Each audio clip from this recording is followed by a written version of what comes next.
что теперь невозможно укрыться под листвой.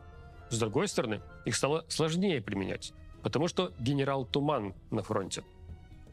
В итоге, пока что еще не все знакомые нам проекты почитали статистику за декабрь, но вот Deep State уже опубликовал данные, и мы видим, что да, в декабре темп упал относительно ноября, но совсем незначительно.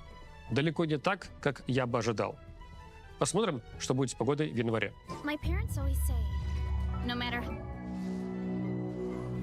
За эти выходные дни произошло несколько новостей, связанных с украинской военной разведкой. Во-первых, ГУР провел операцию «Бабченко-2». Думаю, вы все видели эти новости, что на войне погиб Денис Капустин, глава русского добровольческого корпуса. А под Новый год выяснилось, что это украинские военные из разведки инсценировали смерть Капустина, чтобы раскрыть российскую агентурную сеть. Заявляется, что российские спецслужбы заказали убийство Капустина за аж $500 000. Представители ГУР сняли видео, на котором мы видим, как FPV-дрон атакует минивэн, в котором якобы находится Капустин. А после монтажной склейки мы видим запись уже со второго дрона, на которой этот минивэн полностью охвачен огнем. Какого-то тела погибшего или что-нибудь вроде того мы не видим. И вот это, кстати, хорошо демонстрирует проблему верификации данных по таким кадрам с беспилотником. Я много раз уже заикался об этом, что вот заявляется, что ударом беспилотника уничтожили такую-то установку, показывают видеозапись, которая обрывается на самом последнем моменте. Так что действительно ли что-то поражено, можно будет проверить только по спутниковым снимкам. Так я говорил в контексте ударов по какой-нибудь технике или стационарным объектам. Русский добровольческий корпус, который, кстати, не следует путать с Легионом Свободы России, входит в состав спецподразделения «Тимур» украинской военной разведки. Так что в РДК теперь, видимо, есть новый праздник – Рождество Капустина.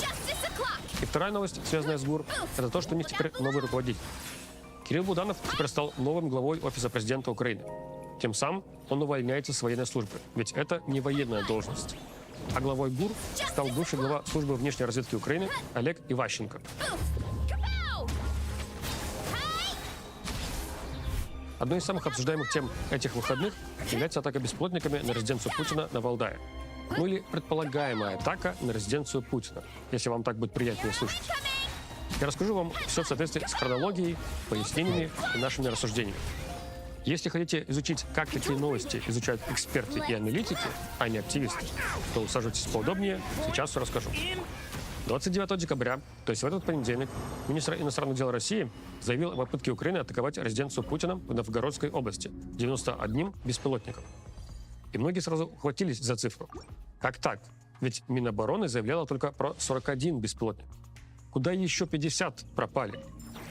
Помимо лжи и манипуляции данных, я вполне могу представить себе другое объяснение в расхождении цифр. А мы, как аналитики, должны изучать все версии, а не только ту, которая нам приятнее. Военные ведомства обеих сторон подбивают цифры статистики по состоянию на определенный дедлайн – отсечку. Грубо говоря, они могут в сводку вносить данные всех беспилотников, которые атаковали Россию в период до 18:00. А если беспилотник прилетел в 18:05, то он уже приносится в сводку на следующий день. Мы, кстати, тоже так делаем. Откройте любую нашу сводку по обстрелам. Мы прям в заголовке всегда указываем события, за какой временной промежуток с точностью до минуты мы включили в сводку. Воздушные силы Украины в своей инфографике тоже зачастую указывают, в том числе часы, последние на какой час они считали. Минобороны России в своих сводках по воздушным атакам тоже, как правило, указывает часы. Но у них почему-то это всегда в разнобой отдельными лоскутами. То у них сводка только за ночь, с 23 часов предыдущего дня по 7 утра сегодняшнего дня. То у них сводка за отдельные несколько часов. Например, с 16 часов сегодняшнего дня по 23 часа сегодняшнего дня. И поэтому их данные анализировать сложнее. Сложнее понять, какие из беспилотников вошли в эту сводку, а какие принеслись в следующую. Но вполне могу себе представить, что первоначальное расхождение в заявленных цифрах объясняется именно этим. Просто 91 беспилотник был разбит по двум разным сводкам. А Лавров озвучил не сводку атаки по России в целом, а конкретную атаку по определенному направлению. Потом появились сообщения, что якобы Трамп возмущен такой атакой. Причем эти сообщения пришли от российской же стороны. Помощник президента России Юрий Ушаков прокомментировал прошедший телефонный разговор Путина и Трампа и сказал, что якобы Трамп был возмущен атакой, и США пересмотрят свой подход к переговорам. Вот тут я отмечу, что даже если Трамп такое сказал, с большой вероятностью это может ничего не означать. Он весьма экспрессивный человек. Сегодня громогласно говорит одно, завтра другое. И порой даже забывает про предыдущие заявления. Я помню времена подрыва трубопроводов Северного потока в сентябре 22 года. Сколько тогда говорили, что это точно Россия. Потому что если бы это сделала Украина, то это сильно бы навредило бы ей, и многие европейские страны перестали бы ей помогать. Помню, как не только активисты, но и многие русскоязычные журналисты яростно отстаивали позицию, что не могла Украина этого сделать, и наезжали на всех, кто посмел хоть как-то в этом сомневаться. Прошло несколько лет, уже вроде как ни у кого нет сомнений, что это была украинская диверсия. Есть конкретные имена, есть конкретные задержанные и даже аресты. И ничего, никакая помощь Украине от Европы не прекращалась из-за этого. Никто об этом не вспоминает на встречах, на всяких Рамштайн. Так что вот эти страхи, что из-за атаки на резиденцию Путина сейчас западные союзники что-то там сделают Украине, мне кажется, они ой как сильно преувеличены. Президенты являются главнокомандующими своих армий. Поэтому в соответствии с нормами международного гуманитарного права они являются легитимными целями в этой войне. Атака на них не может считаться террористической, как это пытаются сейчас выставить российские власти. Вернемся к разбору. Заявление Лаврова с несовпадающими цифрами, потом комментарий Ушакова про недовольство Трампа. Проект ВЧК ОГПУ поговорил с сотрудниками железнодорожной станции на Валдае, которая обслуживает бронепоезд Путина. И они сказали, что никакой работы противовоздушной обороны не было. И даже каких-либо тревог или угроз не объявлялось. Обычный будничный день. Издание «Можем объяснить» пообщалась с 14 жителями Новгородской области, которые тоже сказали, что ничего странного не слышали, смс-ок от МЧС о воздушной угрозе не получали. И вот после этого уже многие отписались с прямыми утверждениями, что это все фейк, не было никакой атаки. Посмотрите, цифры Лаврова не совпадают, хотя этому есть объяснение. Работники ЖД-станции ничего не слышали, местные жители тоже ничего не слышали, и сама Украина тоже отрицает. Логично? Ну окей, да. Логика в этом есть. Хотя, опять же, Украина может это отрицать как раз из страха гнева Трампа. Да и диверсии на северных потоках она тоже отрицала. Затем уже мне написал наш зритель из Новгородской области, который живет там. Он мне рассказал, что в ночь с воскресенья на понедельник был жуткий грохот систем противовоздушной обороны. Поскольку CIT является нежелательной организацией, и вся тема войны слишком опасна, а человек живет в России, я не могу разглашать слишком много деталей. Но я проверил этого человека. Это не какой-то аноним, не какой-то провокатор. Я знаю, кто этот человек, где он живет, где он все это слышал и так далее. Что конкретно он видел и слышал? Он не видел летящих беспилотников. И, кстати, ночью не в мегаполисе, на фоне ночного неба их увидеть практически невозможно. Он не видел летящих или взлетающих ракет систем противовоздушной обороны, но он слышал грохот работы систем ПВО, взрывы. Вы спросите, а как он понял, что это ПВО? Может, этот грохот связан с какими-то технологическими процессами, условно, на ближайшем заводе? Может. Но ПВО в его районе работает далеко не в первый раз. И в прошлые разы грохот был точно такой же. Разве что в сильно меньшем масштабе. Вы скажете, погоди, но он явно врет. Как так может быть, что он слышал, а вот работники ЖД-станции не слышали? А жители Новгородской области, которых опросило издание «Можем объяснить», тоже не слышали. И это тоже понятно почему. Новгородская область, извините меня, она размером не со спортплощадку. Она так-то очень большая. Если где-то в регионе происходит грохот, это вовсе не значит, что его услышит весь регион. Представьте себе теоретическую ситуацию, что заявляется крупная воздушная атака по Москве. Журналисты бегут искать очевидцев, опрашивают 1000 жителей Алтуфьева. И все как один, они говорят, что была абсолютная тишина. Никакого ни грохота, ни уведомлений, ничего. Но при этом грохот был в районе Домодедово или какой-нибудь Жулепин. Может такое быть? Может. И одно другому противоречить не будет. Поэтому и то, что сотрудники ЖД-станции ничего не слышали, и что 14 других жителей Новгородской области тоже ничего не слышали, никак не противоречит тому, что написали мне. Значит ли это, что раз нашелся очевидец, который слышал, то все, значит, точно атака была? Как аналитики, мы должны и в этом сомневаться. Поэтому сам по себе отдельно этот факт не доказывает, что атака была. Тем не менее, если вы действительно пытаетесь разобраться в ситуации, понять, что произошло, то нельзя не принимать такие факты во внимание. Надо их учитывать. Особенно если вы журналист, эксперт или аналитик. Хотя и массовой аудитории тоже следует это учитывать. Поскольку, как я и сказал, одного такого сообщения очевидца недостаточно для полноценного утверждения, но при этом его нужно учитывать. Я сообщил об этом очевидцам через свой твиттер. В нашей команде уже много лет существует практика, что если у нас есть важные данные, которые надо учитывать, но которые сами по себе недостаточно для утверждения чего-либо, то мы об этом пишем не в командных аккаунтах, а в личных, что я и сделал. Если бы на тот момент у нас было бы достаточно данных, позволяющих написать что-то вроде «атака точно была», потому что помимо данных очевидца у нас есть вот это и вот это, то вот тогда мы бы написали об этом от имени команды. Мой же личный твит был фактически о том, что, смотрите, есть не только сообщение, что никто ничего не слышал и не видел, но вот есть и сообщение, что кто-то все же кое-что слышал. Учитывайте это. И кто-то сейчас скажет, так ведь ЦРУ опровергла атаку. Целый Wall Street Journal об этом написал. Неа. Давайте все-таки читать дальше заголовок. Источники Wall Street Journal в американской разведке утверждают, что атака была. Но целью атаки была не резиденция Путина, а другой военный объект в том же самом регионе. Определить, что было целью воздушной атаки, это отдельная проблема. Вот Минобороны России заявляет, что часть беспилотников, которые летели атаковать резиденцию Путина, перехватили в Брянской области. А как они поняли, куда они летели?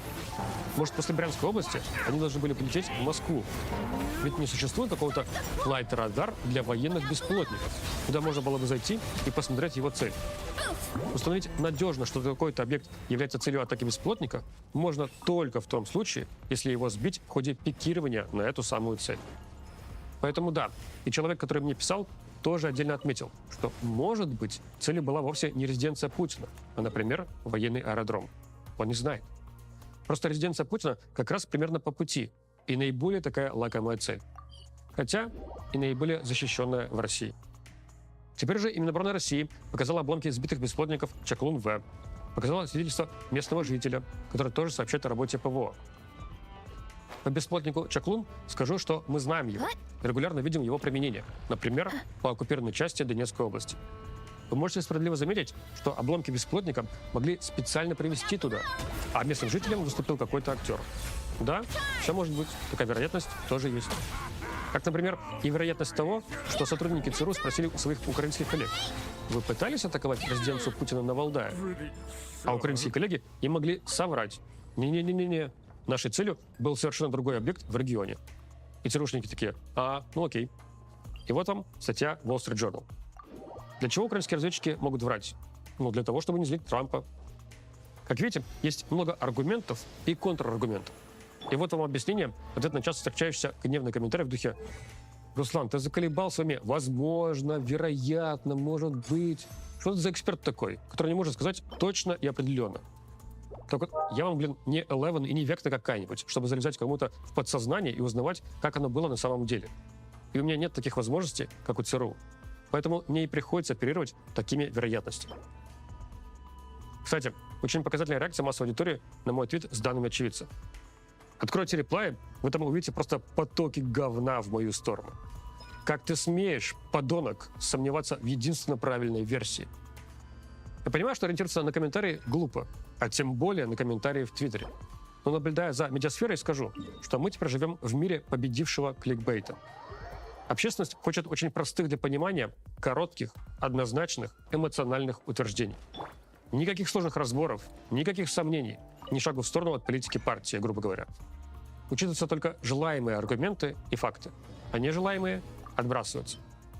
Понимая это, и медиасфера, журналисты, реагируют соответствующим образом. Хочешь собирать просмотры? Делай максимально кричащие заголовки, даже если они будут вводить в заблуждение и откровенно врать. Я вам в начале сводки во фронтовой части говорил про северское направление и ложные доклады командиров на местах. Принято считать, что такая практика идет сверху, от военачальников. Причем это у обеих сторон. А мне же видится, что эта практика не будет побеждена когда-либо, потому что ее задает общество. Готово ли общество слушать непростые вещи, у которых много граней, которые не черно-белые? Нет, не готово. И это касается всех обществ в мире, будь то российское, украинское, американское, европейское, неважно. Потому что через общество такую практику принимают и в армии. Сообщил что-то неприятное, не соответствующее официальной повестке — получай. Только получай не в виде реплаев в Твиттере от десятков всяких уебанов, а наказание от начальства. Конечно, в такой реальности подавляющее большинство командиров будут склонны скрывать неудобные факты с фронта. И вот сейчас мы видим другую громкую новость. Российская сторона обвиняет Украину в том, что они ударили беспилотниками по оккупированной части Херсонской области. по гостинице и кафе в селе Харлы. На момент записи сводки известно уже про 27 погибших. Что бы я сейчас ни сказал, конечно же, настроенная проукраинская аудитория будет требовать от меня утверждений, что это постанова, удар нанесли российские войска, чтобы обвинить Украину. Настроенная пророссийская аудитория будет требовать от меня обратных утверждений, что это военное преступление Украины. И только 0,5% аудитории готовы будет подождать более сложный, полноценный разбор с разными аргументами. И да, мы сейчас изучаем данные по этому удару, пока не готовы делать какие-то выводы. И кто-то скажет, а вот по удару в Харькове баллистическими ракетами ты уже, небось, готов делать выводы, да? Неоднозначные, не окончательные, но скорее да.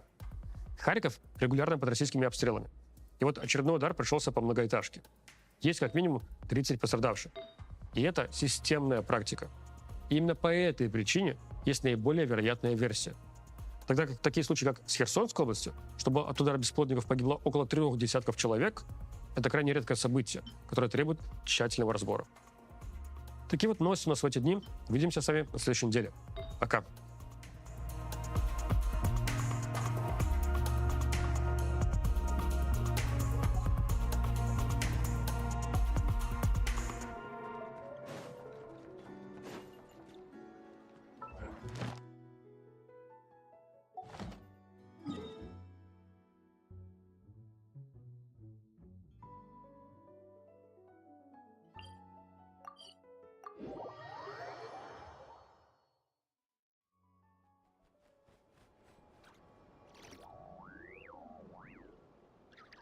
This episode is brought to you by Brilliant. On almost every powered vehicle, the brake system produces more deceleration force than the drivetrain's acceleration force. Formula One race cars are an extreme example of this and can produce up to 6 Gs of braking force while maxing out at around 2 Gs of acceleration. In fact, when compared to most vehicle drivetrains, their brake system has, by far, a much larger capacity for power transfer. Even a mundane small compact car will dissipate over 0.12 kilowatt hours of energy during an emergency stop from 100 kilometers an hour or about 60 miles an hour. This one braking event that occurs over a few seconds dissipates enough energy to fully charge around 10 completely drained iPhone batteries. Fundamentally, a brake is simply a mechanical device that inhibits motion.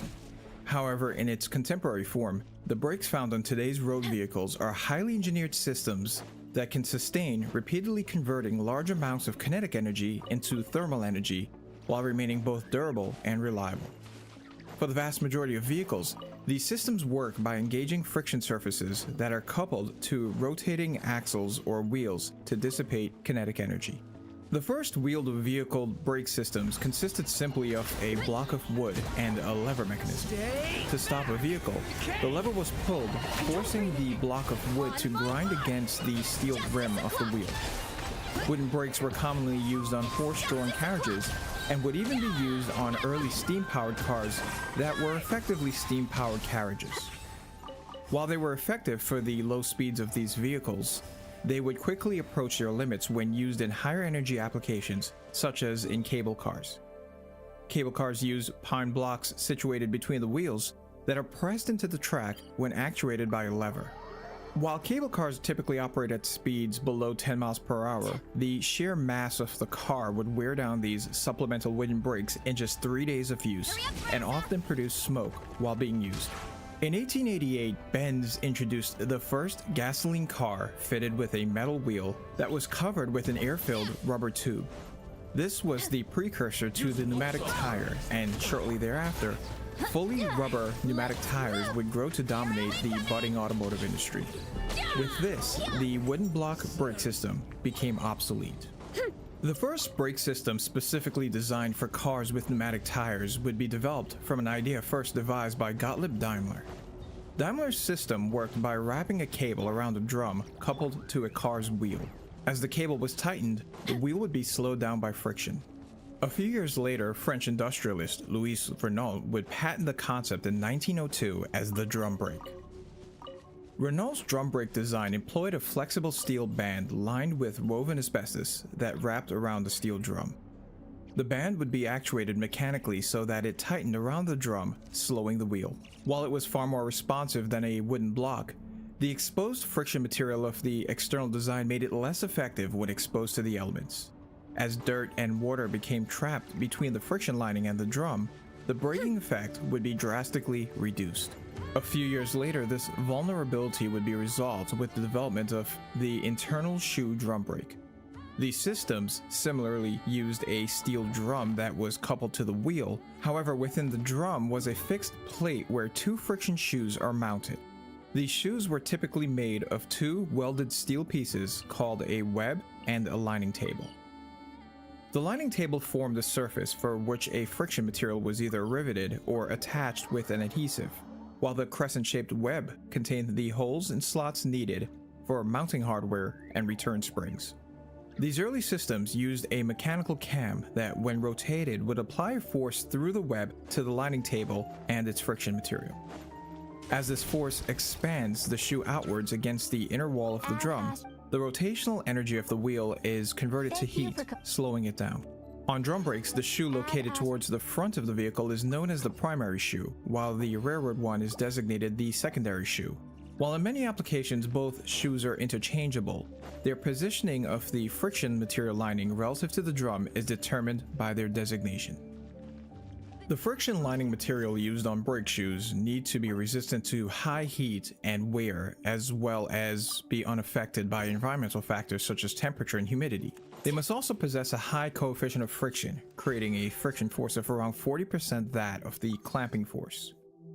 While chrysotile asbestos remained the primary component in brake lining friction material, formulations were developed that resist brake fade from heat buildup and overall improved wear characteristics.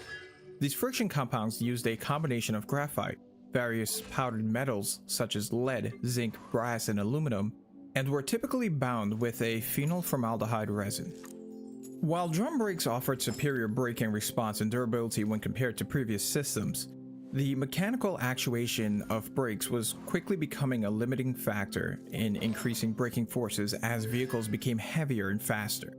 Mechanical braking mechanisms also had more points of wear, were more difficult to package into vehicles, and required regular adjustments to compensate for shoe wear. In 1917, aviation engineer Malcolm Lockheed was granted a patent for an idea that overcame the limitation of mechanical brakes by using hydraulics. From this, he founded the Lockheed Hydraulic Brake Company in 1919, where he further developed the concept, acquiring more patents along the way. Hydraulic brakes operate on the principle that when a force is applied at one point of a hydraulic system, it is transmitted to another point by means of an incompressible fluid. This force can be multiplied by varying the sizes of the pistons at each end of the system in a manner similar to a mechanical lever. In hydraulic brakes, a smaller piston that travels a relatively longer distance is used to transmit a force through fluid displacement to a larger piston with less travel that directly pushes on the brake shoes, multiplying the force applied in the process. On a vehicle, the smaller piston is housed in an assembly known as a master cylinder. The master cylinder also contains a reservoir that holds a reserve capacity of hydraulic fluid as the volume of fluid within the system fluctuates with use. This excess fluid also keeps air from being aspirated into the system. A brake pedal or lever is connected via a pushrod to the piston, where force is applied into the system. A return spring within this cylinder returns the piston when that force is removed. As the piston is pushed down the bore of the master cylinder, cup seals that seal fluid in the pressure chamber cause a buildup in pressure as the seal moves past the vent. A replenishing port that is located next to the vent port allows fluid to flow back into the low pressure side of the piston, preventing a buildup of vacuum pressure behind the piston that could resist the piston as it travels down the cylinder. When the brake is released and the piston retracted, the displaced fluid returns to the reservoir. At the drum brake, a hydraulic cylinder containing two pistons replaces the cam mechanism, applying a force outwards on the brake shoes as pressure builds within the system. A set of retracting springs on the brake shoes restore their position when the brakes are released and pressure is reduced from within the brake cylinder. In hydraulic brake systems, a combination of rigid hydraulic lines made from either steel or a nickel-copper alloy and flexible reinforced rubber hoses are used to transfer fluid pressure between the master cylinder and the brake cylinders.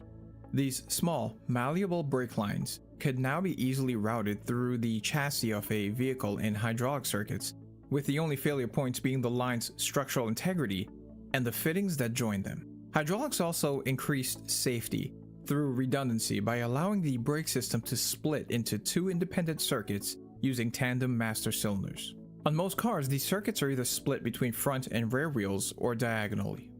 This redundancy prevents total brake failure as each circuit is hydraulically isolated from the other.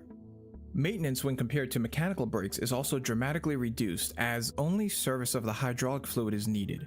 Air must also be bled from the system if it is disassembled, as air is compressible and can prevent fluid displacement when trapped between the working fluid. Because the hydraulic system can maintain the same force throughout the brake cylinder's entire travel distance, a ratcheting mechanism would eventually be developed for drum brakes that moves the shoe outwards as they wore, eliminating the need for adjustment. This automatic adjuster would help keep a consistent feel in the brake pedal or lever as the friction material wore thinner.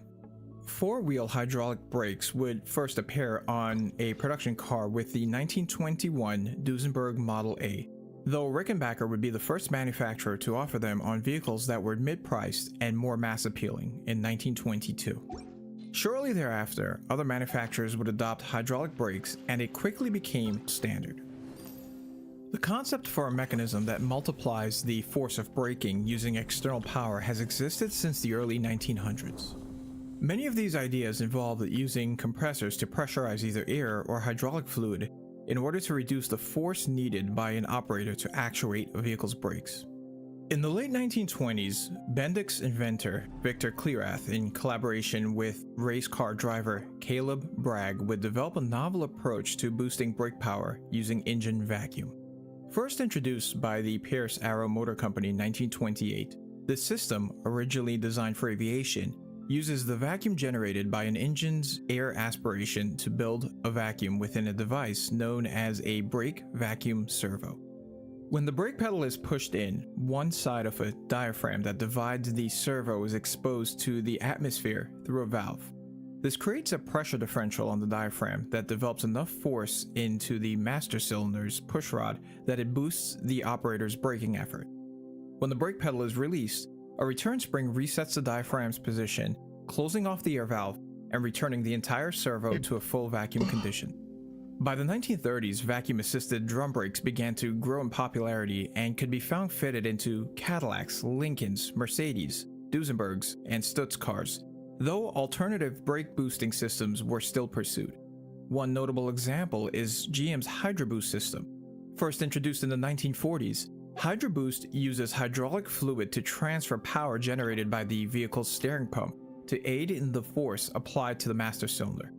However, vacuum-boosted brakes are by far the most popular type of assisted brakes due to its simplicity and reliability. The next leap in braking technology got its start in England in the late 1890s with the development of a disc-type braking system by the Lanchester Motor Company. The system used a cable-operated clamping device called a caliper that would grab a thin copper disc that was coupled to the wheel in order to slow its rotation. The system proved to be impractical, though the concept would resurface during World War II, where it would be adopted to aircraft and tanks. This was facilitated primarily by advances in hydraulics and metallurgy, and by 1949, the first four-wheeled hydraulic disc brake system adapted from aviation would appear on cars made by compact car manufacturer Crossley. However, the system proved to be problematic as the aircraft calipers used could not hold up to the repeated use of driving. The adoption of production car disc brakes was mostly shelved by the industry as further development was still needed. In the mid-1950s, disc brakes began to demonstrate their superiority in racing, with the 1953 24 Hours of Le Mans winning Jaguar team using the technology on their race car. Compared to drum brakes, disc brakes offer better stopping performance because of the disc's exposure to open air. This allowed for dramatically better cooling, making them less prone to the brake fade caused by brake components overheating.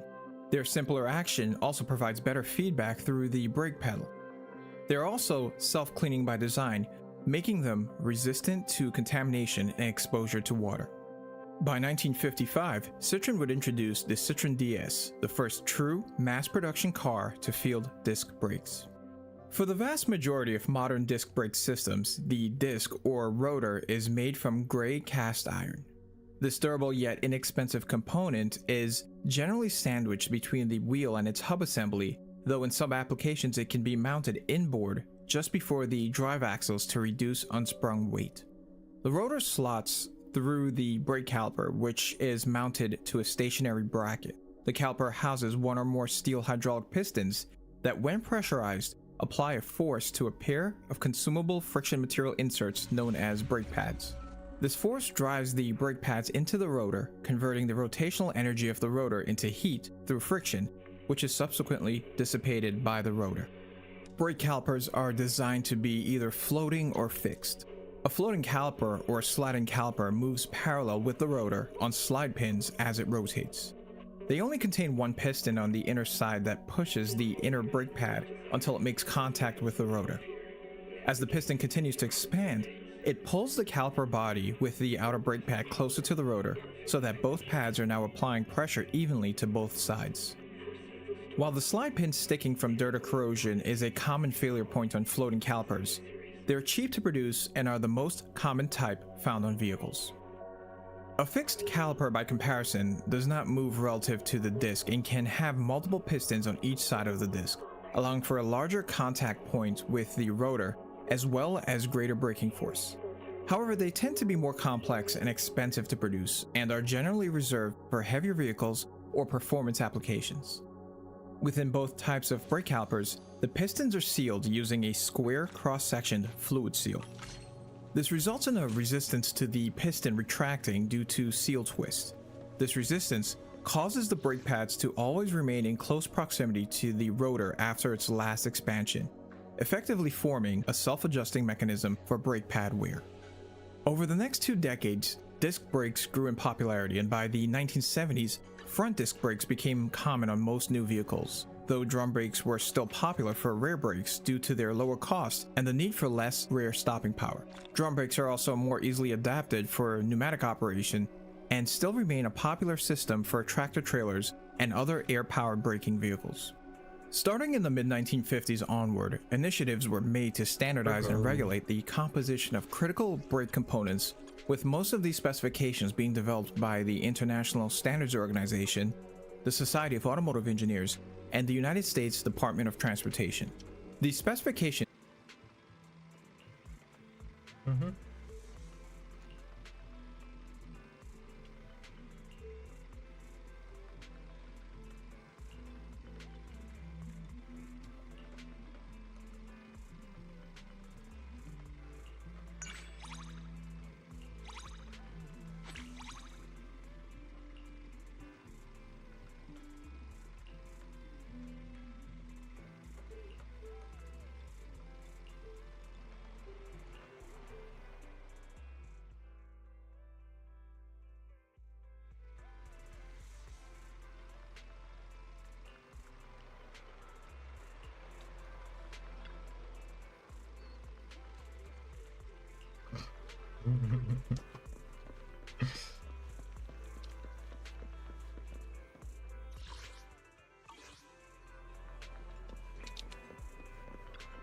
Have a cup of coffee to jumpstart your day.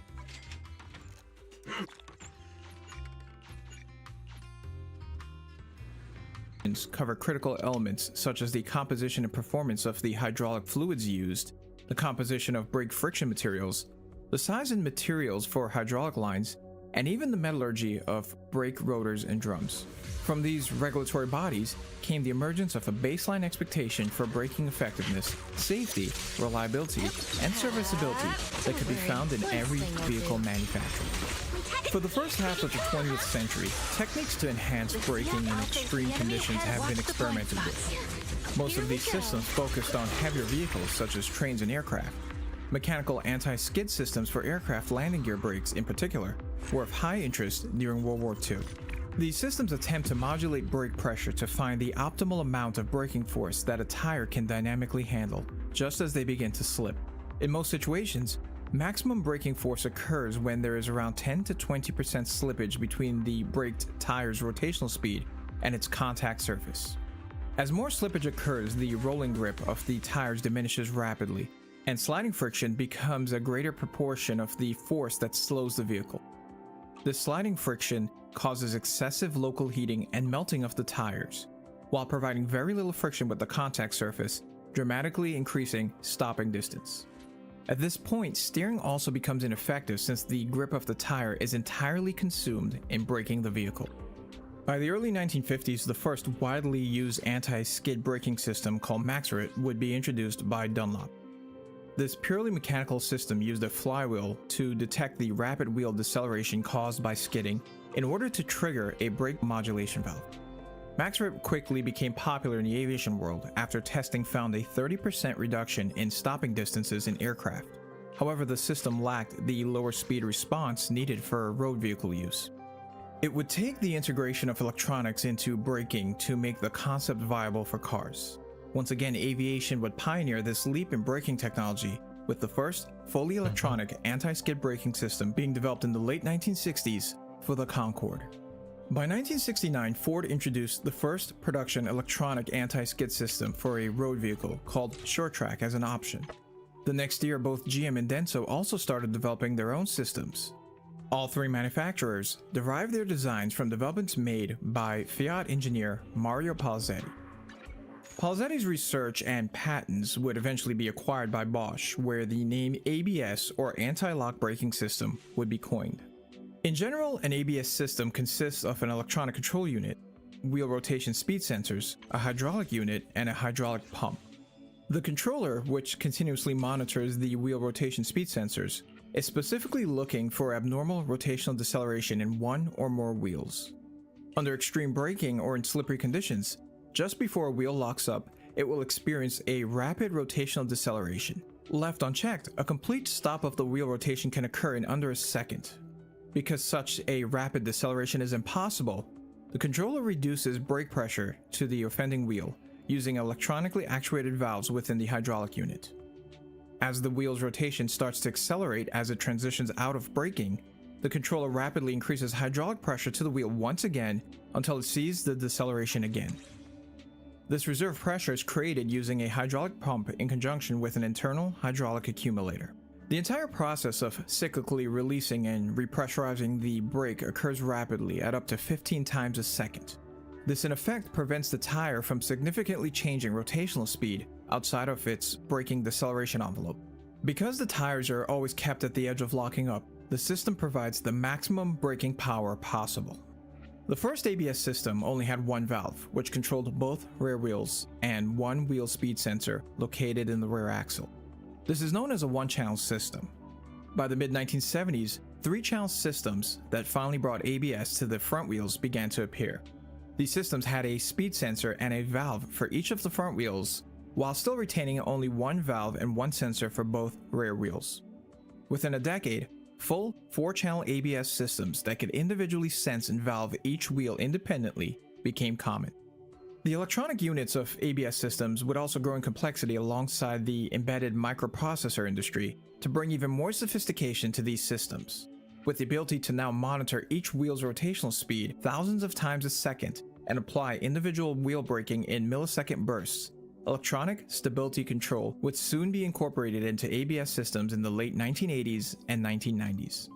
Electronic stability control systems use additional sensors that monitor the vehicle's dynamics, such as a steering wheel angle sensor and a gyroscopic sensor, to brake individual wheels so that in disruptive conditions, or even in normal cornering, the vehicle remains on a predictable trajectory. More advanced systems can even implement a traction control system that can both pulse the brakes of individual wheels to route power as needed, and even control the engine's throttle input directly. With the introduction of tire pressure monitoring in the mid-2000s, the ABS systems of many vehicles would even be tasked with detecting the underinflation of individual tires by sensing their minute differences in rotational speed. Today, four-wheeled disc brakes with ABS and electronic stability control has become standard for most vehicles. The materials used to create brake pads have also long evolved past hazardous asbestos to organic-based friction materials made from cellulose, fiberglass, rubber, and even Kevlar. These softer, quieter, but faster-wearing pads offer the best compromise between performance and comfort for the vast majority of vehicles. More aggressive semi-metallic pads can contain up to 60% steel and copper also exist for performance applications, though at the cost of noise and rotor wear. Beyond metallic pads are ceramic pads that are composed of clay and porcelain bonded to copper flakes and filaments. These tend to offer the durability of metal-based pads while having far less noise and wear characteristics when at operating temperatures. In the late 1970s, the use of reinforced carbon as a braking material had begun to migrate from the aviation world to racing, with carbon-carbon braking quickly becoming used in most top-level motorsports worldwide. Carbon-carbon brakes are made of a composite material consisting of carbon fiber reinforced in a matrix of graphite. They offer unprecedented levels of frictional performance and improved structural properties at high temperatures when compared to cast iron. However, they do need to reach a very high operating temperature before becoming truly effective, and are not well suited to road use. Around the early 2000s, a derivative material known as carbon fiber reinforced silicon carbide would start appearing in high-end sports cars. Called carbon ceramic brakes, they carry over most of the properties of carbon-carbon brakes while being both more dense and durable, and they possess the key property of being effective even at the lower temperatures of road car use. Starting around the mid-2000s, one of the most dramatic changes to how we slow a vehicle down would start to emerge, though not from the technologies involved in braking, but rather the vehicle's power plant. The inclusion of an electric motor into a vehicle's drivetrain, whether via hybrids or full electric designs, bring with it the concept of regenerative braking. Regenerative braking uses the electric motor as a generator to convert the vehicle's kinetic energy back into electricity, which is then used to recharge the onboard battery. While braking through the drivetrain has been around since the advent of the internal combustion engine, electric drivetrains can recapture this energy so aggressively that in its contemporary form, up to 10 times less load is placed on the braking system when compared to similar vehicles with an internal combustion engine. This reduction of load dramatically reduces the consumables within the braking system, with brake pads easily aging out far before actually wearing out. When combined with the integration of brake-by-wire systems, regenerative braking is also changing the way in which we decelerate a vehicle. With the advent of one-pedal driving and even hand controls to throttle the amount of regenerative braking effect, the current transition to fully electric vehicles will truly bring around new ways to reinvent stopping the wheel. The split-second computations needed for ABS and stability control is really about managing uncertainty. Modern safety systems are essentially high-speed decision-making machines, constantly weighing the likelihood of unwanted vehicle dynamics from a mix of sensor data. If you want to build the kind of intuition that lets you understand how to analyze variables and predict outcomes like an engineer, you should check out Brilliant. Brilliant is an incredible way to master math, computer science, and engineering because it focuses on helping you truly understand the concepts rather than just memorizing them. It's built on the belief that you are already a problem solver. You just need the right tools to unlock that potential, instead of sitting through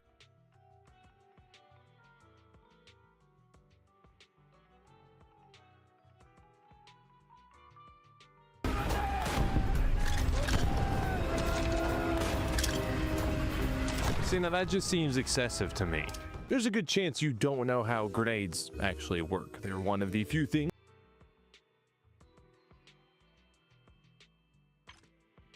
that are so common in movies and video games that you might get a wrong idea of what they're all about.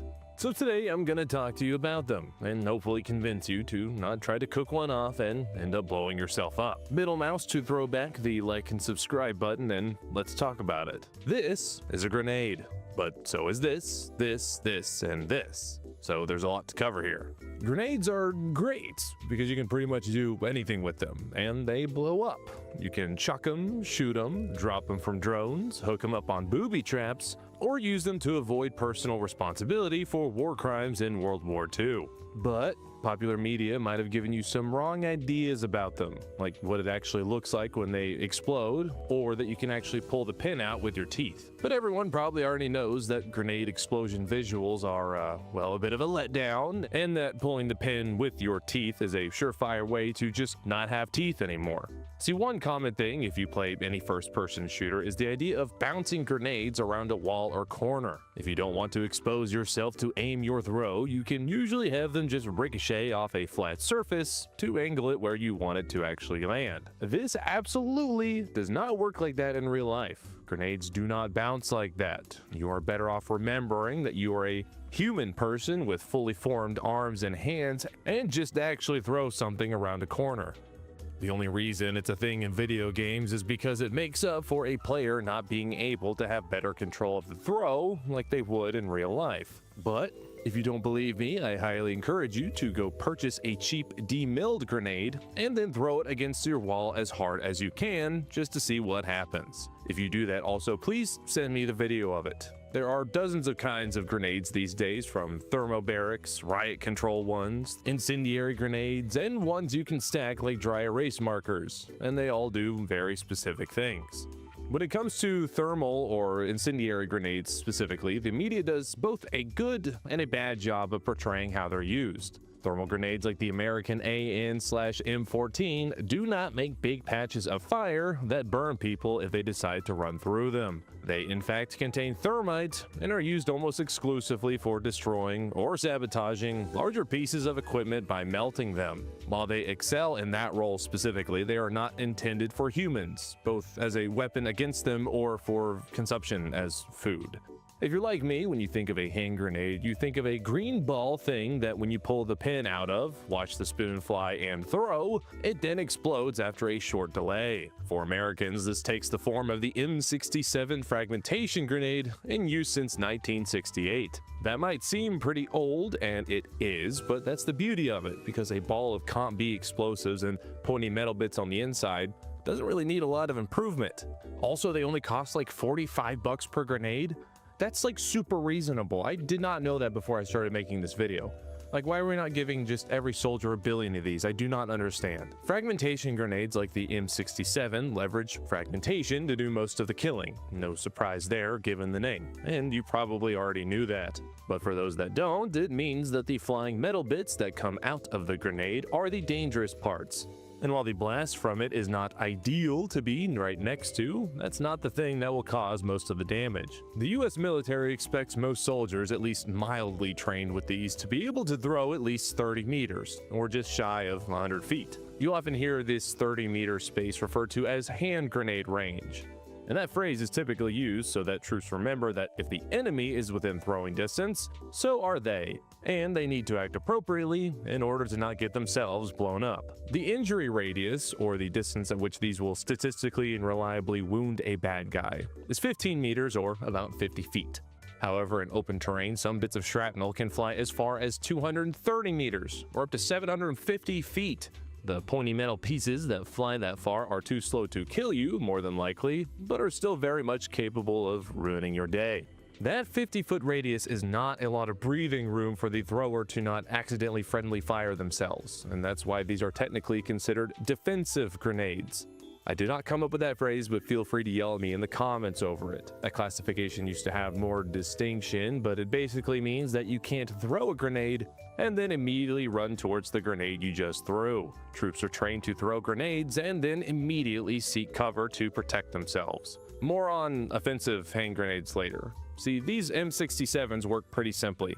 Once the thrower lets go of the spoon, the spring tension releases, hitting a firing pin, which sets off a fuse sets off the explosives, and kaboom. That fuse is the M213 and gives you somewhere between 4 and 5.5 seconds before exploding. Now, allegedly, emphasis on allegedly, that variability in fuse timing is intentional because it makes it less predictable for an enemy to guess how long they have before the thing goes off. Now that in theory, emphasis on theory, discourages bad guys from wanting to try to throw it back. Yes, there have been cases of soldiers throwing grenades back, but those are very, very rare and only happen if it lands in a very convenient place and even then doesn't work every time. The only thing better than earning a Medal of Honor for throwing a grenade back at bad guys is living through the war and seeing your wife and kids again. Of course, there is the quote cooking off method, where you let the spoon fly but don't immediately throw it so that it explodes almost as soon as it lands. Now, yes, that is technically an acknowledged strategy in official Army publications, but is very, very highly discouraged, so do so at your own risk. Everything from humidity, temperature, the age of the grenade, and how it was stored that whole time is going to affect how long that fuse actually burns, so that expected 4 seconds might be closer to 2. It's also often useful for it to not explode on impact, because it allows the grenade to roll closer to the target, and you don't risk it blowing up mid-air. There are better ways of making these things explode on impact, one of them being to just switch fuses. The M217 fuse specifically. These create an electrical current once they hit something hard enough, which makes them blow up immediately. But the opposite of a defensive hand grenade is an offensive grenade, meaning you don't bring it up on first dates, and they generally have a back catalog of very questionable tweets from the early 2010s. These are often called concussion grenades, but if you've only seen them used in video games, you might have a bad understanding of what they actually do. Unlike in games where these kind of disorient you and make your vision fuzzy, an offensive hand grenade can very much kill you. Instead of being a combination of fragmentation and explosives, they are just explosives. The larger blast radius caused by these can and do disorient troops, but also blow out eardrums, cause internal organ damage, and literal concussions as the name implies. And that's assuming you just don't straight up blow the person up. These are especially effective in closed spaces like bunkers, buildings, and trenches, where the force of the blast can be contained or focused in a certain direction. The United States, on paper, uses the Mark III-A2. However, these are exceedingly rare to say the least, and largely unused if there are any left in the inventory at all to begin with. The vast majority of service members, myself included, have never even seen one, or known someone who has seen one, let alone be issued or use it. We've seen a resurgence in use in these kinds of grenades in Ukraine, where trench assaults are an everyday occurrence, but offensive hand grenades like these kind of sit in the worst Goldilocks zone imaginable. They're not deadly enough to kill reliably, so you still have to go in and clear something yourself, but they're also not safe enough to throw and not still have to worry that you're about to be a self-inflicted casualty. And that's why we invented the flashbang, an onomatopoeic weapon that minimizes the actual blast effects while still making someone in a room or bunker pretty fucking sad.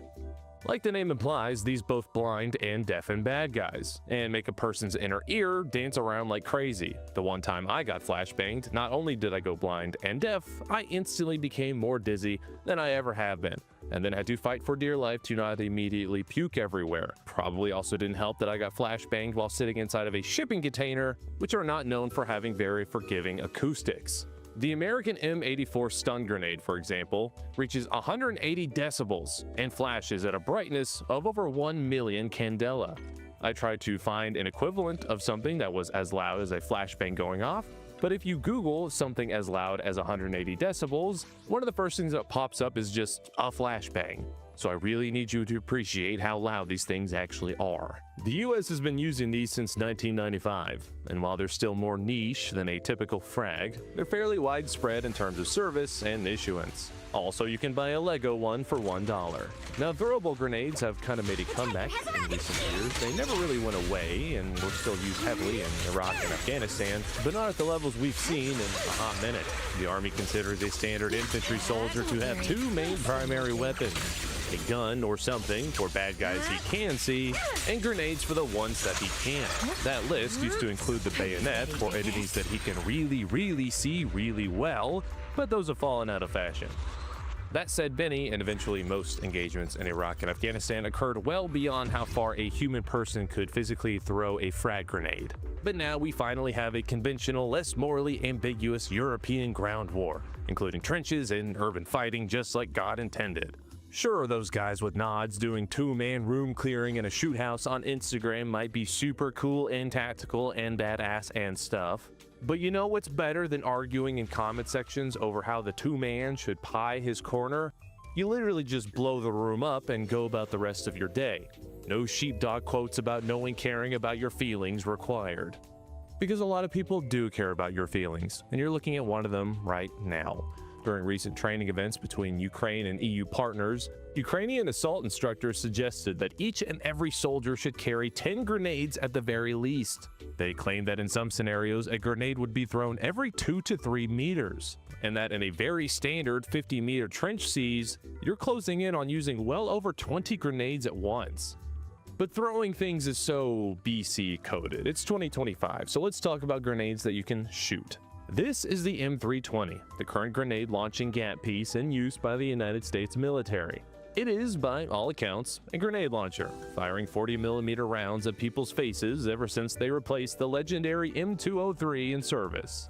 Though the things thrown by dudes and the things shot by dudes are both grenades, they actually have very little in common, other than the intended effects of blowing up a guy that you might have actually become good friends with if you'd met in alternate circumstances.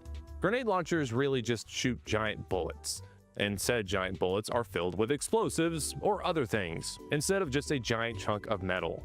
Your standard round, and the one most people think of, is something like the M433 High Explosive Dual Purpose, or HEDP round. High Explosive is pretty self-explanatory, but Dual Purpose might not be. This refers to the fact that these are designed to take out both people and things. The round itself acts as a small shape charge that punches into and through things like trucks, sandbags, or thin walls. While that is the noob tube loadout we all know and love, they also come in buckshot versions like the M576 round, turning them into giant.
Percent crit rate on top.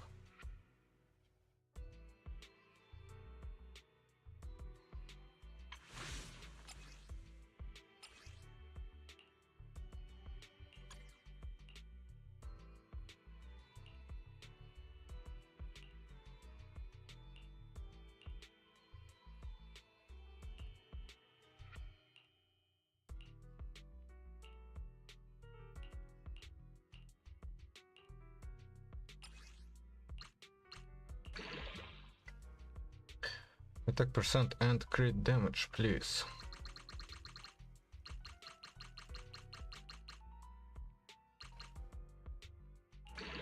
Thank you. More crit damage, please. Attack percent. That's cool.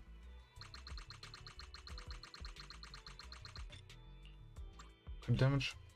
Yeah, man. Yo.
Retreat, please. No.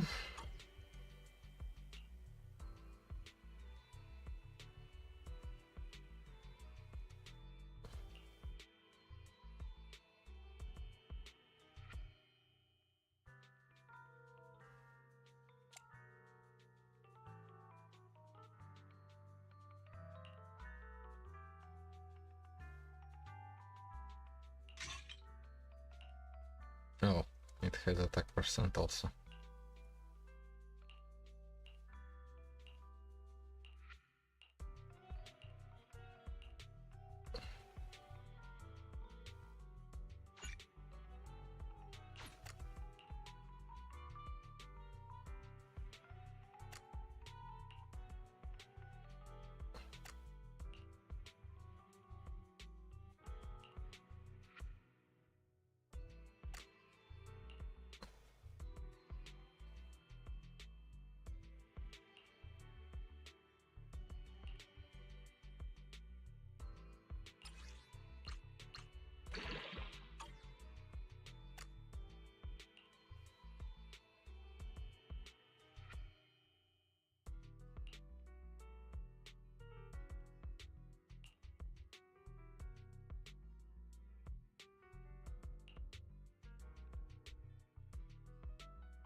Come on.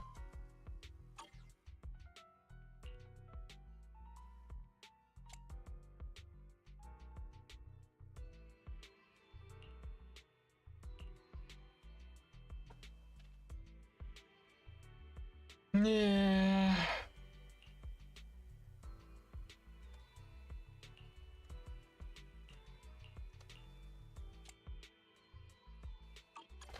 Promise to tell me if anything's wrong, okay?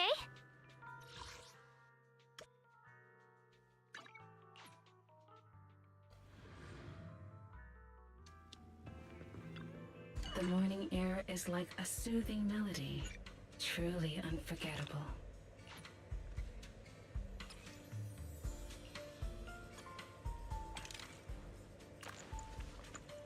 Take your time and savor it.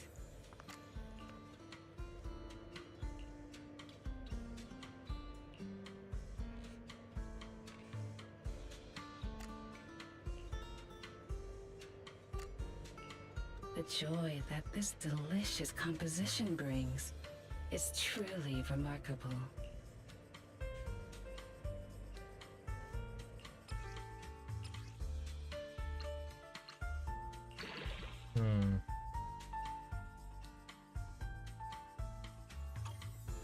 Not the best, but alright.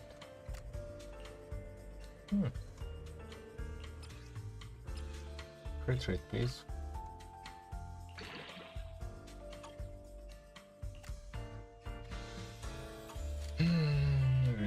difficult for someone.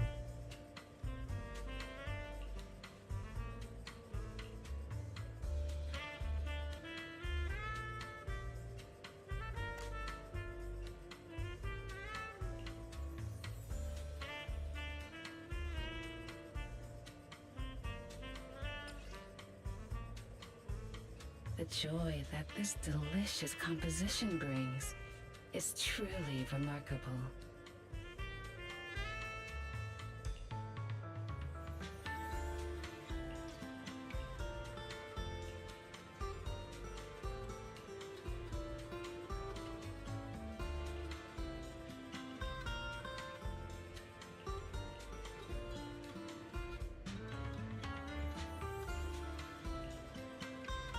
This tune Daredevil exudes the definitely. essence of a dry martini.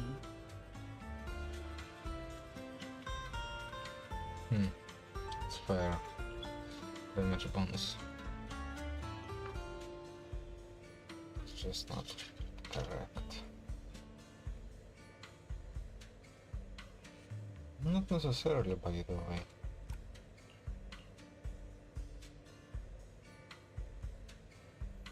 These fragrant melodies will keep me company while I wait for your next visit.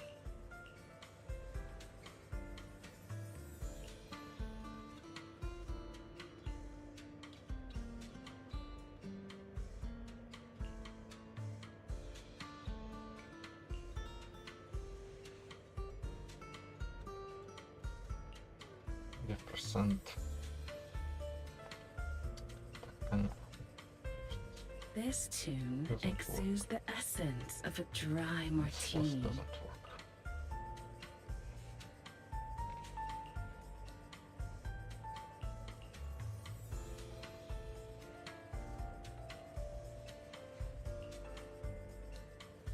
It doesn't have anything.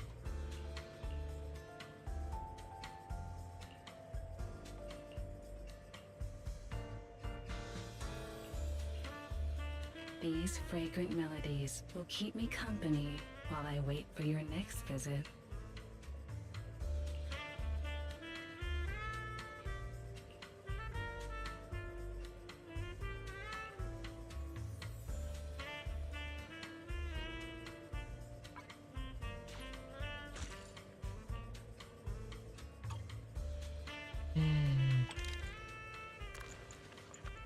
Take your time and savor it. The joy that this delicious composition brings is truly remarkable.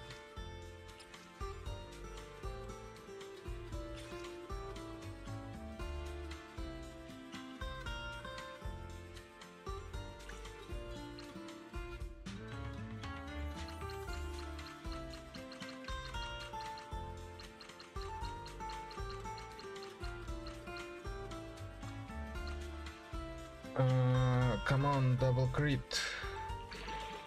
Okay.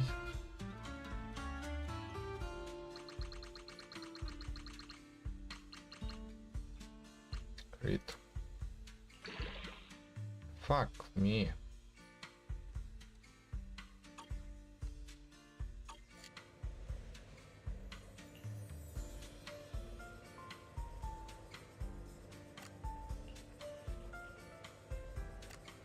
This tune exudes the essence of a dry martini.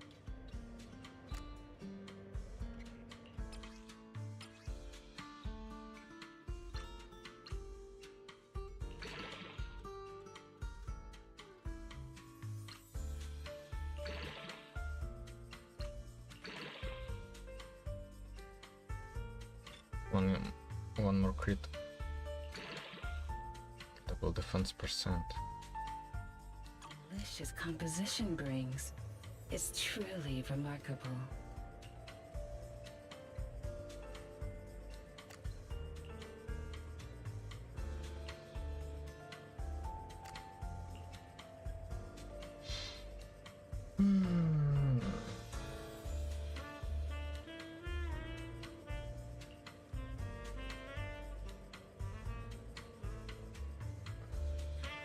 This tune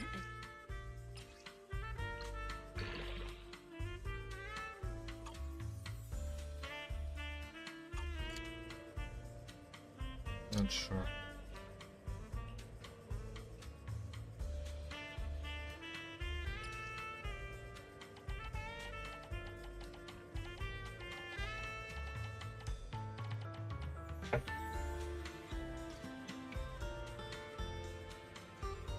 These fragrant melodies will keep me company while I wait for your next visit.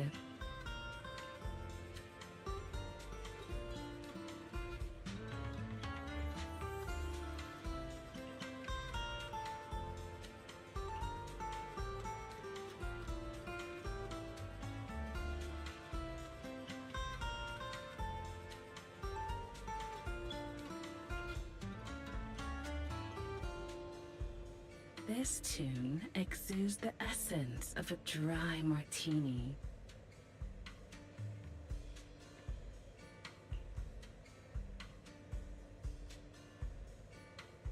Mm-hmm.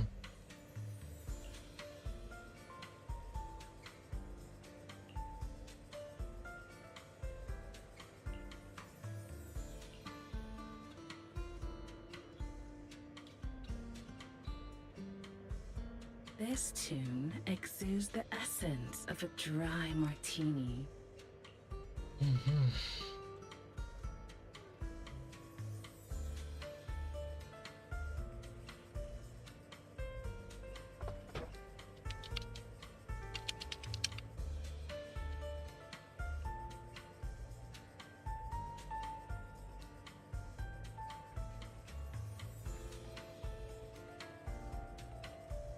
This tune exudes the essence of a dry martini.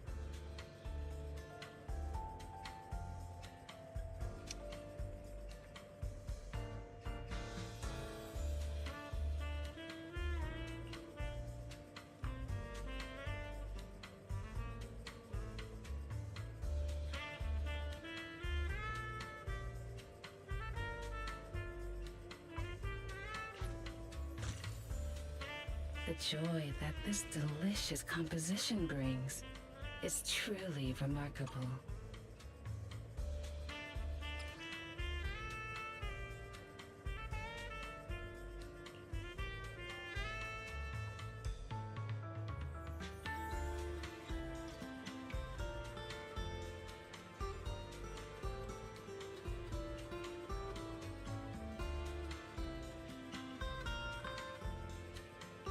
These fragrant melodies will keep me company while I wait for your next visit.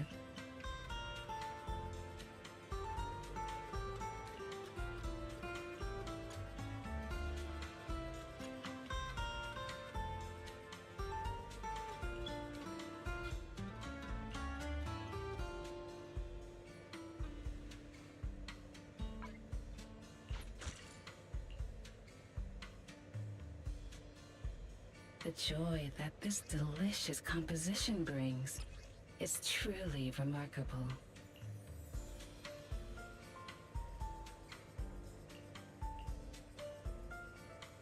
Ether.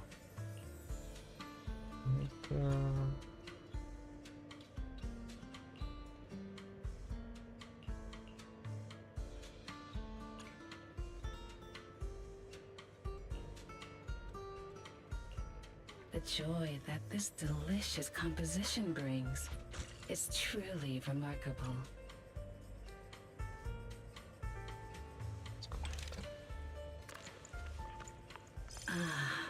What a perfect mix. Come on, crit damage. Please. These fragrant melodies will keep me company. Attack percent, please. This percent.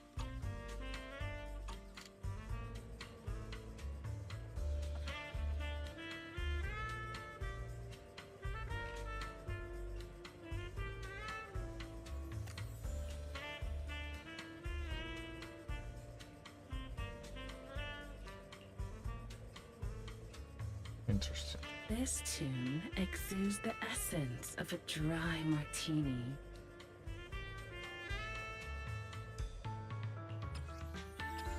Retreat, please.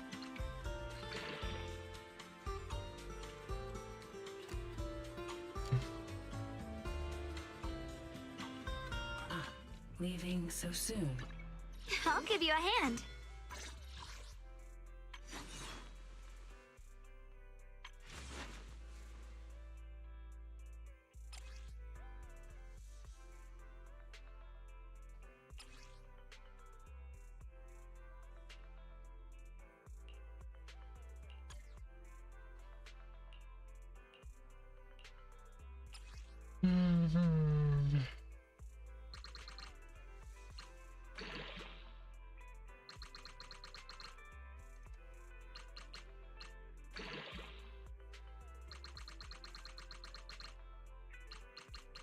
Again, crit damage, please. Attack. No, they don't hold the money anymore.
I'll give you a hand.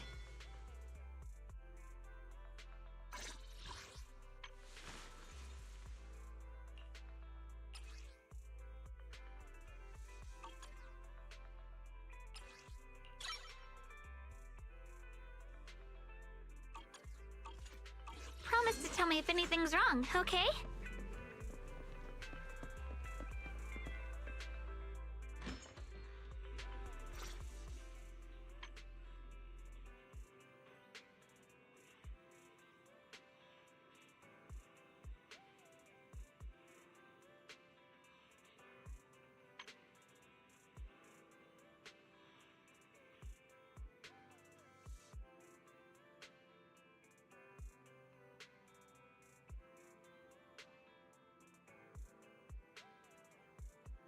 Cara.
Ну вот.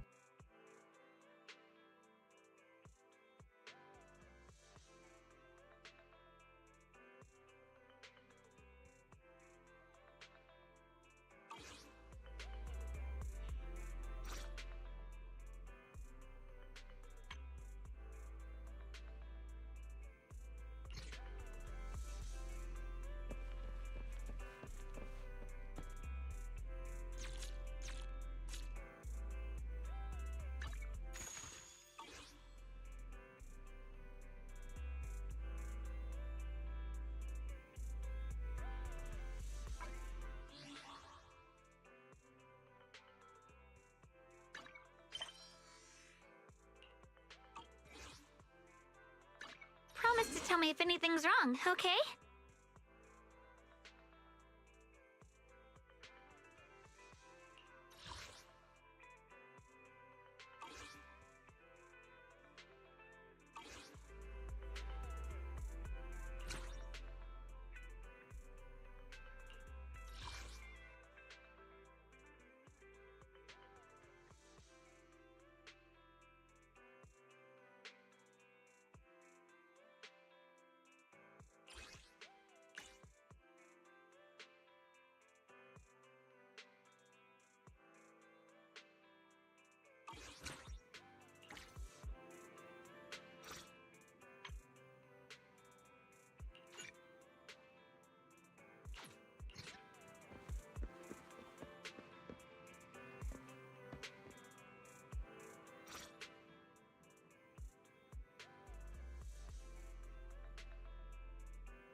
Let's go do that.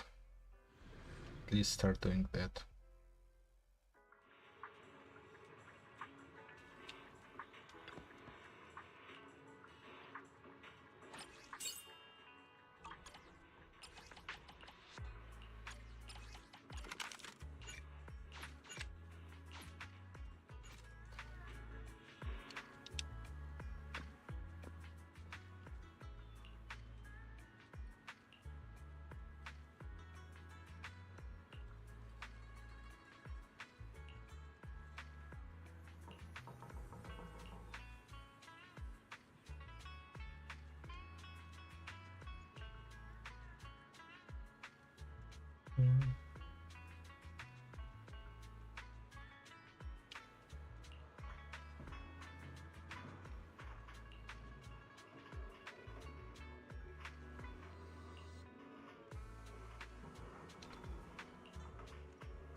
Mm-hmm.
Is that lighter up ahead?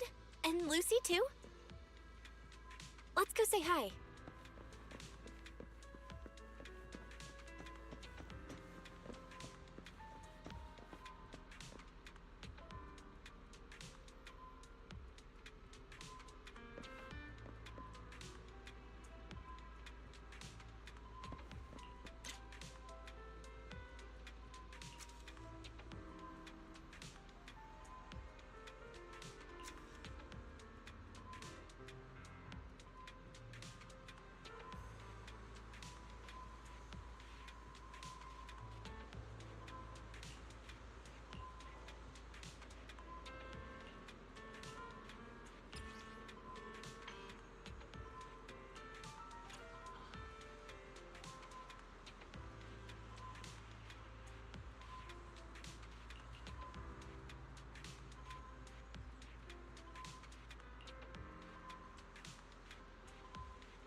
No, I have to hold Alt.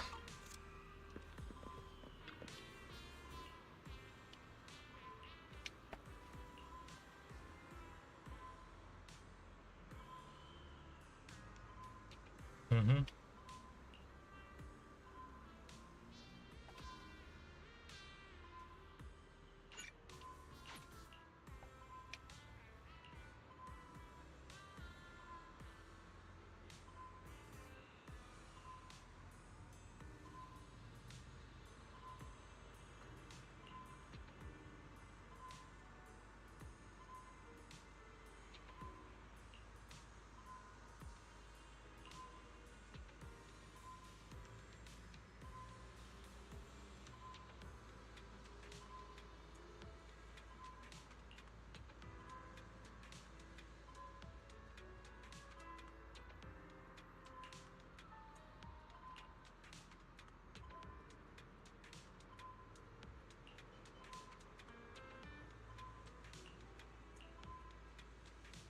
Proxy. Calling me proxy right in front of the guard. Passed out inside.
What the fuck is happening here?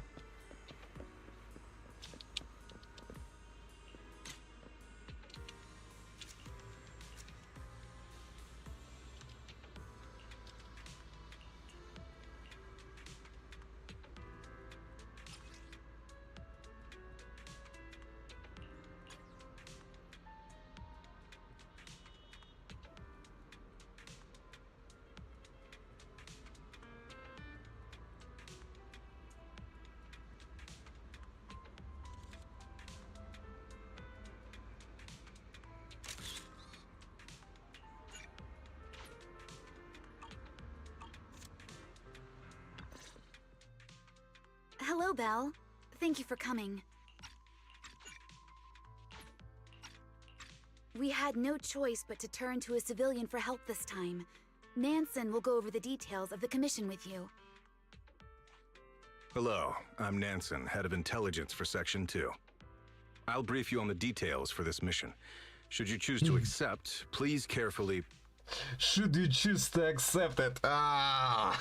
Reference to Mission Impossible. Nice. Huh? Wait a sec. This all sounds super official. Yes, because it's regarding the stability of the Hollow. So please listen carefully.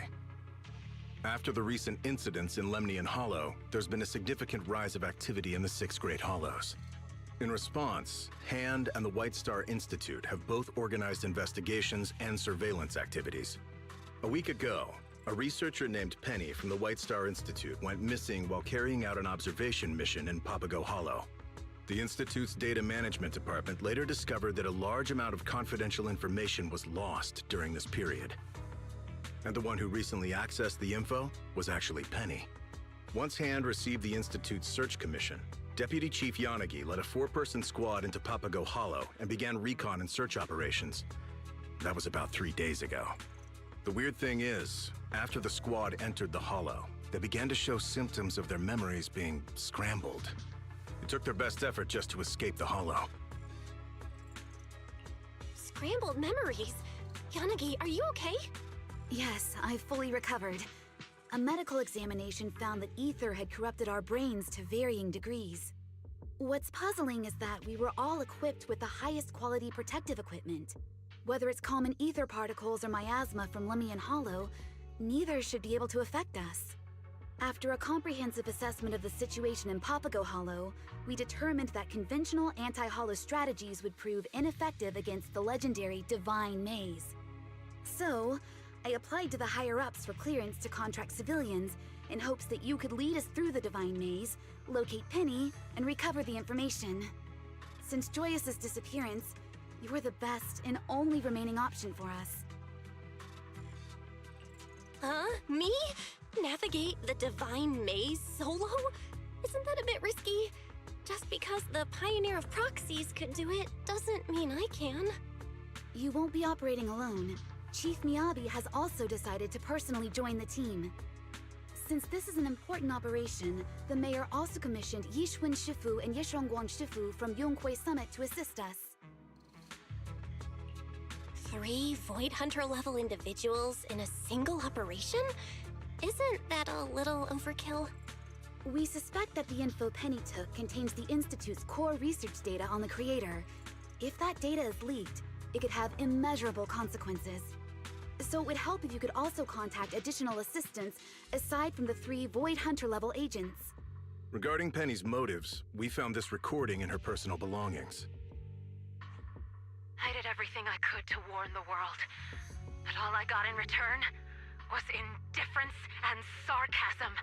Now, I've chosen the Creator's embrace and will submit those powers that don't belong to us as an offering. Those damned Exaltists are at it again? It is still unclear whether the forces at play here are remnants of the Exaltists, but there's no doubt that the Creator was influencing her actions. We are planning to organize multiple joint investigation teams. The initial goal is to obtain more information about the Hollow to facilitate future investigations. Well, seeing how urgent the situation is, I'll take the commission. I'll also contact anyone who can help. I knew I could count on you. In that case, I hereby announce that our joint investigation has officially begun. Operation Codename, the Divine Maze.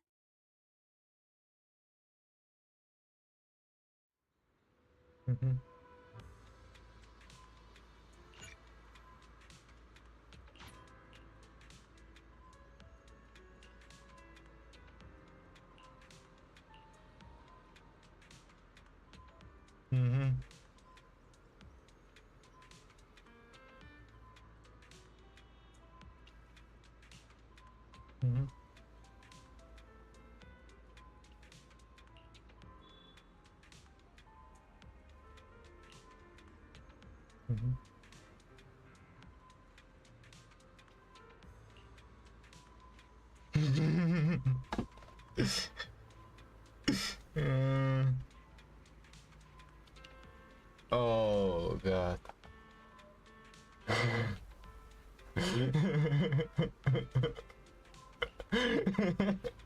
Why did Bell refuse? Crimson Toilet, sure.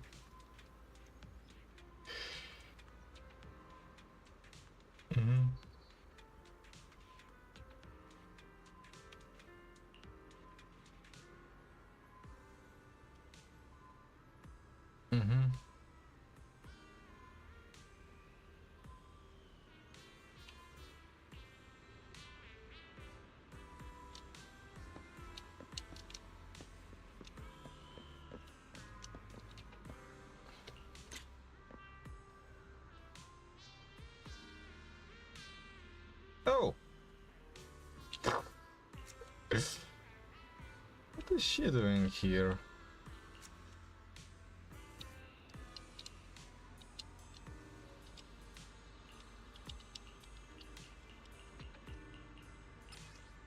Peace.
Pretty fucking scary.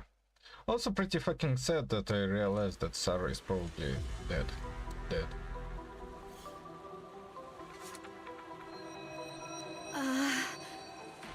What was that sound? Probably just tinnitus from ether adaptation. Let's keep moving.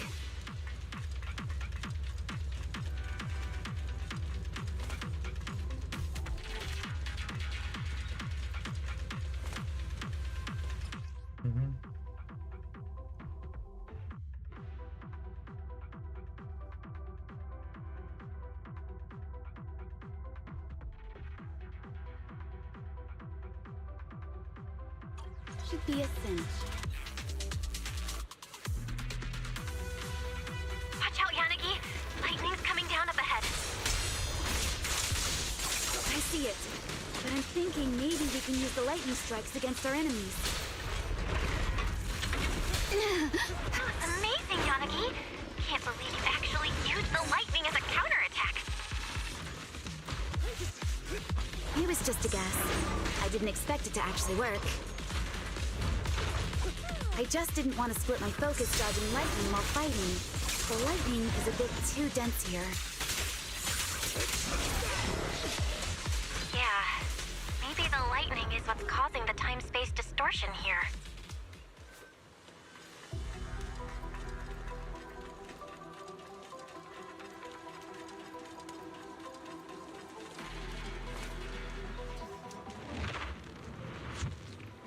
Hold on. Looks like there are some clues up ahead. Let's investigate first.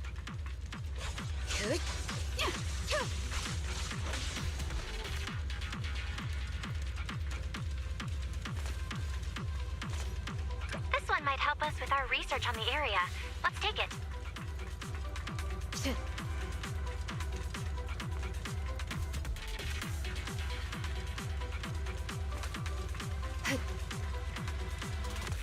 You know, hollows are surprisingly static. Those ones.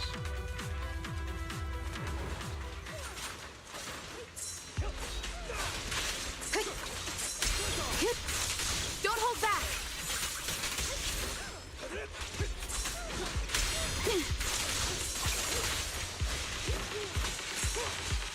Enemy identified. Shit.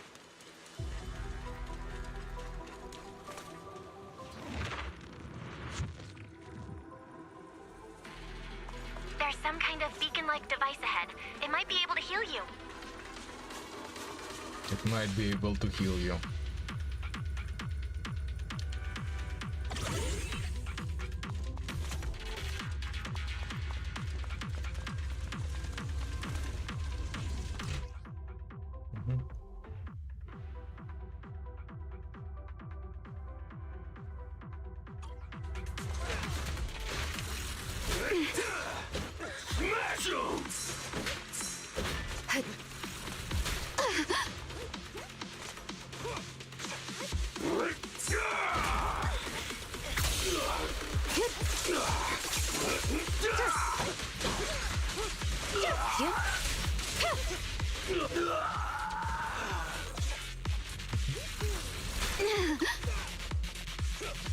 A flash of lightning. Now!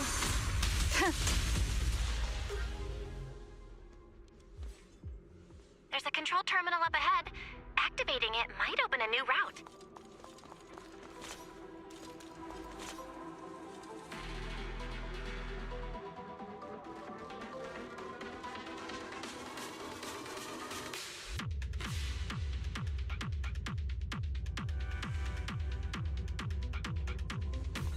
If the team has been a headache for you, I can help you regain composure.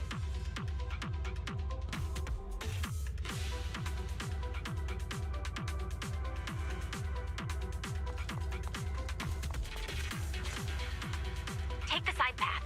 Let's regroup with everyone first.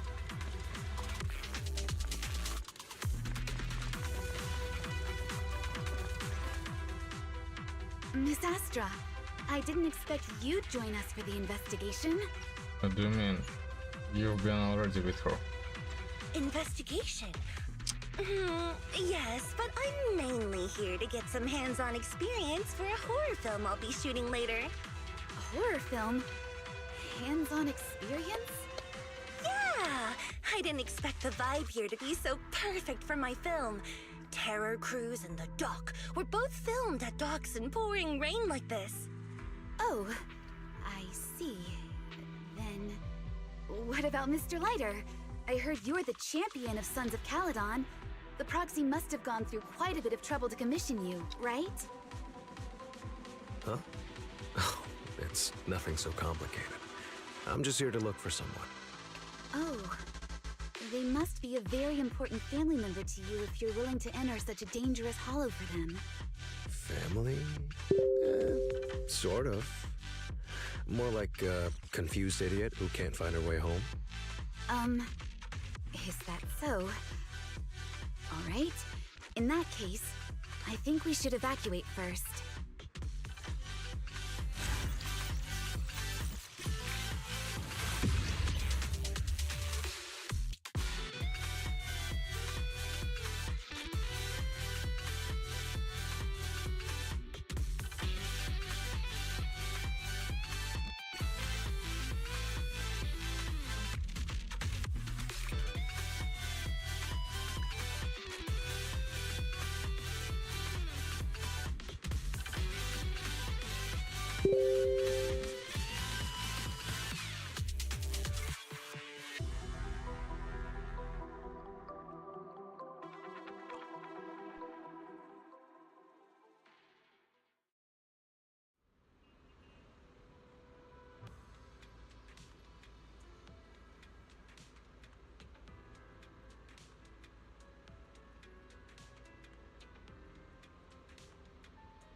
Mm-hmm. Mm-hmm.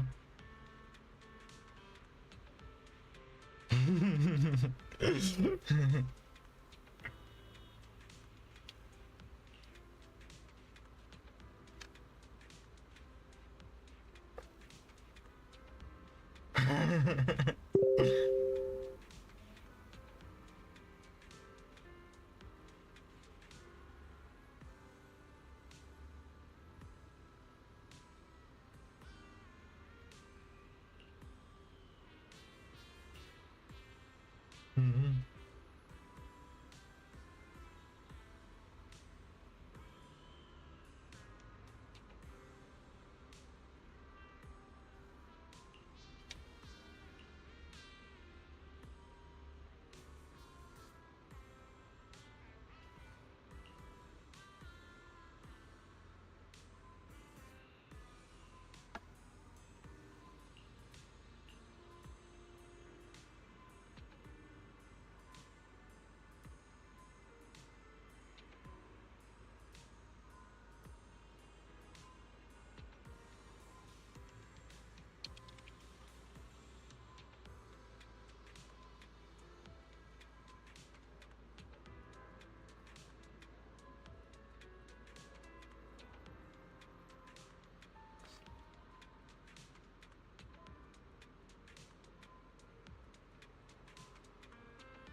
Mm-hmm.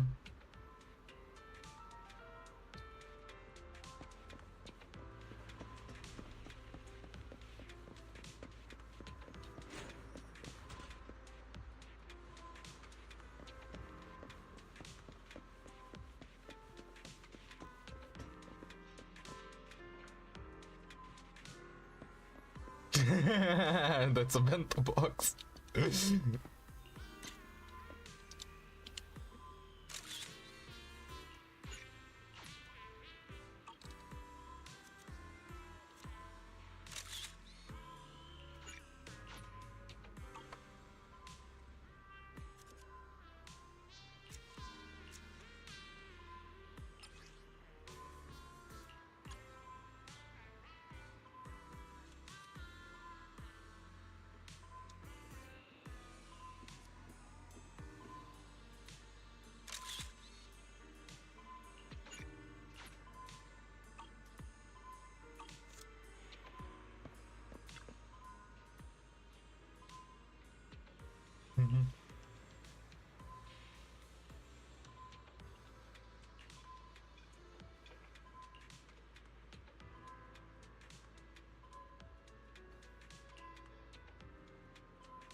This weather's perfect for a little exploring.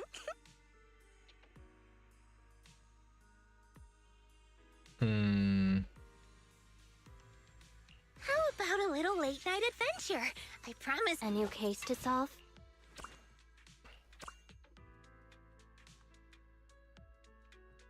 Yay. I'm gonna play as the robot waifu.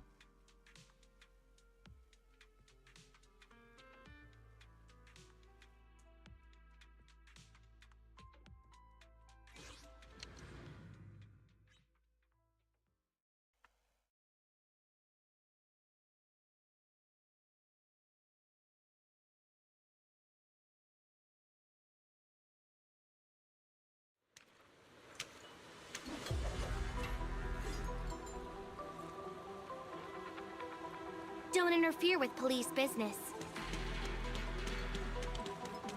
We've already grabbed the clue here. Let's check somewhere else.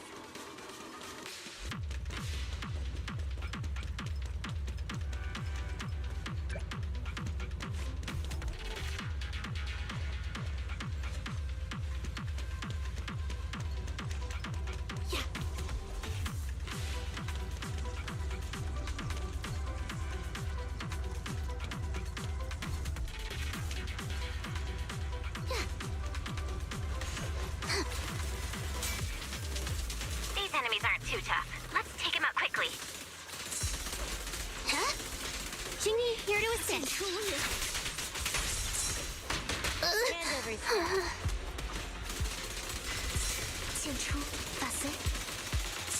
Take this. Resisting the nerves.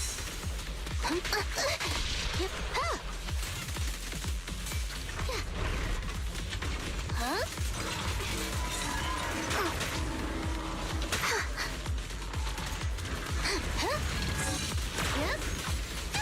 Don't miss our chance. You scared? 小心，刀剑无眼。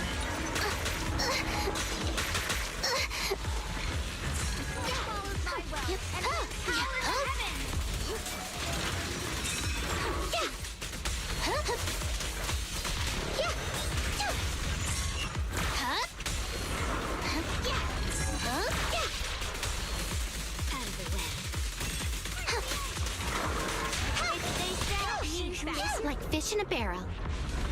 All enemies down. On to the next area. Yeah. Let's finish this quickly. I'm back on duty soon.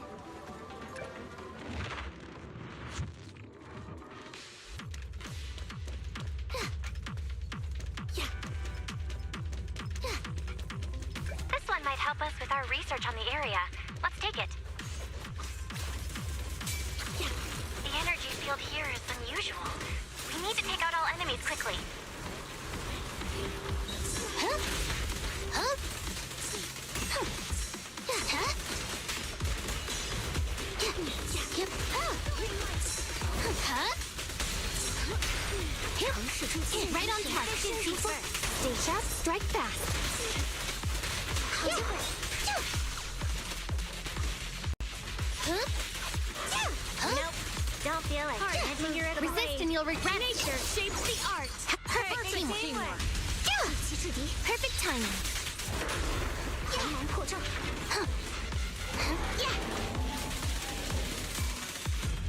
A fool's errand. All clear. But I bet we can do it even faster next time. Not bad, I guess. Patience now. Don't strain yourself.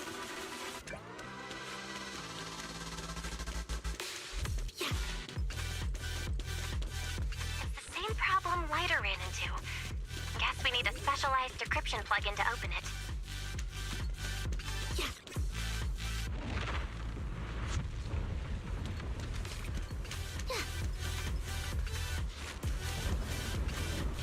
Those are some massive bolts.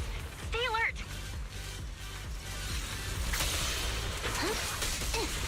Yep. Huh? Huh?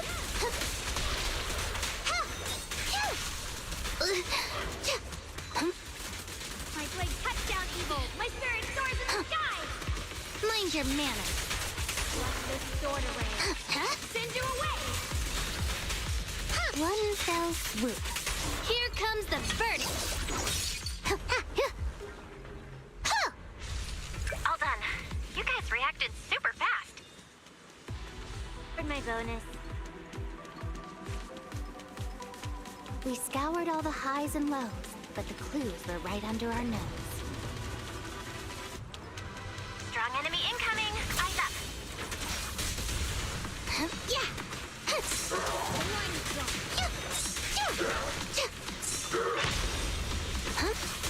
Sword follows my will, and then falls in the heavens. Thank you for your patience. Reveal truth. Right on time.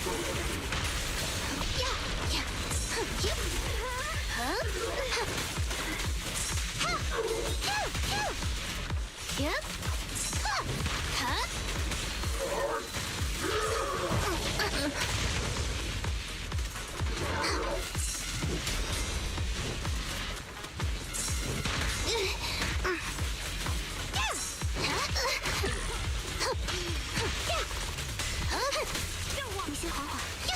All blades, Charge them all count. Together as one. Every move finds its mark.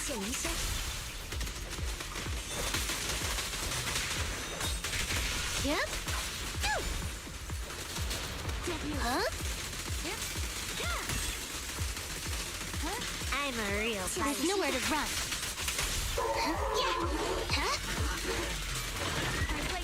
execution Continue. Much obliged.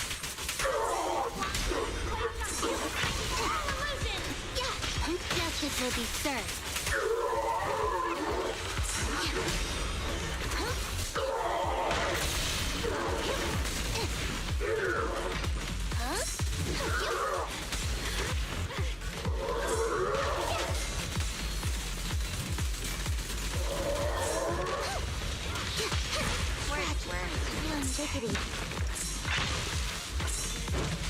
Recalculating the enemy's strength.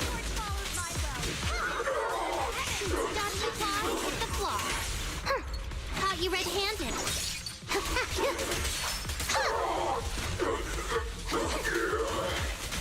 You'll pay for that! Perfect timing. you'll regret it. Mind your manners. One fell swoop. Damn it! My armor's failing! Snip, right on time.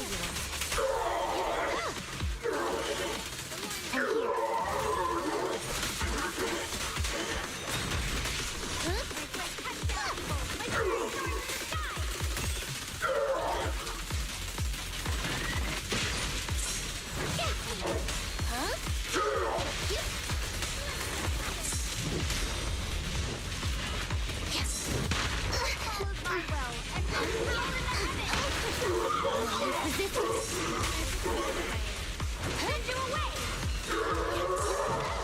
Much obliged.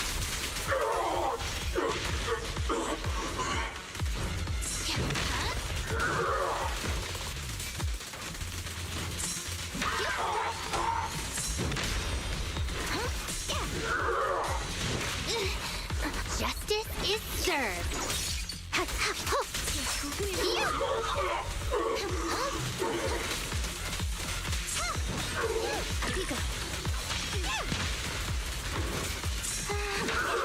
Alright, I'm a fish in a barrel. It's over. Everyone okay?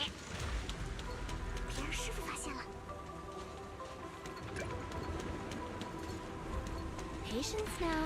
Don't strain yourself.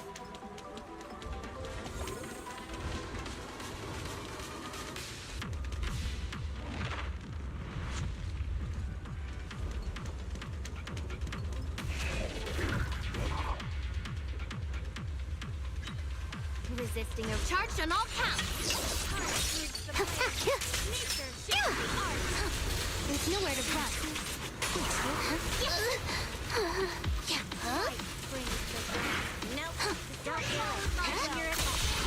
Perfect teamwork. Perfect timing. One fell swoop. Do your business.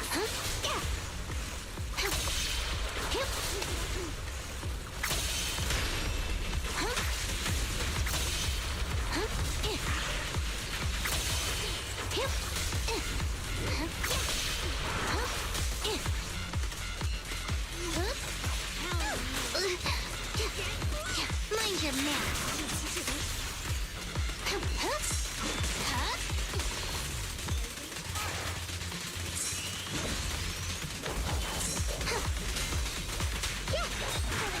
Let's send him flying.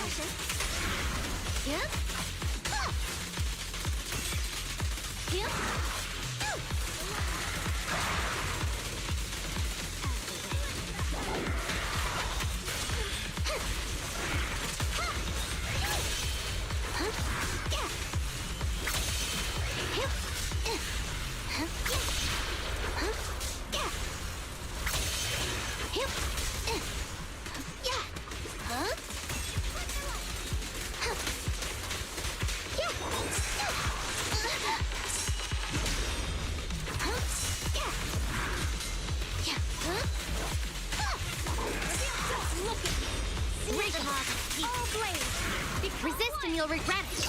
Target lock. Justice is served.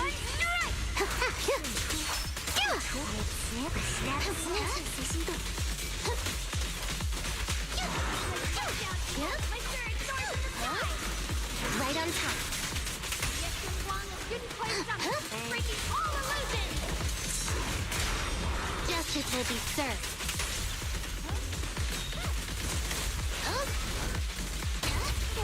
Much obliged. Catch him off guard. Here. Still one. Perfect timing. The perfect fight.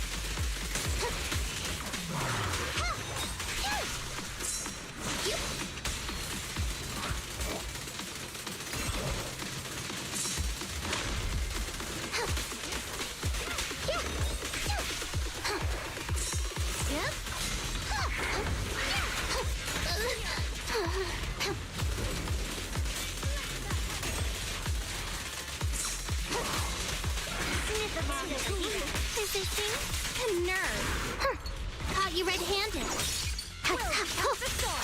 Yeah, thunder splits the sky. Perfect teamwork. One fell swoop. Snap, snap. Yeah. Hooligans. Face the consequences. There's nowhere to run. I am the heavens. No use resisting. Yeah. Huh?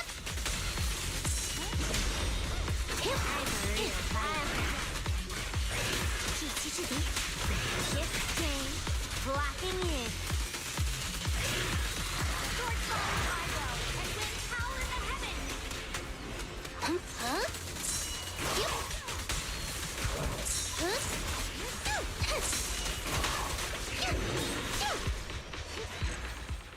You defeated. So like me, I got the last hit. Hold on. I'll need a record of your statement. Beep. Job done. I'm out. 敌侠到会，收剑入匣。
Damage.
Investigation done. Let's go tell Nansen what we found.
Well, you're an uncultured person. Don't pass on spicy noodles.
Karin.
Grumpy Shark.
What do we have here? A mini police officer. Police woman.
You're issuing for a moment.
Oh!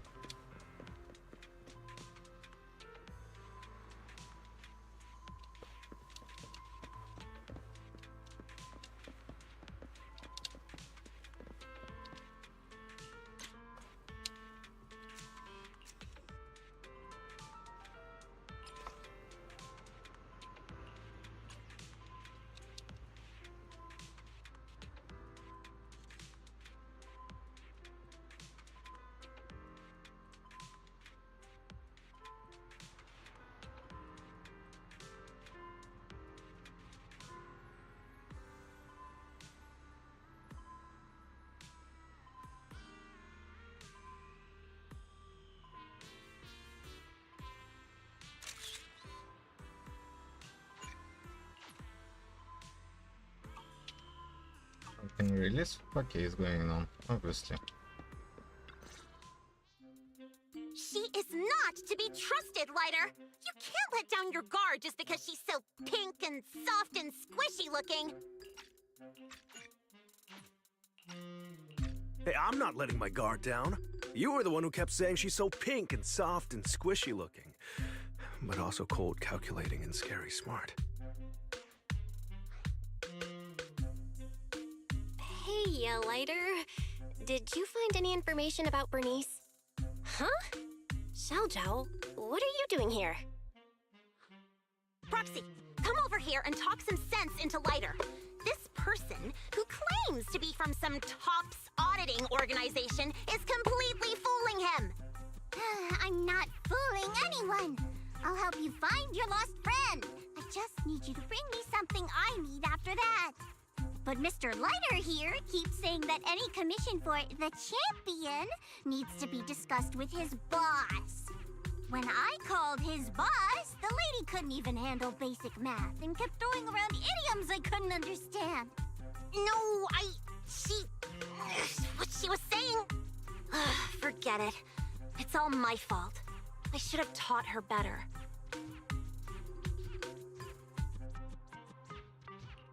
So, what is it you need, Xiaojiao?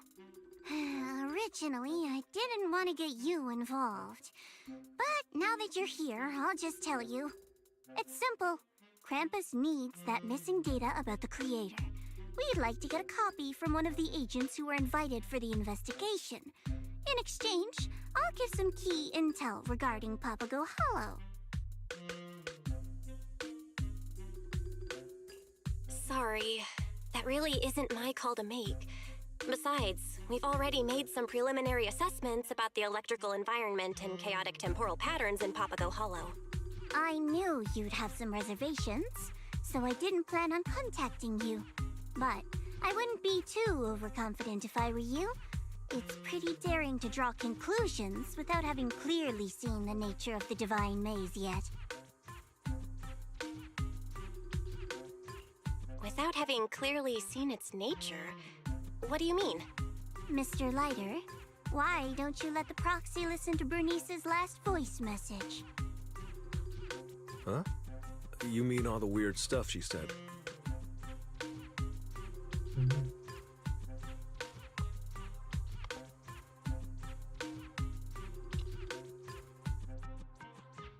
Guys, you'll never guess what I found!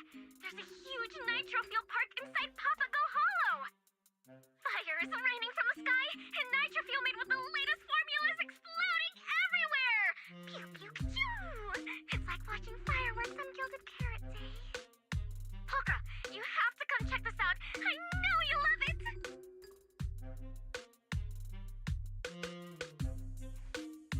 No need to overthink it, Proxy. She's always like this. Just one drop of nitro fuel, and she'll be up for the whole night. Then the next day, she'll be half asleep, saying all kinds of nonsense.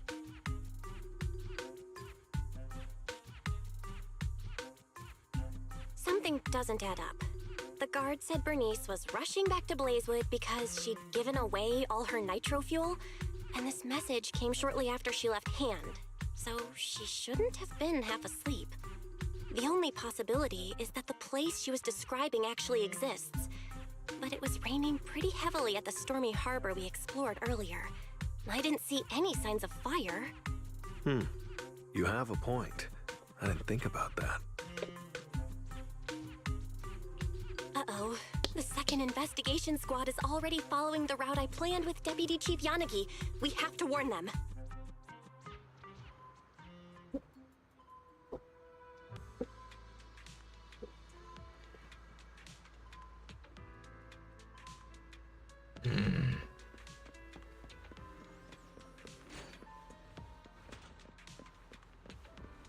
Wait, they're still here.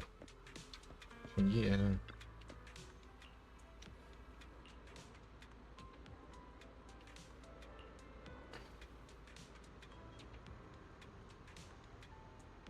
Mm-hmm.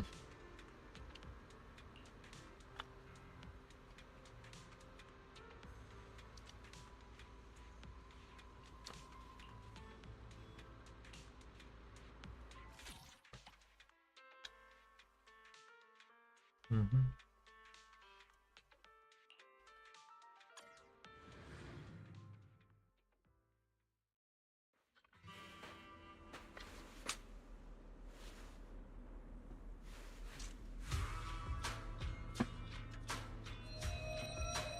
What was that?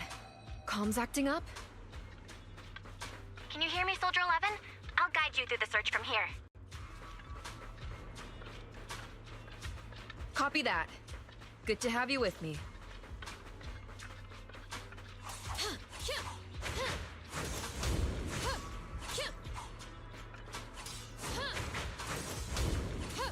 Watch out for these meteors. Flames ignite wherever they land. Flames? That's the last thing I'm afraid of.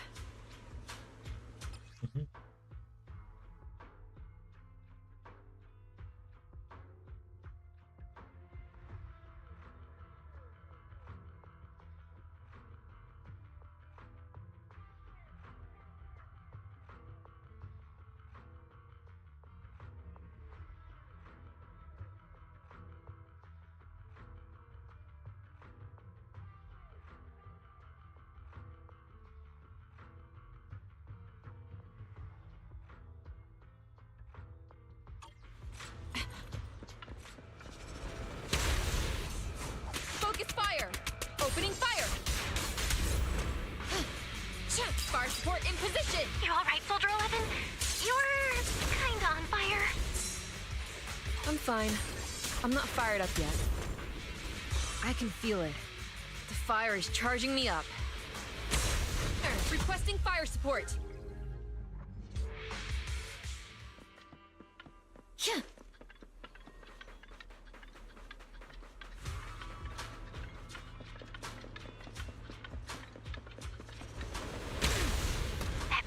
Seems to have blasted open a passage. Let's keep moving this way.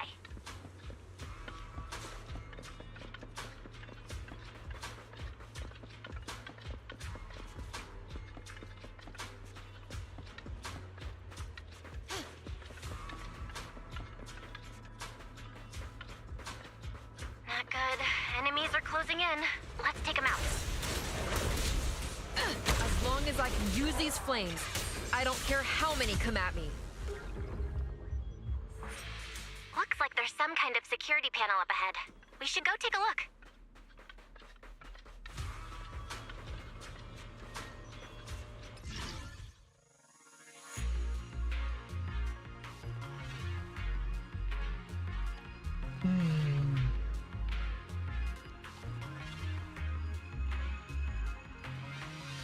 It's too quiet. Why don't we... I mean, awaiting orders.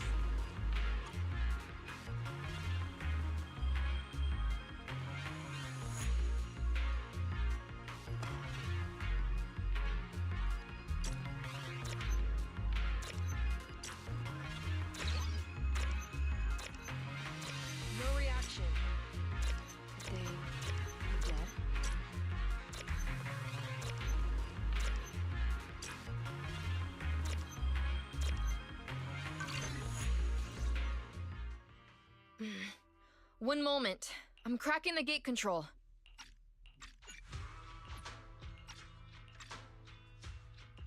Hold on, Soldier 11. It seems to have triggered some kind of alarm. Enemies are pouring in. You can't hold off so many enemies and crack that device at the same time by yourself. Let's come back with a team to clear this area next time. We better retreat for now. Huh? We're done here already? I only just got fired up. Simmer down for now. I know a girl who loves starting fires. I'll introduce you to next time. Let's pull back and go over what we've got so far. Copy that. Maybe tonight I'll try those noodles Seed was talking about. The kind that makes you breathe fire. Hopefully, that'll keep the fire burning.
Proxy, control, see me.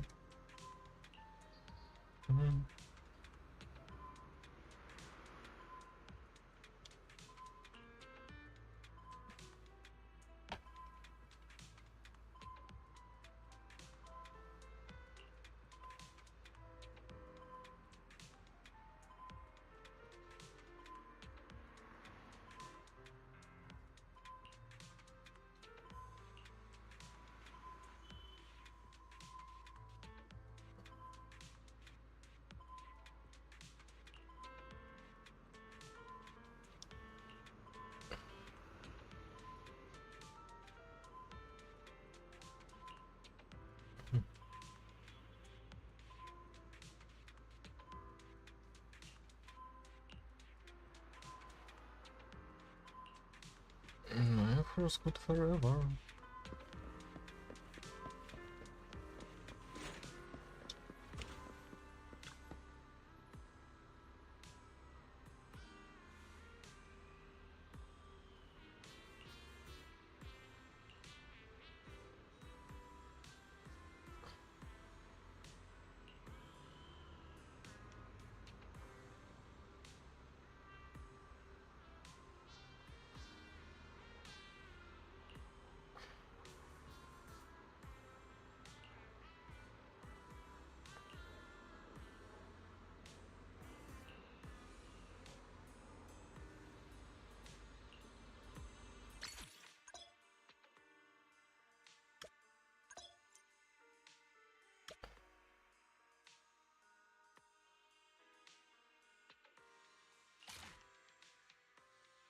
I wish I could use Geo Hero.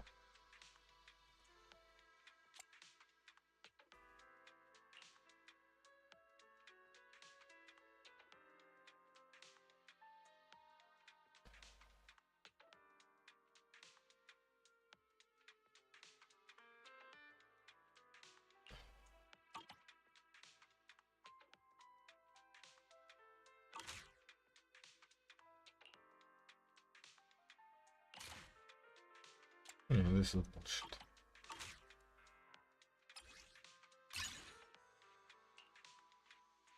Your fortune seems pretty good lately.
Out of seclusion, into battle. To the skies! If we can take out all the enemies quickly, we might get an extra bonus. Weak spot showing.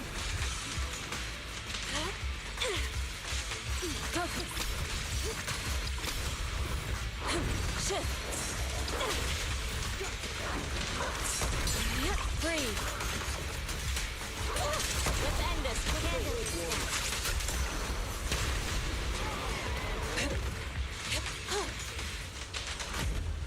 All bark, no bite. All clear. But I bet we can do it even faster next time. Here.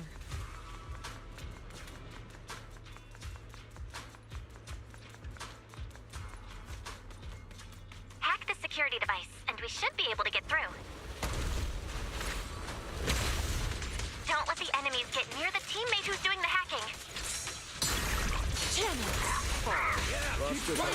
Careful! Cycle of yin and yang.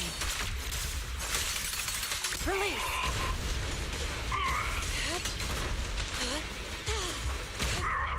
Nothing impressive. Nice, it's unlocked. Let's move on to the next phase. Soar with the wind. Today's divination favors venturing through the hollows. This one might help us with our research on the area. Let's take it. The flames are growing more intense here. Stay alert and avoid them.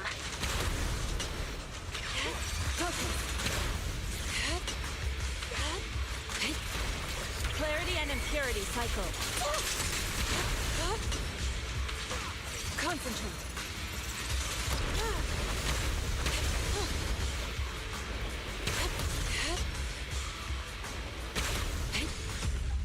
Ashes to ashes, dust to dust. Whew, finally cooling down. I thought we were about to get roasted. Yin and yang, it's all within the head. A super concentrated nitro-fueled drink that makes you happy with one drop? Yeah, no way I'm drinking that. But I bet it'll be useful somewhere.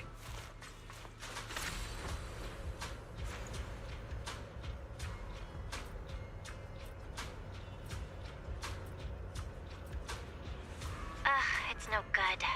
The startup hint says, give me a heartbreak record. What's that supposed to mean? Strong enemy incoming! Eyes up!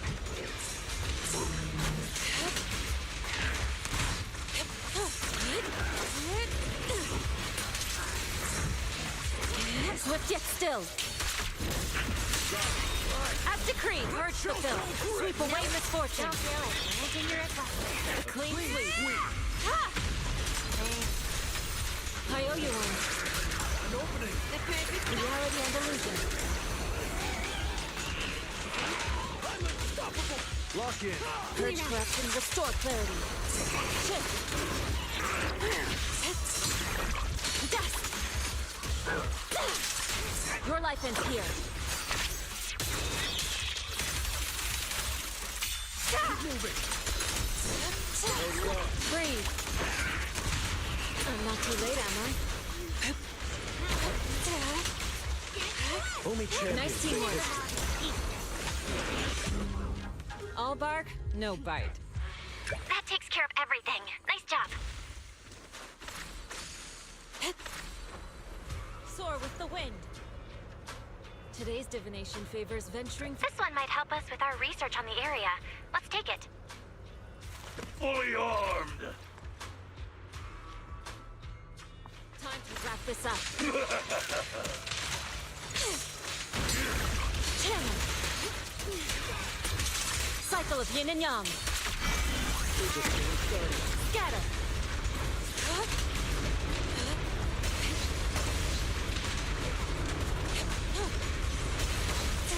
Don't underestimate them. Stay down.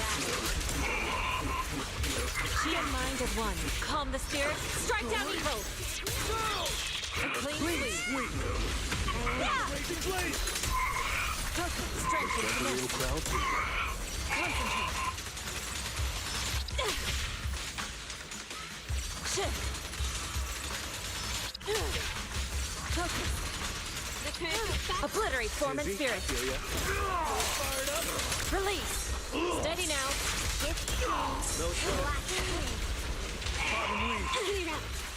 I owe you one.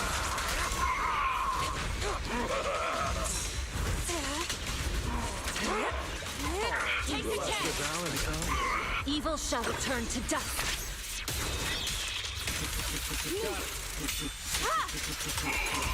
Concentrate. Spirit and form. Shift.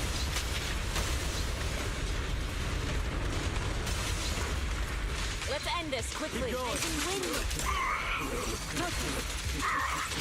Swift yet still. Active. Quiet your mind. Let all return to one.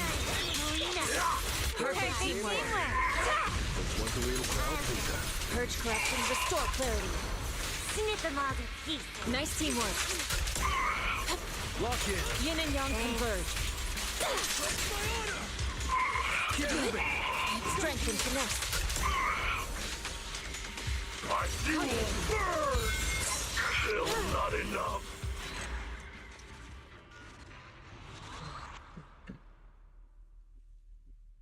Thanks for your efforts. Beep. Job done. I'm out.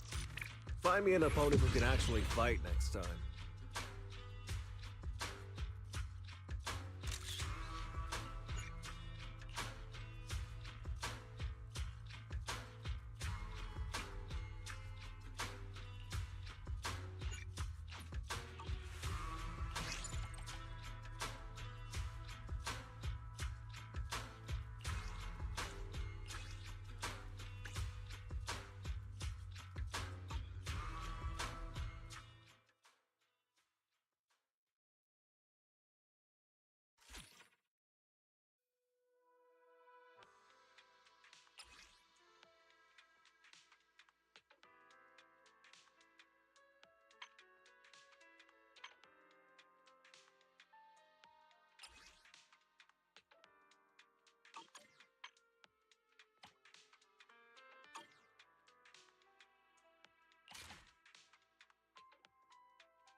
Yeah.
I want a hot pot.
Interesting.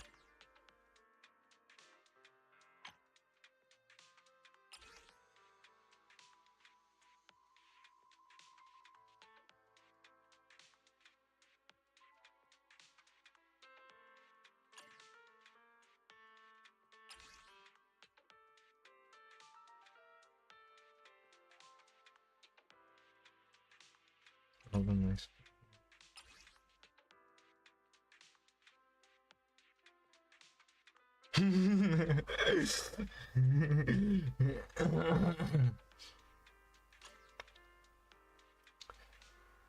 Cocktails, McTails, ice.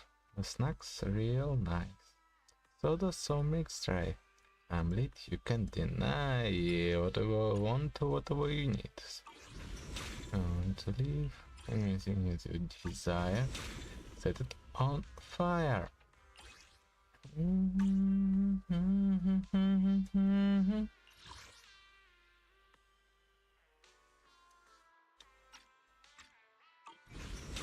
It's your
Need a fortune telling?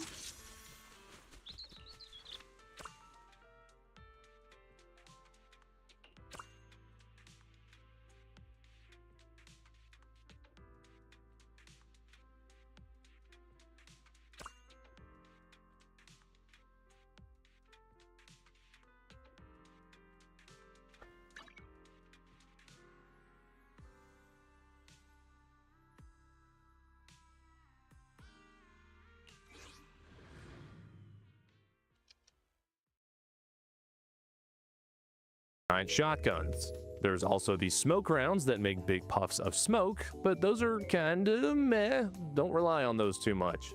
While highly effective in video games to hide you and your buddies, they're more for signaling than they are for obscuring, aka hiding you in your position.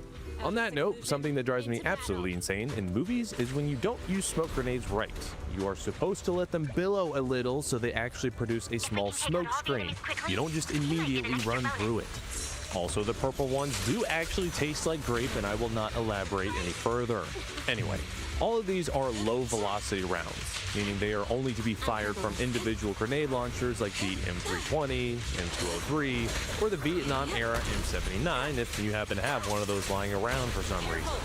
If you have something like the Mark 19, you fire high velocity rounds. These, as the name implies, fly farther and faster.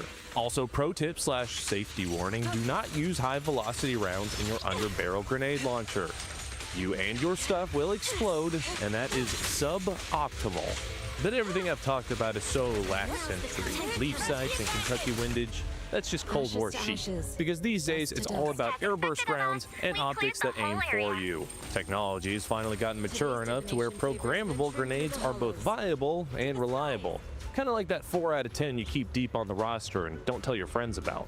We tried that a bit with the OICW program, and eventually the XM25 Punisher in the first chunk of the 2000s. The OICW was kind of a piece of shit, but the XM25 was decent. When it did work, it was a highly effective weapon system that rapidly ended what would have otherwise been a good old-fashioned firefight in just a few seconds. However, it was kind of awkward to use, had some reliability failings, intellectual rights problems, safety issues, and was hella expensive, even if it was produced at scale. No, it was not canceled due to being a war crime because the explosive rounds fired were less than 400 grams. No country has ever actually followed that rule. That rule was also expressly about bullets, and these are not legally bullets. Bullets kill with velocity, grenades kill with explosion. Is that splitting hairs and missing the whole point of the war crime rule? Maybe, probably, but does any government care? No. But the Army wanted grenade rifles again and kicked off the PGS program, or Precision Grenadier System. The idea behind these is to take your Grenadier, which would be armed normally with both a rifle and grenade launcher, and replace them with a single system. The entire goal is that these are, quote, counter-defilade weapons. This is just a fancy way of saying they blow up mid-air to kill dudes hiding in a hole or behind a hill. On paper, they're supposed to make it so that standard infantry squads don't have to call in for things like light artillery or mortars anymore.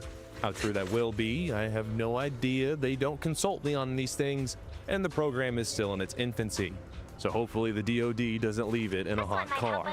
These are expected to be paired with the Army's fancy new optic, the XM157, which will assist in aiming, designating where rounds need to explode, and ensure that whatever private that's carrying this thing doesn't miss with what will inevitably be very expensive pieces of ammo. But if you really want to see the latest evolution of the grenade, it's literally just dropping it from drones, because those things have basically taken all the really cool things to learn and read about and just obliterated the hell out of it. You'll see plenty of jerry-rigged quadcopters designed to carry traditional grenades, held in place in such a way that the spoon gets flung out as soon as they're dropped. However, as grenade stockpiles dry up, drone pilots have to adapt, and now specialized grenades are being built with leftover explosives and 3D printing. You'll be hard-pressed to find a standard model of these. They're largely dependent on what unit specifically is building them, and they all have slightly different models for the most part, and are iterated on every single day. Now, this is usually the part of the video where I would say something like, so what does the future of the humble grenade look like? But there kinda isn't one. I scoured everywhere I could find to try to find what was next in the life of the throwable bomb we have to look forward to. There is the stackable one I mentioned earlier, but those are offensive hand grenades, designed to basically be a less safe flashbang or stacked together for explosive door breaching. The M67 is old, like 57 years old, and there have been some improvements on it over the years, like fuse modifications and quality control measures, but those were done for safety reasons, not for better killing reasons. The reality is that when it comes to creating the throwable bomb, it is a solved problem. The perfect and final form, if you will. They are stupid cheap, they are very reliable, and they do exactly what they are intended to do. Again, much like the 4 out of 10 that's buried deep in your roster. You should collar, by the way. But on that note, thank you for watching. I hope you enjoyed today's video. Please subscribe, and I will see you in the next one.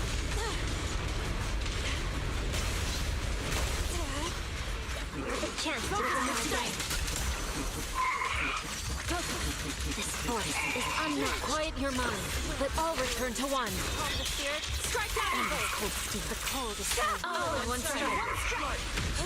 Steady now. Purge corruption, restore clarity. Cycle of yin and yang. Let's end this. Creed! I owe you one. Shit! You laid out. Nice teamwork.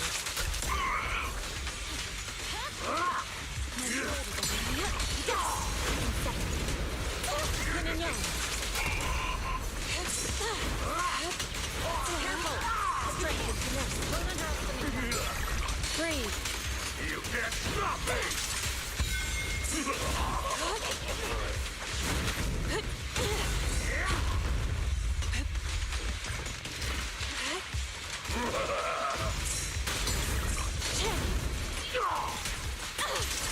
Swift yet still. An opening.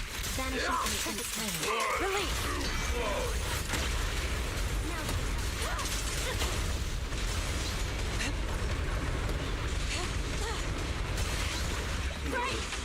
Eric, the weak spot is here! Quickly! I'm not too late on reality and illusion. Let fear consume you! All will calm the spirit. Strike down evil! With a clean sweep. Steady now. Careful. Concentrate. An opening. Vanishing in an instant.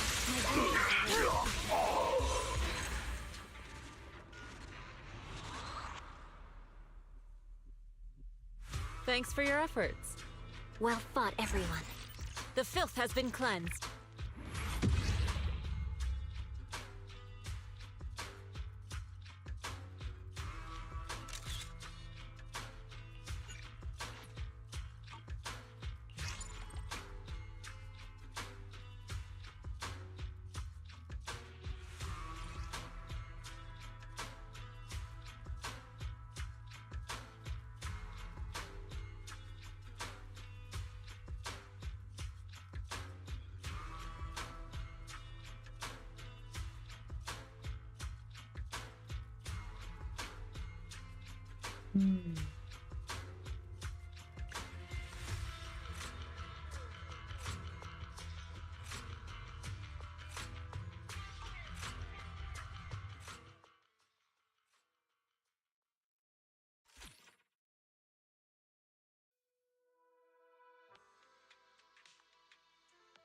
There's a 23-year-old hidden detail in Attack of the Clones that uses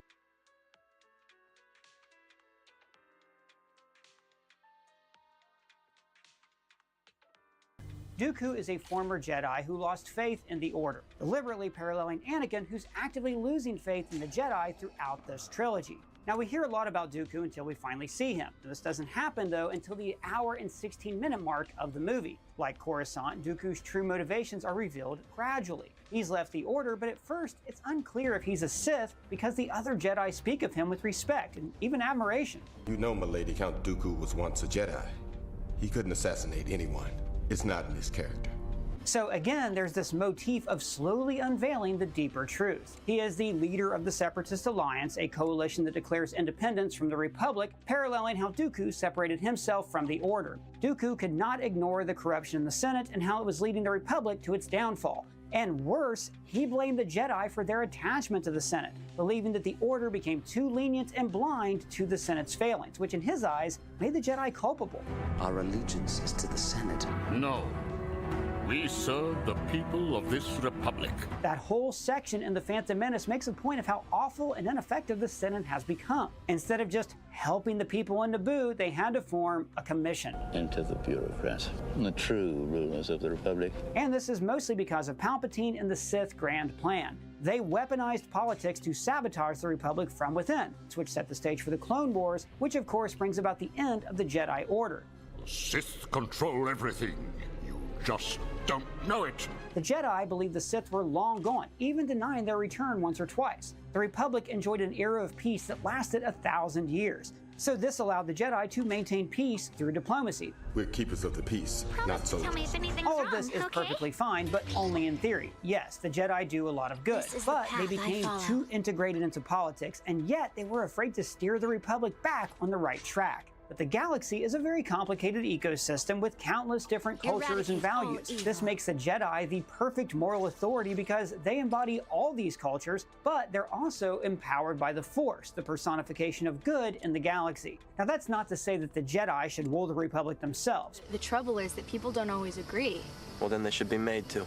They were pure and good. They wanted to cling to the idea that this is enough to inspire the Republic, but clearly it wasn't. The Jedi are the moral beings of the galaxy, but they chose to be loyal to a bunch of politicians who had lost their moral compass. They want to be an integral part of the Republic and yet do nothing that will jeopardize their precious codes. What happens to one of you will affect the other. You must understand this. And that is the core of the problem. If those who are meant to defend democracy aren't vigilant and not taking care of protecting it, then they will open the door to somebody like Sheev Palpatine. With thunderous applause. It wasn't that the Jedi were out of touch. They became out of sync with the Republic. The 1,000 years of peace and success made them too stagnant and overconfident. They became arrogant, the Sith were long gone, and the Republic is everlasting. The Order just needs to stay the same. Even Yoda admits I'll this. give you a hand. Too sure of themselves they are. Even the older, more experienced ones. Although I'm not sure if Yoda was speaking for himself here. See, Yoda and the others were still convinced in their ways, even with everything around them crumbling. It's only in Revenge of the Sith that Yoda finally admits, Failed, I have.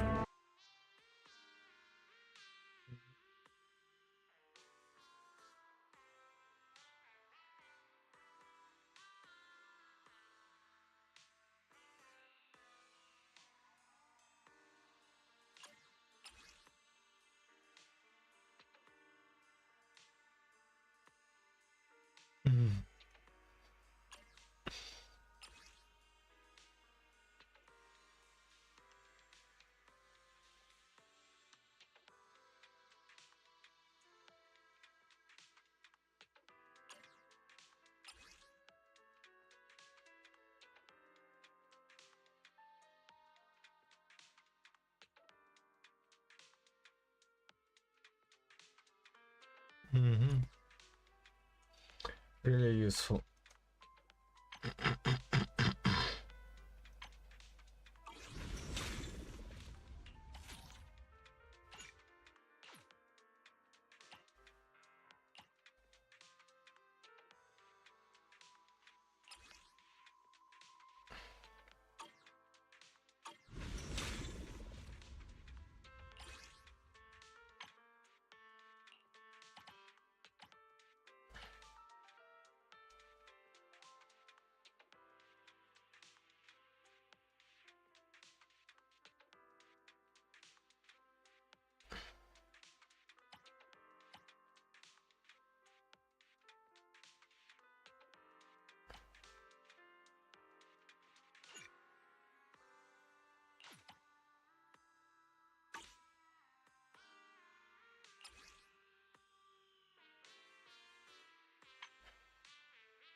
Obviously, the strict Jedi Code is crucial, and we see many times why it's so important for the Jedi to have control over their emotions. However, the Jedi became too dependent on what they believed to be true rather than using the Force to guide their wisdom. I should think that you Jedi would have more respect for the difference between knowledge and wisdom. And this is why Qui-Gon was seen as such a controversial member, despite the fact that he was basically the ideal Jedi. Concentrate on the moment. Feel, don't think. Use your instincts. But remember, the Jedi are guided by the Force, the cosmic energy that holds everything together and also puts all life forms on a predestined path. So they were trusting the Force to lead them on the correct path. Now, that predestination philosophy can be very dangerous, especially to Jedi like Anakin. And I'm pretty sure that Dooku was also convinced that the Force was guiding him. However, the enveloping dark side clouded everything, particularly the Jedi's vision and possibly their connection to the Force. I think it is time we inform the Senate that our ability to use the Force is diminished. So to overcompensate for their blindness, they put their faith in the Republic and their code. This goes back to Coruscant. The temple stands right next to the Senate building, which is controlled by Palpatine. I am the Senate. So it's as if his darkness is emitting with such evil force that it shrouds the Jedi in darkness. But still, they try to wade through that darkness, blind to what's right there next door. All of this boils down to this scene. The dark side of the Force has clouded their vision, my friend. Hundreds of senators are now under the influence of a Sith Lord. This moment represents the final point of no return for the Jedi, their last chance to see through the fog of lies and uncover the Sith plot. Yes, the board was already set before the Clone Wars. The Senate was broken and the Republic was fractured, but it's not too late to save the people that the Jedi swore to protect. And then here's Dooku, once considered to be a great Jedi, and laying it all down for Obi-Wan, exposing the Sith plot. He is confirming things that the Jedi already suspected. He's even willing to unmask Palpatine. This is their chance to take action to stop the Sith. Everyone, go after it! And together, we will destroy Sith. Even if Dooku is a Sith, even if what most of he says is a manipulation, there's enough here to make the Jedi start asking some questions. They don't even try to understand why he lost faith in the Order, a blindness that prevents them from seeing Anakin's fall. But Obi-Wan is also pretty wise. Hello there. So at the very least, he could have used Dooku to the Jedi's advantage. Maybe trick him into exposing Sidious, uncover what the Sith are planning, and even turn Dooku against his master. Order 66 could still be avoided, since if the Jedi know that Palpatine is a Sith Lord, then they have reason to suspect the clones. After all, Order 66 was such a brilliant move because the Jedi trusted the clones. And of course, Anakin's fall could have been stopped, since I believe he wouldn't be so easily manipulated back in Attack of the Clones. I don't believe you. The Jedi don't believe Dooku, and instead they plunge straight into the Clone Wars, becoming pawns, just like the droids and the clones, dancing to Palpatine's song. The Jedi are incapable of acting on any of this, because if the Republic is indeed broken and the Sith are manipulating everything, then that means that the Jedi will have to take action against the Senate. To cleanse Palpatine's influence and destroy the Sith, they will have to take control over the government so that they can steer the Republic back from the brink. Maybe even take power for a very short time to allow the good senators to seize the chance that will heal the Senate. The Jedi Council would have to take control of the Senate in order to secure a peaceful transition. The time for half measures and talk is over. But they can't do something so drastic because this will be even if this action will stop the war, prevent a massive loss of life, and save the galaxy from the Sith. This is why Obi-Wan rejects everything that Dooku says, a denial that continues even after begun the Clone Wars has, and Dooku is exposed as a Sith. Lies, deceit, creating mistrust are his ways now. Yoda says they will keep an eye on old Palpatine, but they don't act on it until Anakin literally tells Mace. Somehow Palpatine returned. Sorry, I meant this. We've already grabbed the clue here. Let's check somewhere else. When Padme accused Dooku of her attempted assassination, the Jedi Masters refute her claims. He is a political idealist, not a murderer. You know, milady, Count Dooku was once a Jedi. He couldn't assassinate anyone. It's not enemy incoming. And this is ironic, since the same thing happens when Qui-Gon reports about Maul and the Sith. The Sith have been extinct for a millennium. I do not believe the Sith could have returned without us knowing. And even after they discovered that Maul was a Sith, they didn't really investigate anything for a decade. This force is unmatched. And, to make matters worse, they conveniently ignored the suspicious creation of a clone army and the timing of its reveal. And let's not forget about the part where they discovered that the Sith created the clones, but they just cover it up. Cover up this discovery. We must. Even when it was clear that there was something very wrong with the clones. But what did you expect? These are the guys who denied the existence of planets simply because... For the next We've already grabbed the clue here. It does not exist.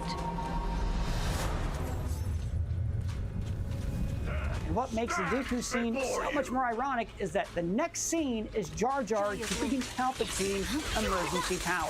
I love them. And the Jedi, they were following orders, like the droids and the clones. Yoda and Mace stand on the outskirts of the Senate, looking in, unable to make a change. It is done. Once again, they're on a higher level, oblivious of the truth that is right there below, blind to the fact that Palpatine is actually declaring the death of the Republic and the Jedi. Purging flesh. The first battle in the Clone Wars happens in Geonosis, yet another planet with strong visual symbolism. It is a red dark planet, almost like an evil analog to Tatooine. The red and the dark orange symbolize the Sith. Now, desert planets in Star Wars usually serve as the start of the journey for the heroes of each trilogy, a planet they must leave to discover their destiny and become a great Jedi. Like our fathers before me. But Geonosis is a subversion of that by becoming the world where the Jedi will die. Not literally, that happens later, but metaphorically. This is where the Clone Wars starts and where the Jedi officially abandon their peacekeeping ways and fall into the chaos of war. This continues this movie's theme of inversion. Remember, the opening crawl actually tilts up to a planet instead of down, showing how everything in this movie is flipped on its end. The shroud of the dark side. Press forward. And once they're committed to this path, they are trapped by Palpatine's perfect plan. They have no options at that point but to follow the path that leads to their doom. And so it's fitting that Dooku's final scene of the movie takes us back to Coruscant, where he meets Palpatine. Now this is a full circle moment. At the start, Coruscant is covered with the fog of clouds, but by the end, the world is seen clearly. However, a red-orange glow covers the whole world, making it feel like hell. Very similar to Geonosis, symbolizing that with the start of the Clone Wars, even the gleaming illusion of Coruscant cannot contain the shroud of darkness that has been festering right at the heart of the Republic. This is right under the Jedi's gaze, the place where the Jedi will die in more ways than one. And it's a sign that the Sith have already won. The war has begun. Excellent. Everything is going as planned.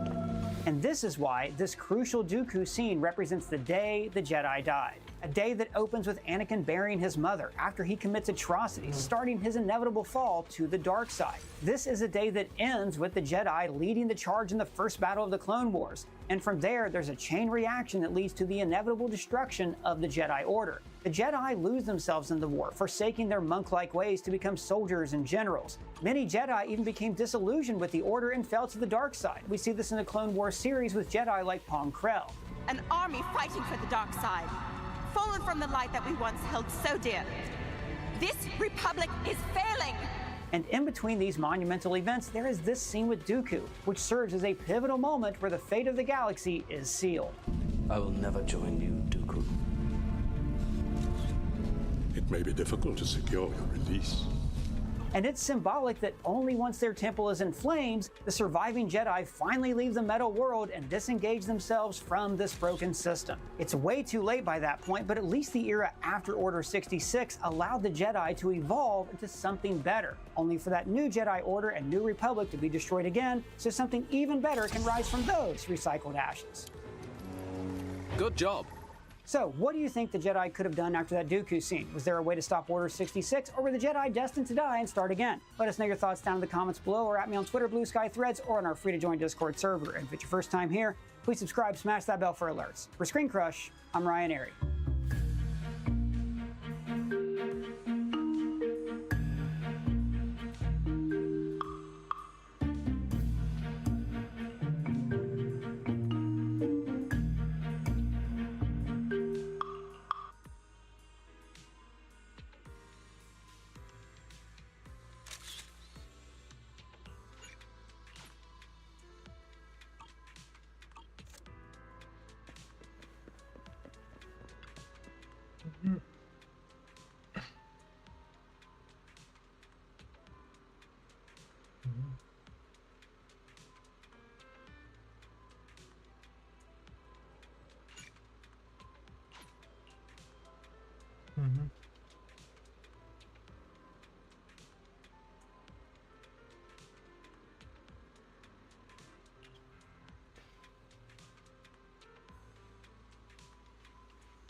Little girl.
But she doesn't have energy.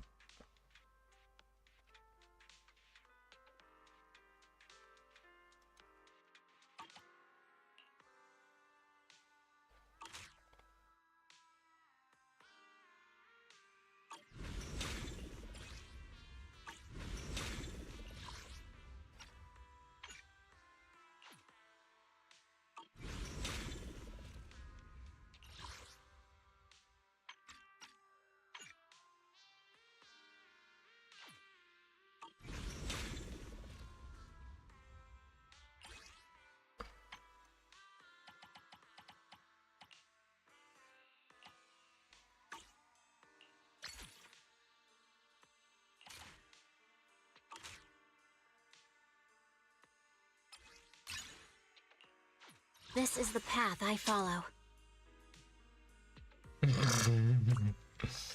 Dreamy Abyss. Where is Newbie? Sure.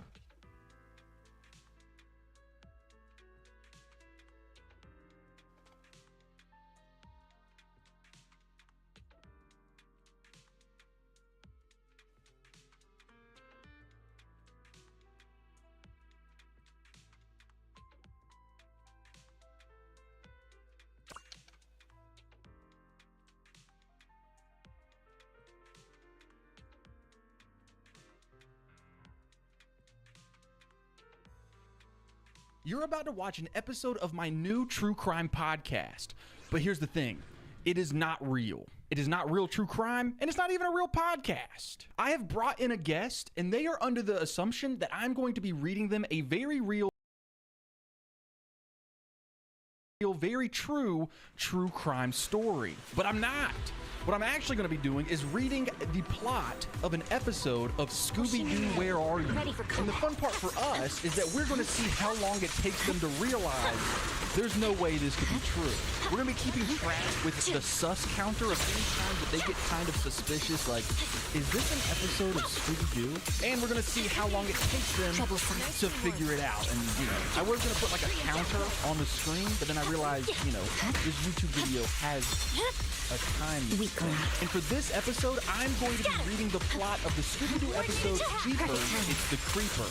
Now let's go see if our guest can figure out. I think this is a cartoon. Welcome to Unleashed, the True Crime Podcast. I am here with my guest today, Robert Farrell. Today, what I'm going to be doing is I have found the most absurd and insane true crime story. And I'm going to tell you. So let's just jump right in. It's October 3rd, 1970. Exterminate all evil. A security guard at a local bank arrived home one night after the cold is silent. had fallen across the road, which caused him to get out of his vehicle to try to get out of the way. While he's trying to clear part of the road so that he can get around, someone jumps out from the bushes and attacks him from behind. He would have probably laid out there in the street all night if it wasn't for a group of kids headed to a school dance. They pulled up and noticed the tree in the road and a car, and once they got out of their vehicle to see what was going on, they noticed the security guard unconscious on the ground near the tree. They also noticed that the security guard's car had been torn up and trashed. The seats were ripped out, papers from the guard's briefcase strung out onto the street, and they said they even noticed springs from parts of the car. Because I guess back in, what year was this, 70? That's back when, like, car seats had like, springs in them. At first, they thought the guard had not seen the springs. But they realized that there's not a single scratch on the outside of his vehicle. Only the inside has been thrown up. The kids managed to get the guard conscious for just a moment before he passed out again. The only option. They handed him a piece of paper and they said the flame will tell the creeper. Now the piece of paper that he handed them was completely blank. That and all the weird nonsense, like sentence and everything, they made the kids they thought he was out of it. Sounds like a Twin Peaks. It does sound like a Twin Peaks episode. Fire. All evil, cut away. Yeah. So the kids thought that the guard was just like talking nonsense because he was obviously in need of medical attention. But remember, this is 1970. No cell phones, no GPS. They couldn't like just call 911, which is crazy to think about. Because now if you get in a car accident, you just call 911. What did you do back in the day? Use the car phone. Surely not everybody had a car phone. I still don't understand car phones. Like, how popular were they? I don't think they were that popular. I think it was like a rich person thing. Like a limo had a car phone or something. I don't know. But wait, he was a security guy. That feels like the type of dude that would have. Yeah, that's a good point. Yeah, I don't know. What did you say was the what was it that ripped it, or like was in the note? It said the flame will tell the creeper. Okay, because I heard creeper, but I was like, no, that's Minecraft. That can't possibly be what that. Yeah, this is where Minecraft got the idea. But that is a very real question though, of like, what did you do if your car was totaled back in the day? The kids that had found the guard started looking through the papers that had been tossed out of his car, and they found a page that had the name and the address of the manager of the bank. They didn't know that at the time, but it was a name and an address. They noticed, it's a small town, they noticed that they're actually right down the street from this address. So they took him there. They managed to get the guard into their car. They take him to the bank manager's address, and the manager is a man named Carswell, and he helped them get the guard into the house. They laid him on the couch, and he let the kids use the phone to call the police. The only officer on duty was dealing with an emergency and wouldn't be back for several hours. How small is this town? Extremely small town. Like the way that it was explained in the research was, it was like the bank had maybe 2 employees, the bank manager being one of them. Still this small. I have no idea. I don't even know. The bank manager being one of them. Still this small. I have no idea. I don't even know if this is a town. I don't even know the name of the town. So the guard is still unconscious, and Carswell starts asking the kids what happened, what's going on, because they just showed up with this unconscious guy that he works with. They explained what they saw. They told him about the blank piece of paper and the fact that he said the flame will tell the creeper. And they actually get some information, because Mr. Carswell explains that the creeper is what the local newspaper had nicknamed a serial bank robber who had been robbing banks in the middle of the night. And they had nicknamed him the Creeper because every time he robs the bank, and he had robbed this specific bank several times, was the doors and the windows were all locked from inside when the cops got there. Mr. Carswell tells the kids that they can go on to their school dance, because remember, they were on their way to a dance, like a prom or whatever, and he'll get the guard some help once the officer on duty gets back. So the kids leave for the dance, and this is where you would think is the end of the story, but this is where it just gets started, because they still have the piece of paper. The school dance was being held at a big barn in the middle of a bunch of farmland. So one of the parents of a student at the school always volunteered their barn for events and stuff. It was out in the middle of nowhere. They've got music, all the kids from school are dancing and hanging out in this big barn, and then the lights go out. Due to the events with the bank guard earlier, the kids had already missed most of the dance. So when the lights went out, everyone assumed it was just a power issue. Again, it was 1970s in the middle of a farm in a bar. So they decided, well, the dance is pretty much over anyway. Let's all go to the malt shop and we'll just keep the party going there. Everyone pretty much leaves, but a few of the students stick around to help clean up all the food, including the ones who found the security guard earlier in the night. While out by the barn bagging up some trash, this is where it gets insane, dude. They're bagging up some trash outside the barn. A man who was wearing a face cover comes up to one of the kids and starts demanding the paper that they had taken from their car accident from the security guard. And it becomes pretty apparent that the reason that the power went out is because this guy cut the power off. And he's getting pretty aggressive. So he's demanding the paper. The kids are freaked out. They just take off running across this farm. And at this point, it's really late. There is no light. So it's really difficult to see out on the farm. They all take off. Some of them are hiding in bales of hay. Some of them are hiding in a hen house that was near the barn. Just imagine being out there in the middle of nowhere, pitch dark, some guy's yelling and chasing you down. He's wearing a mask. And now you're hiding and hoping he doesn't hear you breathe. What if the hens in the hen house just started freaking out and giving away your position? This is nightmare fuel. Yeah. What kind of face covering did he have? It's it wasn't explained super. I don't think it was like a ski mask. Okay. I think it might have been like a maybe like some sort of rubber face covering, or I don't know. What did they have Like in a Michael Myers mask? I don't think they had that in 1970, right? Or maybe they did because Halloween's around that time. Maybe it was something like that. It didn't specify, and there's no pictures because it was 1970. I mean, they had photographs, obviously, but not like well documented photographs. If I 1870, it's Alexander Hamilton is one of the kids. I am not giving back this paper. If I can find a picture, I will put it up in the video. This is all over the blank piece of paper that you got from us. If I can find a picture, I will giving back this paper. If I can find a picture, I will put it up in the video. This is all over the blank piece of paper that you got from a security guard who was seemingly attacked earlier in the night. So like, I can put myself like when I was in high school, something like this happened, because kids don't make rational decisions either. Yeah. Like the rational thing is to get back in your car and leave. They're hiding in a hen house. Like, what use is it to you? Or give them the paper, right? While they're running around this farm trying to hide, they find a car parked behind some bushes and they assume, oh, this belongs to the guy. This is his car. So they open his car and they start looking through his car. They don't find any identification. They don't find anything with name, address, nothing. All they find is a bunch of torn up negatives, like photo negatives from old film cameras to take pictures back in the day. See, there was cameras. So the kids, they all end up finding each other again. Before they get in the car, like they open the front door, the guy is in the driver's seat of their car waiting for them. Wait, their car? Like Yeah. He went back from his car to their car? Yeah, so like when they went to go jump into their car, he had just been sitting there waiting the whole time in the driver's seat. They see him in the driver's seat. They take off back into the pitch black barn with this guy running after him again, and he's just demanding the blank paper over and over again. Paper, paper. They're in the barn, they're stumbling around in the dark. The guy chasing them gets caught up in some of the machinery that is used for baling and bundling hay bales. So he gets caught up in the machinery, he can't get out. Supposedly he was scared to death that the machinery was going to turn on and crush him, or that he would get caught up in the gears or something, because that's, I guess, a common thing that would happen. To a hay bale. Yeah, classic.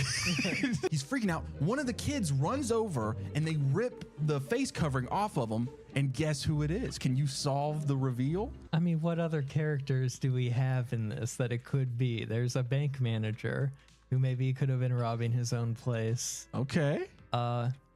Why does he need the paper, though, is the thing. Why is this so important? What did it say again? The paper, the flame will reveal the creeper or something like that. Will tell the creeper. Man, so I have to solve this. This is the whole conceit of the show. Yeah. Okay. I'm trying to think through, because I edit all the can I solve. I'm trying to think through what your process is, but also you usually don't solve it. So maybe I should be doing Well, and also I'm usually trying to solve a fictional story. This happened. You didn't name that many people. There's the bank guy, there's the homeless guy, there's whoever is running the prom. I mean, the most fun reveal I could think of is that maybe the bank manager. Is that what you're locking in? Why would he need the paper though? What's the significance of the paper? Especially if he theoretically like robbed the place. You know, maybe we're thinking about this the wrong way. Maybe since there are so few people, like one of the clear kids. Ooh.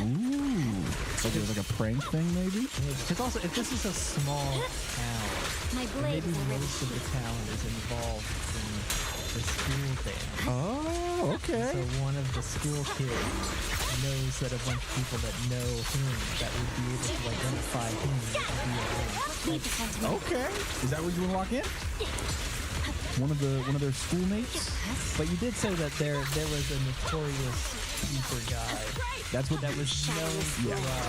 Specifically that day too. So why would it be someone that was in this town? Well, and again, the important thing to remember is this is like true crime. Yeah. So it might not make any sense. That's another thing. So it could just be a random guy. It could be, but you got to lock that in if you want to get it right. That's what makes this show fun. Yeah. Okay. I'm a lock in the bank manager. That's still my favorite. That's somebody that's inside on the bank. Someone we know. One of our cast of characters. And he knows what a small town bank is like. And so he knows how he can rob off neighborhood banks. That's true. And it's his bank that keeps getting robbed. Yeah, I have no idea why he would need the paper so bad. Yeah. Thinking about the scene of the car. So the entire inside of this car was ripped out. Yes. But also why would ripped out there like just signs of a struggle, or is like I told you what I know. So the inside of the car has been torn apart. The guard handed him a piece of paper. It was within consciousness, and that's all we know. Troublesome. I had a fire in this story. Nothing Truth is the thing that reveals. All clear. Yeah. But I bet we can do it even faster. See, it's not so easy. Was there a fire at the school dance? Like it was at a bar. Was there like a bonfire? Not that I know of. Not that I know of. I perform maintenance on Tailless, a total of 100 Alright, I'm gonna lock in my original guess.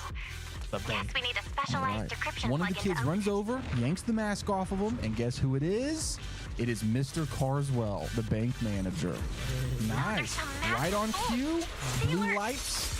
The officer on duty that night has arrived. After getting the phone call earlier in the night, he runs up with a flashlight.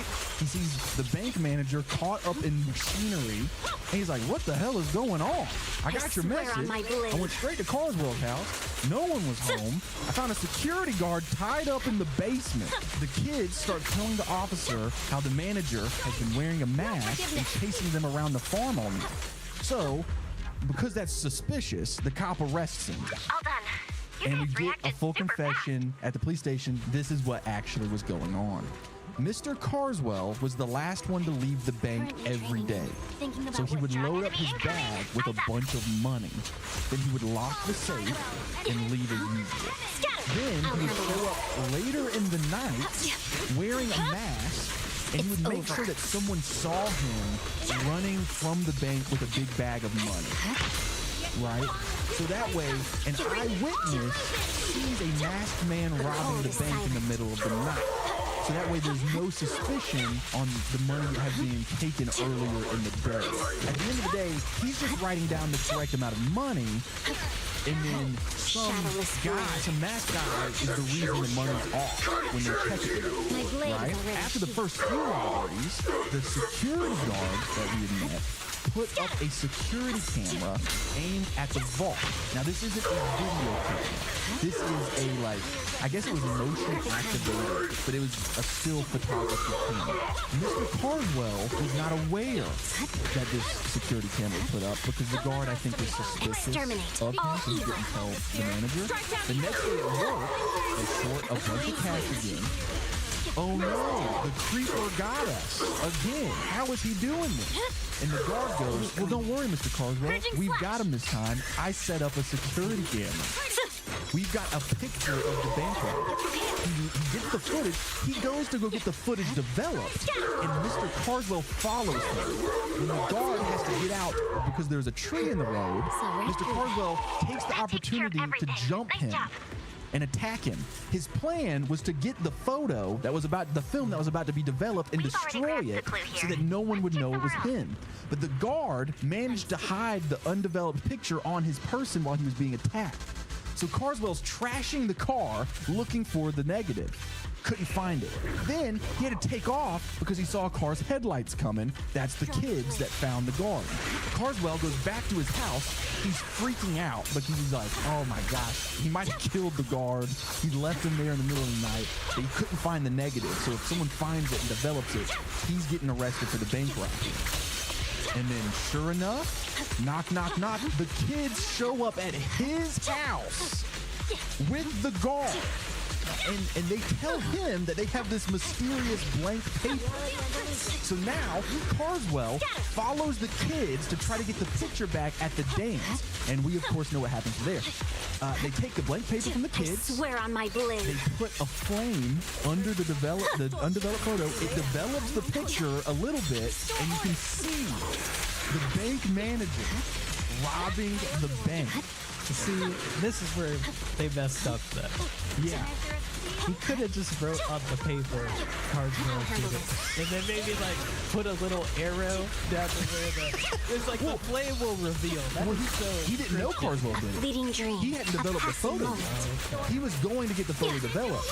So when he got jumped, I think he assumed, I don't know if he knew it was Carswell. Why didn't he just develop the photo? Well, he was sitting unconscious. He didn't write it out. He said the flame will tell the secret. Okay. That's very vague. Yeah, it's very strange. If it was me, I'd been like, get this to a photo place. But I mean, he was probably concussed. I actually don't know if he made a full cover or not. But yeah. So, what did you think about this true crime story, dude? It was fun, and advice to all the kids out there: if you need cash quick, go to the smallest town you could find and get a job at the local bank, or you're one of 2 employees. That seems like an oversight in and of itself. There should be more people working at the bank.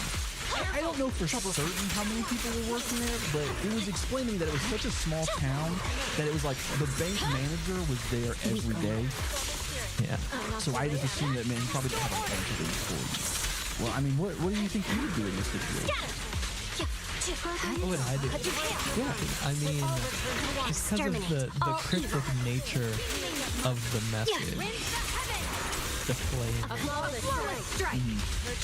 That almost, it seems like it's asking for something to be lit on fire, not like the paper. Not developing the only option. It sounds like you gotta burn down the bank and then we'll figure it out. So you're saying you would burn down the bank? That's what you would do to get to the bottom of it? I mean, honestly, like, real talk that I would have done? Yeah. Press forward. Just give him the paper. Oh, so you wouldn't have even gotten caught. Because, like, I don't know that there's a photo on the paper. It doesn't think the guy's threatening to kill me. He's not asking for cash. Okay, He's not asking for anything except for this worthless piece of paper that I don't know the value All evil, cut away. Because the dude wasn't straight up just like, hey, this is a photo. Would you like to know the craziest part of the story? It's the last thing. The cops arrest the bank manager, and as he's being taken away, he yells out, "You meddling kids!" See, I had a feeling this story wasn't totally real, especially when there's like an unmasking scene. I was like, this is very Scooby-Doo. I thought the whole joke of this podcast was going to be that this is just a creepypasta and it's not real, but it's a Scooby-Doo episode. It's just a Scooby-Doo episode. Yeah. This is Unleashed, a fake true crime podcast where every episode I tell a guest a true crime story. That's actually just an episode of Scooby-Doo. This is why you wanted me on the podcast. So bad. I have not seen a full episode of Scooby-Doo. Because I really thought there's been a timer going on this entire time. The whole thing is who can figure out it's a Scooby-Doo episode the quickest. I knew because okay, the first thing that tipped me off to this might not be real is I asked you a question about the size of the town. You said something like the script doesn't say or something. It's still this small. I have no idea. I don't even know if this is a town. I don't even know the name of the town. Why would it not include that detail? Dang, I slipped up. Dang. So that was the first time you got suspicious? And then like the mask reveal, I was like that. I was really afraid I was going to get a minute in and you're going to be like, is this a Scooby-Doo episode? And then we just have to go home. The whole thing is who can figure out the this bank is a robber Scooby-Doo being episode. called the Creeper is hilarious too. I thought that was where it was going to be over. Yeah. Like I contemplated taking out that part and it just being like the flame will tell. But then it's like, that's cheating, I think. I wanted to put in enough elements to where it's like, this feels like an episode of Scooby-Doo. Wait, so in the Scooby-Doo episode, are the characters high schoolers going to a dance? The Scooby-Doo kids, yeah. Mystery Incorporated. Do the Scooby-Doo kids like canonically live in a really small town? It changes. Okay. So in this episode, yeah. And that's another thing is I add some elements to try to justify something being super cartoonish. So like him getting caught up in the machinery. He gets caught up in a hay bale, like how you said. Okay. It's a common thing that would happen to a hay bale. Yeah, classic. So what hijinks were Shaggy and Scooby getting up to? Oh, dude, like the part where the kids are running around and hiding in the hen house. That's Scooby and Shaggy, and Scooby is like interacting with a baby chick. Man, I hope you guys enjoyed this video. Make sure you go check out Robert's channel, especially if you like music-related videos. He's a fantastic director. We've done a bunch of stuff together. In fact, you can watch our video, The Chuck E. Cheese Strangler, linked down below. It's a fake true crime docu-series trailer. So one of my favorite things we've ever done. Yeah. At Written by Pod is where a lot of our short films are. Yeah. Got a film called Locked In. We're shooting in 2 months. Very excited about that. So, yeah, thank you for being here. Thanks for being a good sport, considering I just gaslit you for 30 minutes. And technically, because you did not say anything, you did not figure out it was a Scooby-Doo episode before the review. I did solve it, though. You did solve it, but you didn't figure out it was Scooby, so you're not going to be the champion of this season. If I make more episodes of this. And that's up to you guys. Make sure you like, comment, and subscribe. All right, go. This force is unmatched. Yeah.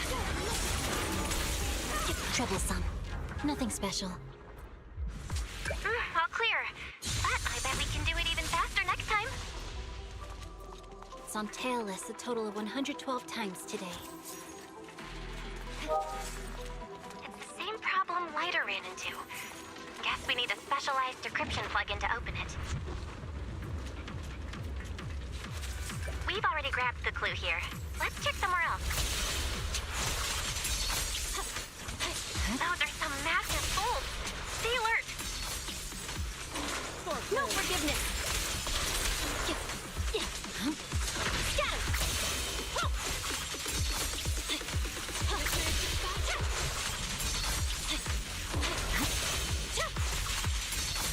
Let's end this quickly.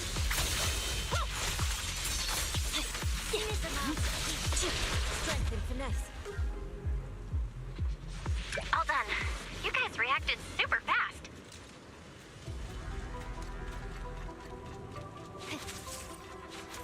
For the next debriefing, I'll have Yanagi attend to me. Strong enemy incoming. Eyes up.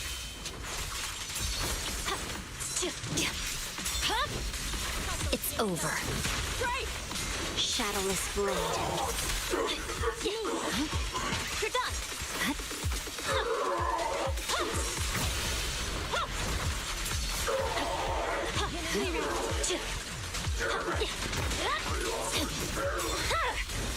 Weakling. Victory, the only option. A fleeting dream, a passing moment. Together as one. Cut your chaos. Nice teamwork. It's over. Restore order. Steady now. I'm not too late, am I? I'll handle this. Purging slash.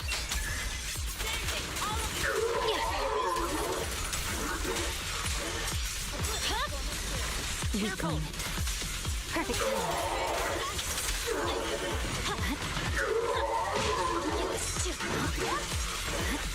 Scatter. You're done.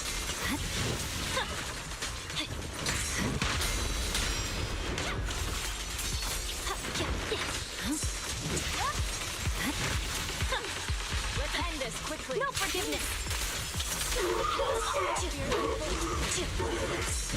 You're done. My blade is very troublesome.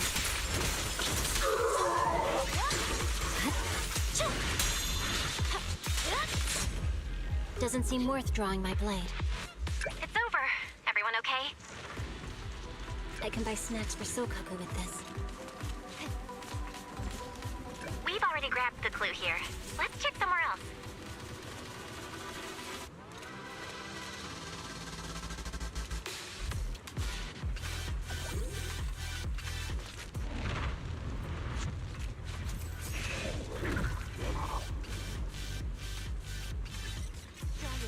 This force is unmatched.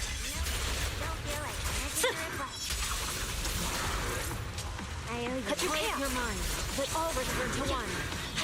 Together as one. Purge corrupting. Restore order.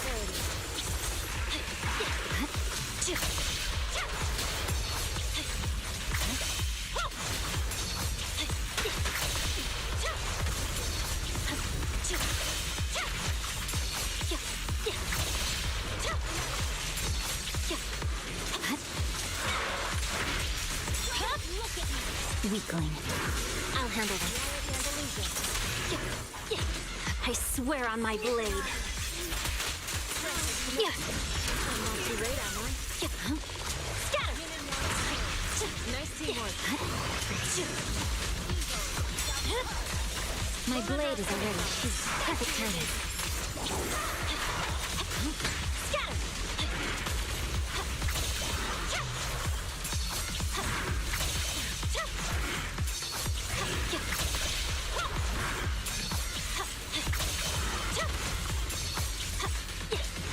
Time to counterattack.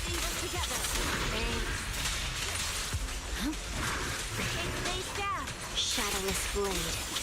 Purging slash.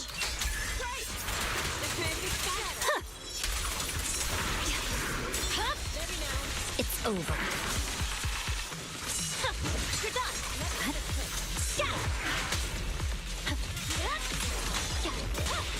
I'm unstoppable. Weakling. Sweep away misfortune. A fleeting dream. A passing moment. Yeah. Take that one. The cold is silent. I'm not too late, am I? It's over. Troublesome. I can separate. My blade is already sheathed. I swear on my blade. Don't underestimate them. Reality and illusion. It stays down. It's over.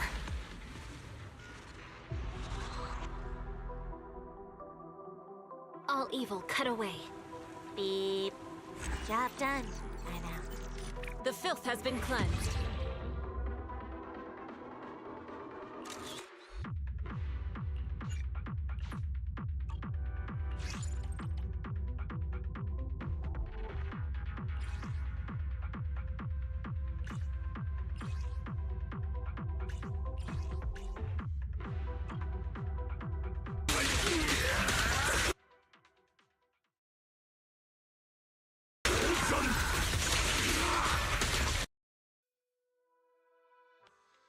Ever felt like you're wrestling with your Linux terminal while some wizard next to you just types a few characters in BEM? Everything's done. Today we're uncovering those cheat codes that make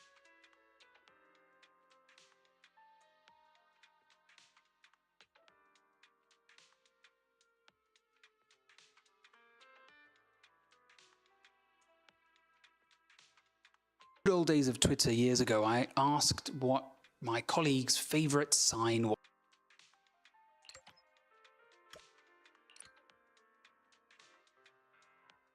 A sign is the word we use for something you find on examining a patient. And I nominated something called uremic frost as my favorite, where patients with very severe kidney failure develop these white crystals on their skin, giving the impression of frost. I mean, that sounds amazing, right?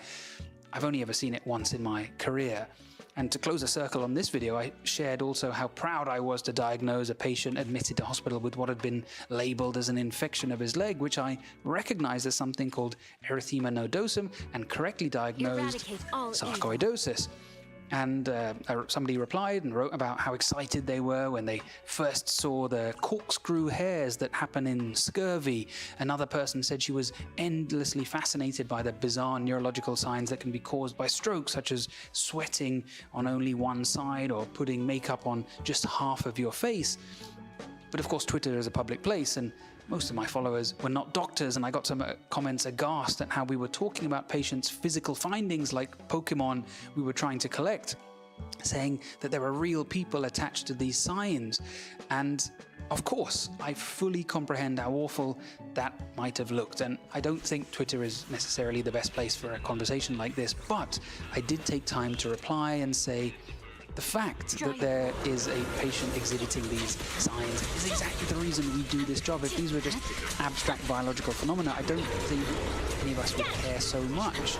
But I would personally want a doctor who's thrilled by what they do, who is excited to see those corkscrew hairs or uremic frost, because that implies that they are passionate about their subject matter. And don't we all want people to love what they do? So then surely they are better at it. My complex emotions about that brutal weekend evolved further when Ben started on ECMO, which is where huge pipes take blood out of the body and oxygenate it and return it under high pressure. And this was really the beginning of the end, and sadly Ben died several weeks later. I had been a footnote in his long hospital journey. I contributed barely anything. Ben, his family, and his record collection, and that weekend have stayed with me ever since. I still celebrate wins that I have at work and occasionally allow myself a Benton slam, but I'm always mindful that for the patient involved, they're unlikely to feel the same way. I'd love to have played some of Ben's favorite songs in this video, but of course I would get copyright struck, so please go and listen to some Nina Simone or Al Green and hug your loved ones.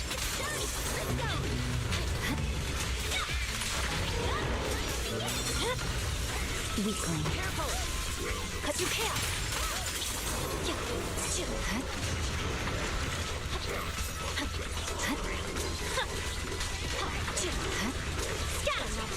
I'll handle this. I swear on my blade.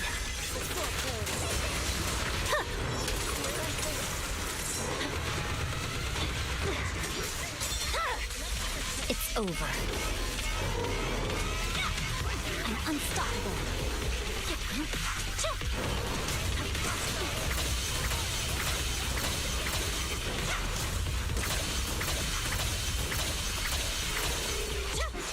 This force is unmatched. I'll return to one. Yeah. A flower.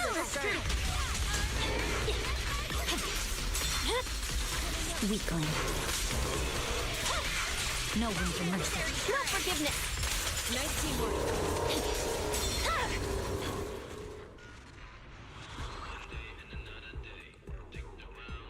Here I sheathe my blade. Oh, we won! The filth has been cleansed.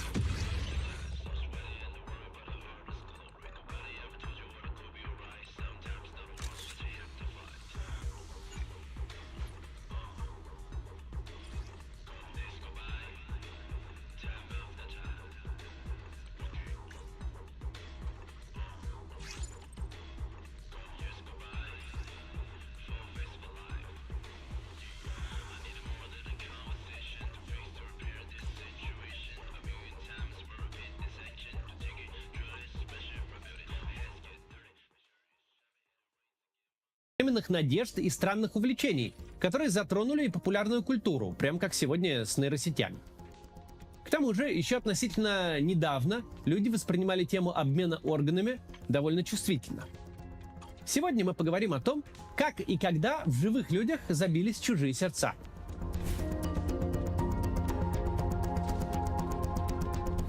Люди давно задумывались о пересадке органов.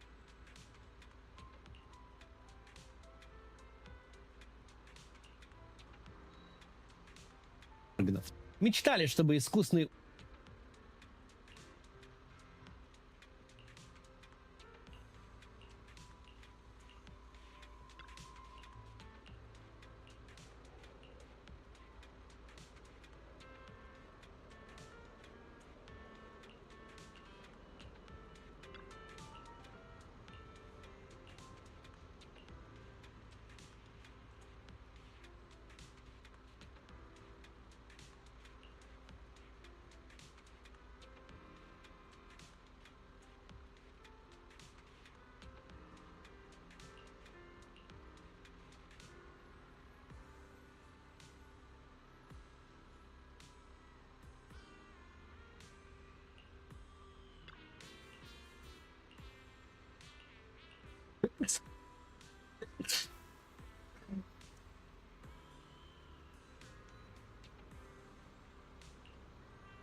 13 hours.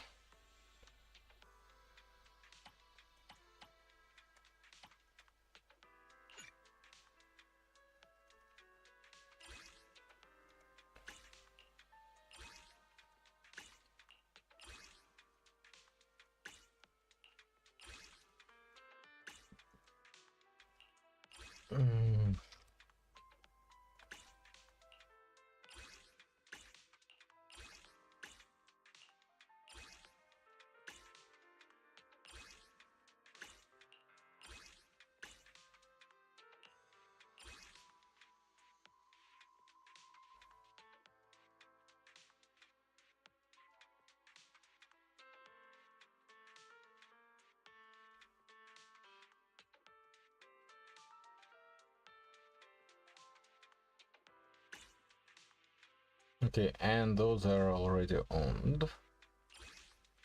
Impact.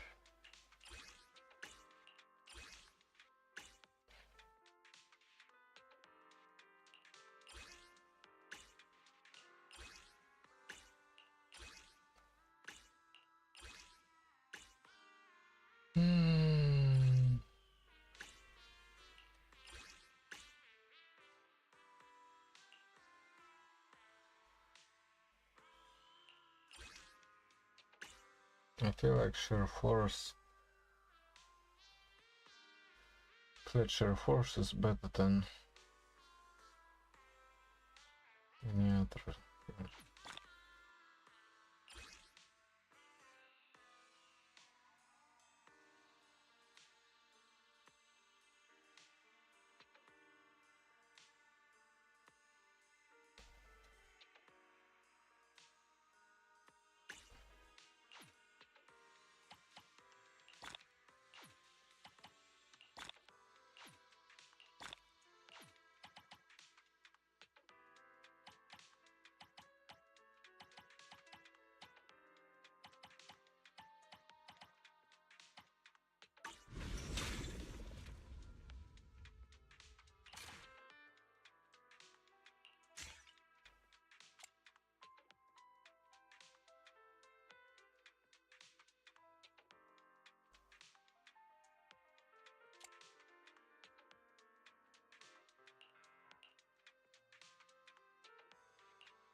Does she even use energy?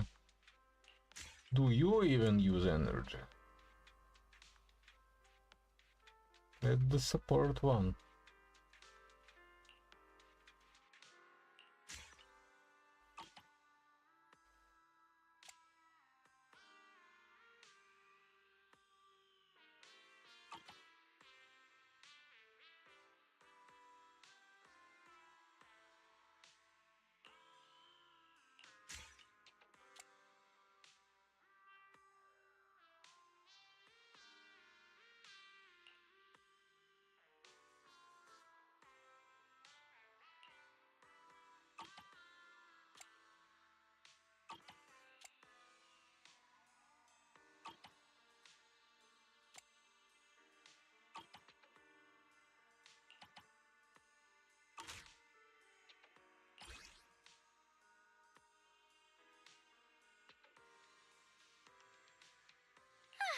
The three of us are just unstoppable.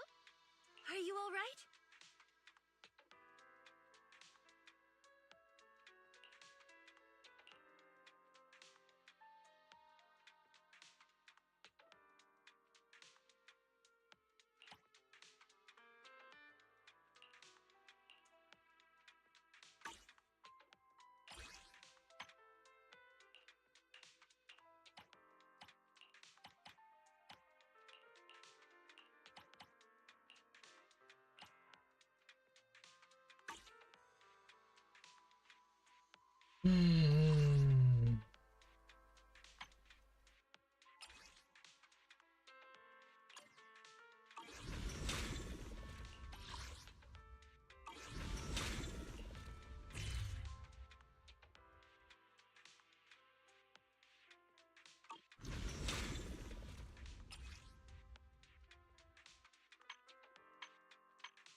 Intel board.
Trax NYC is a jeweler working in the Diamond District, a famous neighborhood in New York where customers can search for a bargain in the luxury goods scene, although it can also be a cutthroat den of thieves where it seems unassuming customers can be ripped off. In this instance, Trax has uploaded a clip of himself accosting a rival seller who has been using his name to offload jewelry at incorrect classing and price. Where's my fucking money, motherfucker? Where's my money? I got this fucking bracelet. Where's my fucking money? What are you gonna do? What are you gonna fucking do? It is this video that is making headlines because Trax has such an extreme reaction to the problem, getting right up in the offending vendor's face and calling him out, with the consequences escalating very quickly. It is the most New York interaction I have ever seen recorded and uploaded to social media, as the jewelers fight in an industry that is supposed to represent wealth and class, but goes to show that underneath the glitz and glamour, there's people looking to make and take money. Many of these jewelers in the Diamond District have turned the wheeling and dealing into entertainment for social media, hiring film crews to follow them around so they can upload clips of conflict online.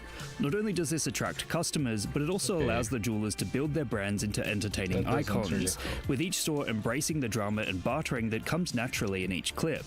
It often ends with accusations that these deals are premeditated and all fights are on show for the camera, so the format isn't without its criticisms. However, it's still wildly popular. Some have said that they need to turn the Diamond District into a proper reality TV show, with all the jewelers scheming and fighting competing against one another to make money in a high-stakes environment. The excellent film Uncut Gems already explored the cutthroat environment in which they operate.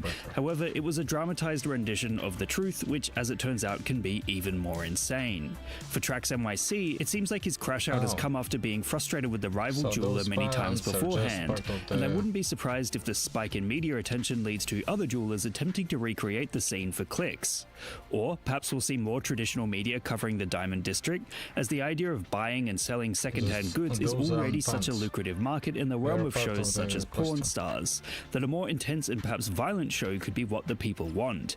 More fights, more screaming, more luxury seems to be the name of the game, which is why we're seeing so much interest in this one saga of Trax NYC absolutely losing it. In short, the video of Trax losing his shit and having an insane crash out has caught the attention of the internet and become a meme, as it seems to hit all the right buttons in regards to showcasing the cutthroat drama of the New York Diamond District. What meme would you guys like me to give a lesson in next? Let me know in the comments below. Subscribe!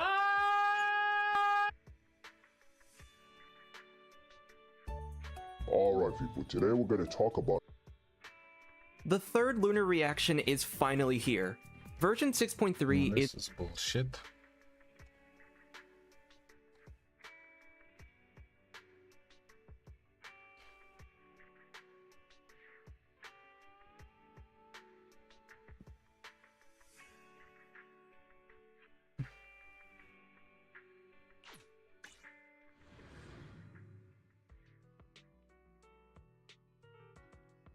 Fictional entities.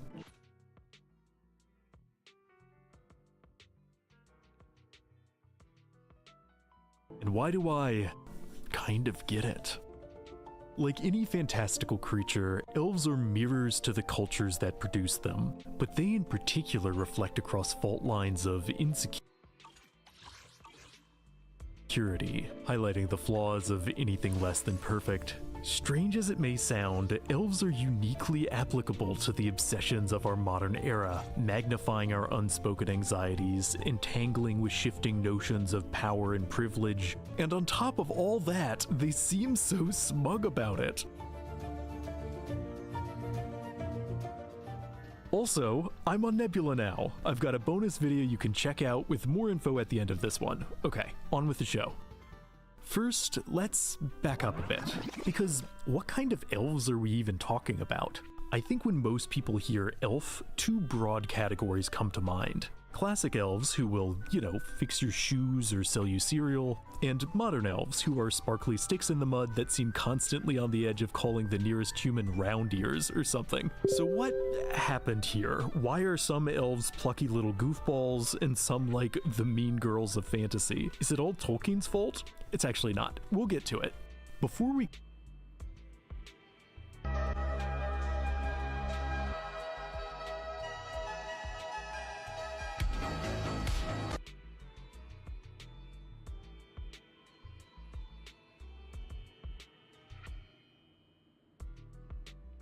can dive into folklore, we need to understand the ways in which fantasy elves reflect a larger storytelling trend of the gifted versus the ordinary. Or as artist James P. Sandoval expertly put it, the specials versus the dumb poo people. You've seen this divide before in fiction, even if you haven't heard these exact terms. Specials are typically beautiful characters who possess spectacular innate abilities, and the dumb poo people are, well, everyone stuck in the background. This dichotomy is essential to understanding why elves have started to annoy people. However, it did not start with elves. A mystically gifted chosen one elevated from the common folk is a concept as old as storytelling itself, likely originating from how many ancient legends are intended to prop up the divine claims of human rulers. So great if you're in the aristocratic chosen clique, not so great if you're everyone else. However, I don't think this trope only exists for cynical reasons. It can also just be inherently entertaining to follow figures who possess power beyond the scope of ordinary reality. From a storytelling perspective, making characters innately gifted also means an author doesn't have to spend time justifying their ability.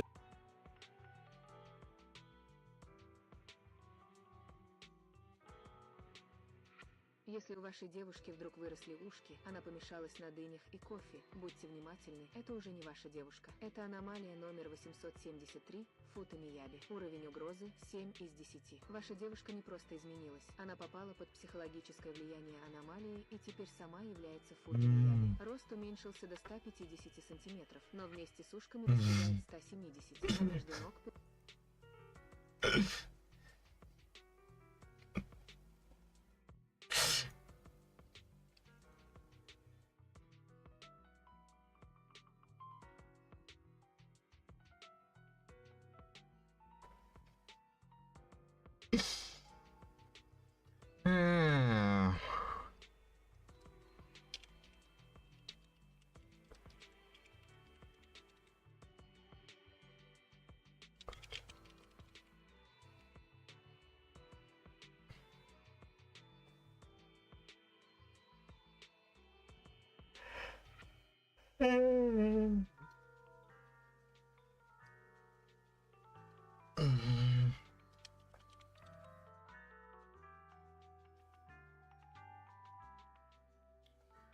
Anyway, the co-op seems kind of nice, kind of really nice.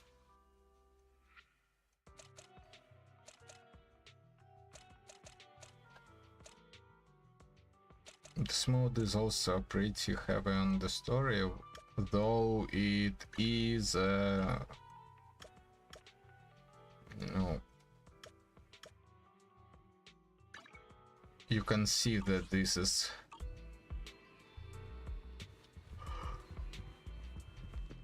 not actually, you know, main plot, it is a subplot. This is fine.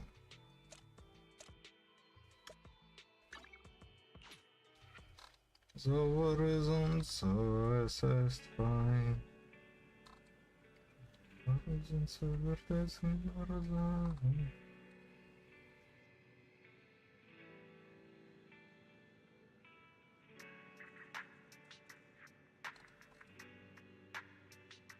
abilities. We don't need, say, a training montage to understand how Legolas can perform incredible feats. He's an elf, so we accept he can pretty much do whatever without straining suspension of disbelief.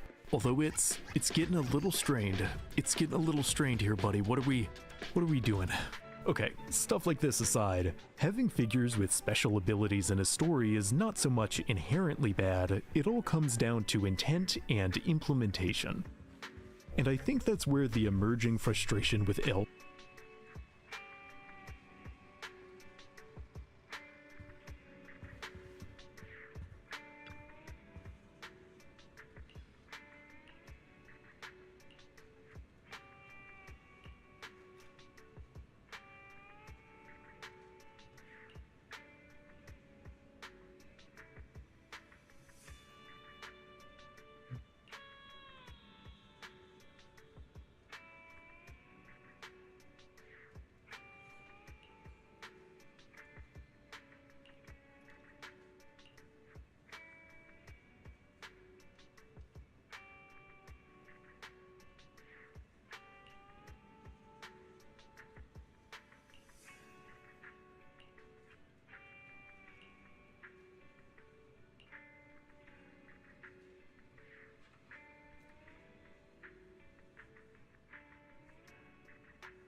starts to manifest. Because if you're going to have a group that are unironically prettier and stronger and have nicer houses than us normies, it is a pretty tall order to make them not insufferable. Despite codifying much of how contemporary fantasy elves are portrayed, I think Tolkien was pretty careful with how he integrated elves into his storylines. Though vital to the overarching lore, elves are not the main characters of either The Hobbit or Lord of the Rings. In fact, they're mainly there to run assist for the true MVPs, the Hobbits, a group about as unspecial as it gets by the standards of fantasy. And this is no accident. A huge part of why these stories resonate is because they're about ordinary, overlooked people finding their courage, just as much as they're stories about the spectacularly gifted. I mean, it's not called the elf, now is it? Figures like Bilbo and Frodo aren't really even chosen ones in the traditional sense. Frodo might choose to carry the burden of the ring, because the more standard fantasy protagonist types can't sort out their egos, but he isn't chosen in the elevating way of a king pulling a sword from a stone.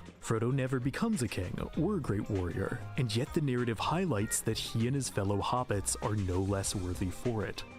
But I think many fantasy works inspired by Tolkien have neglected to include ordinary Hobbit-esque narrative counterweights, and though focusing on extra special elf characters can work if executed properly, it's tricky because elves tend to be, not super accepting of the ordinaries, a trait that can be increasingly infuriating the more time is spent with them. Middle-earth elves are often dismissive towards mortals too, but usually in the context of some larger arc where they eventually reassess their perspective. Elven prejudice in fantasy seems to exist on a sliding scale, where on the one side you've got Legolas, who's on a journey of improvement, shall we say, and on the other side you've got like the Thalmor from Skyrim, a group so prejudiced against anything non-high elf you'd need a spreadsheet to understand the ways they hate everyone. This is not to say writing elves as intolerant is always a misstep. In the Thalmor's case and various others, elven biases are woven into the story to be examined and critiqued. But I think some works just kind of toss elves as jerks in there because Tolkien did it, which has not helped the group's overall approval rating. So how did this whole elves are huge meanies trend get started? Well, it actually circles back to their folkloric origins.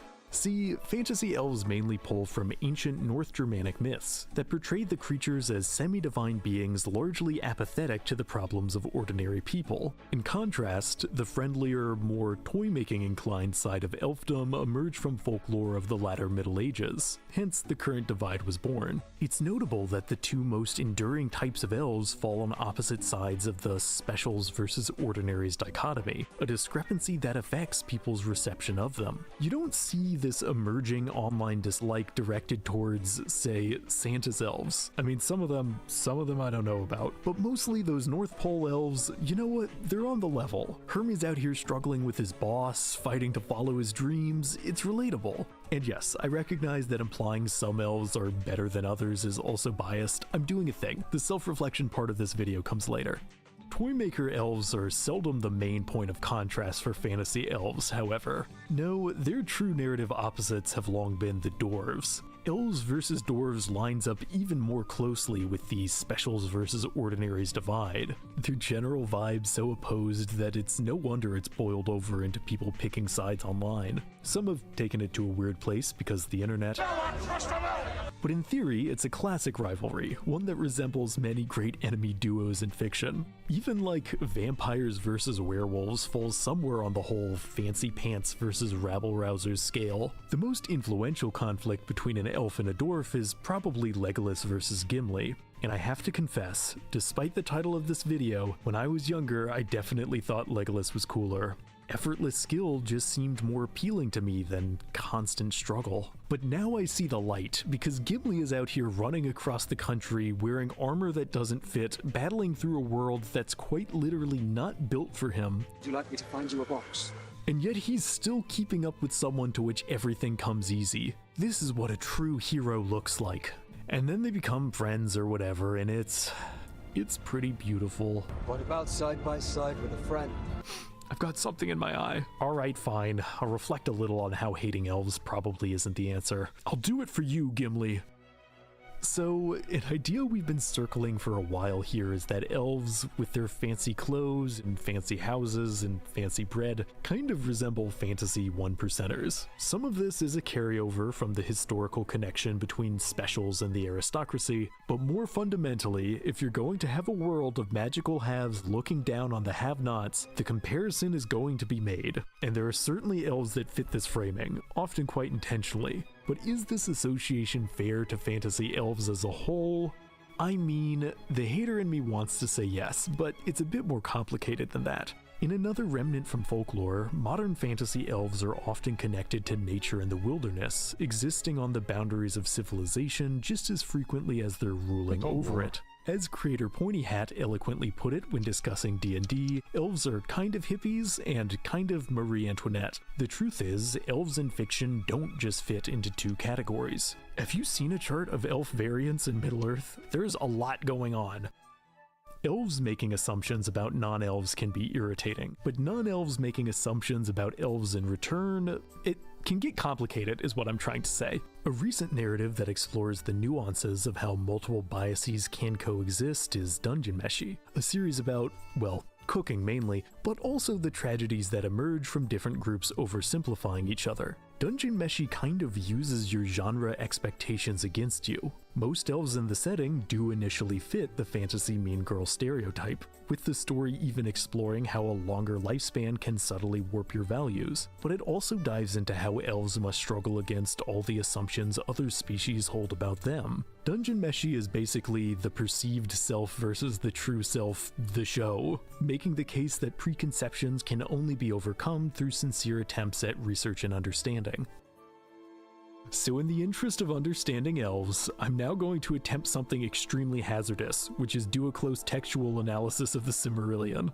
A broad collection of Tolkien's mythos, the compendium is a little complicated, but it also offers meaningful insight into why elves in The Lord of the Rings behave the way they do. Over the course of the Silmarillion, elves make countless tragic decisions, which reframes their wisdom in the Third Age as less something innate and more something learned over endless lifetimes of mistakes, which makes them more sympathetic, but also makes them seem like huge hypocrites. Like the kinslaying, you guys want to talk about that? Maybe do some self-reflection? Men are weak. Elrond, I now know that you are half human. Go float around in your void. At the risk of falling back into criticism, I think reading the Silmarillion can help you understand elves, but not necessarily endear you to them. Like in the Hobbit novel, King Thranduil and his Mirkwood elves are basically just obstacles, in much the same way the trolls or the spiders are. But as it turns out, part of Thranduil's animosity towards the dwarves has to do with this ancient history, where ages ago some dwarves kind of killed an elven high king over a necklace, which, don't do that. That was not so courteous. But even still, Thranduil basically imprisons the dwarves for the crimes of their ancestors, and for being lost in an enchanted forest. And dwarves don't know the history of how one elf died 1,000 years ago. I mean, Gimli does because he's a professional hater. You know what this dwarf says to that? Ish kakui, ai gorug. Seriously, Thranduil needs to chill. Do I hate elves again? No, I don't. There are layers to this. Because stepping back a bit, beyond in-universe context, there's also storytelling context to consider. Elrond being a grump about humans, which is more an invention of the films, might make him hypocritical, but it also makes his later reversal all the more resonant. Even the Mirkwood elves' jerkiness serve as an important plot device for the pacing of the Hobbit book. And that's the thing, elves are literary devices, and their shortcomings are often in service of effective storytelling, a nuance that I think is sometimes lost in online discussions. Though often pigeonholed, elves don't have to serve the same narrative role in every story. The elves of Dragon Age and The Witcher, for example, tend to be part of a social outgroup, with their plots mainly focused on their struggles to hold on to their cultural identities while living in the shadow of larger human empires. Many elves in these stories maintain their archetypal pridefulness, but such traits have a different narrative weight due to their shifted circumstances. I think the fantasy elf archetype is most distinctive and perhaps sympathetic when placed into a context that challenges their expected role. And maybe that's why some of my favorite portrayals of the elven archetype come not from fantasy, but science fiction. Because yes, there are elves in space. The Vulcans of Star Trek are not exactly space elves, but like, they're not space elves, you know? And it's not just the pointy ears. They've got the fancy robes, they live much longer than humans, a lot of them very much look down on anything that isn't a Vulcan. Like, they're definitely seen as elven, purer-than-thou people by other species. Spock even uses this to his advantage. Is it a myth that Vulcans are incapable of lying? It is no myth. He's literally lying in this scene. Spock is proof that transplanting the elf archetype to sci-fi is a great idea, because despite his logic, he's also hilariously petty. You lied. Oh, I implied. In fact, a lot of Star Trek aliens are basically fantasy archetypes. Like, Ferengi definitely have that goblin swag, and Klingons are basically cool space orcs. But putting these familiar tropes in science fiction opens up new storytelling opportunities. Elven arrogance means something very different when they rule over a galactic empire. And maybe some of the examples I'm showing here are stretching the definition of elves, but I would argue the elf archetype is something more than a set of pointy ears. Stepping out of sci-fi for a moment, if you were to glance at the Legend of Zelda series, you'd probably guess on visuals alone that the setting's elf analogs are the Hylians. But Hylians aren't particularly long-lived, nor magically inclined, nor prideful, nor even especially skilled. I mean, Link is because he's built different, but he's also like a feral dirt boy who goes digging under the ground. If you dropped him into your average fantasy setting, most elves would immediately disown any relation. The actual elf equivalent of the series are the Zora. They're the ones with the long lifespans, the fancy architecture, the iffy tendencies towards pride and superiority, and yes, they are freaky fish people, but the role they fill in the setting is unmistakably elvish. On a thematic level, elves are more than their surface appearance, which is why I'd argue countless aliens in sci-fi exist somewhere on the elven gradient, despite looking rather different. Elf analogs are absolutely everywhere in fiction. On a fundamental level, we're clearly drawn to these immortal, superhumanly gifted figures. So if elves are so popular across media that they're invading other genres, how can we reconcile that with this emerging backlash? Well, I ultimately think that elves, as these glittery, unattainable beings, occupy a space in our unconscious not entirely dissimilar to the way we think about celebrities. Because we kinda hate celebrities, you know? Hate their overly perfect personas and their overly perfect lifestyles. But if you look at the size of the entertainment industry, it's obvious a lot of people seek them out nonetheless. And I think elves have this similar double-edged appeal. Like, you know that if they had phones, they'd be posting about how #blessed they are, and you'd read that and feel this wave of jealousy in between seeing Hobbit posts about their prize-winning pumpkins and Dwarven guides to types of men.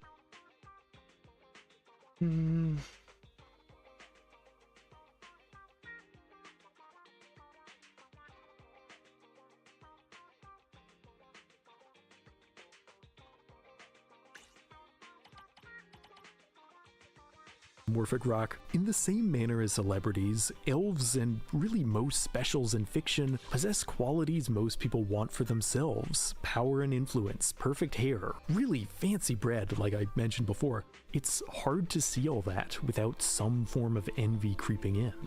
Perhaps the most coveted advantage both celebrities and elves possess is their longevity. Mainly in terms of appearance, there's a reason the cosmetic industry is worth $300 billion, but also in terms of lifespan. Your net worth is closely correlated with the time you get to spend living because of access to medical care. And that's not even getting into the rising, billionaire-funded anti-aging research that may broaden the gap significantly. There are people who basically want to be our reality's high elves, to live as eternal, shining demigods. It's the latest way to cover up signs of age, a mask which contains radioactive elements.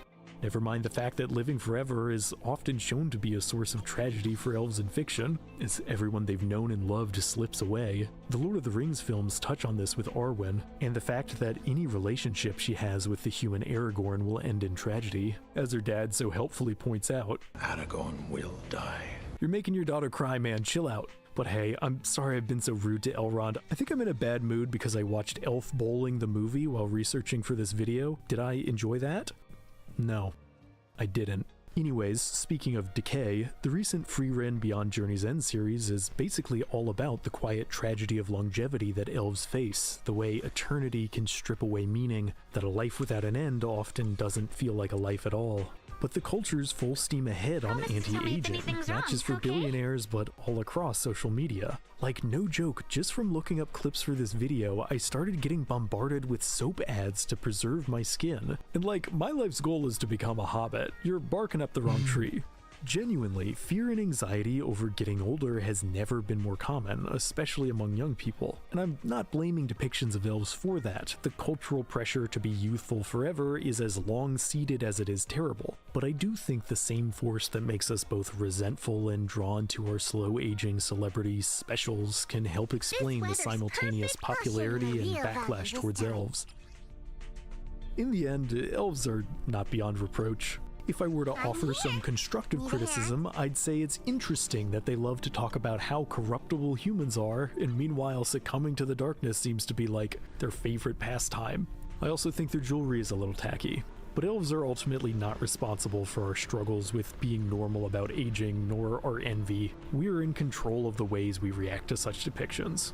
We can decide to reject the pull of immortality and focus on the now. We can decide to grow our squashes, let go of our fear of wrinkles, and become really hairy.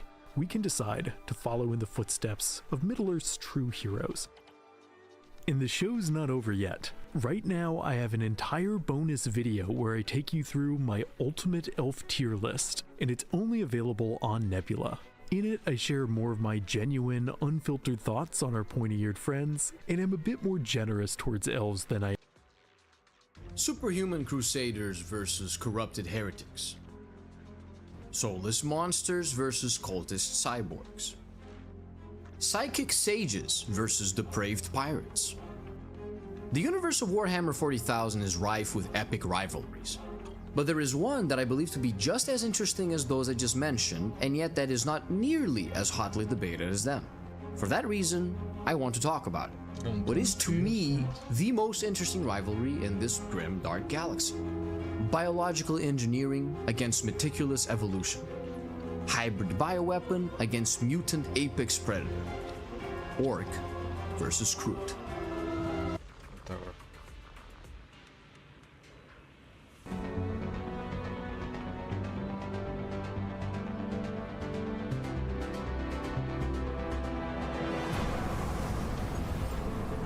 At the end of the choose-your-own-adventure sci-fi role-playing game Mass Effect, you, as Space Marine Commander Shepard, have to make a decision. Should the full force of the human military be used to take out this giant synthetic squid monster that's trying to usher in a galactic genocide, or should they focus instead on trying to save the politicians who refuse to believe you about this exact threat for the entire game? We won't be dragged into a galactic confrontation over a few dozen human colonies. Every time humanity asks for help, you ignore us. Shepard's right. I'm sick of this council and its anti-human bull. Ambassador. Now, at the game's climax, you're standing in the same spot where the Council refused to listen to your warnings about the very doomsday scenario that's now playing out, only this time, it's you who gets to pass judgment on them. Are you really willing to sacrifice human lives to save the Council, Shepard? This is bigger than humanity. Sovereign is a threat to every organic species in the galaxy. The Council must be sacrificed for the greater good. Don't waste your reinforcements. Hold them back until the Citadel arms open up. Save the human fleet to attack Sovereign. The signature Mass Effect dialogue wheel comes up on screen, and you're presented with 3 choices. Save the Council, let them die, and a vague third option called Concentrate on Sovereign, which is the name of that giant squid monster I mentioned. By this point in the game, you've been presented with this dialogue wheel and its various choices dozens, if not hundreds of times, and made just as many decisions. Sometimes you chose to do the right thing. I've got money. A nice little emergency fund I set up. It's yours if you let us go. The victims here deserve justice. I have to take you in. That's not going to happen. Open fire. Open fire! And then had to open up a can of cosmic whoop-ass on him anyway. Like, they made me do that. You saw me try to be reasonable. So, like, I don't think I have anything to apologize for. Other times, you chose to cut a deal with a shady information broker. I'll transmit the files. I knew you were a reasonable woman, Commander. My employer will remember this the next time you need something from us. And then there was that time you chose to tell your boss to go fuck himself. I believe there's something wrong with my ears. Did you just contradict me? This ship is Council property right now, so respectfully, please clear the gangway. And then other times you have to choose whether to help the grieving widower of a fallen Marine find closure. I've requested that my wife's body be returned to me for cremation, but the military has refused my request. Or leave her body in custody so we can learn more about the advanced weaponry that killed her. Respectfully, Serviceman Bhatia may save more lives in death than she did in life. It's a heartbreaking situation with no clear right or wrong answer, and you get to decide how it resolves. And then there are some special occasions where you just can't help yourself. Some mustache-twirling dipshit traps you in a mine and shows up in a hologram acting like he's a Saturday morning cartoon villain who already has his own action figure. Pretty good lately. That was a detonator, Commander. Shepard. At last. Have we met? So of course you've just got to dunk on his ass for the whole conversation. I used my influence to assemble a fleet. We would drive your kind out of the Verge. You organized the attack on Elysium. Too bad we kicked your ass back into Terminus, huh? And then of course he tries to blow you up with a bomb, but you're Commander Shepard of the Systems Alliance Navy and the first human Spectre. It's gonna take more than that to shake your resolve. We've got air and light and the Normandy's still in orbit. Let's look for another way out. Oh shit, oh shit, oh fuck, okay, give me a second. But of course you defuse the bomb, and of course you find a way out, and then when you escape, you realize you're right outside the dude's camp, and would you look at that, you've got the high ground. And oh hey, wow, he even hijacked your tank and parked it right there for you. How nice of him. So naturally, you run down the mountain and then around into a valley so you won't be seen approaching, and by the time you get close enough to where the enemy could actually see you coming, you're hidden from view by the tank, and then you get in the tank, and then you blast that pompous Disney villain wannabe's ass back into Terminus. Like And that's what ultimately defines the Mass Effect experience for me. Decisions. And the one you make here, to either save the Citadel Council or let them die, isn't just a consequential moment for this fictional universe. It's a decision that can make or break your experience of everything that comes after. And if you're anything like me, the many, many, many times I've played this game, odds are you made the wrong one.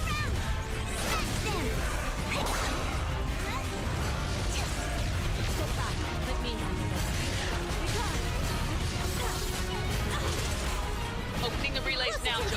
We need to save the Ascension no matter what the cost.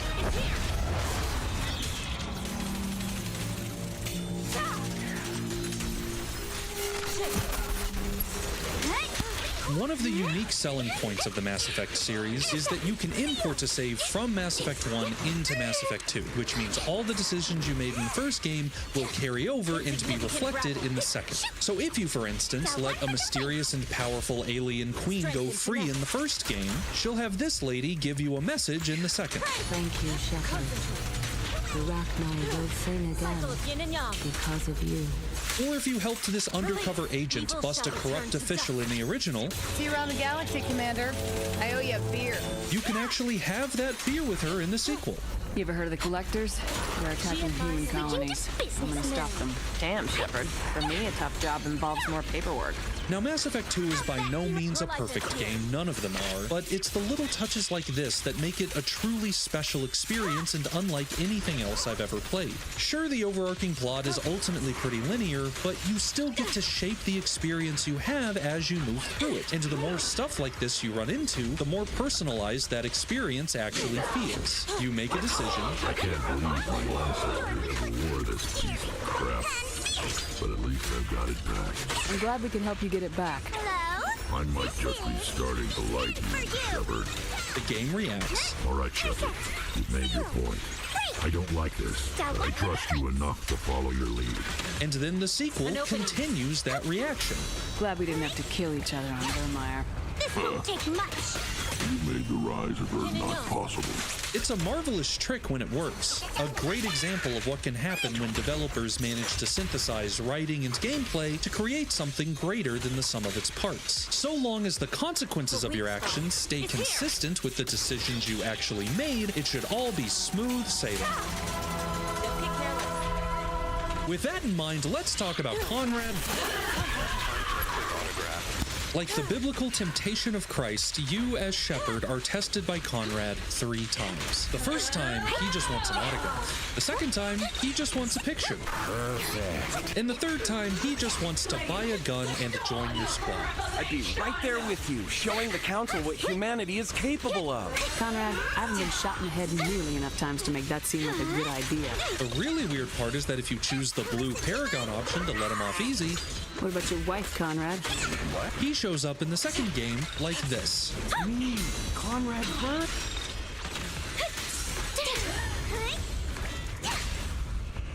Reality and illusion.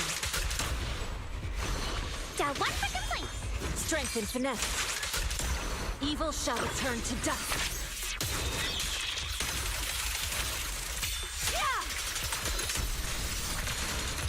For complaint? Too late for that. We met on the Citadel? I wanted to become a Spectre? Oh, and then you shoved a gun.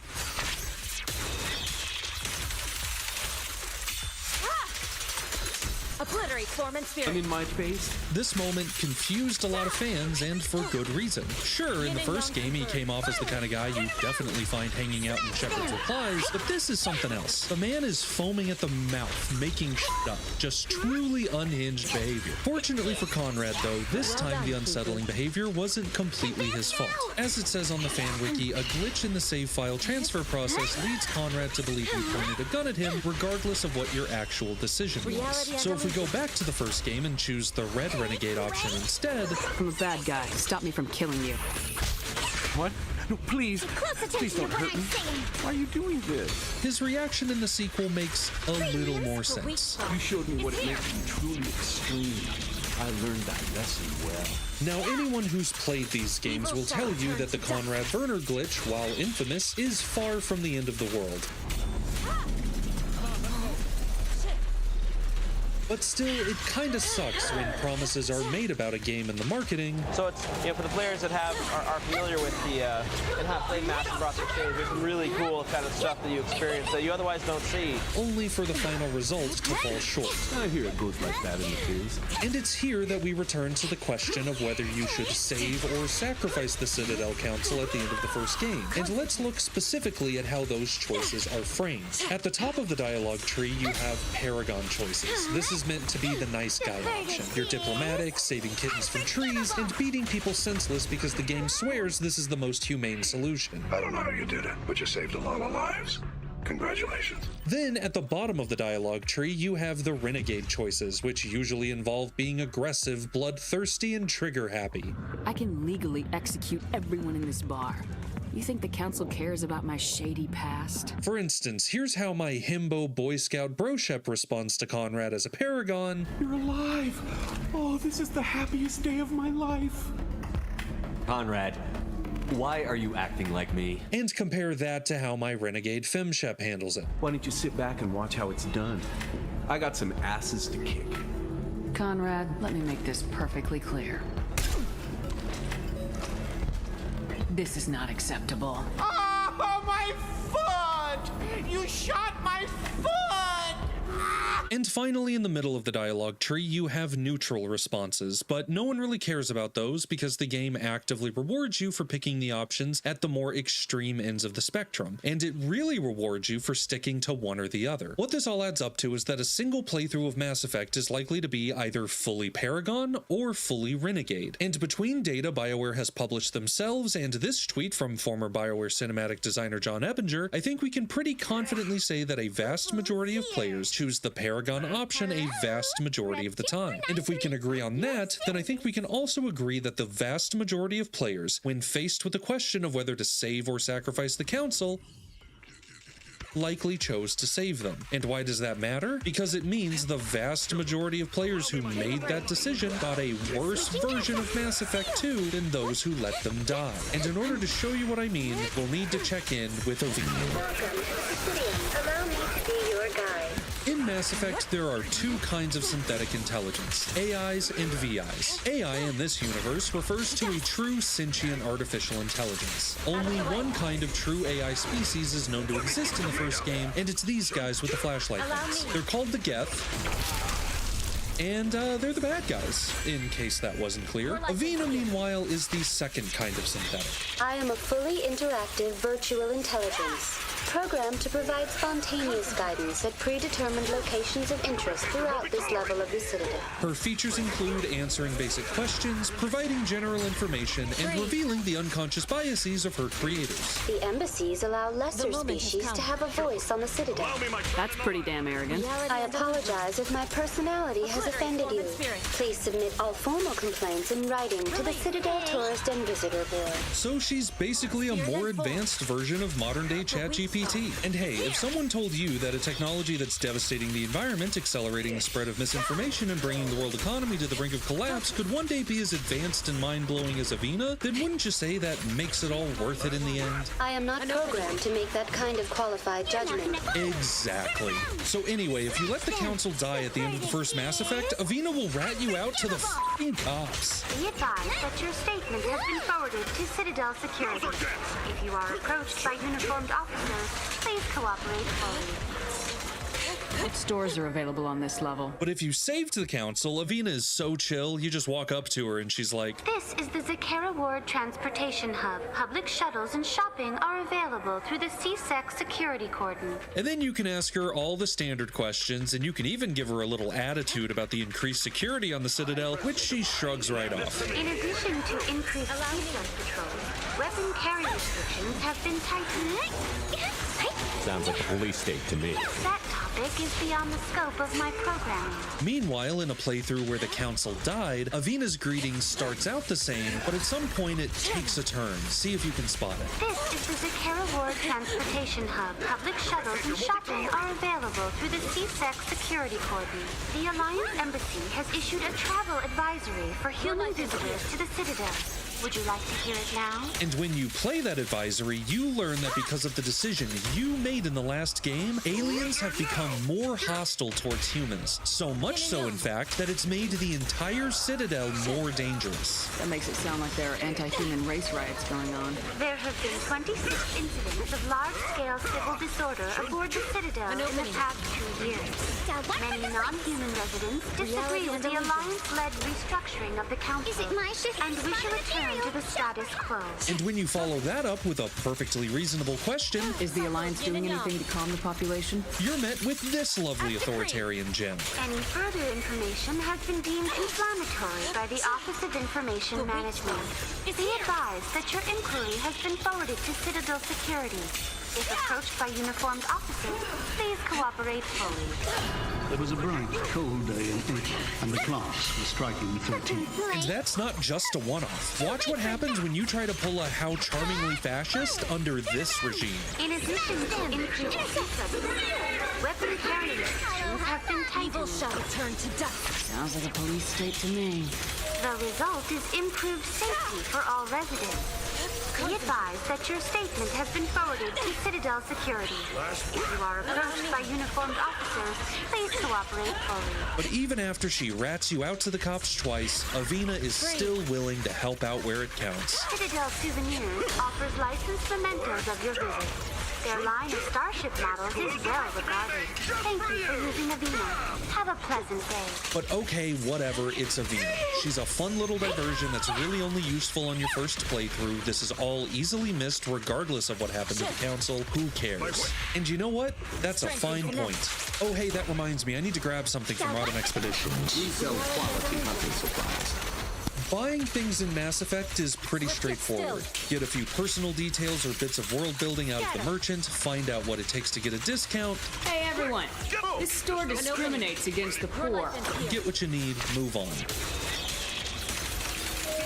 And to be clear, straightforward doesn't mean boring. The merchants all have unique personalities. Like, you can definitely tell the difference between this guy from the first game. Hello there. Welcome to Moorland's famous shop. You want many good supplies, yes? Let me see what you have. Oh, you will be pleased, I think. Very good things I have. You will see. And this guy from the second. I'd like to buy something.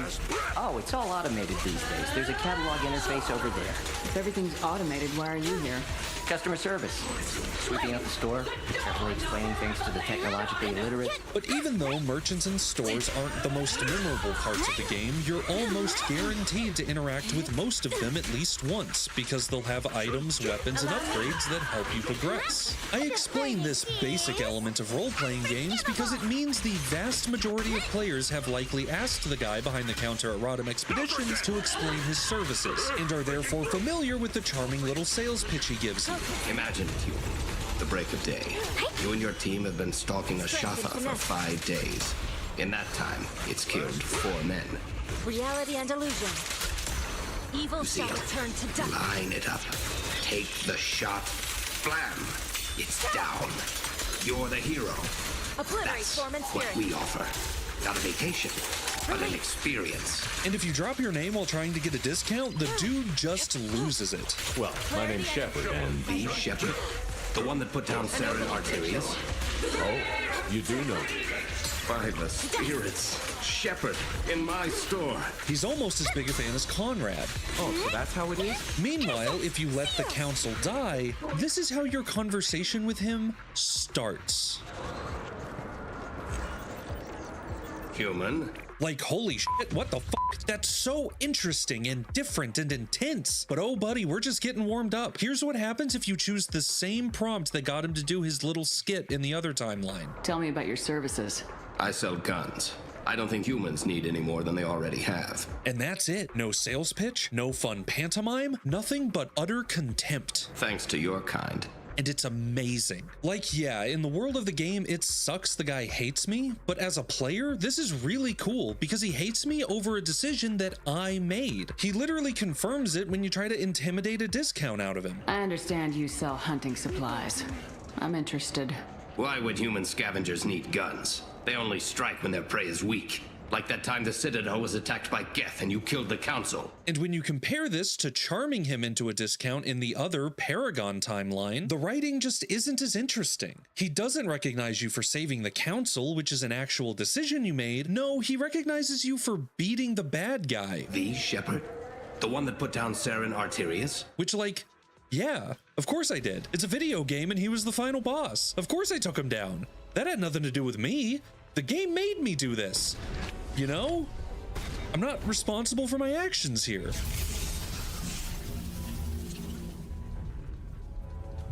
And yeah, in the Paragon timeline where the Council was saved, you get that fun little sales pitch out of him, but at no point is it ever made clear to you as a player that the friendliness of this merchant is a direct result of that decision. You walk up to him, and he's just a guy. What can I do for you? Meanwhile, in the Renegade timeline where the Council is dead, they make the tone of the conversation clear from the start, the reason why is pretty clear, and they do it all with one word. Human? I don't know, it just feels like they put more thought into the plotline that was darker and grittier, even though that's the one the fans of the first game were the least likely to see. Weird. And if you still don't believe me, if you still think I'm just grasping at straws and that it's not as bad as I'm making it out to be, then I think it's time we take this all the way to the top.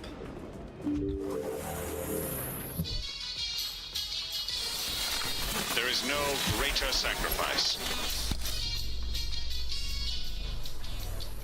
Throughout the first game, the Citadel Council basically treat you like the emotionally abusive parents you wish you never had. They never listen to or believe anything you have to say. Listen to what you're saying. Saren wants to bring back the machines that wiped out all life in the galaxy? Impossible. It has to be. Where did the Reapers go? Why did they vanish? How come we found no trace of their existence?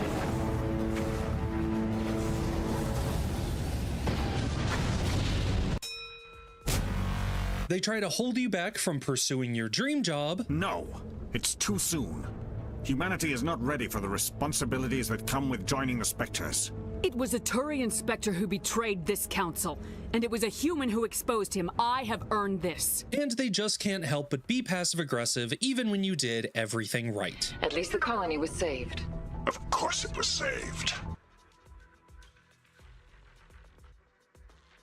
Shepard would go to any lengths to help a human colony. Goodbye, Counselor. Oh, lost the connection, ma'am. Sorry. But if you save them at the end of the game like my good boy Bro Shepard did, they become your biggest fans. Your heroic and selfless actions serve as a symbol of everything humanity and the Alliance stand for. And though we cannot bring back those valiant soldiers who gave their lives to save ours, we can honor their memories through our actions. And perhaps most satisfyingly of all, the Council finally, at long last, believes you about the Reapers and the threat they pose to the galaxy. The Council also owes you a great personal debt, Commander, one we can never repay. You saved not just our lives, but the lives of billions from Sovereign and the Reapers. But cut to Mass Effect 2, and you get this. Ah yes, Reapers. The immortal race of sentient starships allegedly waiting in dark space. We have dismissed that claim. The whole point of the first Mass Effect was to stop the Reapers from invading. And not only did you do that, while also proving to the rest of the galaxy beyond a shadow of a doubt that they do in fact exist, an actual Reaper attacks the fucking Citadel. How much more proof do you need? He's right there. But now, a mere 2 years after the events of the first game, we somehow went from this... When the Reapers come, we must stand side by side. We must fight against them as one. And together, we will drive them back into dark space. To this. I believe you, but without evidence from another source. The others think Saren was behind the Geth attacks. And when you try to remind the Council of, you know, all that stuff you did in the last game... Go back to Ilos and talk to Vigil. Or just look at what's left of Sovereign. It's obvious the technology is more advanced than ours. They fucking gaslight you. The Geth are capable of remarkable technological achievements. This is probably why Saren recruited them. This Reaper theory proves just how fragile your mental state is. What is going on? But even if the false narrative they've created is that the Geth built Sovereign, wouldn't that still be reason for concern? As the late Seamus Young says in his video, Mass Effect 2 broke the franchise. At the end of Mass Effect 1, the Council got to see a Reaper up close. Maybe they believe in the Doomsday legend and maybe they don't, but they have witnessed firsthand that there is a massive new military threat in the galaxy. The writer has leeway to make them provide you with help if the story calls for it, or to leave you alone to conduct your search, if that's what the gameplay calls for. The only thing this ending doesn't allow for is that the leadership would dismiss Shepard and decide to do nothing. But somehow it gets even worse, because when you try to remind them that you saved their sorry asses in the first place, the response you get back is one of the most infuriating in the entire trilogy. I kept Saren from conquering the Citadel. I sacrificed human lives to save this council. We are in a difficult position, Shepard. You are working for Cerberus, an avowed enemy of the Council. This is treason, a capital offense. But in order to understand why this moment is so specifically atrocious, we quite literally have no choice but to talk about Cerberus. I'm sure you'll make the right decision. Ah, Cerberus. The wannabe terrorist clowns from the first game whose collective ass you whooped over and over and over and over and over and over and over again. And, depending on the service background you chose while creating your character, they might have even tortured a buddy of yours. They're part of some organization, Cerberus, that runs secret tests like this. They treated me like a lab animal. But the moment you boot up Mass Effect 2, the game blows up your ship and kills off your character. And I really do mean kill. Like, we're not even 10 minutes into the game. You haven't had a chance to make any real decisions yet, and you're forced to just sit there and watch helplessly as your Shepard suffocates alone in the empty void of space. And even though it sure looks like you're about to burn up in re-entry, after a couple of cutscenes, you're back up and fighting again like nothing ever happened. Nice work, Shepard. And all thanks to who? That's right, Cerberus. I didn't spend 2 years and billions of credits bringing you back to serve as a common soldier. And from that point on, the game just retcons everything about them, whitewashing the entire organization as if none of their murderous shenanigans from the first game ever happened. I think I ran into Cerberus a few times while I was investigating Saren. Some kind of pro-human splinter group, right? Well, that's what the Alliance wants people to believe. The scientists were delighted I'd survived. Now they had someone to run tests on. Even when you talk to the big guy himself, the sequel never once gives you a chance to confront him about anything you saw his organization do with your own eyes in the last game. In fact, the first time you even try to tell him to go fuck himself, the game has the nerve to chastise you for it because there's just so much work to do. You might be the reason I'm still alive, but that doesn't mean I trust you. You need to put your personal feelings aside. Humanity is up against the greatest threat of our brief existence. The closest the game ever gets to letting you hold Cerberus accountable is in this optional conversation with one of your squad mates. I saw your bases years ago. You were using Rachni, Thorian creepers, even husks to make your own army. The husks were already dead. The Thorian creatures were mindless, and the Rachni were abandoned once we understood their intelligence. We weren't breeding an army, we were breeding expendable shock troops for high-risk scenarios. How many soldiers died in Saren's attack on Eden Prime? How many would have lived if we'd had just a dozen Rachni soldiers on our side? And that's it. No follow-up, no mention of the Alliance Admiral they murdered. Oh, Goddess. It's Admiral Kahoko. We're committed to the advancement and preservation of humanity. The game just lectures you yet again for not getting with the program that Cerberus is just super awesome and badass now. In fact, they're even more badass than you. 3-on-1, pal. It's over. No, it's fun. For example, here's the first conversation you have with the leader of Cerberus, the Elusive Man. That's right, he's so cool and mysterious you don't even get to know his real name. But just pay attention to the blocking, the lighting, the cinematography. All of it revolves around the Elusive Man, while you know, the theoretical protagonist of the game, stands completely still in a static medium shot as a flickering translucent hologram like a fucking chump. And you're just supposed to accept that this guy is your new boss. Actually, now that I think about it, I wonder if BioWare was trying to tell us something. I am your new manager. Robert, is Nellie our new manager? This is an odd situation, but it's very interesting how it's playing out. The game is so set on making you work for Cerberus that it even pulls this dirty little trick on you. So when the Elusive Man tells you the stakes of the game, that someone is abducting human colonists and they're probably working for the Reapers, you can pick this option right here. I'll need a lot of convincing, which leads Shepard to say, Nothing you say is going to convince me to trust you.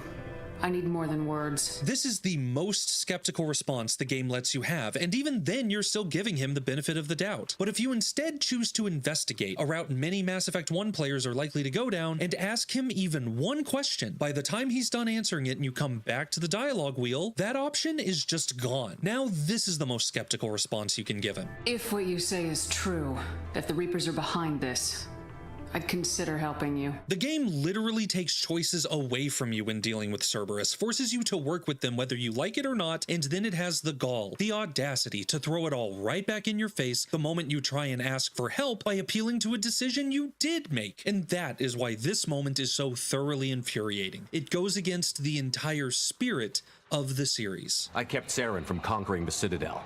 I sacrificed human lives to save this council. We are in a difficult position, Shepard. You are working for Cerberus, an avowed enemy of the Council. This is treason, a capital offense. This is just as unhinged and absurd as Conrad Werner accusing a Paragon Shepard of pointing a gun at him. Only this time, it's not a bug. It's just how they made the game. So now the only question left is, what happens if you just say to hell with these assholes? So yeah, if you let the original council die, the members of the new one just refuse to even meet with you. Now, you might hear that and think, oh wow, that kind of sucks. There's 3 whole characters you don't get to meet. And yeah, the scene is just you and Anderson, and that might feel like a downgrade. But what you actually get in return is a far more competent scene that makes way more sense. You let the previous council die during Sovereign's attack on the Citadel. They feel you'll always put human interests before galactic concerns. Rumors that you're working with Cerberus haven't helped. What are you doing out there? This scene is already so much better, but why? Well, because the consequence of your decision actually makes sense. You let the old council die, so the new one doesn't trust you. And yes, you're still forced to work with Cerberus, but listen to how it's framed here. Rumors that you're working with Cerberus haven't helped. Referring to them as rumors helps soften the blow to the fact that working with Cerberus isn't your choice, because clearly the council just didn't want to talk to you. It's almost like you're their Conrad Werner hanging out in their replies, and they're just trying to come up with any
excuse to get rid of you. And the Council downplaying the Reaper threat also makes more sense here. They clearly see Shepard as a ticking time bomb to their power and authority.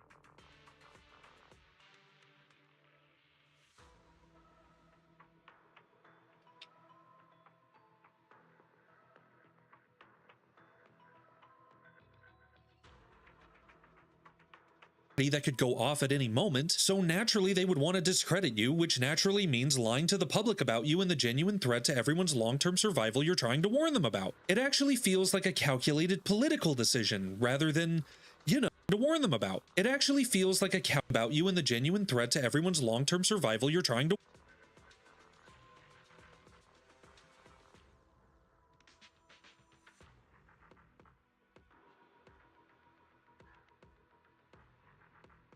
warn them about.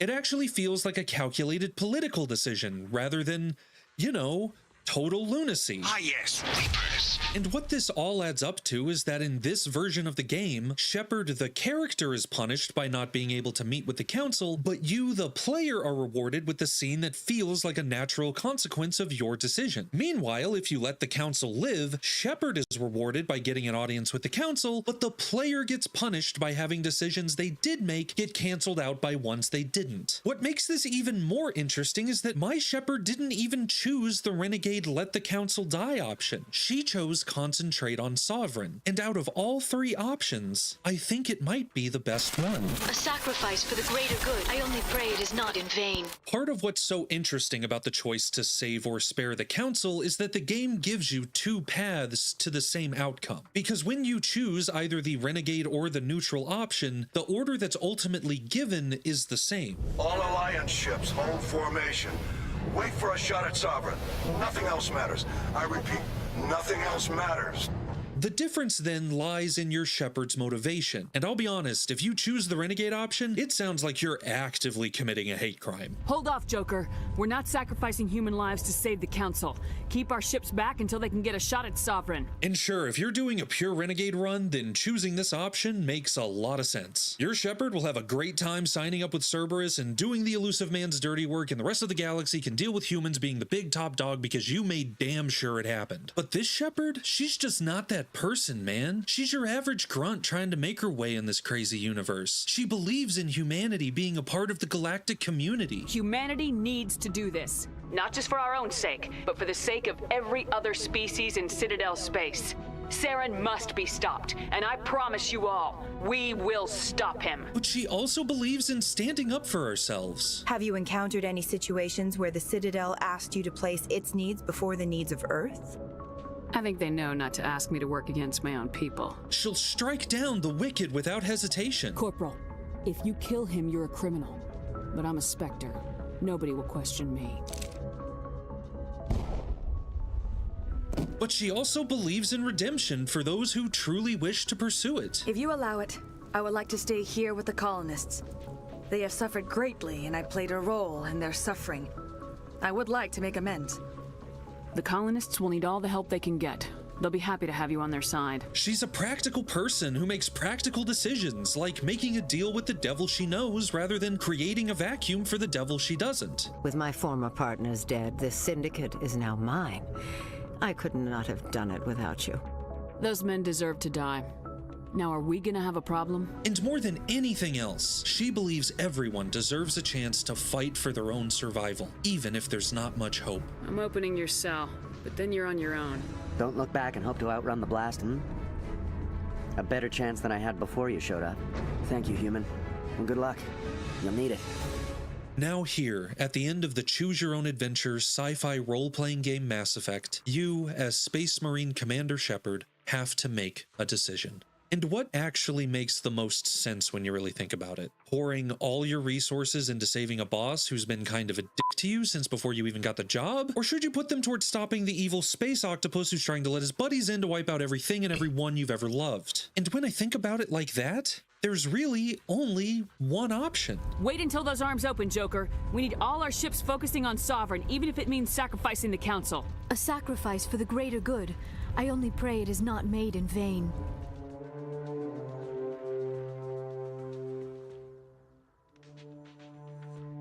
The epilogue only features Shepard, Anderson, and Udina, and in stark contrast to the superific sunshiny love fest of the other ending, this one is just a nasty little scheming session. They can't rebuild without us. We need to take the lead in forming a new council, one with a human chairman at its head. And if you choose to push back on that obviously awful idea... This wasn't some plan for the Alliance to seize power. Forcing the other races to accept our leadership is going to cause problems. You just have to sit by and watch as even your good buddy Anderson hypes himself up into a good old-fashioned human power grab. The ambassador's right. The other races look up to us now. They won't just accept our leadership. They'll welcome it. So when they ask you for your opinion on who should get the job, you're just kinda over it and don't give a fuck anymore. Let the politicians figure this one out. I've got real work to do. The Reapers are still out there, and I'm gonna find some way to stop them. And that's it. You did your job, you saved the galaxy, and now the politicians can go argue amongst themselves while you're out there trying to save them all from the Reapers. None of that's your problem.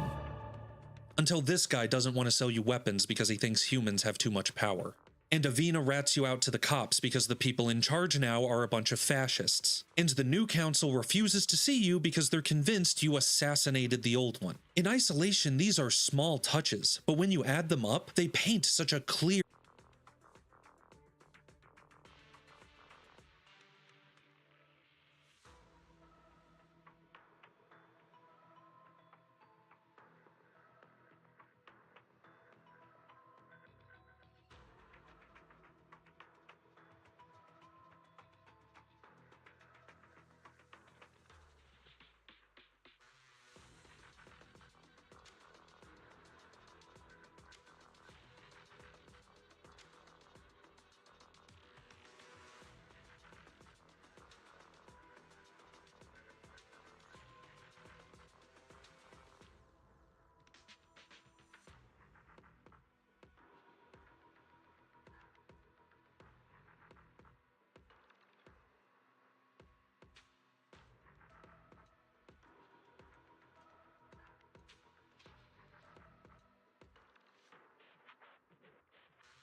vivid world. It's a darker, sadder, more nihilistic world, but it also feels alive and responsive to the decisions you made. And when you compare all that to this guy selling you weapons with a silly little skit, Avina giving you basic information with no unique insight into the state of this specific version of the world, and the original council agreeing to see you, yet ignoring everything you did in the last game and refusing to help you because of something that was forced on you in this one, you kinda can't help but feel like the developers cared more about one of these timelines than the other. Fine.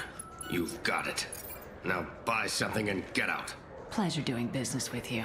Go to hell. And when you consider that the vast majority of players who import their saves are likely to have chosen the more optimistic Paragon timeline, yet that one has the less interesting, more frustrating version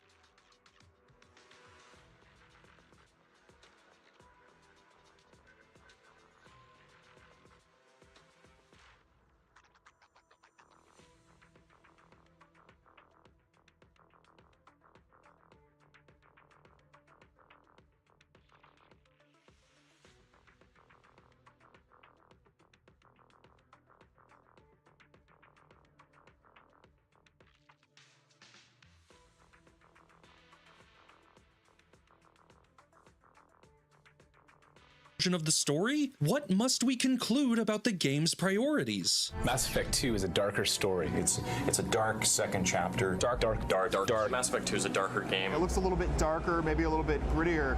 Do you want to talk a little bit about that? Well, the story is darker, yeah. This is the dark second act of the Mass Effect trilogy. Exactly. Life got dark. It's clear they were trying to make the Empire Strikes Back of Mass Effect games, and in that regard, they nailed it. The tone of the game wins me over every time. The world of Mass Effect 2 is just so much fun, and Shepard gets so many more opportunities to be expressive. Aliens don't know strength. My followers are true Krogan. Everything about Grunt is a lie. You dare. I like this human. The squad mates and building your team are obviously the highlights of the game. The loyalty missions are a brilliant mechanic, and the suicide mission stresses me out every time. Even though I could do the whole thing in my sleep, the game is just that good at building mystery and tension around it. But given everything we've discussed in this video, I can't help but look at all these interviews from the production of the second game about how dark and gritty it is, without thinking about this interview with creator Casey Hudson during the production of the first Mass Effect. I think in a lot of the science fiction that we're seeing today in movies or games is a lot of it is really dark and gritty, and you'll have lots of rusted metal and dark shadows and things like that, and that stuff is really cool. But we also wanted to do something different. Mass Effect 2 is a great game. It's a groundbreaking game. It might just be one of the best games ever made, and it was made by a team of talented, passionate artists, and I am so grateful to everyone at BioWare who helped bring it to life. But I also can't help but feel like Mass Effect 2 is, in some ways, a betrayal of the vision promised by Mass Effect 1. To quote Seamus Young again, this time from part 15 of his 50-part Mass Effect retrospective, quote, "It feels like a sequel made by someone who actively loathed the original. This wasn't just a quick retcon to change a few elements. The writer blew up the Normandy and killed the main character, ejected all of the squad members from the story, and then brought Shepard back to life and poofed the Normandy 2 into existence under new management. And as I've argued here, the game goes even further by actively punishing you for having chosen the more optimistic ending from the more optimistic game. And it'll even go as far as taking choices away from you if you're not on board with this radical new direction. So as far as I can tell, the only way to come into Mass Effect 2 from Mass Effect 1 and have any sense of continuity, satisfaction, or to even have conversations that make basic logical sense, then you have to let the Council die. And if you go to the Citadel Council page on the fan wiki and scroll all the way down to the bottom, you'll see that the default state of the game, the one you get if you don't import a save from the first Mass Effect, is a dark and gritty world in which the original Council is dead. So yeah, I hate to break it to the vast majority of you who likely chose to save the Citadel Council, but all the evidence seems to suggest that you played Mass Effect. Any further information has been deemed inflammatory by the Office of Information Management. Be advised that your inquiry has been forwarded to Citadel Security. If approached by uniformed officers, please cooperate fully.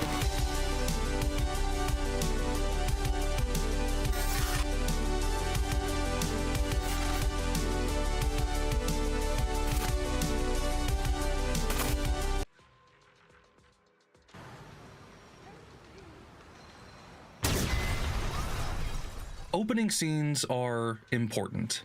Depending on the movie, it can establish your hero,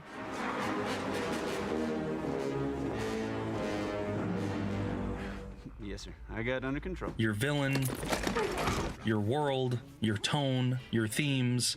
Many of our best movies do all of these at once. As far back as I can remember, I always wanted to be a gangster. But opening scenes also do something that I'd argue is even more vital, if less obvious. They tell us what matters. It's impossible. For instance, the opening scene of The Social Network tells us that its characters, their relationships, and how they can evolve, It'll be because you're an asshole. or devolve are what matter. Meanwhile, the opening scene of Jurassic Park tells us that the danger and unpredictability inherent to its central premise, i.e. a dinosaur theme park, is what matters. And finally, the opening scene of a Saw movie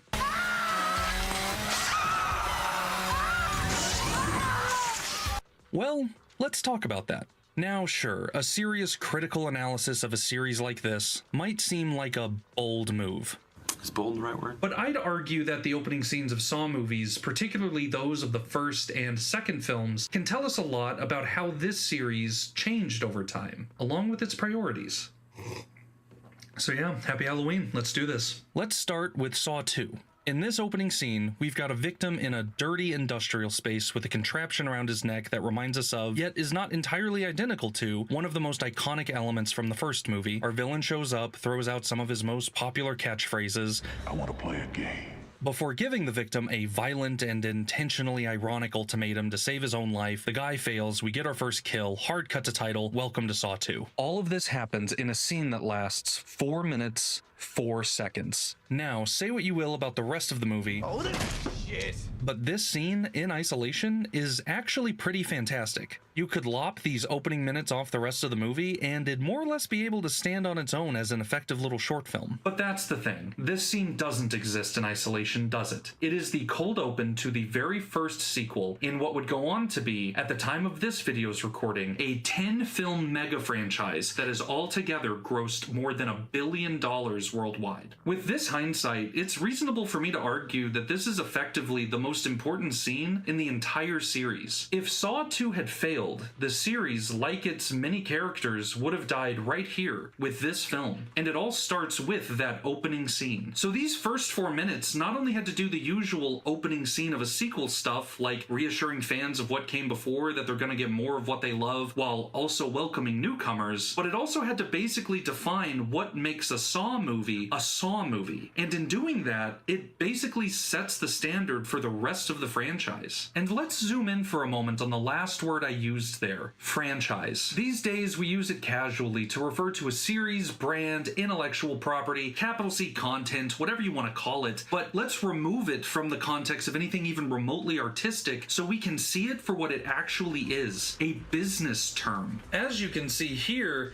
Investopedia defines it as a type of license that grants a franchisee access to a franchisor's proprietary business knowledge. Okay, I don't feel like reading all that. Basically what it boils down to is, if you want to start a business and have just $500,000 burning a hole in your pocket, you can go to McDonald's and say, I'd like to start a business with training wheels, please. And then after a 5-stage selection process, they then grant you what they call a franchise opportunity. Basically, a template for how to open and run a McDonald's restaurant identical in product and operation to every other McDonald's on the planet. You can even go to the McDonald's franchising webpage right now and download their franchise guide, which essentially lays out what a prospective franchisee can expect to both bring to the table and receive in return. There's another resource called the Opportunity Pathways Guide that goes into even more detail, but the part I'm most interested in is a quote on one of its final pages, attributed to a franchisee named Dino from California, who sums up the whole concept beautifully. McDonald's has an amazing playbook, we just need to follow it. Because that's all a franchise ultimately is, right? A playbook. A series of common elements and experiences that we come to expect from a given brand. Within the context of Saw 2, its opening scene effectively establishes a playbook for the rest of the series to follow, a franchise guide that will guarantee a consistent experience regardless of the location and independent of whoever is manning the grill behind the scenes. Sure, some locations have better reputations than others, but at the end of the day, the experience ultimately tastes the same. So, as a franchise guide, how does the opening scene of Saw 2 hold up? Story and character-wise, we have a victim who, according to Jigsaw, has taken their life for granted, a gruesome situation or contraption they're stuck in, an equally gruesome and ironic test they must pass in order to escape, Tobin Bell's menacing delivery, and a vicious and visceral end result. Meanwhile, from a technical perspective, we have sped-up footage of the camera in motion, quick cuts that escalate as the intensity does, and a grimy, harshly lit industrial space in which all of the action unfolds. That is one hell of a playbook, and remember, they establish all of this in less than 4.5 minutes. Regardless of how you feel about this movie or the series as a whole, that's an impressive accomplishment, and it's even more impressive once you look at all the following installments and realize just how closely they followed the template established by this scene. Therefore, the opening scene of Saw 2 gets an unqualified A+, 5 stars, 10 out of 10 from me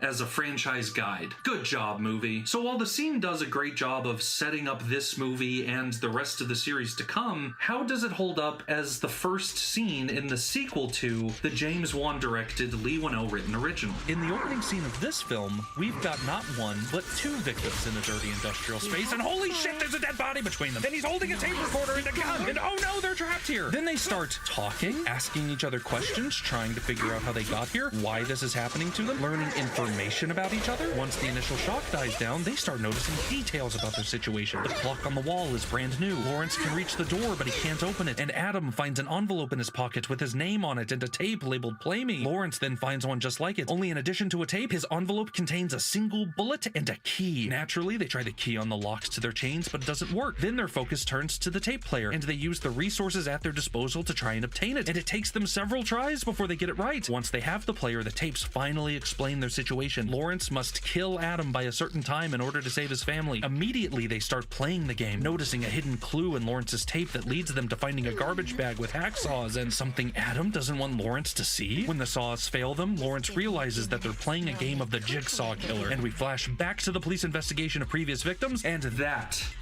is the opening scene of the original Saw.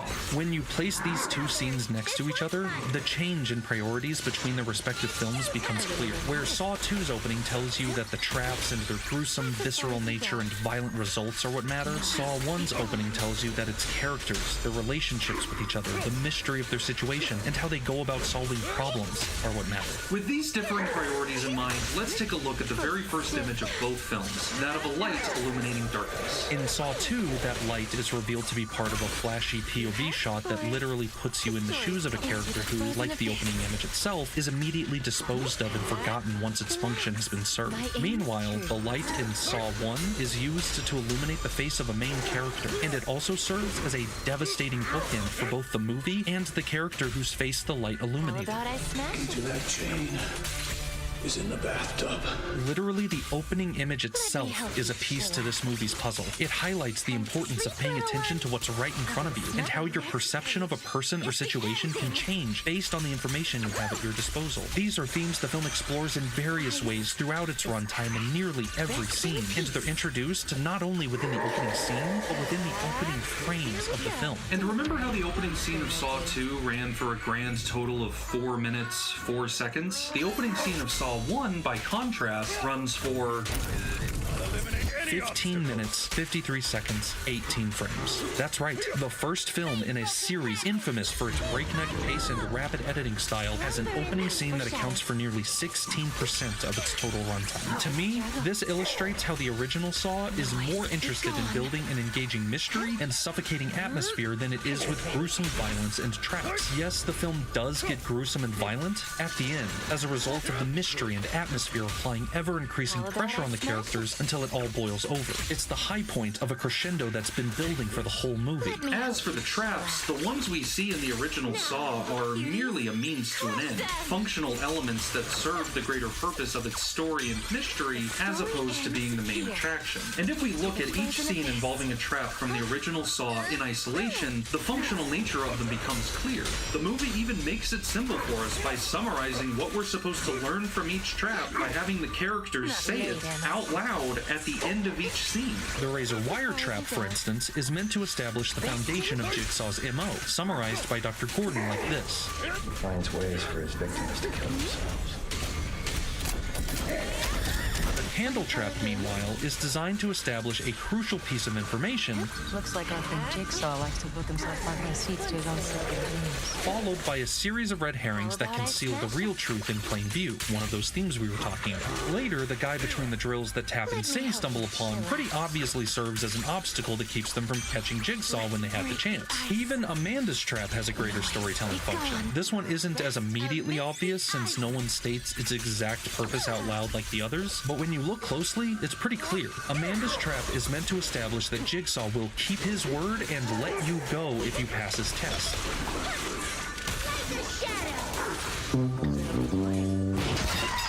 This is vital for someone like Dr. Gordon to see because he's, tasked with killing a man in order to save his family. If this scene with Amanda didn't exist, you could reasonably question why Gordon should believe a single word the mysterious voice on the tape player is saying. At this point, it's fair to argue that every single trap in this movie ties in some way back to either our central characters or the central mystery, and that I think this is something the sequels lost sight of, starting with Saw 2. You can see this in how Saw 2 is structured. It's bifurcated into two discrete plot lines, Jigsaw's lair on the one hand and the nerve gas house on the other. In Jigsaw's lair, you have the main source of story and character progression with our protagonist, air quotes, Eric Matthews, confronting and learning more about the man behind Jigsaw. And where the primary conflict he faces is whether he can abstain from brutally assaulting an elderly cancer patient in his custody. Spoiler alert, he fails.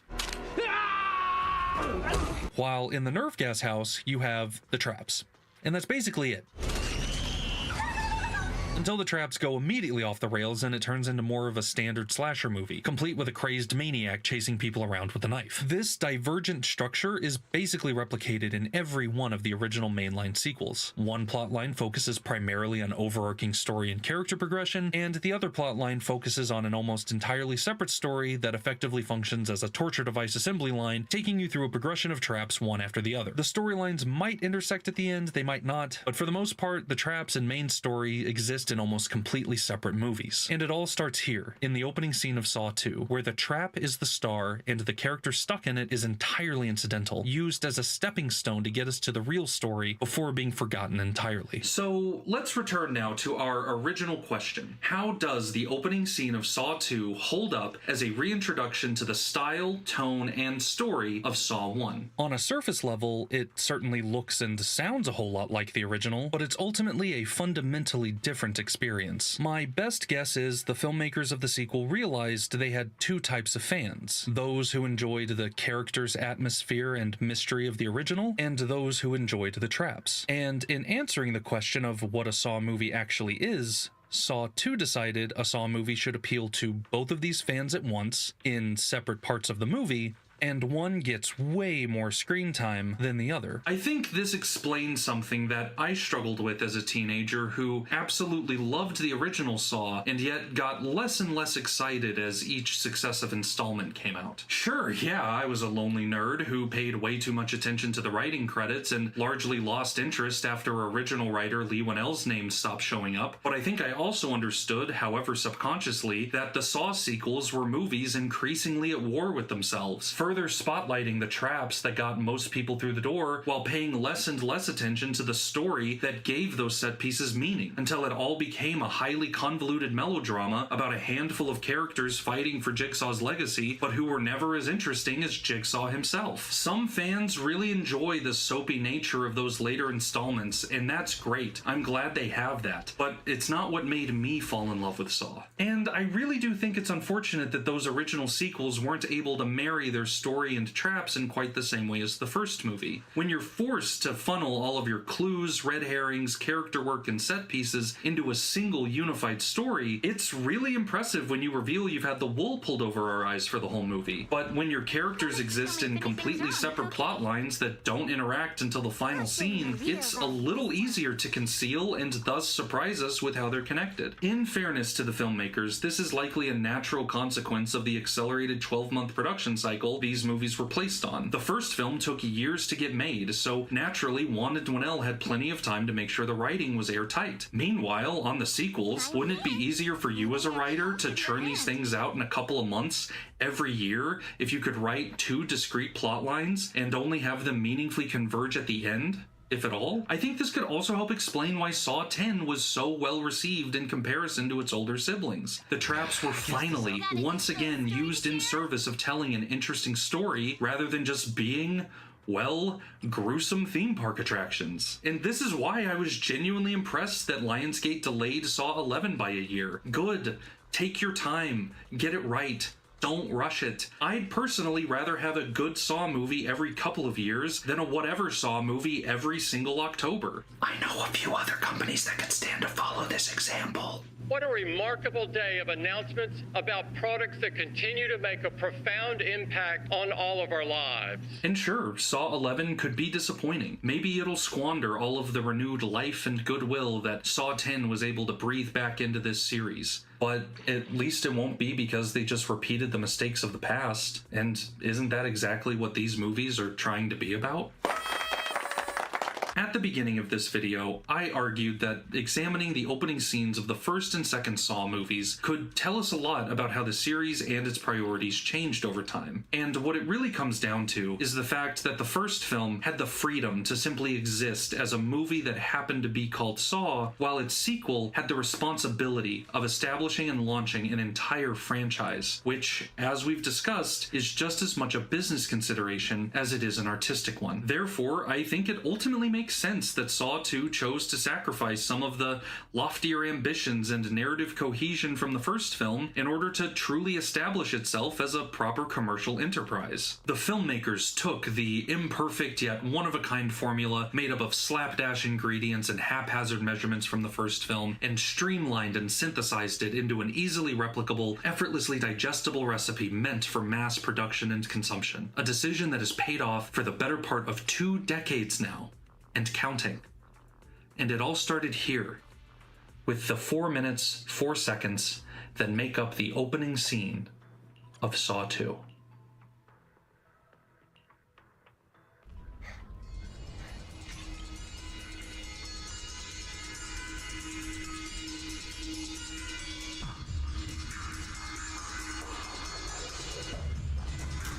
But wait, what if that's not where the commercialization of the Saw films actually began? What if it goes all the way back to the short film? In order to attract funding for the first movie, Juan and Dwinell created a standalone short film from the reverse bear trap sequence, which ultimately caught the attention of Twisted Pictures and got them the funding, the stars, and the resources they needed to get the first movie made. Examining the two side by side, it's clear the opening scene of Saw 2 isn't setting the template for the rest of the series. It's following the template established by the short film. While James Wan, Leigh Whannell, and their team were invested in making a character-driven mystery, they were also savvy enough to understand what would get everyone else to pay attention, and, as it would turn out, get them to keep coming back.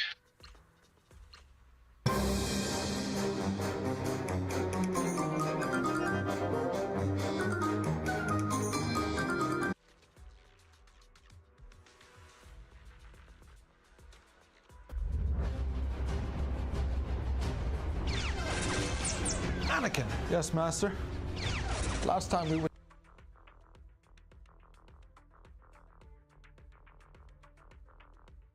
together, I left to go find Padme's assassin. I mean, that guy. At least we don't have to worry about him anymore. He was the template for a clone army being made for the Republic. Well, an entire army would be nice. We are a little outnumbered, Master. The thing is, it was being done on a planet that was deleted from the Jedi archives. Huh. Really? That means it had to have been an inside job. And whoever ordered the clones didn't want us to find out about it. Probably had to have been a former Jedi if they deleted it from the archives. I would suspect Dooku. Think you're right, Master. It's sounding a little fishy. But Dooku told me that the Republic was under the control of a Dark Lord of the Sith. Perhaps someone who recently rose into power. Well, Palpatine did just replace Chancellor Valorum. And he has been weirdly friendly since I got here. Well, it's possible that Palpatine manufactured the crisis at Naboo so that Chancellor Valorum would be voted out and he could seize power. Think you might be onto something. But what if Palpatine manufactured this whole war and made an army for both sides so that he could gain even more power? Perhaps in a way that's irreversible. Well, he did try to have a Naboo senator killed, either to garner more sympathy and gain more power, or because he feared Padme might find out. But what really worries me is there'd have to be some contingency for once this war's over to quickly dispatch of the Jedi. Really? How do you figure? And what better way than an army of clones of a Mandalorian Jedi killer? You think they'd turn on us? I think we should get rid of the clone army right away. And arrest Chancellor Palpatine. We'll have to let the Council know, Master. Does anybody have a comlink? Can we get a comlink? Master Yoda. Come in, Master Yoda. What is it, Obi-Wan? Have all Jedi evacuate the transports and have them crash into the balcony up there. Do whatever you say, I will, Obi-Wan.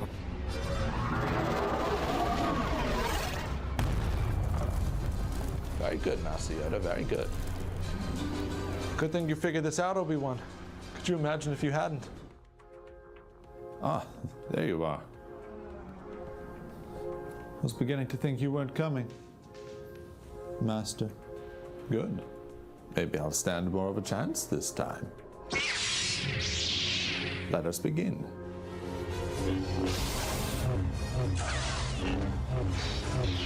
It's over, Master. I've won. Anakin, what was that? Is your lightsaber malfunctioning? No, Master. It's a new strategy I've come up with. So you just turned it off in the middle of a duel? Why? It's an easy way to get your opponent off balance so that you can destroy them. It's also very funny. Anakin, be mindful. I wouldn't call that a very sound strategy. I'm being mindful, Master, just unconventional. Anakin, please. I'm the only Jedi in the last 1,000 years to have defeated a Sith. I think I know what I'm talking about. No one else uses it. No one else expects it. That's why it works. All right, let's go again.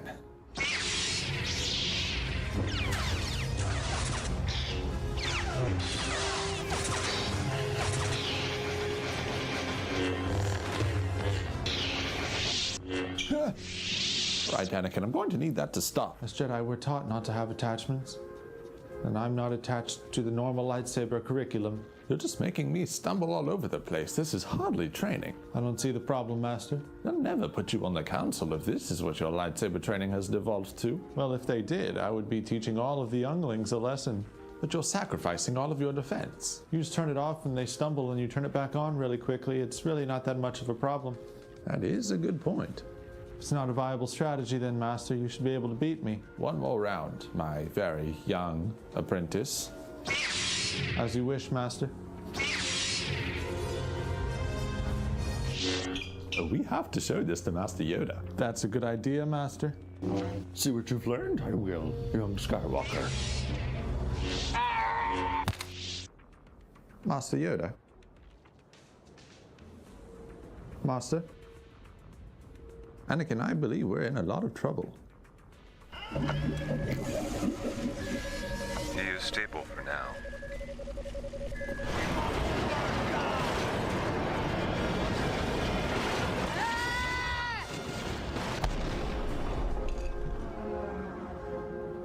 Ah, there you are.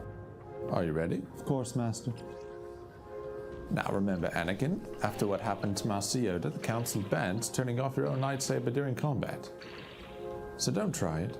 I would never, Master. Good. Are you ready? Of course, Master. Let us begin.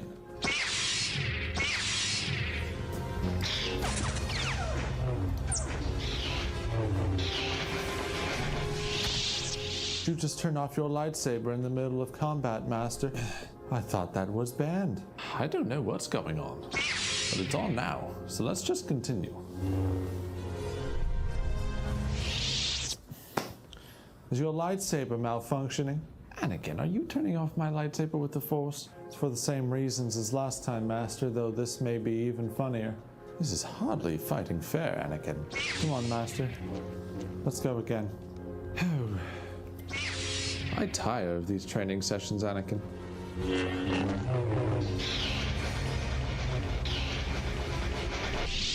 What makes this strategy any better than turning off your own lightsaber? This way they might think it's their own fault. It's like a minor trick, but for lightsabers. I'm turning off your lightsaber, not my own. As far as I'm concerned, that's perfectly legal. If we show this technique to anybody, it's getting banned on the spot. That's a certainty. Certainly, Master. Let's keep this technique just between us. We'll only use it when we're most desperate. That way they can't ban it, because they won't know about it. It's a deal, Master. I'll only use it as a last resort. Good. Now we'll have to finish this training another time. We need to report to the Council for a briefing. Oh, is Mace going to be there? Yes, Anakin. Master Windu is at every briefing. I know, Master. I just wish that he weren't.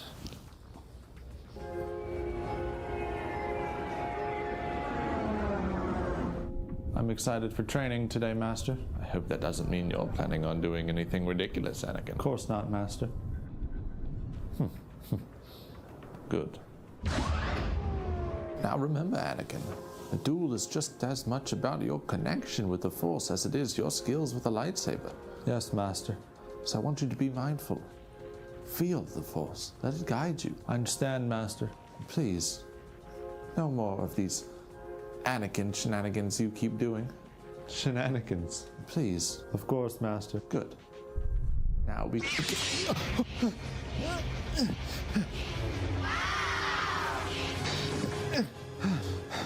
Anakin, that was incredibly dangerous. You almost just took both of my legs off, and we haven't even started the training. Couldn't resist. Oh yes, Anakin, you're very clever.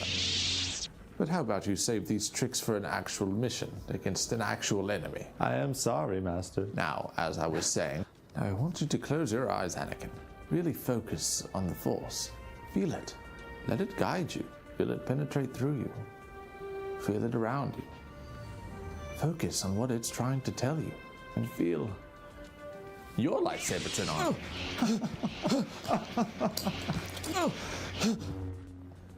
See, it's not as enjoyable when it's on your hip, is it, Anakin? That was a good one, Master. It's fun, isn't it?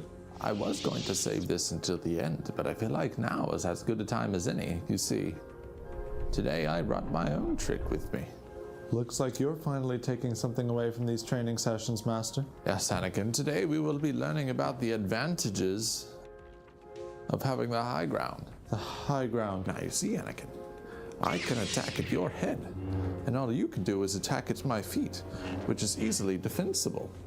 Okay, go ahead, Anakin. Try it. All right, Master. I'll give it a try.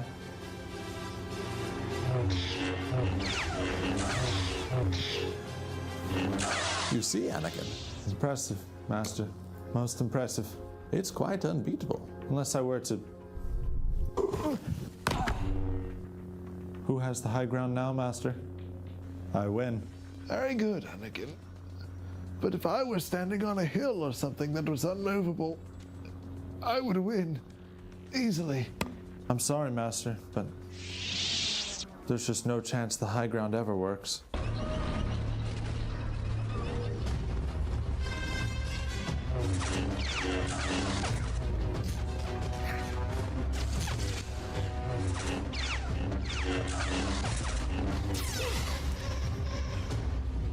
Good, Anakin, good. Kill him. Kill him now. I shouldn't. Do it. Chancellor Palpatine is the Sith. What did you say? What? Is it true, Chancellor? No. I assure you it is. No, it's not. Kill him, Anakin, kill him. Why would I do that at this point? He's behind it all. Darth Maul, the Clone Wars, it's all been orchestrated by him. Nuh-uh. Yaha. Nuh-uh. Yaha. Nuh-uh. Yaha. Nuh-uh. Yaha. Nuh-uh. He's a Sith Lord called Darth Sidious. I'm not, Anakin, I assure you. He's the Sith called Darth Tyrannus. You can't trust him. Yeah, we know that already. Well, Dooku eats a lot of bantha cheese around midnight.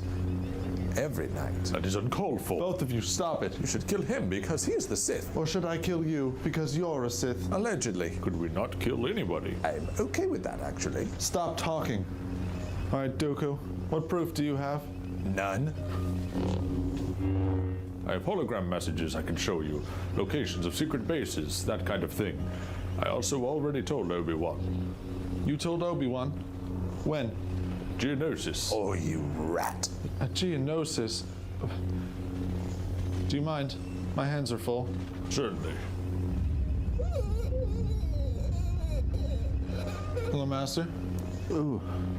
How long have I been out? Did Dooku tell you about a Sith controlling the Senate, controlling everything? Yes, he did. You didn't tell anybody. I thought he was lying. You should have believed me, Obi-Wan. I told Master Yoda and Master Windu, and they both thought he was lying too.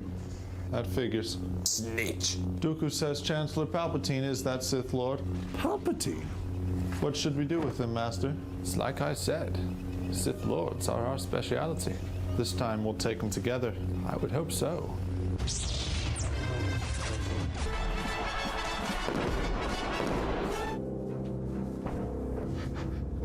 Anakin! Help me, Anakin! You're under arrest, my lord. I told you this would happen. The Jedi are taking over. What are you doing? It's too dangerous to be left alive. He must stand trial. I'm going to end this once and for all. No. No, no. You will die!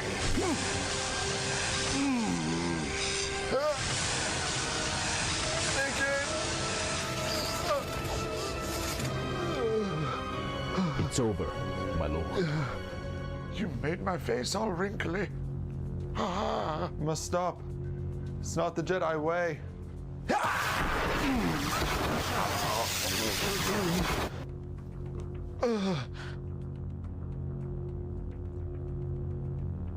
I'm missing teeth now, Anakin. Help me. Don't use the lightning again. You.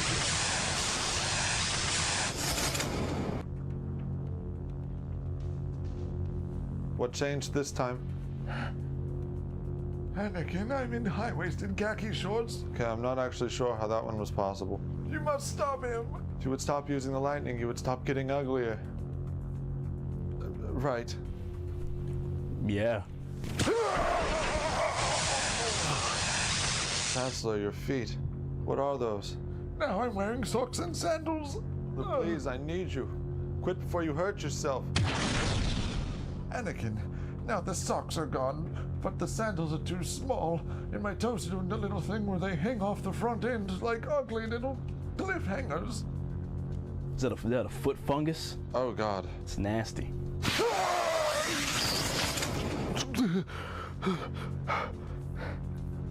Now my cloak is gone, and I'm just wearing a tucked-in t-shirt. You must help me. I'm not even sure what I'm helping you with at this point. You're doing this all to yourself. Oh.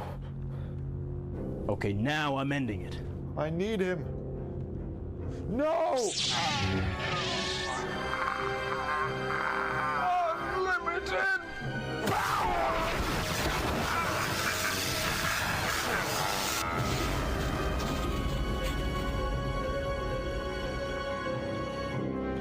Good, Anakin.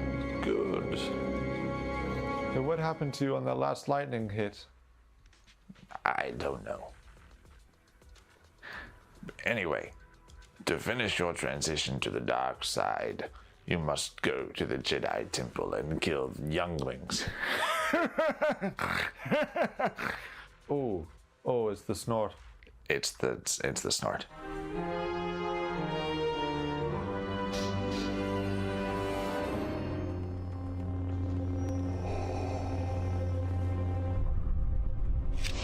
Still works. No! Lord Vader, the safety inspector is here. He is here sooner than expected. Can you get rid of him? He is quite persistent, I'm afraid.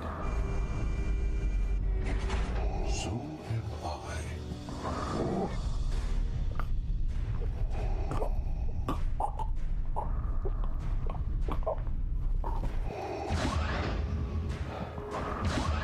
There you are.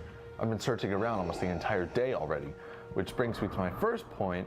This station is the size of a moon and has no signage. You need to have emergency exits labeled, and you need to have exit signs placed throughout the rest of the station. That's already points off. Now, how about you show me around? As you wish, Inspector. This is one of many control rooms. There's more rooms like this? Yes. Oh boy. Okay. Well, I mean, this is a massive safety issue. You're going to need to get some safety railings installed.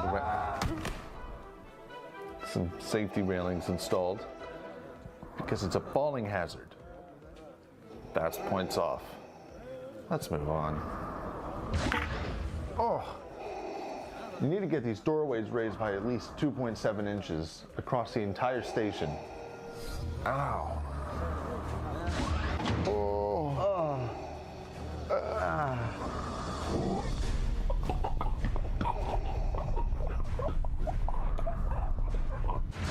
Oh, good, you are coming.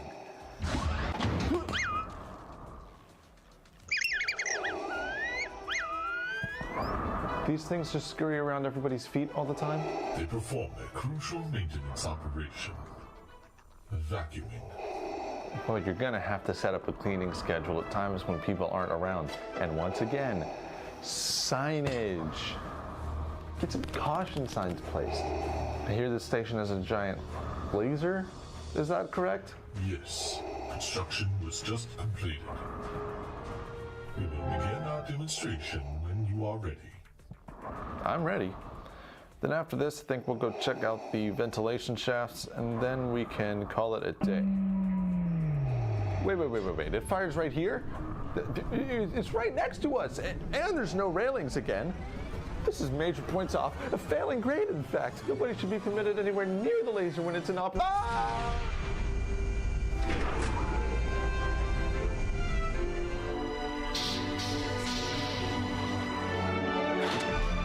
Obi-Wan taught you well. Your thoughts betray you, Father. I feel the good in you. The conflict. There is no conflict. You couldn't bring yourself to kill me before, and I don't believe you'll destroy me now. You overestimate the power of the high ground. Yeah.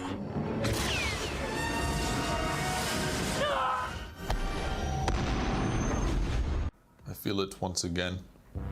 The pull to the light. Supreme Leader senses it. Show me once again the power of the darkness, and nothing will stand in our way. Show me, Grandfather, and I will finish what you started. Ben, who are you? Anakin Skywalker. I'm your grandfather. Grandpa? What is it you think that I've started that you need to finish?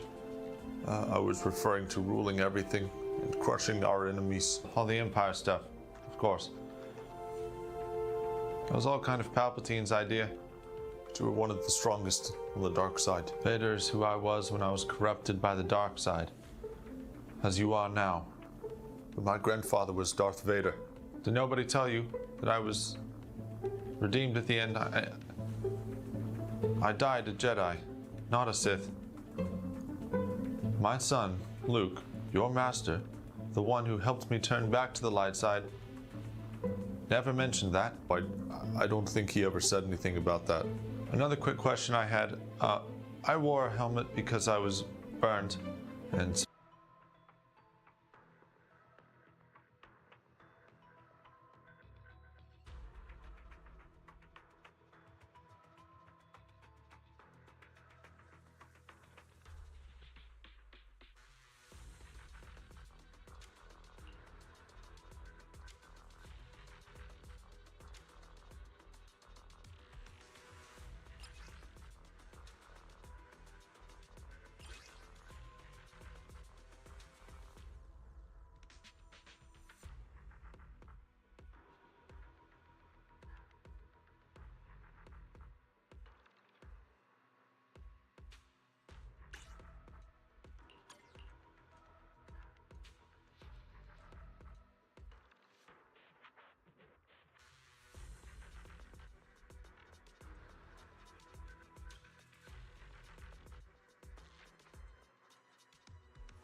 severely injured, and I needed it to survive.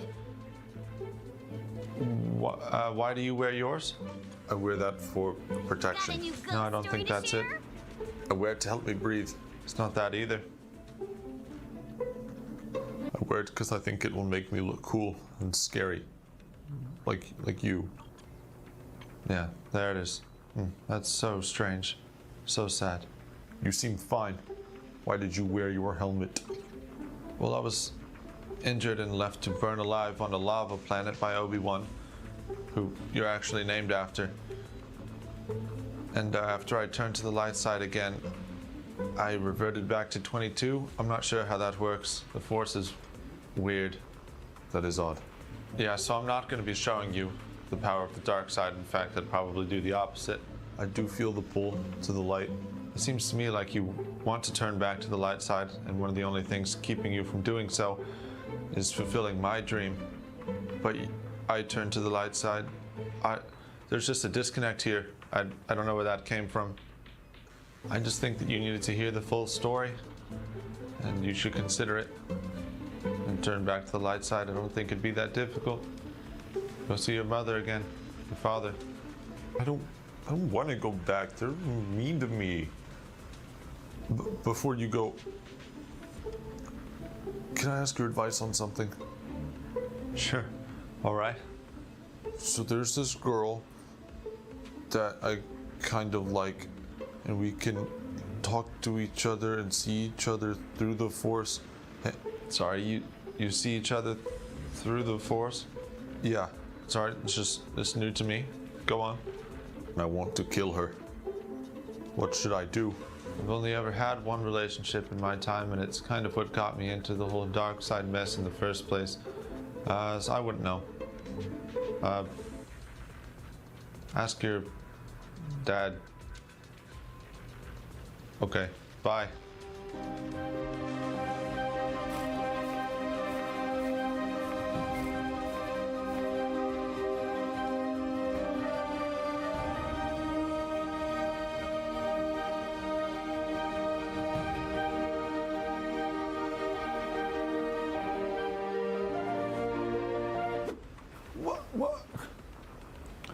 What was that, Luke? Who taught you to be so rude? Dad? It's my lightsaber you're tossing around like trash. This nice girl was kind enough to find it and bring it back to you, and this is how you thank her. I don't want it. I don't want to see that thing anymore. Unbelievably rude. What is this about? Why are you throwing it around? Because I don't want to be a Jedi anymore. Last time you used that saber was in a duel with me, when I told you that I was your father. Yeah, and you cut off my hand. So what? It's a fun family tradition. I'm sorry, but it's a little painful to see you throwing it around like that. It's because I had a moment of darkness. Or I thought about killing my nephew because I sensed some darkness in him. It was only for a second, but I regret it all, and I don't want to be a Jedi anymore. So you thought about killing one person. I've killed a lot of people. The other Jedi have killed a lot of people. What? I've killed children. What? A lot of children. Dad. But I'm still a Jedi, thanks to you. Well, yeah, I know, but I just don't think you need to be all hung up on trying to kill your nephew. I've tried to kill you. You're my son. You tried to kill me.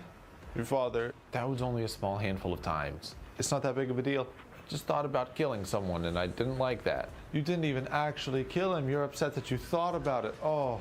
And now he's like leader of the new empire. Yeah, he's up there in the First Order. Think you should have killed him for real. Okay, whatever. You listen here, young man. You go out there and you find that saber that you threw away. Then you apologize to me. And then you'll apologize to her. What? Dad. No. Yes, sir. Yes, sir.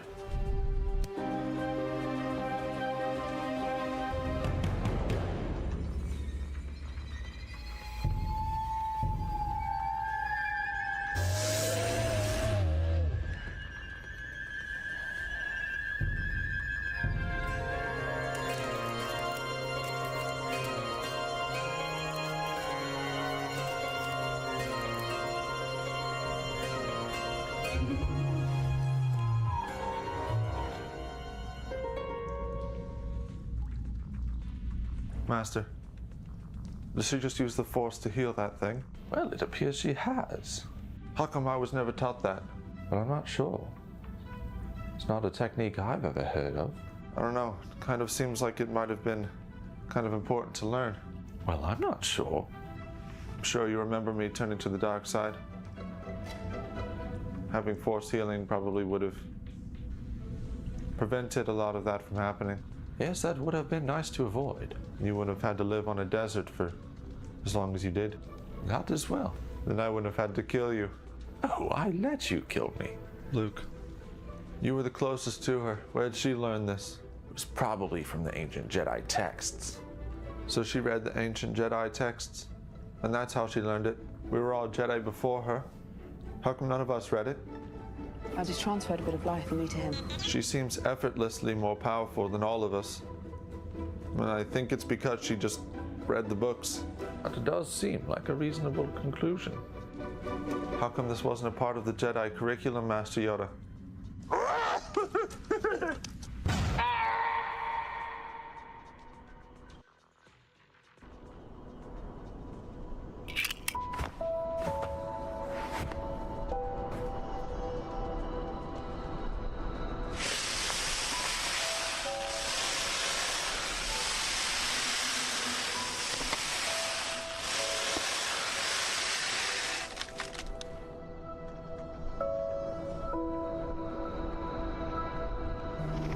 There's been no one for so long. Who are you? I'm Rey. Rey who?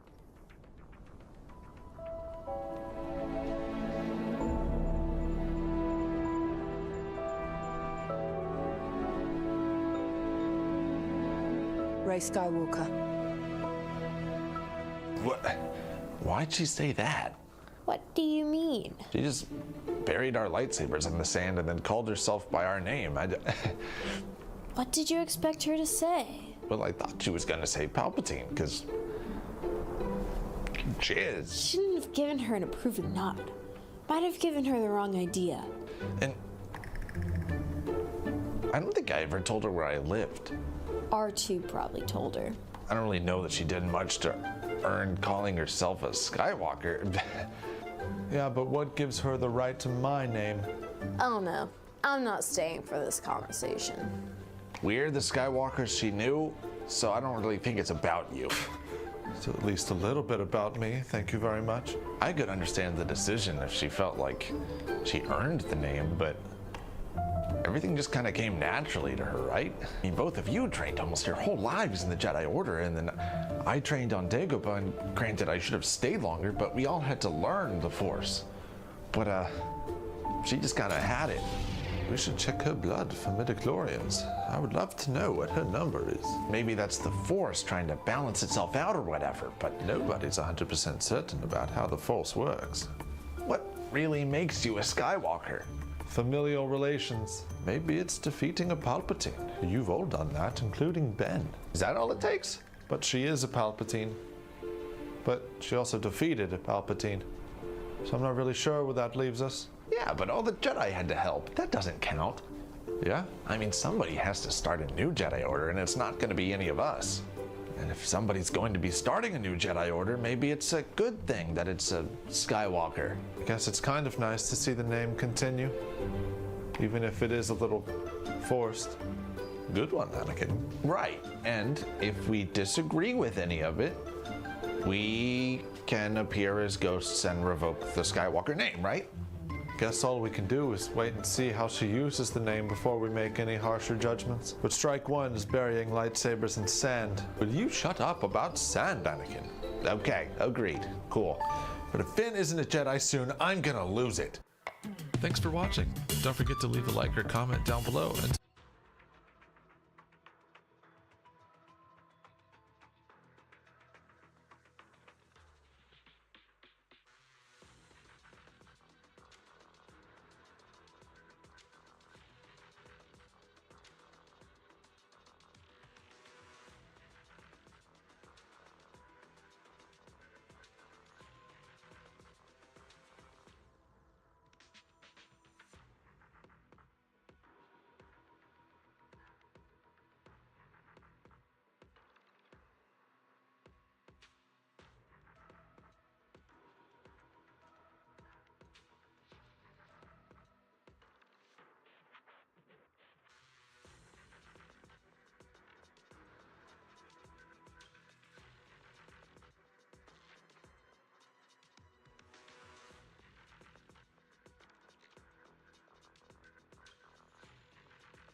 Вот и настало время для первой сводки в этом году. Хотелось...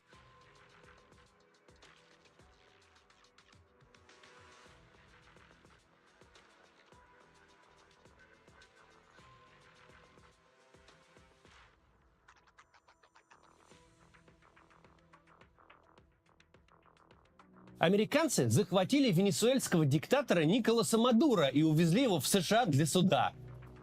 История совершенно беспрецедентная. Такого в мировой истории сходу и не вспомнишь вообще. Бывало, что диктатора свергали и убивали. Бывало, что диктаторов судили уже после свержения и в стране, и за ее пределами. Но чтобы иностранное государство провело полицейскую операцию и арестовало в столице другого государства диктатора, просто как главу преступной группировки, последний раз что-то такое происходило в Панаме в 80-х, может быть. В 21 веке такого не случалось точно.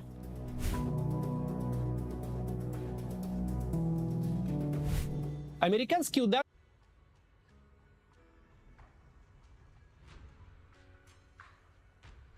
The United States has bombed the capital of Venezuela and captured its president, Nicolas Maduro.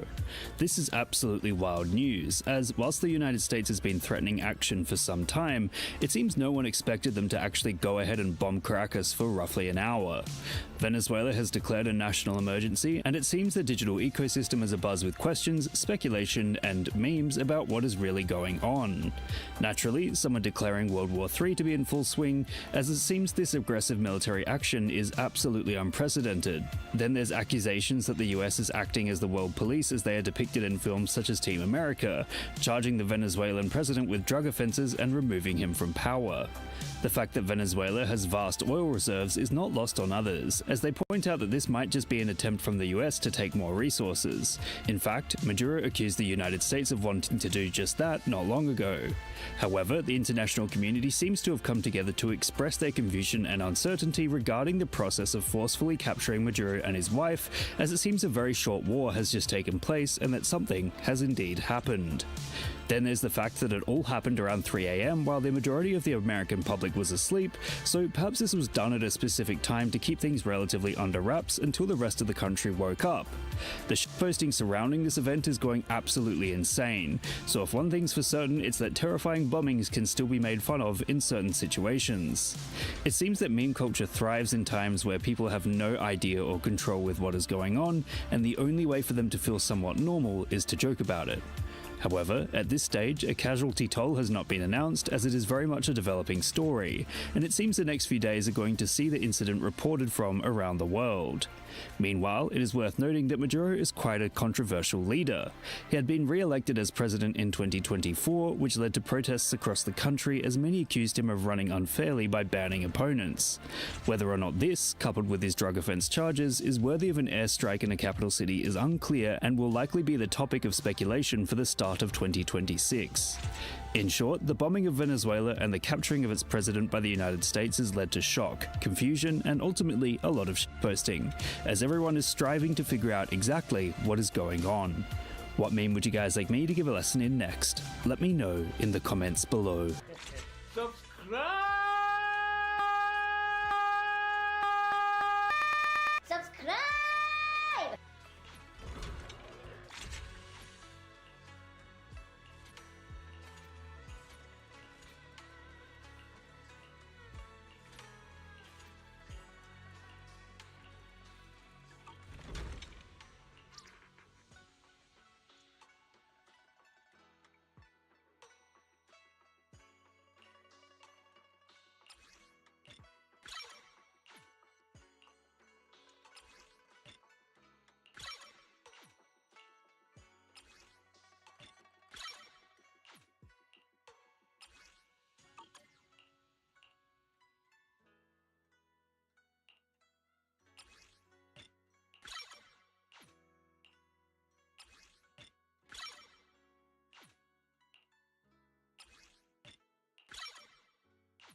выборы по Венесуэле начались, когда в Каракасе было 2 часа ночи. Венесуэльские власти заявляют, что США ударили по 3 прибрежным штатам страны и по столице. В соцсетях сразу появились видео от местных жителей. Американские вертолеты относительно свободно летящие над территорией страны. Столбы дыма над военными базами и морским портом. При этом нет никаких кадров, собственно, американских солдат на венесуэльской земле. Источники западных изданий сообщают, что потерь среди американцев нет, и что вся операция продлилась 30 минут. Судя по всему, произошла ограниченная высадка спецназа, из-за которой появилась самая поразительная новость сегодняшнего дня. Дональд Трамп в своей соцсети сообщил, что американцы уже сейчас, спустя всего несколько часов после начала вторжения, взяли в плен президента Венесуэлы Николаса Мадуро вместе с женой. Их уже успели вывести из страны. Телеканал CNN утверждает, что местонахождение Мадуро последние несколько дней отслеживало ЦРУ, после того, как Трамп окончательно одобрил операцию по его захвату. Венесуэльская вице-президентка Делси Родригес фактически подтвердила захват Мадуро. Она заявила, что его местоположение неизвестно, и потребовала от американцев подтвердить, что тот хотя бы жив. Телеканал CBS News сообщает, что Мадуро захватили бойцы подразделения «Дельта», элитного спецназа американских сухопутных сил. Все это означает, что у венесуэльского правительства что-то пошло сильно не так. Того же Саддама Хусейна после успешного вторжения в Ирак американцы искали еще много месяцев. Поскольку Мадуро вывезен из страны, выполнять работу президента он, очевидно, не сможет. Этому сильно помешает нахождение в американской тюрьме. По Конституции Венесуэлы исполняющей обязанности президента должна стать как раз вице-президентка Делси Родригес. По ее заявлениям мы понимаем, что она сама осталась в стране, и никакой спецназ ее никуда не забирал. Тем не менее, вакуум власти может заполниться как угодно. После украденных выборов Мадуро не признают легитимным президентом во многих западных странах. Венесуэльская оппозиция, которая имеет значительную поддержку в народе, считает победителем последних президентских выборов своего кандидата Эдмундо Гонсалеса. Есть вероятность, мы не знаем какая, что оппозиция использует арест Мадуро и попытается взять власть сама. Тем временем американский сенатор-республиканец Майк Ли уже сообщил, что поговорил о прошедших ударах с госсекретарем Марко Рубио. Тот утверждает, что весь смысл операции был именно в захвате Мадуро, которого теперь отдадут под американский суд. Мадуро уже несколько лет предъявлены обвинения за коррупцию и наркоторговлю. Госдеп даже объявил награду в $50 миллионов за его поимку. Соответственно, если целью действительно был Мадуро, который уже захвачен, дальше никакой войны, видимо, не будет. В данный момент на то и похоже. Днем по Москве взрывов в Каракасе уже не слышно. Тем временем мир постепенно начинает реагировать на произошедшее. Европейские дипломаты во главе с Кайей Каллас призвали к сдержанности, но при этом заявили, что Мадуро действительно нелегитимен. В общем, осуждения не последовало. Российский МИД, естественно, недоволен, но в своем заявлении он буквально употребил уже ставшую мемом глубокую озабоченность. О российской реакции мы еще поговорим позже. В Южной Америке реакция смешанная. Президент Аргентины, либертарианец Хавьер Милей, открыто порадовался смещению левого диктатора Мадуро. Президент соседней Колумбии Густаво Педро заявил, что отправит на границу войска и будет готовить страну к новой волне беженцев. И Педро, и сами венесуэльские власти сообщили, что после американских ударов есть жертвы среди мирных жителей. Подтверждения этого, однако, пока нет. Нападение Трампа на Мадуро – неожиданность, но совсем не полная. Еще 2 недели назад Трамп объявил о выступлении по телевизору из Белого дома, и все сразу напряглись, предположив, что он объявит войну в прямом эфире. Сейчас вспомним, что тогда было, и об остальном поговорим. Сначала реклама. Посмотрите, пожалуйста. Если вы часто пользуетесь криптовалютой, переводите деньги за рубеж, получаете в ней зарплату или инвестируете, обратите внимание на один удобный инструмент – виртуальную карту MaxSwap. С ее помощью можно в пару нажатий перевести криптовалюту в фиатные деньги на карте, которая будет работать как банковская зарубежная карта. Сможете оплачивать покупки в магазинах за границей, иностранные сервисы, например, ChatGPT, Netflix, YouTube, Booking, Spotify. Карта эта полностью виртуальная, подключается к Apple Pay и теперь еще и к Google Pay. Решение это более доступное, чем оформление зарубежных банковских карт. Выпускается карта прямо в Телеграме. Достаточно создать там криптокошелек, пополнить криптовалютой и сможете тратить ее как обычные деньги. Активация быстрая, в тот же день сможете тратить. Обязательной идентификации не требуется. При этом у MaxSwap довольно большие лимиты на пополнение и траты, а средства зачисляются очень быстро. Наша редакция эту карту протестировала в Германии. Все работает. Поддержку у MaxSwap мы тоже протестировали. Она живая и старается сразу вникнуть в ситуацию. Очень дружелюбный у них сервис. А если вы напишете им промокод CATS, то 50% от стоимости карты еще и вернется к вам на баланс. Переходите по ссылке в описании или воспользуйтесь вот этим QR-кодом, чтобы получить новую карту, которая будет работать за границей. Спасибо, что смотрите рекламу. Продолжаем. Так вот, еще 2 недели назад Трамп объявил, что сейчас выступит из Белого дома по телевизору. Все думали, что он объявит войну Венесуэле в прямом эфире. Но ничего подобного не случилось. Вместо объявления войны Трамп на фоне позолоченных стен и рождественских венков 20 минут отчитывался о своих достижениях за год.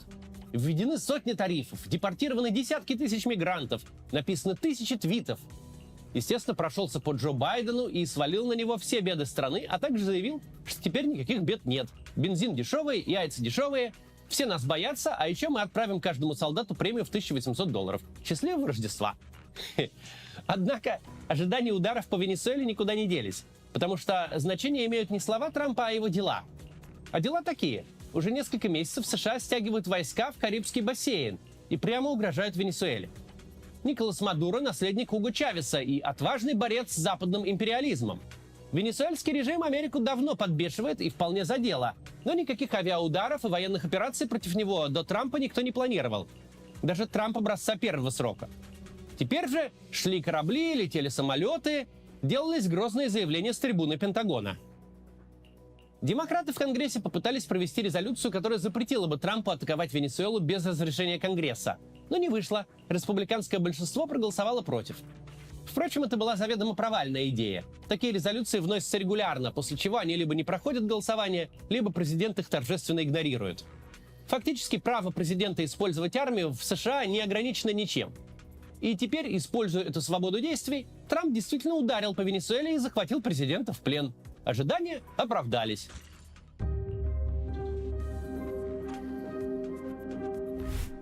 Америка готовилась к операции в Венесуэле много месяцев. Самые обсуждаемые американские действия – это, конечно, удары по лодкам в Карибском море. Речь о лодках наркоторговцев, на которых они перевозят наркотики в США. В сентябре американское Минобороны начало эти лодки бомбить с воздуха ракетами. Естественно, успешно, потому что это не какие-то корабли с ПВО, а натурально лодки, самые обычные. И тут появилось сразу несколько проблем. Во-первых, вполне вероятно, что наркотики на них действительно везли. Только вот никаких доказательств Хекс эта компания не предоставили. Просто выложили видосы и сказали: мы тут наркотики взорвали. Круто, а правда? Во, какой бабах. Во-вторых, ничего не мешало отправить условных морпехов, захватить лодки и контрабандистов, отправить под суд, но выбрали самый какой-то такой жесткий вариант. В-третьих, вероятно, в процессе американцы разбомбили людей на уже тонущей лодке, что нарушает международное право. Так ли это было, сейчас выясняют на расследовании в Конгрессе. В-четвертых, и главных, ну при чем тут вообще Мадуро? Нет даже доказательств, что лодки следуют непосредственно из Венесуэлы. И тем более, что их снарядило правительство, а не отряд мужиков в гараже. Помимо этого, администрация Трампа совершила несколько полусимволических действий, которые выглядели как подготовка к войне. Во-первых, в конце ноября Трамп заявил, что закрывает воздушное пространство Венесуэлы. Юридического такого права у него, конечно, не было. Впрочем, можно закрывать не юридически, а силой. Но никакие истребители и никакие самолеты над Венесуэлой не сбивали. Затем администрация объявила венесуэльский наркокартель террористической группой. Любой контакт с такой организацией или ассоциацией становится преступлением. Позже, неделю назад, американские солдаты захватили венесуэльский нефтяной танкер, который, по словам администрации, перевозил подсанкционную нефть. Затем, в декабре, Трамп подписал указ о том, что отныне тот самый фентанил – это оружие массового поражения. Мол, потому что от него гибнет много американцев. Все эти вещи выглядели скорее как попытки создать какое-то политическое обоснование для ударов по Венесуэле. Мол, они террористы, которые присылают нам химическое оружие. Так что нужно решать проблему как-то. Дональд Трамп даже не пытался говорить, что войска там за какой-то другой целью. Он прямо так и заявлял. Перевели войска, значит, сейчас кому-то достанется. Пусть Мадуро сидит и трясется. Ну или лучше вообще уезжает. Как видите, не соврал. Войск действительно скопилось немало. Их, и по открытым данным, считала BBC, И американское правительство предоставляло список, что там приплыло. Итого, в Карибском море сейчас несколько крупных американских кораблей самых разных видов. Важнейший — авианосец Джеральд Форд, самый крупный военный корабль в мире, который может тащить на себе 90 истребителей. А еще ракетные крейсеры, минимум одна подводная лодка и десантные корабли. ВВС тоже активизировались и перегнали на карибские базы бомбардировщики Б-52, дозаправщики, шпионские самолеты и истребители. Среди последних есть и самые новые F-35. И держится вся эта армада на тысячах американских солдат, которых перекинули в регион. Помогает самая простая география. От Америки до Венесуэлы рукой подать. От, собственно, Штатов и так близко в масштабах планеты, но американцы также владеют крупным островом Пуэрто-Рико, от которого до Венесуэлы ближе в 2 раза. Именно там в основном и разместились американские войска. Для операции против Венесуэлы даже открыли заново целую базу флота в Пуэрто-Рико, закрытую еще при Буше-младшем. В общем, дыма без огня не бывает и не было. Америка в итоге реально нанесла быстрый удар и захватила Николаса Мадуро. Раньше сбор войск в Карибском бассейне можно было списать на политическое давление. Есть такое понятие — дипломатия канонерок. Это когда выдвигаешь требования к стране и одновременно подходишь к ее берегам на военных кораблях, то есть канонерках, чтобы продемонстрировать серьезность намерений. Однако Мадуро на появление ВМС США у своих берегов никак не отреагировал, и тогда канонерки пришлось использовать по назначению, иначе блеф бы был очевиден. В итоге операция продлилась, как сейчас сообщают, 30 минут. Мадуро захватили и вывезли, на чем все и закончилось.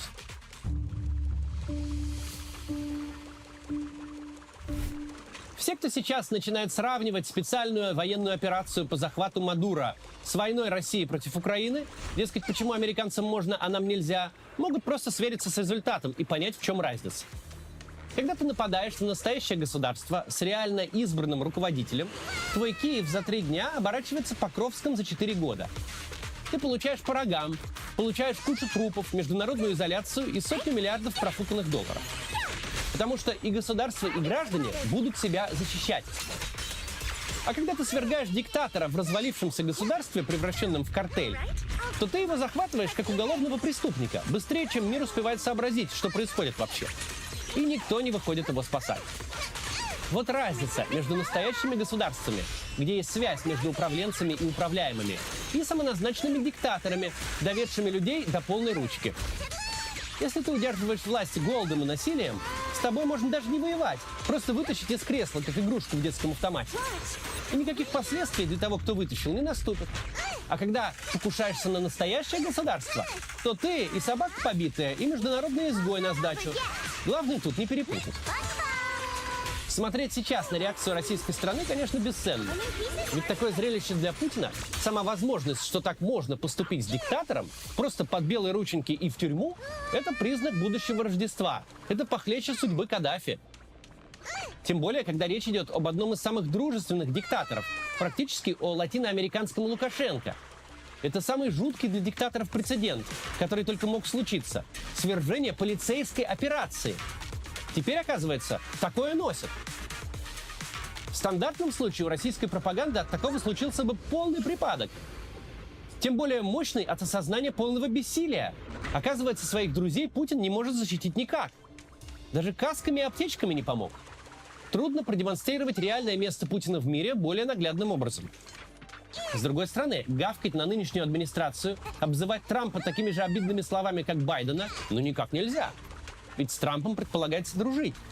Следить за тем, как в этом узком коридоре пытаются пройти официальные российские спикеры, дорогого стоит. Подробнее поговорим об этом вечером. Пока же нельзя не сказать доброе слово о Трампе. Такого рода свержение режима настоящего упыря, которого не брали ни выборы, ни протесты, который натурально издевался над народом, умудрился развалить богатейшую нефтяную страну, это очень полезный и очень отрезвляющий прецедент для всего мира. Молодец, Трамп. Что тут скажешь? До вечера.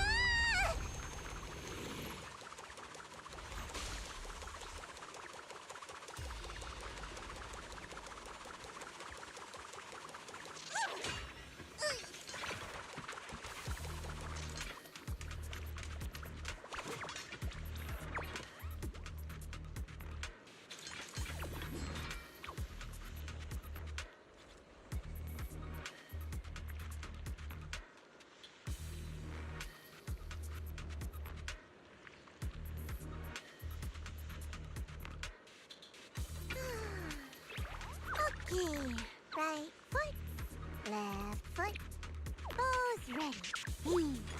I can run anytime.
Did you guys see that? Did you see how I sprinted to my chair? Hi, what's going on? It's me, the guy. For the last 15 years, Halo fans have argued about something passionately for so long that their cortisol levels are shot through the roof. And that something is sprint. In other franchises, new mechanics are usually introduced and the status quo shifts without nearly as much fuss as sprint has caused in the Halo community. So, it begs the question, why? Why are Halo fans so angry about the ability to run a little bit faster, to the point that its inclusion in the remake is genuinely a sore spot? Believe it or not, there's validity to both sides, pro-running and anti-running. And I want to explain to you, dear viewer, in good faith, why each side prefers Halo with or without sprint. Now, I know that a lot of you have already been a part of this Halo community for years, but truth be told, there's a lot of people that are starting to get into Halo, whether they're excited about the Halo remake or they just became Halo killed because they went down the Halopedia rabbit hole recently and they discovered, hey, this franchise is kind of cool. And honestly, there's probably some that just aren't interested in Halo and they kind of want to know what the big deal is about sprint. So that's mostly who this video is for. So without further ado, remember to like and subscribe. Also remember to like the video. When Halo 1 came out, it kind of set the standard for how shooters were going to play on a controller. You could move with the control stick, jump, punch, shoot, switch between two weapons, throw grenades, pick up new weapons, or interact with objects. And then, of course, look around with the right stick.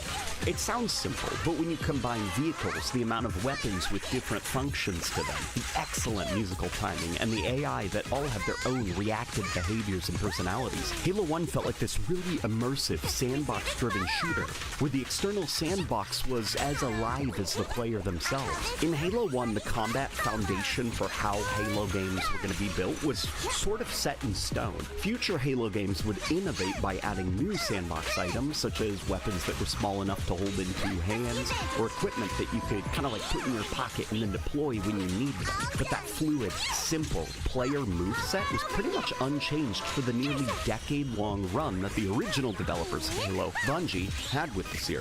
And needless to say, Halo was top of the world. Like, dude, Halo was king. It was a big deal. But you know, times change, and by the mid-2000s, sprinting was a mechanic that was starting to pop up in more and more games. It was still a bit of a Wild West period for the mechanic, and developers had different ideas for how it should function and feel and so on. But in 2007, Call of Duty 4 Modern Warfare released, and had such a satisfying feeling sprint mechanic that it went on to be copied by the wider gaming industry. To this day, the version of sprint that Call of Duty 4 created has pretty much become industry standard. Halo also tried to hop on the sprint train, but the thing is, Halo's implementation has changed a lot over the years. When fans ask, what do you think of sprint in Halo, the usual follow-up question is, well, which version of sprint? Because, yeah, each Halo game has a completely different version of the mechanic. So, to start, with Halo Reach in 2010, Bungie felt the cultural pressure that sprint needed to be in Halo. But I get the feeling that they understood just throwing sprint into Halo is kind of a big thing and could fundamentally change how Halo feels as a franchise. If sprint was going to be in Halo Reach, it had to be tastefully handled. So they built in a bunch of safeguards to this new mechanic. To start, sprint isn't actually a core part of the player's moveset in Halo Reach. Sprint was actually what's called an armor ability. Armor abilities were sandbox items that you stored in your pocket, and they kind of had a finite amount of energy when activated that would recharge when you weren't using them. One was a jetpack, the other was an invincibility shield, and of course, another was the ability to sprint. When you pressed the armor ability button, sprint was activated and it would sustain itself for something like 5 seconds before running out of energy. When you were done sprinting, you had to wait a couple of seconds and then it would begin recharging. It was a way to make sure that players couldn't just do the Call of Duty thing and spam the sprint button even when out of breath. You had a limited amount of speed and you had to make sure to use it tactically because it took a very long time to recharge. At least it felt like a really long time when you were in the heat of combat. Due to it being an armor ability and not a core part of the player's gameplay, designers had the ability to remove it from the player when they wanted. There's a part in the campaign where you had to pick up the jetpack armor ability to move on, and you had to trade away the sprint armor ability. So for a little while, you couldn't sprint, and you could feel that the encounters and the level design were built around this. They knew that players weren't just going to be speeding past encounters, so they could make things a little bit tighter, a little bit more focused. Most modes and ways of play gave players at least the ability to spawn with the armor ability sprint, but there were also others that were super competitive, you know, like the jetpack or the armor, which you've seen the memes about.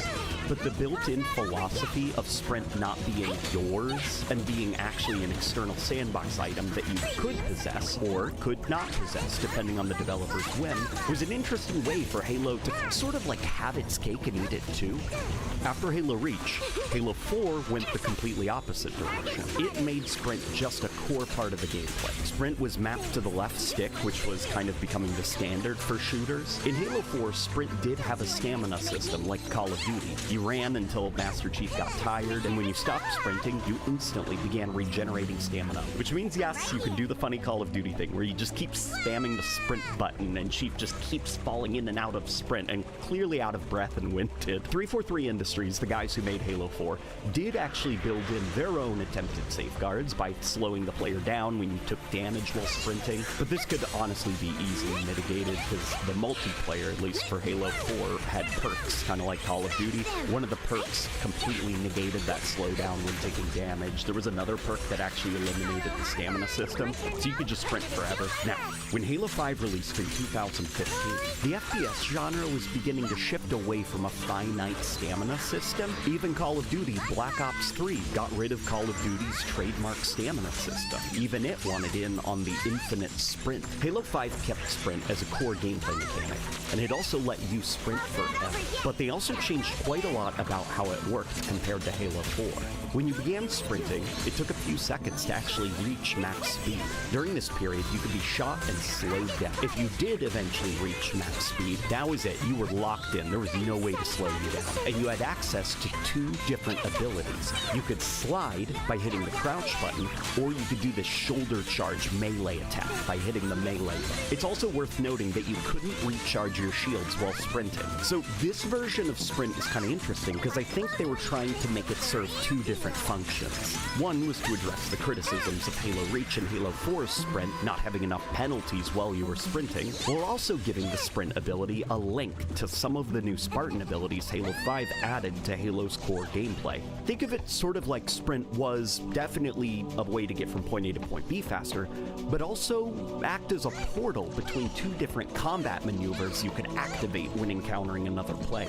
Halo 5 was an aggressive game, and this incarnation of sprint benefited and strengthened aggressive playstyles. Now, this is the weird part. In the campaign, sprint actually functioned differently. They actually removed a lot of the downsides, like no regenerating shield shields and made the wind-up time shorter, kind of sacrificing some of the integrity of the sprint mechanic. But for Halo Infinite, they redesigned sprint again, and essentially made it only an 8 to 10% speed boost over your base movement speed. They removed the wind-up period to sprint, so you just kind of immediately hit max speed. They removed Spartan Charge as well, and then gave players the ability to recharge their shields while sprinting. It feels a lot slower than Halo 5 Sprint, but in saying that, a bit of that classic Halo pacing returned to Halo Infinite, while still having that go fast mode mapped to the left stick or shift key or whatever for the players who want that. Now that you understand Halo's history with Sprint, you can kind of see why its introduction into the franchise was not nearly as seamless and smooth as other video game franchises. Every new Halo title post-Reach tried to find new ways to integrate it more seamlessly into the Halo combat loop. For what it's worth, I do think that most people find Halo Infinite handled Sprint the best by making the speed boost so minor. But then of course there's folks like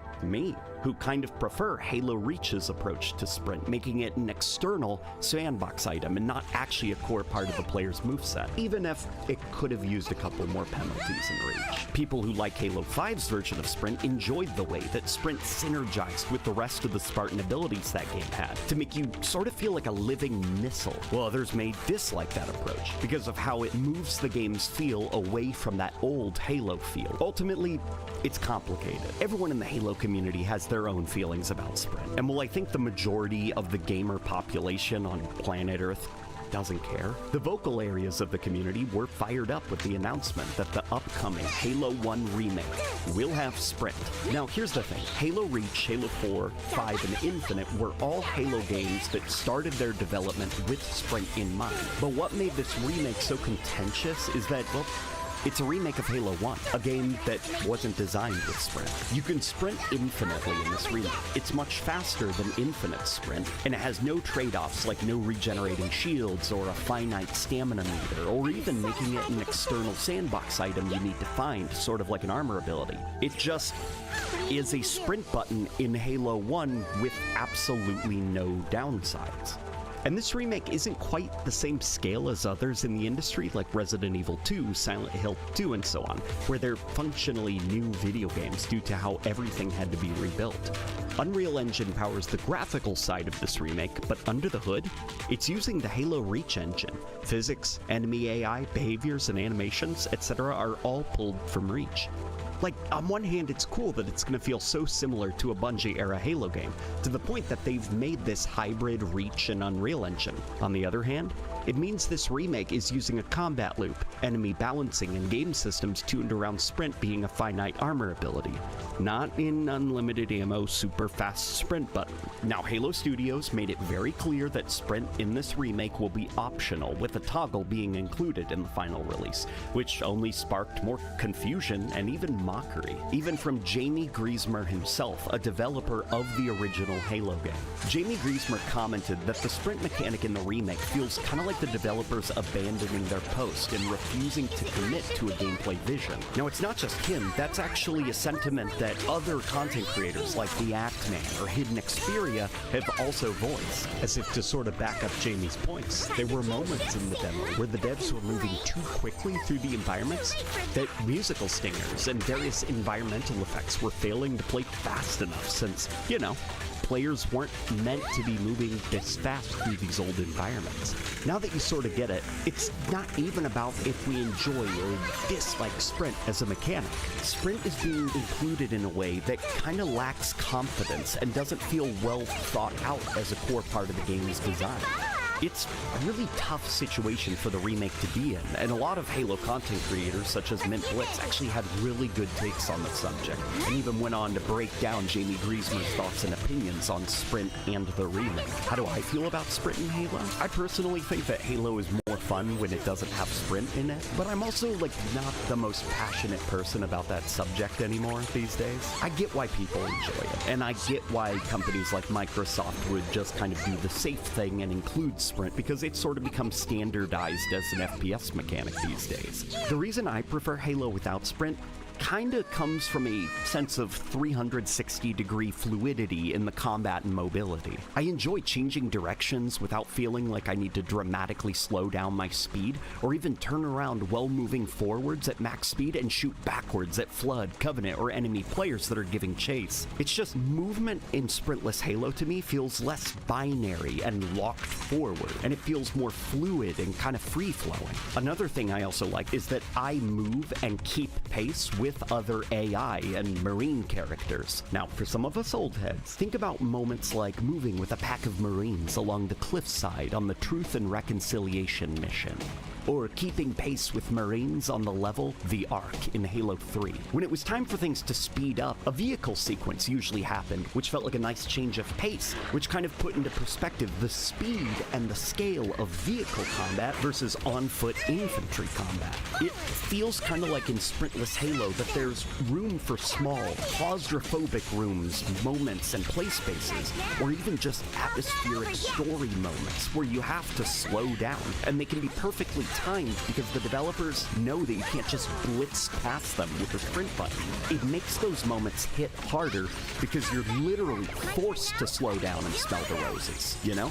Taking the music, taking the atmosphere. Now, that's mostly just single-player stuff. I also prefer the way that it feels in multiplayer matches. Since max speed isn't this binary move-forward thing that you get locked into, players tend to be a bit more thoughtful about when or how they should advance on objectives or approach gunfights. It's usually easier for me to kind of get a feel or flow for the multiplayer match because everyone isn't just constantly pushing and pushing because they're locked into their sprint. If a guy is advancing towards me with a sword or a shotgun, I can backpedal at the same speed as him and counter him. It gives me a way to counter some of those insta-kill bullshit close-range weapons, and it also forces him to use things like the shotgun and the energy sword more strategically. In the Halo games with sprint, that doesn't really happen since forward movement is so much faster than backwards movement. Sure, I could just not sprint and have control over the buttons I press, you know, but that doesn't scratch the same itch for me as a game that is built from the ground up,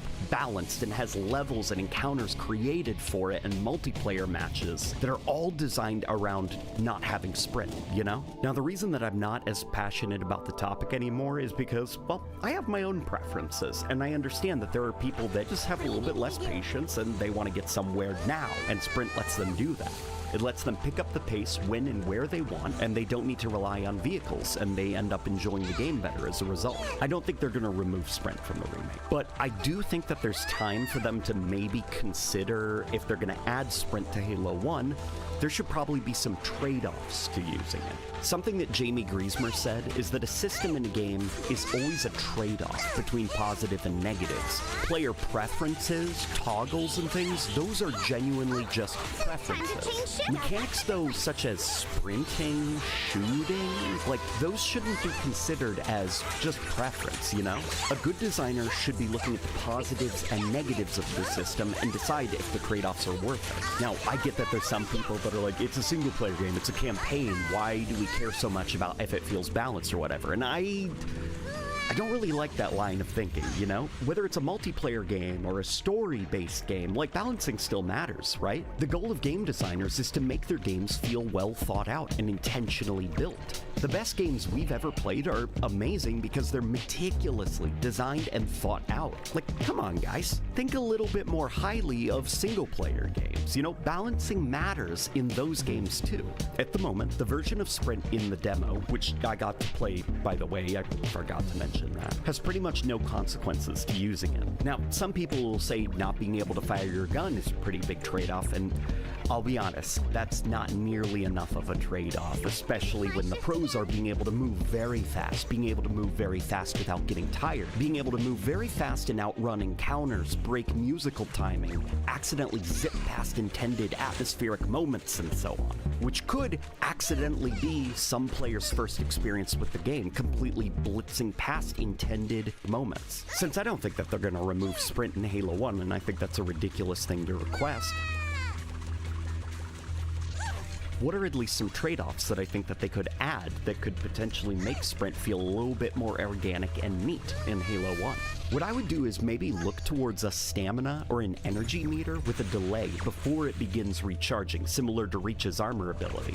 Halo 4's stamina, which began instantly replenishing when you stopped sprinting, I think is a little bit too spammy, and the fast, unlimited movement of Halo 5 I don't think fits well into Halo 1. A finite stamina meter with a brief regen delay would make Sprint more of a considered choice for players to do, rather than a no-brainer with no trade-offs, you know? It would exist for players who are a bit impatient or need to make a quick rush, but won't last long enough that they risk accidentally disrupting the game in the same way unlimited Sprint would. It would encourage players to actually conserve their stamina and consider when and where they want to activate Sprint. You could even have small victories where players quickly use their Sprint down a hall, but then they have to walk the rest of the way, so some of those intended story moments or atmospheric bits stay somewhat preserved. The best part is if there are players that genuinely don't care about balancing or any of that stuff. They just want to get from point A to point B faster and have infinite supply of it. Halo has gameplay modifiers that could potentially give them that option. Halo's gameplay modifiers are called skulls, and they sort of act like cheat codes. The bandana skull, as an example in previous Halo games, gave you infinite ammo, infinite grenades, in the case of Halo Reach on the Master Chief Collection, infinite armor ability use. If you want unlimited sprint in the Halo 1 remake, you could possibly throw on the bandana skull, and there you go. Now you've got infinite sprint if you want it. Or keeping the base game maybe a little bit more balanced. But that's just my idea. How do you think the Halo 1 remake should go about balancing sprint? Now, let's be honest, I'm asking that because it helps with the algorithm. But also, in a more serious note, it is a genuine conversation that I want the Halo community to have. There's a lot of just kind of like anger and yelling and people being like, no, it should not have sprint. Yes, it should absolutely have sprint, and also they should have thrusters and jetpacks and all, but like, the game is what it is right now, but there is still time as they make it to tweak the mechanics that exist in the game. And I think that there's enough time to actually start creating some trade-offs to using sprint. And I'd like the community to start brainstorming what kind of trade-offs they could add so that sprint does feel like there is a pro and a con to activating it, rather than just tearing into each other or taking insanely one-sided stances on the topic. Let's come together as a community and have an honest discussion about potential trade-offs to make sprint an interesting part of the gameplay, as opposed to this thing that just sort of robs the Halo combat loop and the environmental storytelling of some of its charm. Halo... You need a dramatic trap for your D&D campaign? How about a Mirror of Life trapping? They work like this. If the mirror is active and you're within 30 feet and you look at the mirror, you are sucked into a pocket dimension inside of it. There are 12 of these little pocket dimensions in each mirror that act sort of like cells. And once the cells are full, if anybody else looks at the mirror from the outside and gets sucked in, then something in one of those cells has to be pushed out. So the trap kind of works both ways. You lose a party member into the pocket dimension, and whatever horrible beastie has been trapped in the mirror the longest comes jumping out. A lich, maybe. Just for fun. You need a dramatic trap for your D&D campaign? How about a Mirror of Life trapping? They work like this. If the mirror is active and you're within 30 feet and you look at the mirror, you are sucked into a pocket dimension inside of it. There are 12 of these little pocket dimensions in each mirror that act sort of like cells. And once the cells are full, if anybody else looks at the mirror from the outside and gets sucked in, then something in one of those cells has to be pushed out. So the trap kind of works both ways. You lose a party member into the pocket dimension, and whatever horrible beast has been trapped in the mirror the longest comes jumping out. A lich, maybe. Just for fun. You need a dramatic trap for your D&D campaign? How about a Mirror of Life trapping? They work like this. If the mirror is active and you're within 30 feet and you look at the mirror, you are sucked into a pocket dimension inside of it. There are 12 of these little pocket dimensions in each mirror that act sort of like cells. And once the cells are full, if anybody else looks at the mirror from the outside and gets sucked in, then something in one of those cells has to be pushed out. So the trap kind of works both ways. You lose a party member into the pocket dimension, and whatever horrible beastie has been trapped in the mirror the longest comes jumping out. A lich, maybe. Just for fun. You need a dramatic trap for your D&D campaign? How about a Mirror of Life trapping? They work like this. If the mirror is active and you're within 30 feet and you look at the mirror, you are sucked into a pocket dimension inside of it. There are 12 of these little pocket dimensions in each mirror that act sort of like cells. And once the cells are full, if anybody else looks at the mirror from the outside and gets sucked in, then something in one of those cells has to be pushed out. So the trap kind of works both ways. You lose a party member into the pocket dimension, and whatever horrible beastie has been trapped in the mirror the longest comes jumping out. A lich, maybe. Just for fun. You need a dramatic trap for your D&D campaign. Cows don't eat humans, as far as we know. They eat plants and are eaten by predators. That's how ecosystems work. But what if we turned cows into predators, along with every herbivore species? Could a world of endless predation even function? How would we possibly simulate it, and what kinds of terrors would it produce? Let's go down the list. First problem, energy. Flip a switch that turns all life into predators, and you'll very quickly have no more life. In nature, carnivores eat herbivores, which eat producers, which eat the sun. But if we remove the producer plants that convert sunlight into chemical energy, we'll have no base to build our all-predator utopia upon. And it's not like there are predatory plants. Oh wait, there totally are. Flytraps, pitcher plants, sundews deprive our leafy friends of nitrogen, and they'll get a craving for flesh. So let's say all photosynthetic plants in our alternate Earth moonlight in carnivory, and now we can have vegetation while technically staying all predators. Okay, but plants only transfer energy to animals when eaten, which leads us to issue 2, herbivores. Swap Earth's A+ prey over to the predator track, and not only would the biosphere collapse, but so too would said species grades in not starving. To illustrate, elephants are pretty tough. Throw an elephant into the ring with virtually any animal, and the one with the trunk is taking home the belt. But just because elephants can easily KO a testy buffalo doesn't mean they could run one down predator style. An elephant's top speed is maybe half a water buffalo's, a quarter of a gazelle's. If they want to pass Carnivore 101, something needs to change. This gets us to the core of our herbivore versus carnivore dilemma. What makes a good plant eater usually makes for a terrible meat eater. Reversing things, though a deer could outrun a wolf, even if they had sharp teeth, actually subduing one is out of the question. A deer adapted for predation would need to look completely different. Likewise, our carnivorous elephant will require more than new dentures. They'll likely have to be lighter and faster, with body parts specifically adapted to neutralizing prey after catching up to them. There's a lot more to say about how insane animals in our all-predator ecosystem will look, but the more immediate issue is, again, if nobody is eating plants, there's no energy coming in, and the planet will be out of order in a week. Nature has a fix here, albeit a horrifying one. See, horses already hunger for flesh. Oh, they might prefer grass, but place a rodent or baby animal in front of them and it's chow time.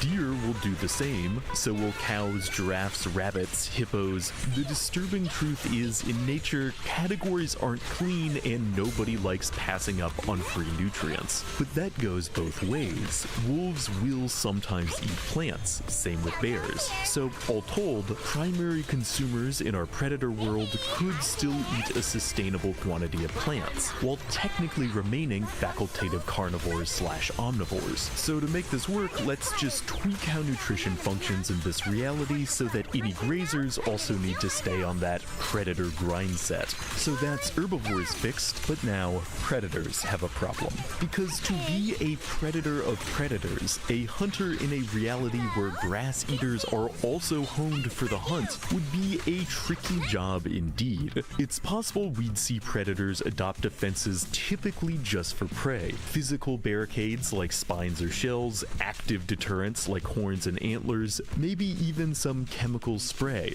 It may sound outlandish, but you can see examples of this in nature. Compare, for instance, tigers and scorpions. Tigers are privileged, streamlined and fast and unarmored because no one eats them and they eat everyone. Scorpions, meanwhile, are in the nightmare zone of the food web. They're carnivores that eat insects and mice twice their size, but are also prey themselves. Hence why scorpions must be armed armed from tip to tail in a way few predators are. And brief aside, ever notice how no predators have horns? You'd think some spiky bits would be helpful, but with the dubious exception of certain lizards, horns are only for the hunted. On hunters, they seemingly get in the way. But in a reality where that herd of bovines are just as likely to flip the script and eat you, investing in some defense might be a good call. We can get a better sense of what specific traits our predators of predators would favor through simulating natural selection. This program by MinuteLabs.io, inspired by those great evolution videos from the channel Primer, essentially works by throwing a bunch of blobs into an environment with limited food, and with each generation, the blobs favor better and better traits. When a blob gets big enough, it can eat other blobs, so let's mess with their stats to make them mostly carnivores and see what happens. Many generations later, what's notable is that while a lot of blobs stay big and bad, just like in nature, smaller builds prioritizing keen senses and raw speed manage to eke out their own niche. Goes to show that even in a world of predators, there'd be diversity. Agile pursuit predators, ambush predators, insectivores with sharp eyesight, you can see such variety in the world today. And it's worth re-emphasizing, we didn't tell the simulation to mimic natural patterns. It just did so through the blind force of selective pressures and the laws of energy efficiency. Not every predator can be at the top. Which is indeed problem 4, apex predators. Predators of predators are essential keystones for ecosystem health. But what could be a head predator in a world like this one? There's two possible answers, the first of which is its own massively insane rabbit hole, so let's start with the second. Simply put, even in hyper-competitive ecosystems, apex predators still tend to emerge. After millions of years of theropods jockeying for dominance, the old T-Rex enjoyed a lengthy, uncontested reign with almost no rivals. Time and sufficient pressure will forge monsters among monsters. Of course, trying to determine what specific species would go on to become apex hunters in our new timeline is pure conjecture, but that's kind of what we're here for. Give all species on Earth a fighting chance at predation, and you'd likely see some very unexpected candidates rise to the top of their ecosystems. While it might seem improbable for kangaroos to become colossal predators or koalas to become ambush hunters, stranger candidates have become top carnivores before. Bringing it back to the dinos, the ancestor of the T-Rex and other theropods was a tiny, chicken-sized omnivore, hardly the betting pool's favorite for becoming the largest hunter on land. Give predation to the masses, and monster predators could truly come from anywhere. We also need to remember that monster predators might not look like we expect. The deadliest predator on Earth today is arguably the dragonfly, with a 95 to 97% successful hunt rate. Lions, you wish. Likewise, one of the most lethal hunters in the ocean is the seahorse. Goofy from our perspective, but if you're a brine shrimp, the seahorse is basically the Grim Reaper. Strange as it might sound, there's no reason to think certain existing hunters like the great horned owl would need to change their strategies if booted into predator world. They'd be like, oh, rodents have fangs now?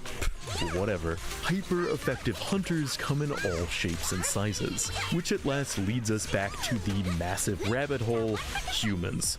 Would squishy Homo sapiens once again ascend to the top of the food web in this alternate timeline, or might a different species be taking the top spot?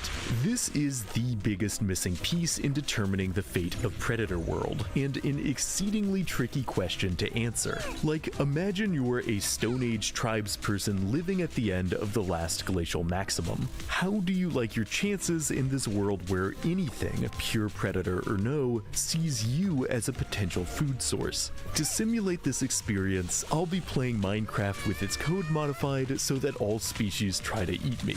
I only use the most advanced tech on this channel. Okay, crudeness aside, the experience of surviving in an ecosystem where there's absolutely zero safety in any species was surprisingly illuminating. Funny though it was to be pursued by a pack of carnivorous chickens, always being on the run meant my plans for tools, shelter, and sustainable food were pushed out of my brain by the constant need to stay alive. Though hardly a controlled experiment, I found myself doing very little home building or weapon crafting because literally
You have to dodge it. Out of my way! Guess what? Forward! Turn around! Smash them! Premium support! I call this move Funny Slash Combo! Don't get tunnel vision! My song is with you! Chow Chow is here! My turn now? I'm gonna do my best!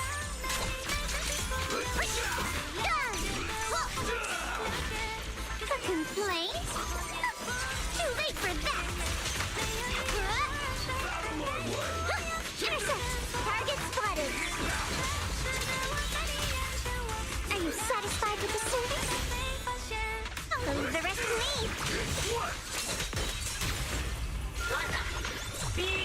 Remember my voice! Press the advantage! Customer service follow-up!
Really, all I could think about was where to get my next meal and how to avoid becoming one.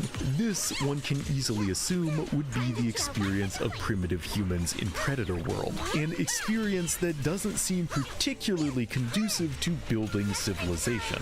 And indeed, a lot of the tools required for a civilization starter pack might be walled off entirely in this timeline. Most obviously, animal domestication.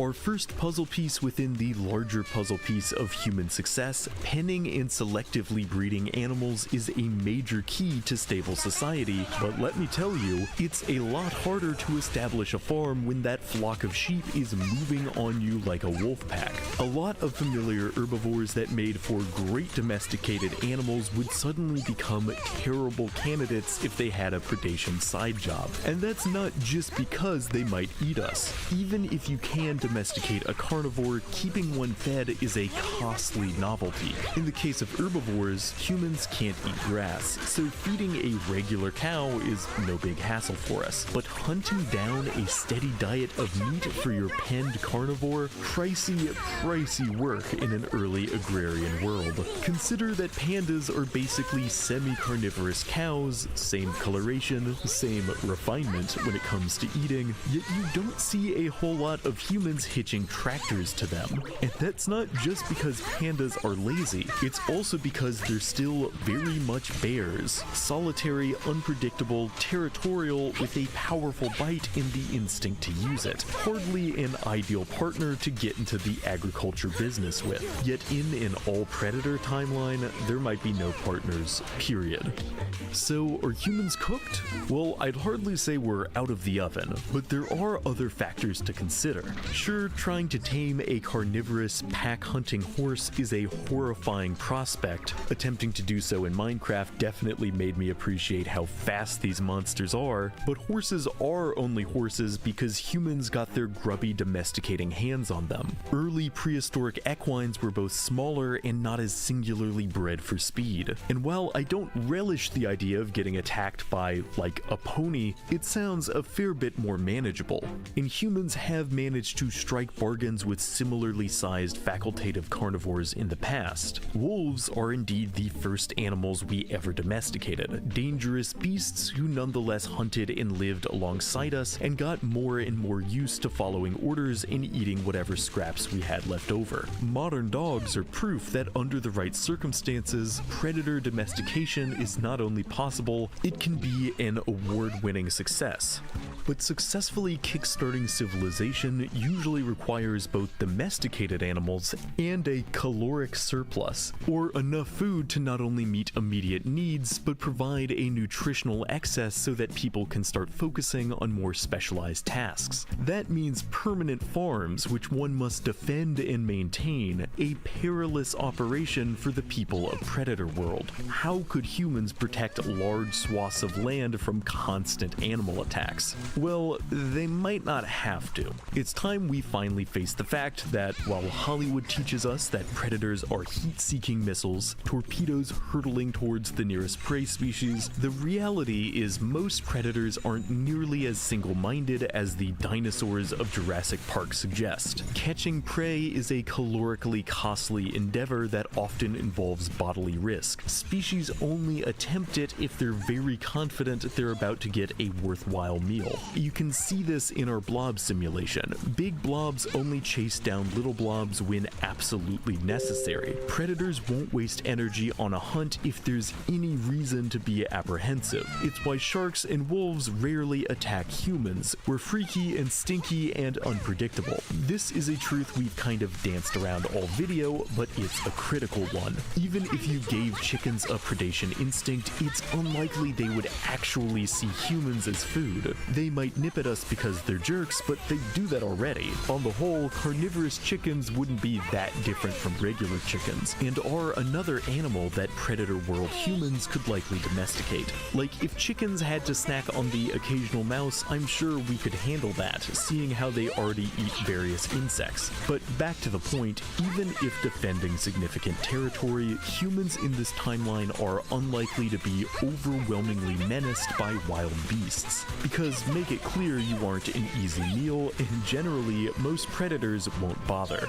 So it seems like humans might be able to maintain the farmland and domesticate the animals required to reach the top of all predator reality after all. But there's one other, more disturbing possibility for this world's apex hunter, a species adapted specifically to hunt humans. Because here's the thing, for early hominids, animal attacks were a part of life. Big cats, hyenas, wild dogs, crocodiles, all occasionally snacked on our ancestors according to the fossil record. Yet for the most part, these animals were not human hunting specialists. Hominids rolled onto the evolutionary scene rather quickly, and they had a habit of traveling to new ecosystems where predators were unfamiliar with them, making them a rare food source. There's tangential evidence one big cat species learned to feed on hominids specifically, but it's been increasingly debunked. Humans simply power-walked their way to civilization too quickly. But say, in predator reality, hominids made slower progress, giving more and more opportunity for carnivores to adapt to our behaviors, until eventually a species emerged that knows our every weakness and hunts us with ease.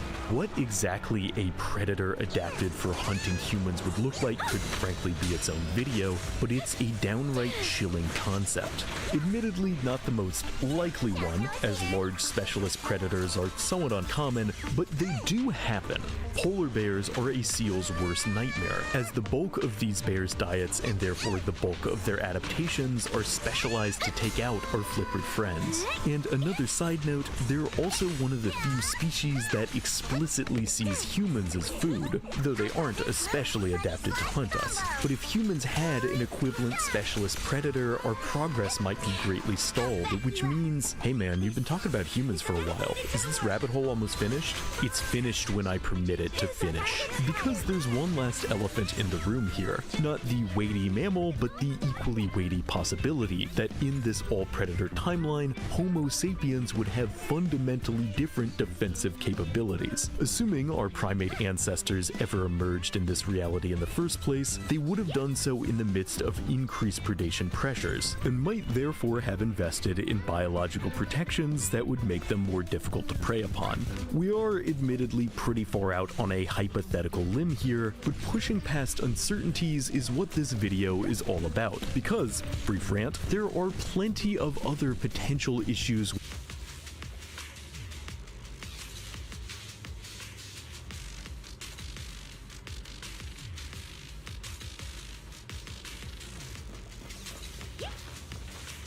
with predator reality we've had to gloss over. For instance, even if the majority of predators were also eating plants, there's probably still not enough energy to go around without modifying vegetation itself. It's also true that trying to be a top herbivore and a top carnivore at the same time tends to be inefficient, which is why most species find success in emphasizing one or the other. So even if someone was crazy enough to create Predator World through means of genetic engineering, give it a few tens of millions of years and there's a chance natural selection would just sort species back out into mostly herbivores and mostly carnivores, unless you keep your thumb on the scale. But the point of a thought experiment is to experiment, not to hit a dead end and just give up.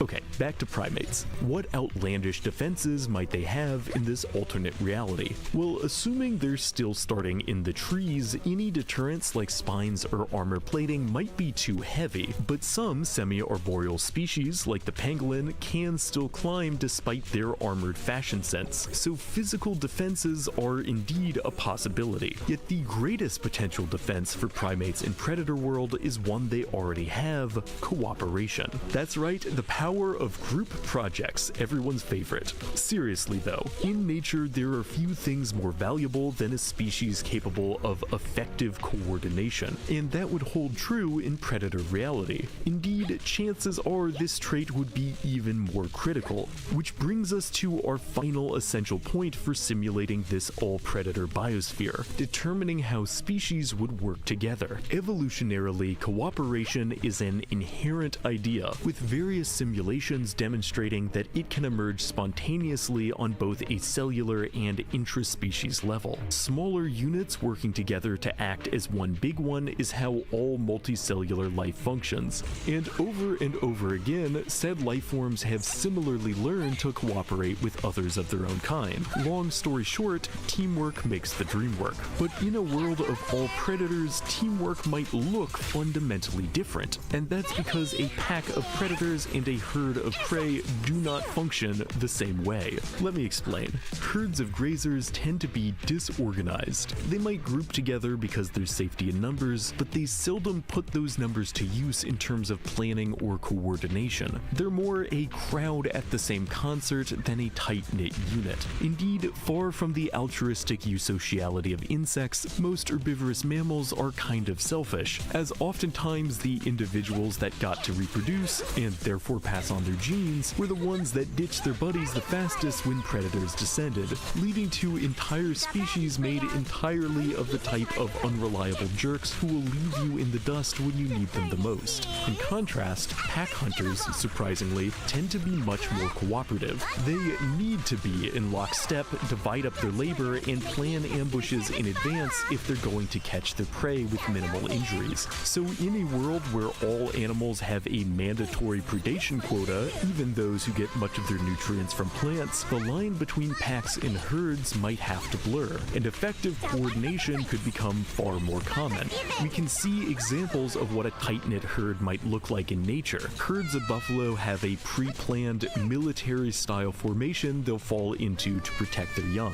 Elephants are also known to group up effectively, and will even engage in more active predator deterrence. The final, most relevant example of herd solidarity, however, is troops of primates. Gorillas, with their careful coordination and social hierarchies, are a preeminent example of highly cooperative herbivores. Likewise, chimps are an equally preeminent and rather terrifying example of cooperative pack hunters. Battles between primates are often referred to as wars, and for good reason. When two highly organized groups come to blows, the conflict tends to be very intense indeed. So in predator reality, if most species are coordinating, ecosystems might be even more competitive than we initially thought, on a level typically only associated with the world of insects. Solitary hunters like tigers might need to get over their introversion.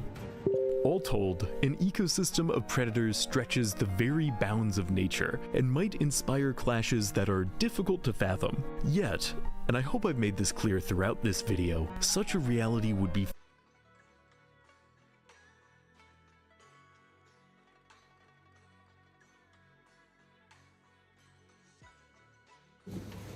Привет, Дим. Я тебя хотел спросить, Костя, который вот Совет молодежи добавил спустя долгое время, потому что Лена только дала отмашку мне 1 января в 2 часа ночи, что добавлять. Он хотел с нами движем заниматься, типа все эти квесты, какие-то мероприятия, типа добавлять в отдельную нашу группу или ему чисто в Совет молодежи надо было?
far more complex than a simple staging ground for eternal violence. Even in a world of increased conflict, predators would still exercise caution and fill a variety of niches beyond apex warmongers, and cooperation would still be encouraged, maybe even more so than in our reality.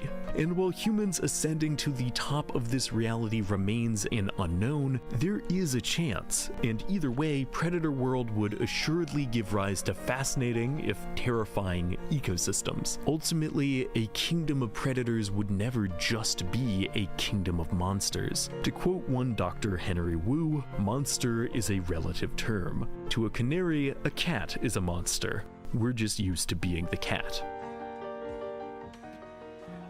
So, while trying to determine if humans could survive in a world of all predators, I started to wonder, what animal species could the average person beat in a fight? Because though I usually try to end these videos with a meaningful question, sometimes all I want to think about is what would happen if a person bare-knuckle boxed a tiger. Trying to figure out how high humans could climb in an animal battle royale was an unexpectedly wild trip.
Ну, движ не движ, я в плане того, что в общую группу ты его совета добавил. Я именно про отдельную группу, которая наша личная, где у нас люди сидят. Там, типа, где все эти мероприятия, которые наши личные будут, где свои идеи, какие-то помощи и тому подобное.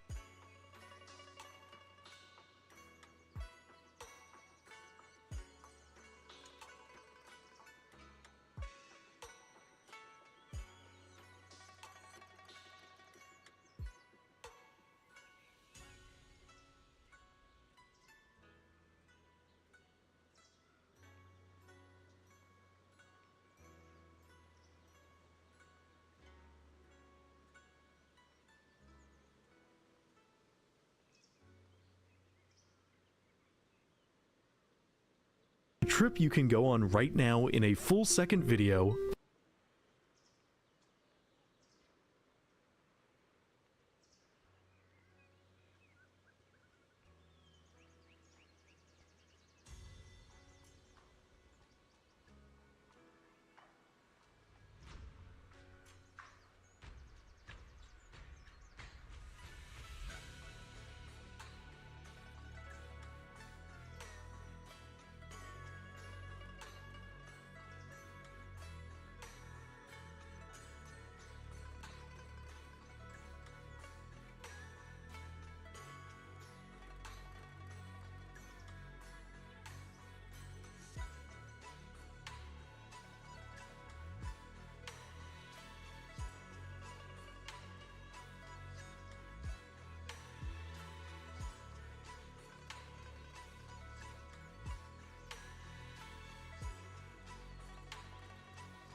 When it comes to mini golf, my wife looks like a total amateur, but she's a shark.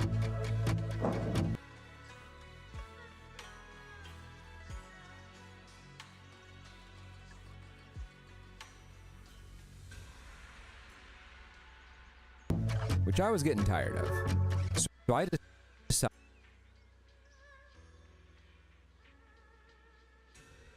When it comes to mini golf, my wife looks like a total amateur, but she's a shark. Which I was getting tired of. So I decided to spend hundreds of hours building this. Auto aim for mini golf. All you have to do is press this button, swing, and it corrects your aim as the club is moving to make the ball go in the hole. You could be swinging over here, and the club will make the ball go over here. It feels like magic. Since it's aiming for you, you don't even need to look. Heck, you don't even need lights, it'll work in the dark. It can also track and hit moving targets. It is so cool. But it would have been so much easier just to practice.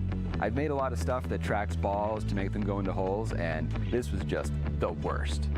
If something could go wrong, it went wrong. There's also a lot of side quests designing stuff that isn't the club, but I had to make in order to make the club work. But the real challenge was just the time and precision required. You have about the time of a human blink to lock onto the club, track the ball, calculate how you need to move it to make the ball go in the hole, and then actually move it. And if it's off by even a degree, it just doesn't work. Doing this on a club swung by a person with shaky wrists was a nightmare. But the end results are super cool. It'll hopefully allow me to beat my wife at her own game. So join me on my quest to find out what is it going to take to turn a noob into a pro with a little bit of technology. With a lot of technology. Starting off the top, the fundamental problem we're trying to solve is controlling the direction that a ball bounces off a putter. And the idea I have to do this is pretty simple. So here's a normal swing where the putter face is pointing in the same direction as it's being swung. And if I do the same swing but I change the angle of the club face, it's going to go to a completely different place. So if we could make a club that could precisely control the angle of the club face as you're swinging it, it can control where the ball goes, and it should be able to make it go in, at least in theory. So when you swing a putter, it's about 200 milliseconds from when the swing starts to when you hit the ball. Do you know what else is 200 milliseconds? A blink. That's this long. Just in case you missed it, here it is again. That's how long the club will have to figure out where you're swinging it, where the hole is, where it needs to aim, physically aim this thing, correct for any motion of my hands, and hit the ball in the right direction. It's gonna be tough. I was originally hoping I could just turn the entire club, but it doesn't actually work because of this angle right here.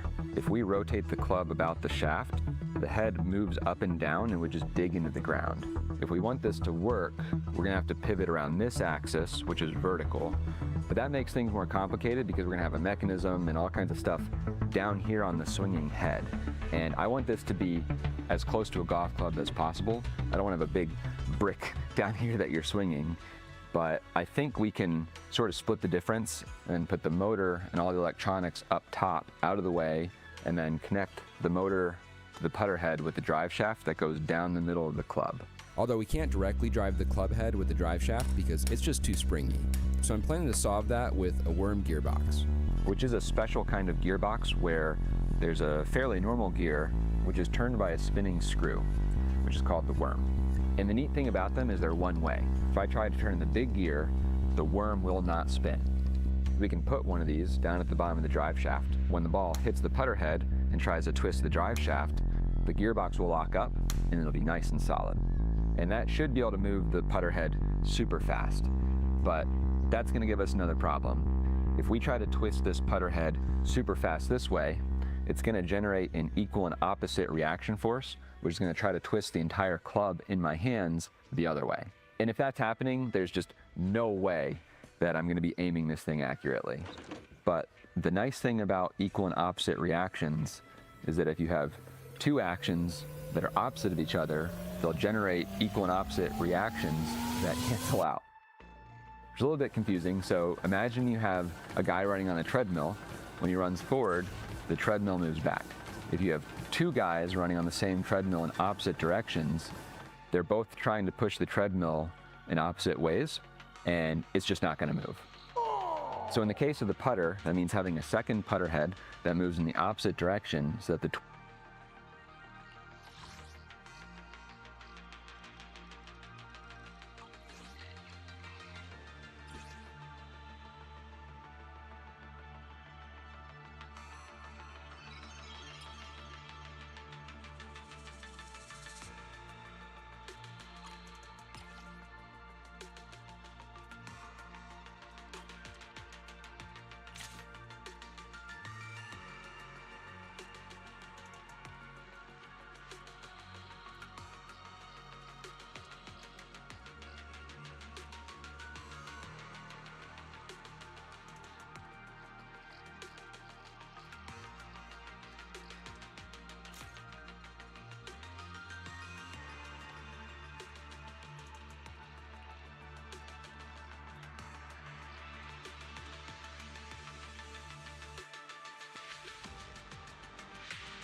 I'll give you a hand. Awaiting further instructions.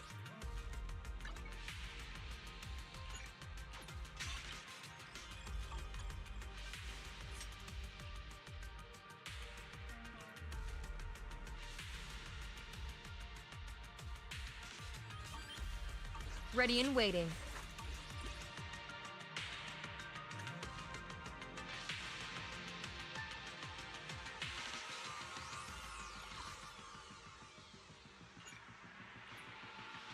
Torques cancel out. It's going to make a lot more sense when we have the actual thing, so let's get it made. The putter head is just a match made in heaven for 5-axis machining. You didn't see that. And you definitely didn't see it in slow-mo. As you saw, it's hard to hold on to, and it's covered in features on every side. Don't worry. Aside from hitting the eject button, I think that turned out pretty well. Other than the club head and a few shafts, I somehow managed not to machine any other parts for this. All the other parts are made on the water jet or SLS3 printed out of nylon. My turn then. Yeah. That's as far as you go. I really tried to think through the details of how this one will be assembled, where the wires go, all that kind of stuff. And I think that paid off because it went together with almost no filing or drilling extra holes, which is pretty rare. Into the frozen abyss. All right, we have the tiniest, cutest little golf club ever. And don't be alarmed by its small stature. I just shortened everything up so it'd be easier to move around and have on my desk when I'm writing the code and testing it. So let me give you the tour. Up top we have our motor, a high torque, low speed BLDC, with its position controlled by this little board called an O-drive. And you can't really see it, but there's a drive shaft that's connected to the motor that goes down the middle of this outer shaft to our gearbox, which turns the putter. And the worm drive output is sideways, so we have another set of gears that change its direction and turn the putter head. And this goofy looking piece of metal hanging off the back is our inertial counterweight. It rotates on a second shaft next to the putter head, which lets us put a little gear between them so they always rotate in opposite directions. There's an unfortunate side effect of having all these gears. Each set of gears has a little bit of space between their teeth, which lets them wiggle back and forth. Engineers call this backlash, and it's not good because the ball hitting the blade can move it, and it just won't be as accurate. And I had started to design a whole complicated thing, but I realized I can just attach a rubber band between the putter head and the counterweight, and that solves the problem. And I keep telling myself I'm gonna fix it later, but we all know that's not gonna happen. Now, if for some reason you wanna try to make this club or just wanna look at it more closely, all the design files are available for free. They're on Onshape, and there's a link in the description where you can sign up and get them. All right, it's time to see this baby purr. Baby purr. Everything's moving smooth. Whoa! No, we don't wanna do that. Try it again.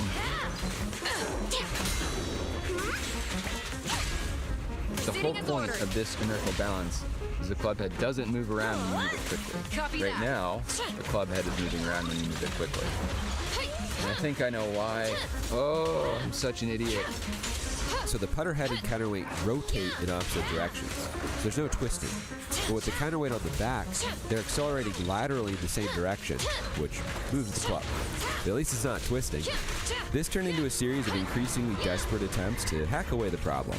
But it was very confusing because reality was not matching my calculations. And I couldn't figure out why, so I just broke down and built this thing.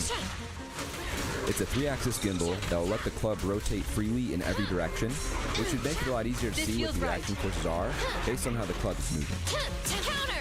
So theoretically, this thing is totally inertially balanced, but reality begs to differ. The twisting is responding the opposite way that I would expect to changes in the counterweight. I think I know what's going on here. It's the motor. So when the motor accelerates, it also tries to twist the club with its reaction torque. But I was ignoring it because the motor's inertia is low. But I failed to consider that the gears make it accelerate 30 times faster, which makes it 30 times worse. Which finally explained why my math didn't match reality, because it was garbage. But this is actually really good. The motor is trying to turn the club in the opposite direction that the putter blade is, which means we can use it to cancel out the torque from the putter blade. So I modified the motor to let me add these little rings, which add mass to it and increase its inertia. And it seems like 2 rings will make the motor perfectly cancel out the reaction torque from the putter head, which means we can just get rid of the inertial counterweight. But we do need the putter head to be balanced when it spins, so I'm adding a static balance weight to the back, which should keep it from wobbling. All right, we've got the motor with the inertia rings, we've got the putter head with the counterweight so that it's balanced when it spins. Look at how good this is. It is so much better than my original super duper, totally incorrectly engineered design. There's still a tiny bit of balance shift, but there's basically no twist.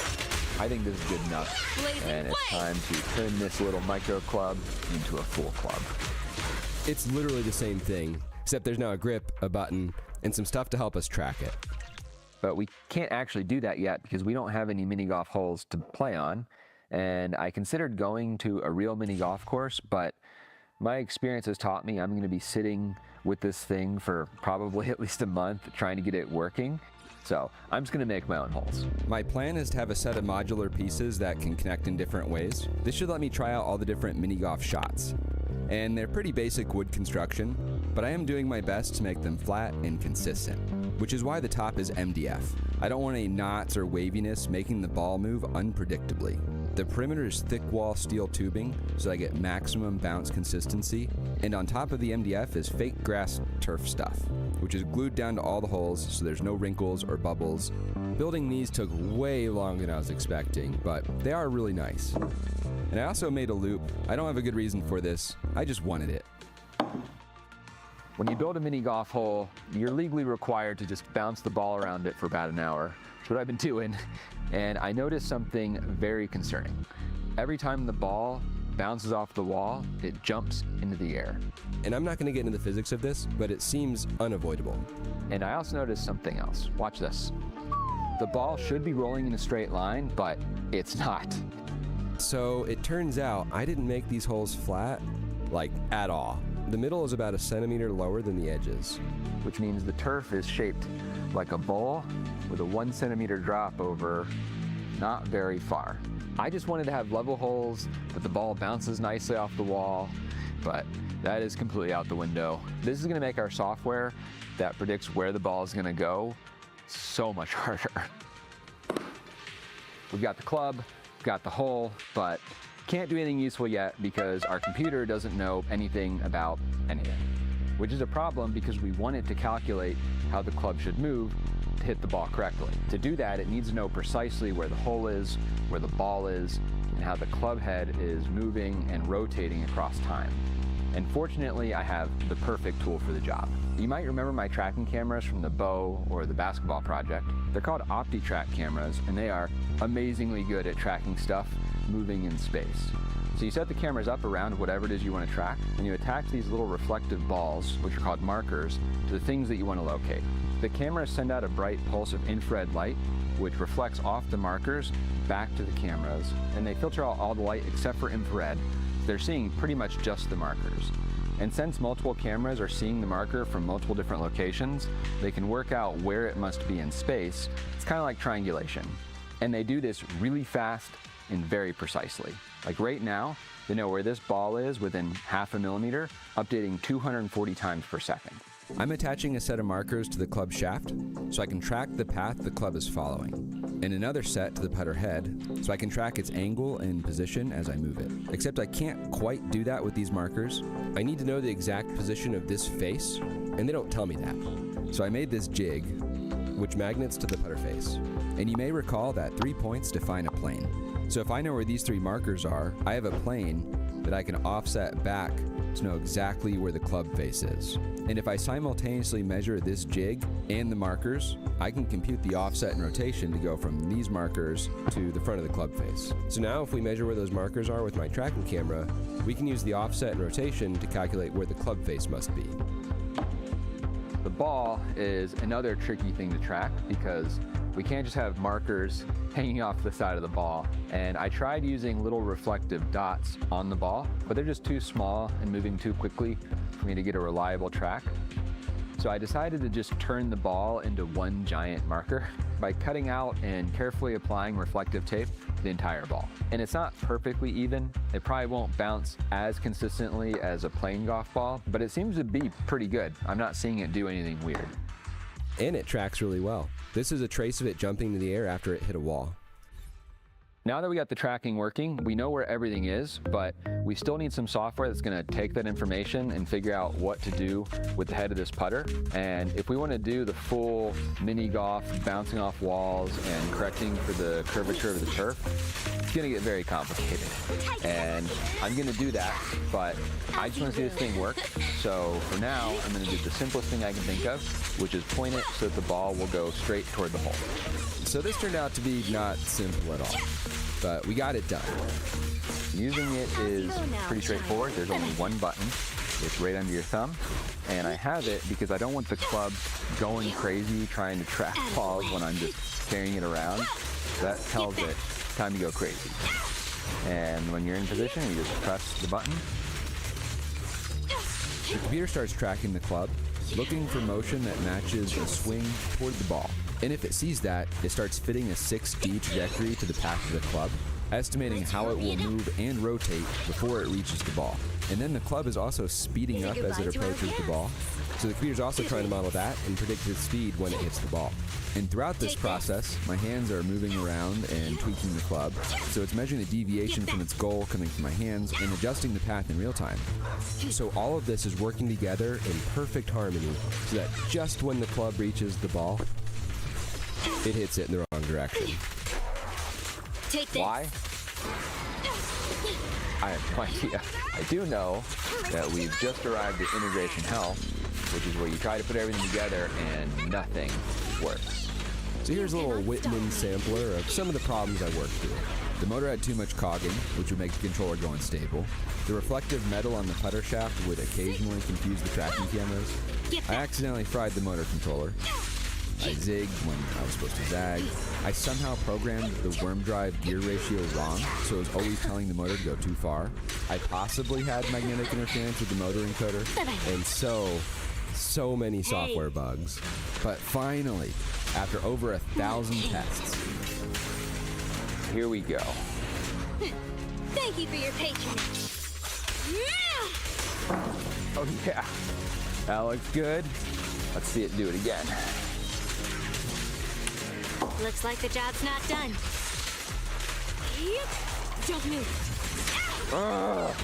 Sometimes it just points in the wrong direction, and sometimes it does this. When I said crazy, this isn't what I was talking about. Dance, dance! Let's not disappoint our customers. I zeroed in on a huge issue. So the tracking cameras, they're monitored by a separate program, and there's a delay from when that program sees what the camera sees and when it sends it to my program, which controls the club. That delay is usually pretty small, like 10 milliseconds, but sometimes it's longer. Which is a big problem. Because I'm telling the motor, go here, and it says, okay, I'm here. But my tracking cameras are sending me old information and say that it's here. And the mismatch between these is normal. It happens when my hands twist the club. So my software says, oh heck, you must have twisted your wrist. We need to move the blade a lot more, which makes it overshoot. And eventually the cameras catch up and say, the putter head's now over here. And my code goes, whoa, what is with this guy's wrist? Bring it back. Overshooting the other way, and on that the perfect cycle of wrongness repeats perfectly out of phase. Which is exactly what I get for running this on Windows and writing my code in Python. And I know I should just rewrite all the important stuff in C++, but I don't have to because I have a hack. We're gonna trade off future me's frustration and anger for quite a lot of instant gratification, which I think is a good trade. What we're gonna do is just ignore all of this and fix it in software. We're gonna track the latency between the two programs. If I get information from the tracking cameras that's 200 milliseconds old, I can just use the information from the motor that's also 200 milliseconds old, and they'll sync up and everything will be stable. I am planning to fix it properly, but for right now, I just want to see this thing work. All right, let's see if this thing can work. Time for some tail care.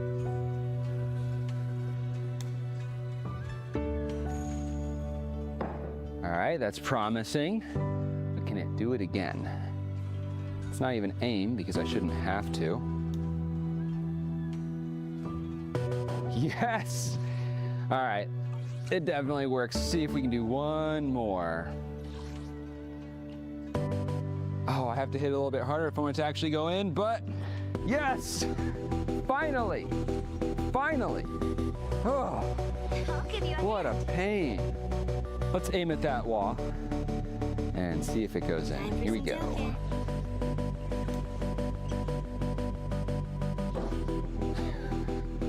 That's so crazy. I can aim at the wall and it goes into the hole. It feels completely wrong, Touch my tail. but it also feels kind of right. I don't know.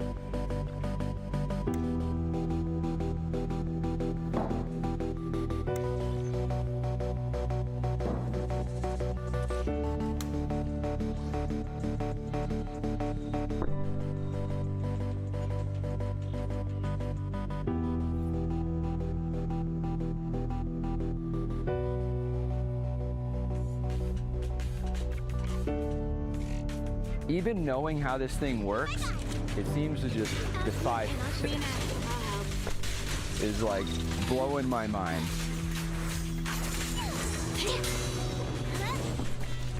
Okay. All right, what about one-handed?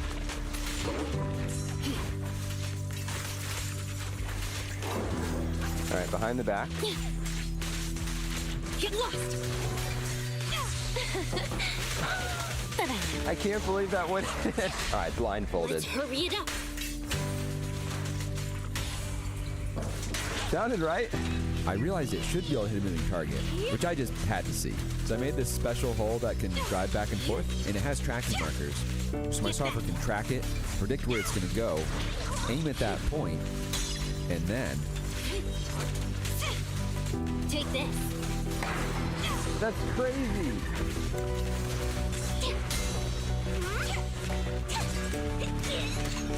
Go now, child. Travesty. This thing is so cool. But it isn't perfect. Between the latency issue I'm just ignoring, the camera is sometimes losing tracking, and my software not correcting for the turf not being flat, it doesn't always go in. You also have to hit the ball hard enough, and it can't work with extremely short, fast swings. In fact, I realized I accidentally developed a super long, goofy swing because it just works better when you do that. But we are still just hitting balls in straight lines, and if we want to do true mini golf, we need to do a lot more. I want to be able to bounce off walls, do bank shots, crazy bridges, do that weird half loop thing that I built, and probably most importantly, beating my wife at her own game. And to do all that, it is going to be a major software upgrade. We're talking full physics simulation of everything. How the ball rolls, friction, how it drives up the walls when it bounces off them. And I know this because I've actually done most of it already. It's not quite there. There's still a few problems. One of the biggest ones being it takes 25 hours to compute between every shot, but details. I'm gonna get that worked out. But there's just so much to it, and this video is already so long. I think we need to call this part 1. And part 2 should be out a lot sooner than videos normally take, because I'm pretty far into it. If you want to make sure you don't miss it, make sure you're subscribed. And if you have any good ideas for things I could make this club do, let me know in the comments. But make sure the ideas aren't too good. I don't want to spend a month doing something that I didn't plan on doing. So I guess for now, the only thing we'll have to do is to see, is my wife as impressed as she should be? I don't know. Projects like this are just the worst. They're so hard to get working, but they're also the best because they're so good at showing the power of engineering Let's and not math. disappoint our customers. Travesty.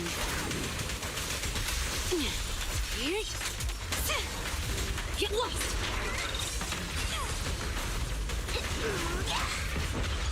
Go now, child. Good riddance.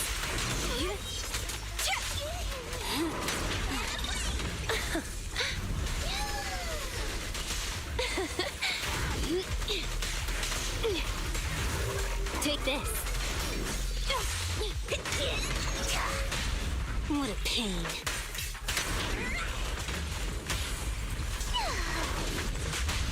Let's hurry it up. Thank you for your patronage.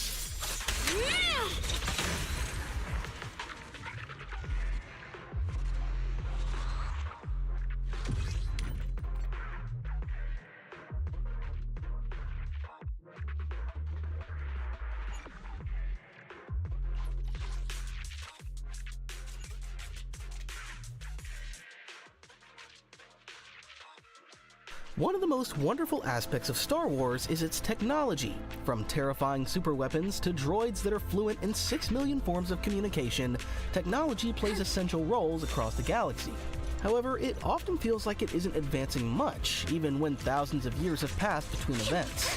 On the surface, the ships in Knights of the Old Republic don't look very different from those in the Clone Wars, and Jedi are always using lightsabers.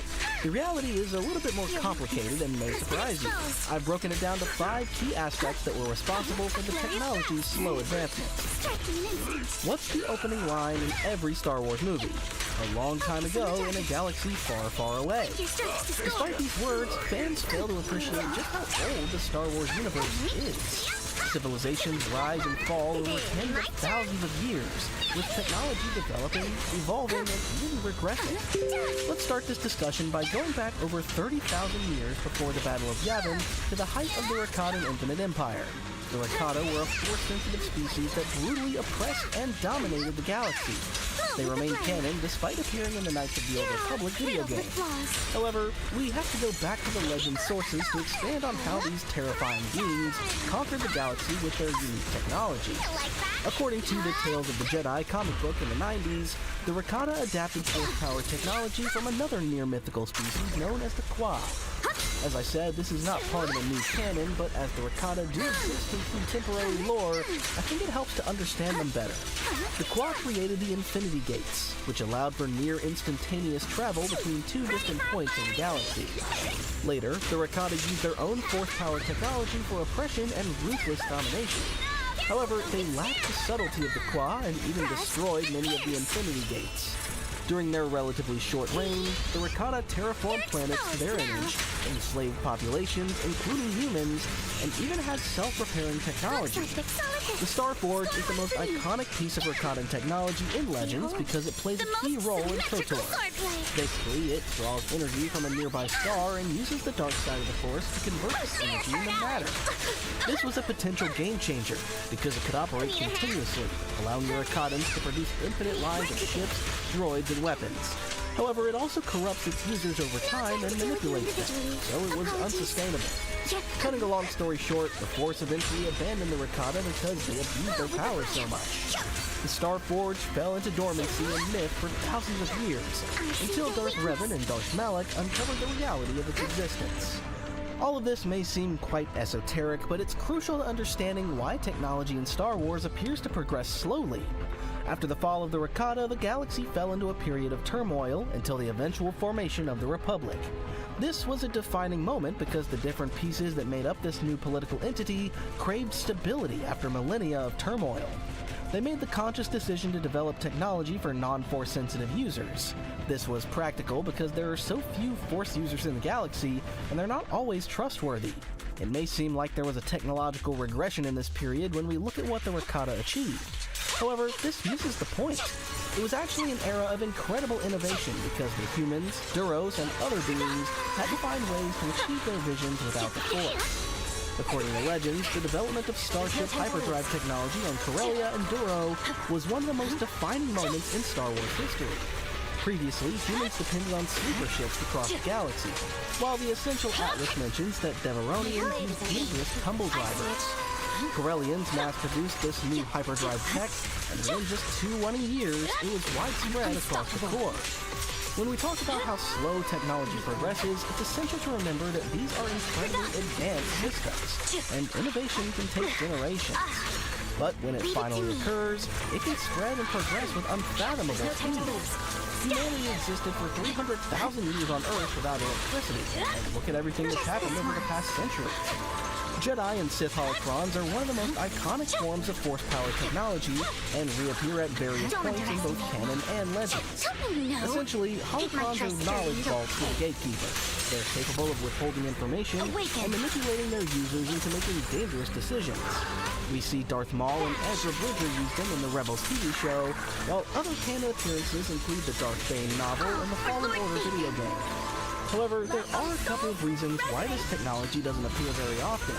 Firstly, the Jedi Order deliberately limited their use because they believed they were institutionally dangerous. The Sith deliberately encouraged their use, but the rule of 2 meant this obviously wasn't widespread. Ultimately, Force power technology falls into a new mythical status and niche use because most of the galaxy justifiably sees it as dangerous and impractical. The reality is that when we talk about technology in Star Wars, we're usually focusing on military hardware. I mean, the name of the franchise says it all, right? It's undeniable that conflict is one of the biggest drivers of change across the galaxy. However, there are a couple of key points to understand about this. First, technological development is often reactionary. Another key factor is that the biggest, most advanced systems are not always the most effective. Technological advancements aren't always visible on the surface. A great example is the Clone Wars era Venator-class Star Destroyers, which is often credited as the forerunner of the later Victory-class and Imperial-class Star Destroyers. However, it clearly has a very similar silhouette to the Centurion-class battlecruiser in Knights of the Old Republic. It may seem like they haven't developed much over thousands of years, but technological advancements aren't always visible on the surface. Military systems in Star Wars mirror the real world, and that they prefer proven designs. However, both the canon Revenge of the Sith Incredible Cross-Sections Guide and the Legends Complete Vehicles reveal some key system differences between these capital ships. Firstly, let's define their roles. The Centurion class and its successor, the Harrower class battlecruiser, are battleships. The Essential Guide to Warfare tells us that the intention was to use them for head-to-head engagements like ships of the line in the Napoleonic Wars. This would never work during the Clone Wars or subsequent conflicts because capital ships effectively evolved into aircraft carriers.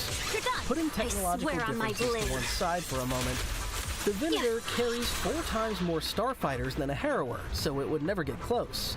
Even if it miraculously did, modern-era ships have the key advantage of far superior advanced shields, while the old Harrower only has thick armor. The Venator also benefits from enhanced turbo lasers that would be more than a match for the ancient battle systems. The Clone Wars were one of the most significant points in galactic history for technological innovation. It was the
first time that the Republic had a unified standing army.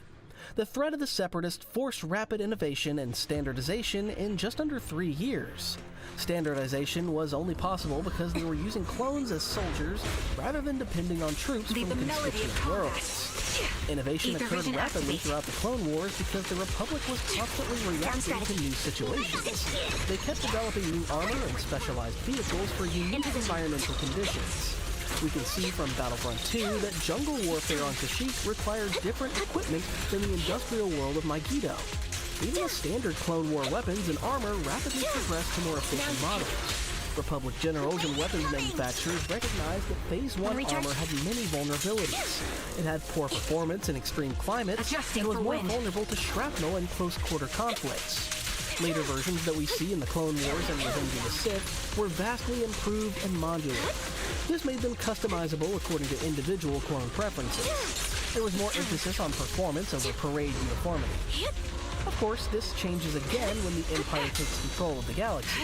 It may appear that technology regresses during this period because the Emperor and his military strategists focus on the projection of power through capital ships and superweapons while placing less value on starfighters. However, this is a deliberate decision, and it doesn't mean the technology is weaker. Firstly, the Imperial-class Star Destroyer and later the Super-class Star Destroyer are the most advanced capital ships ever made. They're also capable of holding dozens, if not hundreds, of starfighters. The TIE Fighter is the most famous and notorious because of its lack of shields. However, this was a deliberate ploy to cut costs because the Empire considered its power disposable. The TIE, and later the TIE Interceptor, were supremely maneuverable and dangerous, so there's no lack of innovation in that design. The Empire also pivots away from the battlefield-proven Clone Wars era AT-TE Walker to the AT-AT because the latter is strategically superior for intimidation and planetary occupation. Remember, during the Clone Wars, the Republic was fighting massive battles to regain control of lost worlds. The Empire already ruled the galaxy, so it focused on psychological domination. That's also why they deviated back to standard armor with stormtroopers, even though their soldiers weren't as well trained or equipped as their clone predecessors. The Death Star is the Empire's most dramatic technological creation, but let's save that for later. Arguably, their most brilliant invention was the Interdictor-class cruiser. Its first on-screen appearance is in the Star Wars Rebels episode Stealth Strike. This game-changing ship has gravity wells that can pull ships out of hyperspace. Throughout the Legends novels, they're arguably the Empire's most feared weapon because they prevent their victims from escaping like rats caught in a trap. Again, they were a reactionary military advancement to prevent rebel cells from escaping and were extremely effective. There are a couple of other incredible examples of reactionary military progress in Legends that have yet to make it into canon. According to the Essential Guide to Warfare, one of the most notable was the Waymancy Storm about 7,800 years BBY. The hostile Sisters of the Machinesmith spent a millennium secretly studying and improving Republic technology. Then the forces of the Signatories of Waymancy suddenly attack Republic military targets and civilian colonies, catching them unprepared. This existential threat to the Republic's survival forced rapid technological gains on the planet Axis. That's where scientists reverse-engineered Waymancy weaponry and developed new deflector shield technology and rapid-fire turbo laser technology. Later, in Legends, the Yuuzhan Vong invasion also triggers a major reaction from the Republic as it battles for the galaxy's survival. They face technology of a kind that they've never encountered or even imagined before. According to the new Jedi Order series, the Vong's tech is entirely organic with many immunities. Blasters, turbo lasers, and droid hacking are ineffective or... You can't run! No time to deal with your individual technologies. Strike in an instant. against them. Initially, the Republic suffers catastrophic losses before adapting from energy weapons to physical projectiles that pierce organic armor. This may seem like a technological regression, but sometimes the simple solution is the best one. Let's wrap up this section on battlefield technology by looking at personal weapons. It may seem like blasters and lightsabers will remain the same forever, but this isn't true. In A New Hope, Obi-Wan Kenobi famously describes the lightsaber as an elegant weapon for a more civilized age. Their longevity is remarkable, but that's also because they served as tools of discipline for Jedi, as well as symbols of their role in the galaxy. In short, there was no need for them to change. However, they faced new obstacles during the Clone Wars because the role of the Jedi evolved from peacekeepers to battlefield commanders. Suddenly, they encountered new threats like shielded destroyer droids and electrostaff-wielding Magna Guards.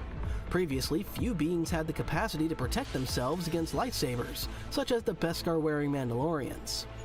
Blasters are the most ubiquitous weapon across the galaxy. It may seem like they haven't evolved much, but the reality is that the technology continuously makes massive leaps during separate conflicts.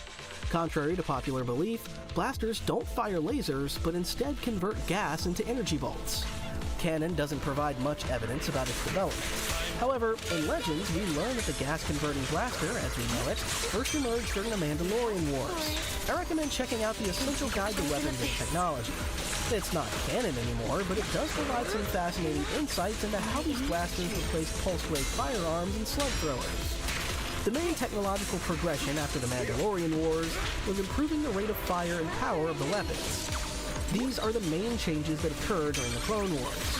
Different factions also experimented with different types of gas that changed the energy bolt's color. The cheapest and most common gas produced red bolts, but this was less powerful than the Clone Army's blue or the Umbaran's green.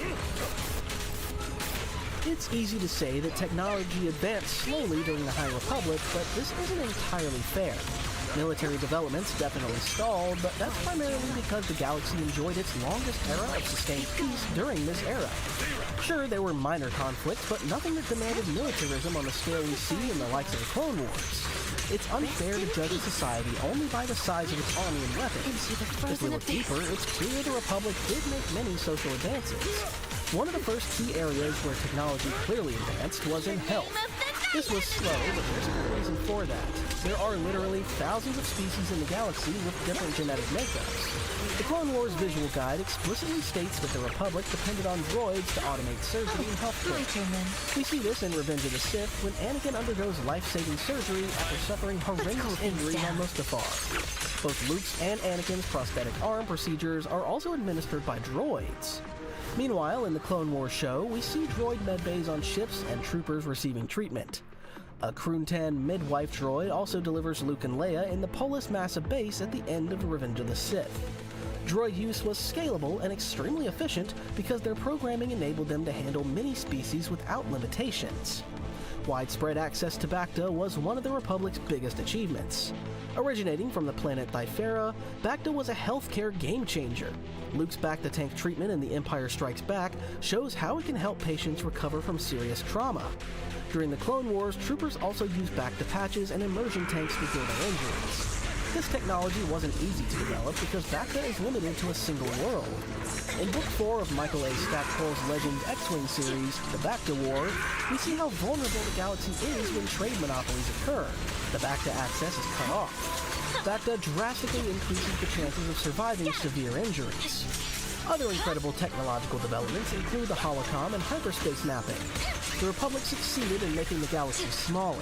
Over time, it gradually became possible to communicate instantly with far-off worlds. This, combined with enhanced hyperspace mapping, made the Republic a much safer and more interconnected place. Droid labor also plays a crucial role in every aspect of society, from the moisture farms on Tatooine to the mouse droids on starships. These also became more specialized over time as developers constantly innovated and enhanced previous models. The evolution of the R-Series astromech droid shows how quickly this technology could progress. R2-D2 was a top-of-the-range model during the events of The Phantom Menace.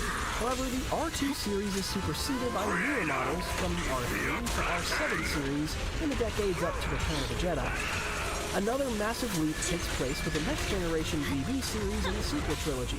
This is a total redesign with rolling spherical rotation that made them more agile and suitable for the sleeper ships of the Resistance era. This technology has advanced across half a century, which is much faster than many fans may realize. One of the most curious aspects of the Star Wars universe is the apparent lack of artificial intelligence. We've seen in the real world how quickly AI can develop, so why isn't it the key part of George Lucas' galaxy? Droids are everywhere in Star Wars, but we very rarely see autonomous examples of AI. However, there are some very good reasons for this. The galaxy justifiably fears free artificial intelligence because it almost always turns hostile. In legend sources, there are hints that a great droid rebellion took place in far ancient times against Organics. This is supported in the Essential Guide to Droids and explains why there's always been a cultural fear of autonomous droids ever since. Later, in the Knights of the Old Republic comic books, we learn about the Scourge. This was a self-propagating droid virus in the Mandalorian Wars that caused chaos and destruction. Neither of these events is currently canon, but negative attitudes towards droids remain consistent. In Episode 4, we get our first hint when Obi-Wan and Luke enter the Mos Eisley Cantina. Wuher the barman immediately tells them they don't serve their kind here. Droids killed his parents during the Clone Wars, so this isn't surprising. There has never been confirmation of a full-scale droid rebellion in canon, but the entire galaxy takes steps to prevent this. It's common to routinely wipe their memories to prevent them from developing personality and quirks. 3PO undergoes at least 3 memory wipes in canon, including a temporary one in The Rise of Skywalker. Meanwhile, droid owners often fit their droids with restraining bolts to prevent them from roaming freely. The Separatist armies provide one of the most extreme examples of mass droid control. Their battle droids are famously drunk and capable of adapting to changing situations without explicit orders. But that was for a very good reason. The Separatist command deliberately engineered their armies to prevent uprisings and a potential loss of control. It was an intentional strategic decision that actually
makes sense, even if it cost them dearly at times. In The Phantom Menace, Anakin destroys the Neimoidian droid command ship and immediately stalls their entire force. During the Clone Wars, we frequently see what happens when the Republic destroys Separatist command relays. There are a few dramatic examples of autonomous droids across the Star Wars universe. L337 is one of the most notorious examples in Solo. She's actively agitating for a full-scale droid rebellion, proving that droids can develop a ruthless, independent streak. Ultimately, she's destroyed, but she proves the potential threat droids present to the galaxy. The Droid Gotra is an in-canon example of a free droid movement. This criminal collective is playing the long game. It includes all kinds of droids that have successfully avoided memory wipes and represents everything the galaxy's afraid of. I think this fear is totally justifiable. The best example is in Tales of the Bounty Hunters. In one story, the bounty hunter droid IG-88 uploads his consciousness into the second Death Star and is about to take control of it, moments before its destruction. He's also able to replicate his consciousness into other droids. Yes, it's a legend story, but it's still terrifying to think about. Even on a micro level, there are many examples of characters resisting automated systems and AI. In both canon and Legends, Han Solo actively resists external control of the Millennium Falcon. During The Force Awakens, he complains that the ship was flown improperly and immediately reverts to manual control. It's taken even further in Legends novels like A.C. Crispin's Han Solo trilogy, where he strips out remote command receivers. His fellow Corellian, Wedge Antilles, is also deeply suspicious of slave ships in the X-Wing series. Hera Syndulla and Poe Dameron provide similar canon examples because they both support pilot autonomy and resist external control systems. R2 and Chopper are two of the most fascinating examples of autonomous droids in Star Wars because they're with the good guys. Unlike most astromechs, they go years without receiving memory wipes, so they develop personality quirks and even emotional bias. R2 has a trickster-like personality but can be jealous and sarcastic. Chopper is incredibly dark and violent for an astromech, even keeping a kill count. Both droids are extremely loyal to their owners, who condone and enable their behavior, but there's no denying that they're outliers in the galaxy. AI technology in Star Wars doesn't progress because it's just too risky.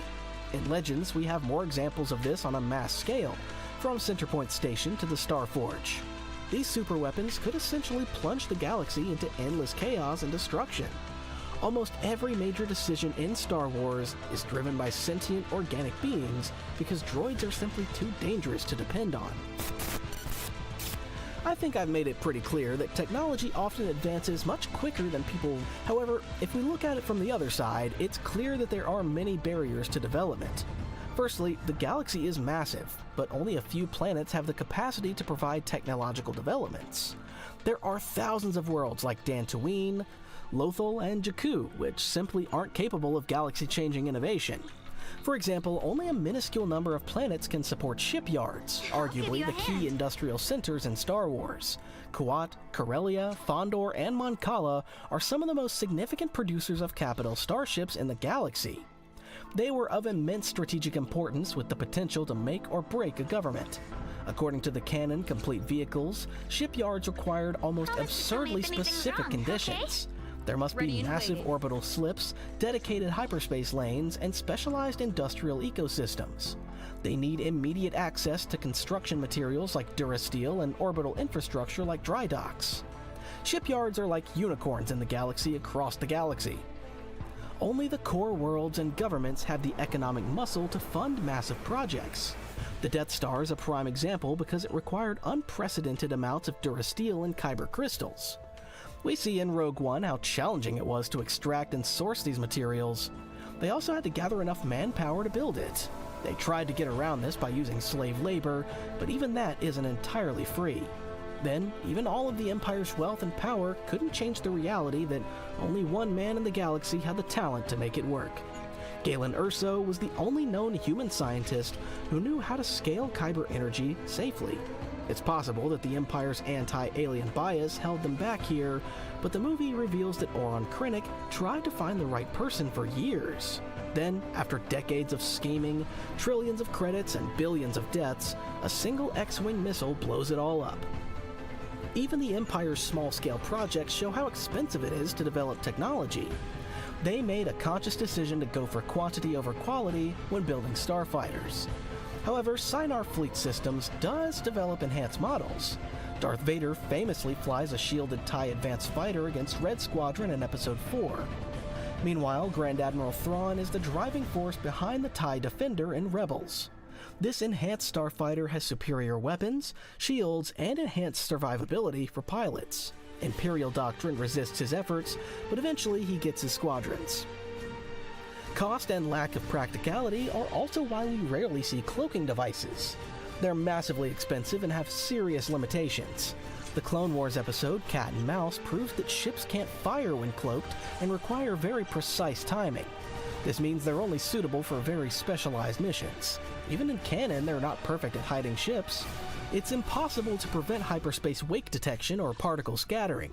Widespread use of cloaked ships would cause opponents to more frequently scan for these anomalies.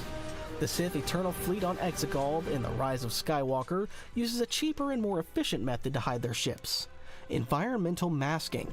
Secret navigation and sensor interference effectively conceal their entire fleet. The Ghost also sometimes use sensor masking in Rebels to great effect. Another key aspect is that not everyone wants to share their technology in Star Wars. This obviously prevents another species from taking it and developing it further. The events of the Waymancy supremacy show that maybe this is not such a bad idea. Take the Kaminoans, who refuse to share their clone technology even with the Republic, their clients. This gave them a monopoly on the industry and massive influence, despite their relatively small population. The eventual destruction of Tipoca City and its laboratories was an irreplaceable loss.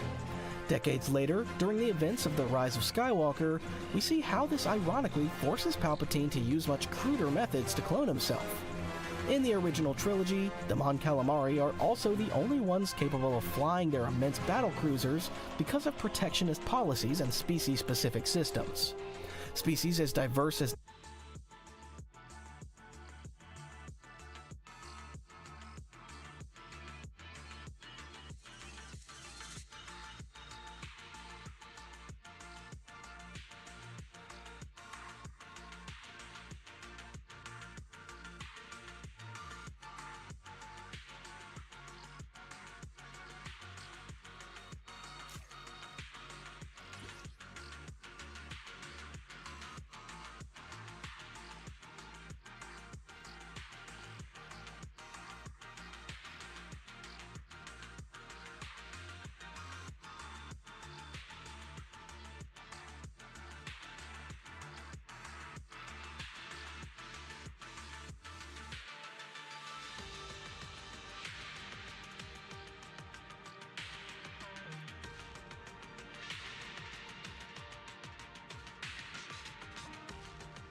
the Chiss and the Gungans guard their secrets jealously because they know it could be essential to their survival. Finally, let's finish with a major out-of-universe reason. Star Wars is space fantasy, not hard sci-fi. Everybody watching this video probably knows how George Lucas drew heavily from Western and samurai influences to create this amazing universe. Even as it expanded, the different creators who contributed wanted to maintain a sense of familiarity and continuity. That's one of the main reasons why there are almost always lightsabers in Star Wars media, regardless of the era. When we watch Star Wars, we want to be immersed in that world. We want it to feel like Star Wars. Too many glossy technological changes take that magic away.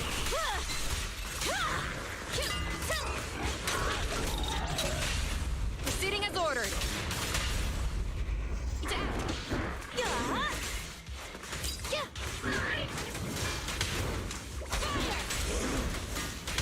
Speeding up. Prepare to burn!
spotted.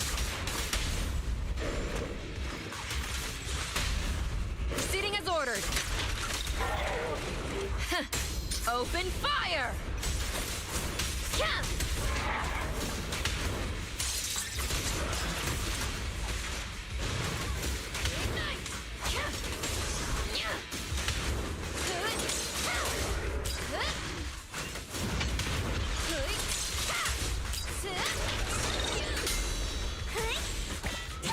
Listen to my roar!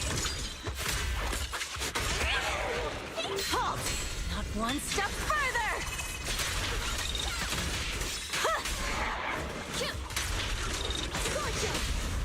There's no retreat now. Target confirmed.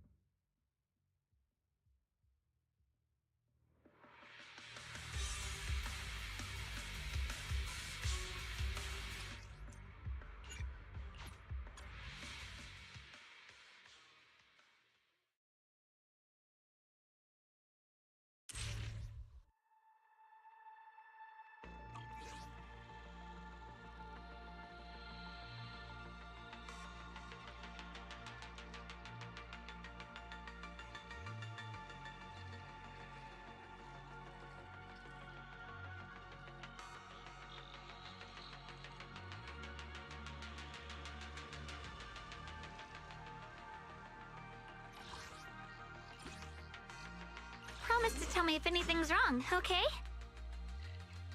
Number 0, Andy.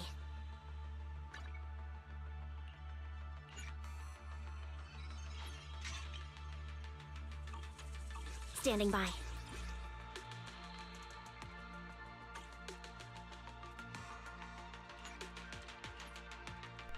The Death Star was the Galactic Empire's most fearsome instrument of terror, an enormous mobile battle station capable of annihilating entire planets with a single shot. 2 versions were built, with the first Death Star measuring 120 kilometers in diameter, while the second expanded that to 160 kilometers.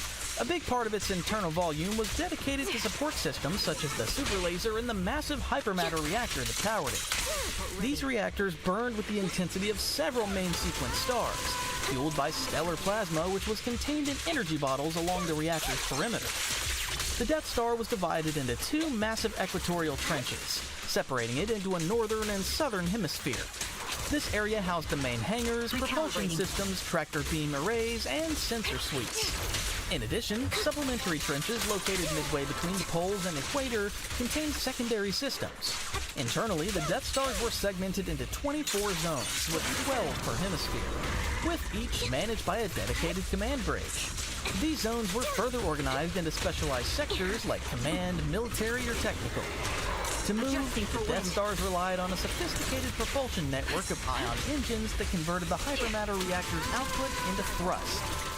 For hyperspace travel, the stations used a complex web of 123 hyperdrive field generators synchronized through a central navigation matrix. Due to its immense size, it even simulated the gravitational pull of a planet.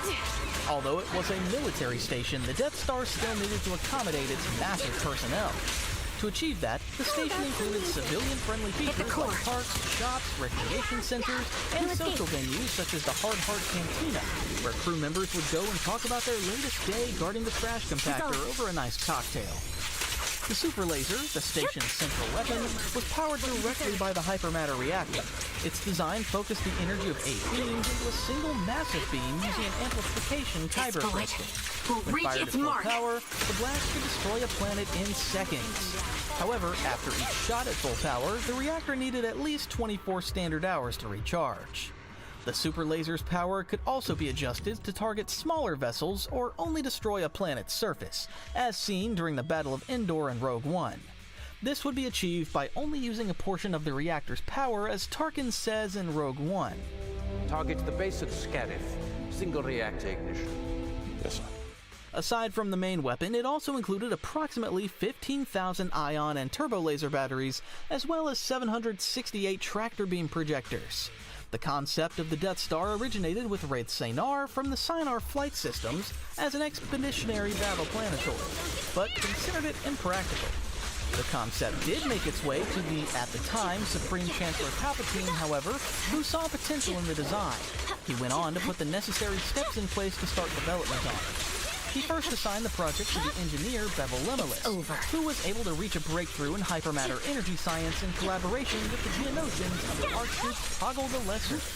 The design was then given to the Separatists, who, under Dooku's orders, kept refining the concept of the station. The weapon's construction then slowly began in the Geonosis system. A main issue during the development remained the station's super laser, as they didn't know which power source could be used for it. A lot of experimentation was made with kyber crystals, the same crystals used to power the lightsaber. After the formation of the Empire, Palpatine ordered full-scale construction of the Death Star. An aspiring Imperial officer called Krennic was chosen to lead development. Wookiees from Kashyyyk and other alien species were enslaved for labor alongside prisoners from various Imperial detention centers, which put together the parts necessary for the Death Star. Despite these efforts, construction was plagued by difficulties due to its enormous size that hadn't been seen at this scale before. Building the super laser was among the project's greatest challenges. The 8 tributary beams required exact calibration. Misalignment risked beam instability, potentially backfiring and damaging the station. Firing the laser demanded so much power that most other systems, including shields and life support, had to be temporarily disabled. The process also produced magnetic and gravitational disturbances that required dissipation or else risked destroying the station from within. To address these issues, Tarkin assembled a team of top scientists who developed a functional prototype and resolved critical design flaws inherited from the Geonosian drafts. Galen Erso, a scientist from Krennic's team, also gave the team insight on how to harness the kyber crystal's power, unaware that it'll be used for the super weapon. During its construction, it also had to be relocated repeatedly, moving from Geonosis to Siswena, then Patrine, and finally Horus. Full-scale construction was eventually completed on the prison world Despair. With the first Death Star complete, the Empire explored 2 possible futures: mass-producing the design or building an even larger successor. They chose the latter, setting the stage for the second Death Star. The Death Star was said to be indestructible, as its enormous size meant that even damages to some sectors wouldn't be able to destroy the station. However, Galen Erso, the scientist on Krennic's team, built in a critical design flaw where one of the thermal exhaust ports led directly to the reactor, which was overlooked by the other engineers on the Death Star. This weakness was used by the Rebel Alliance to destroy the station during the Battle of Yavin. The incomplete second Death Star was destroyed during the Battle of Endor, ending the reign of the Death Star and the Galactic Empire. Years later, during the invasion of the galaxy by the Yuuzhan Vong, Han Solo would quip, "Why isn't there a Death Star lying around when you need one?" Indeed, a Death Star would be great to have against an intergalactic alien species. Maybe the Empire was onto something after all. In the LEGO world, the second Death Star UCS set is one of the most sought-after and beautiful models ever created, and anyone who has it should be very proud of it. In general, the Death Star is a world phenomenon, with every person on the planet, even though they have no connection to Star Wars, being aware of its function and existence. In a petition in 2012, some people even got a request through to the US government to start construction of the Death Star. The government responded by saying that sadly it would take 833,000 years to gather enough steel to even begin construction.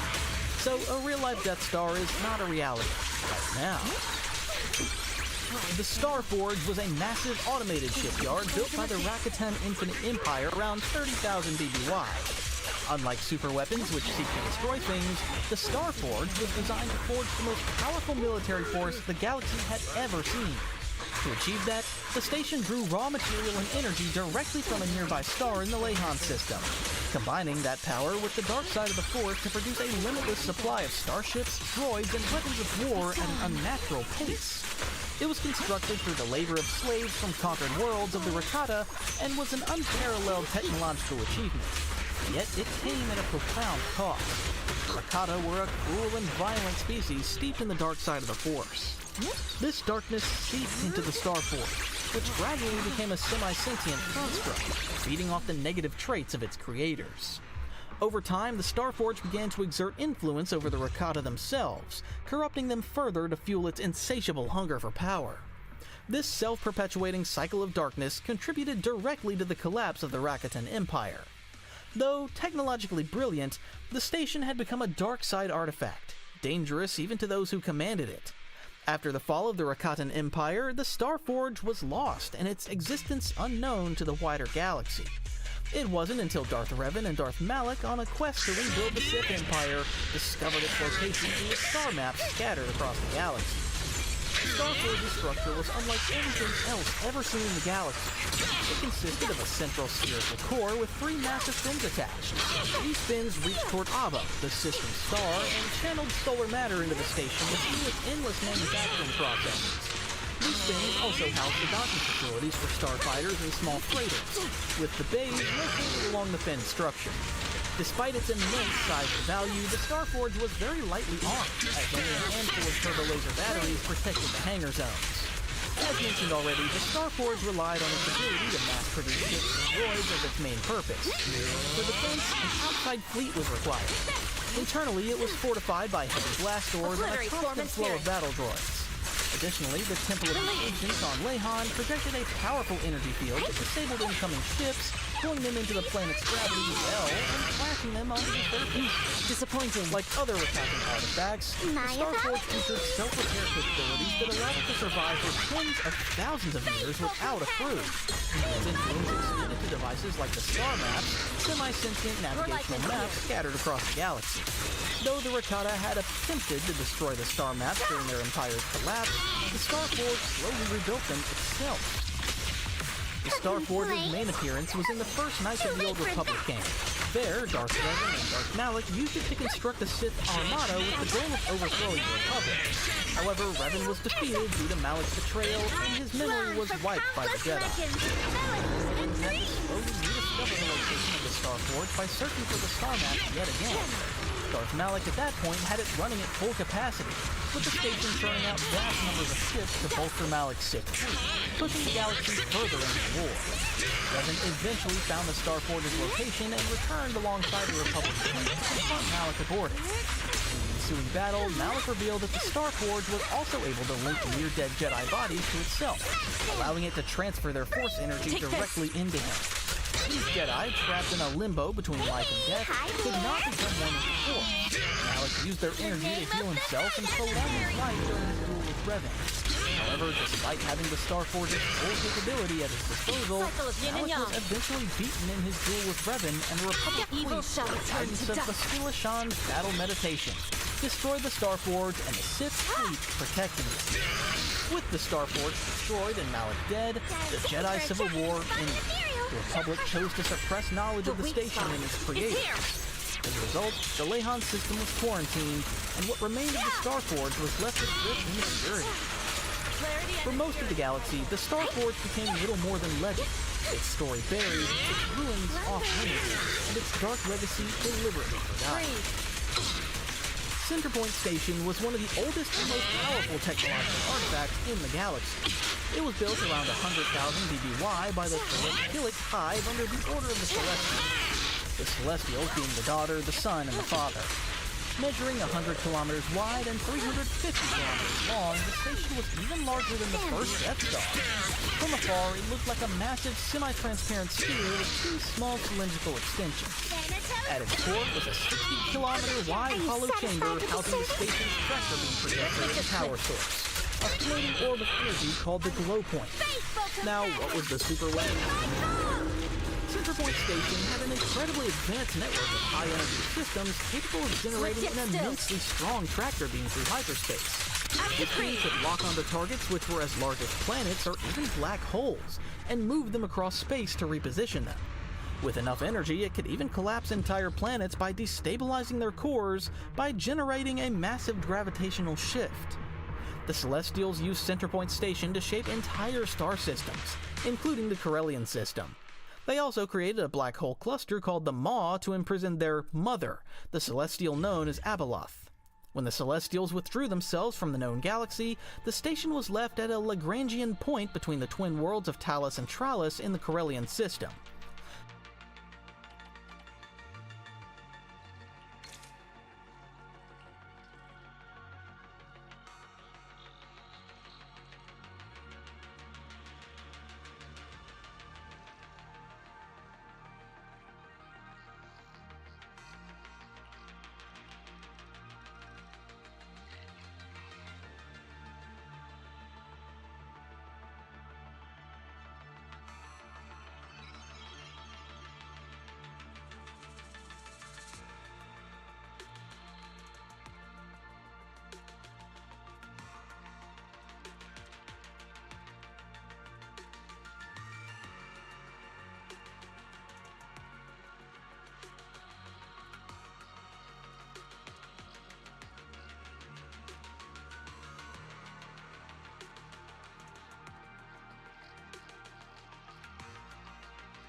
After the fall of the Rakatan Infinite Empire around 25,200 BBY, slaves in the Corellian system revolted and began settling on the station, but were unaware of its origins as a superweapon.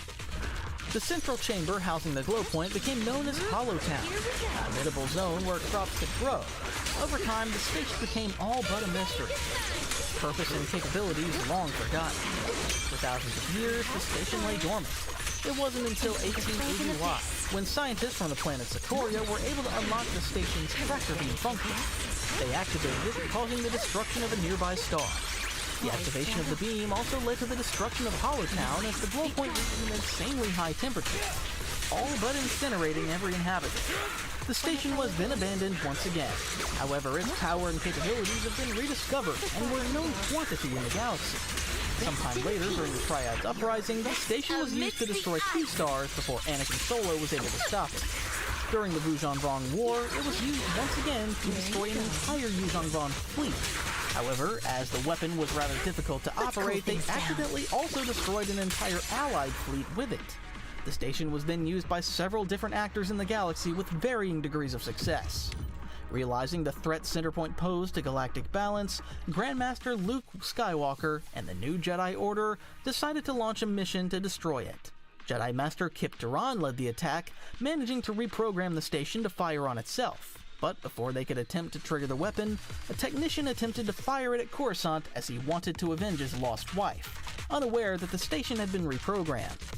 The resulting gravitic pulse annihilated Centerpoint Station, killing everyone on board and vaporing all ships within its blast radius.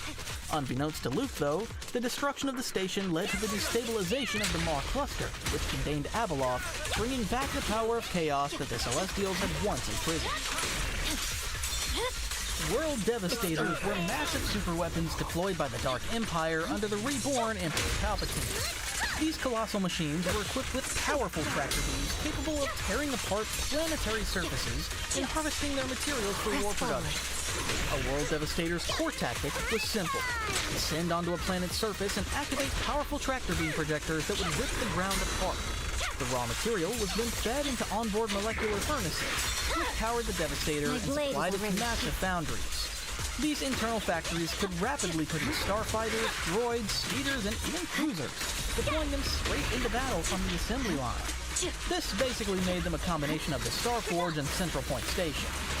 At the heart of each Devastator was a central droid brain, which managed production and was programmed with a vast database of ship designs. Organic crew handled navigation and weapons, but the true brain of the operation was the machine itself. Each unit could also allocate resources towards self-upgrade, making no 2 World Devastators identical. With enough time and material, they were even capable of building more of their own kind. The machines were nearly invulnerable. Their shields were strong enough to resist concentrated turbo laser fire, and enemy ships that came too close were often pulled in and consumed. However, some of the smaller Devastators had external shield generators vulnerable to starfighter assault. Damaging 2 of their 4 legs could also cause them to collapse. Their most infamous use came during the Battle of Mon Calamari. After the Empire recaptured Coruscant, the reborn Emperor Palpatine set his sights on the ocean world of Dak, the temporary New Republic capital. The Devastators led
the assault, tearing apart floating cities and shipyards. Despite the New Republic trying to fight back, the Devastators proved nearly unstoppable. The turning point came when Luke Skywalker, who was believed to have turned to become Palpatine's apprentice, was able to infiltrate the Empire's chain of command and used his authority to shut down the Devastators. Skywalker then smuggled vital data to the rebels through R2-D2, who helped develop a code that corrupted the Devastators' droid brains. The virus caused the machines to turn on each other, effectively ending the battle. The New Republic salvaged at least one Devastator. However, after public backlash, all captured units were dismantled. The Galaxy Gun was a massive superweapon built by the Galactic Empire in 10 ABY, also under the command of the resurrected Emperor Palpatine. Shaped like a giant cannon, the 7,250-meter-long space station was stationed in orbit above Biss. It was equipped with sublight engines and a slow Class 6 hyperdrive.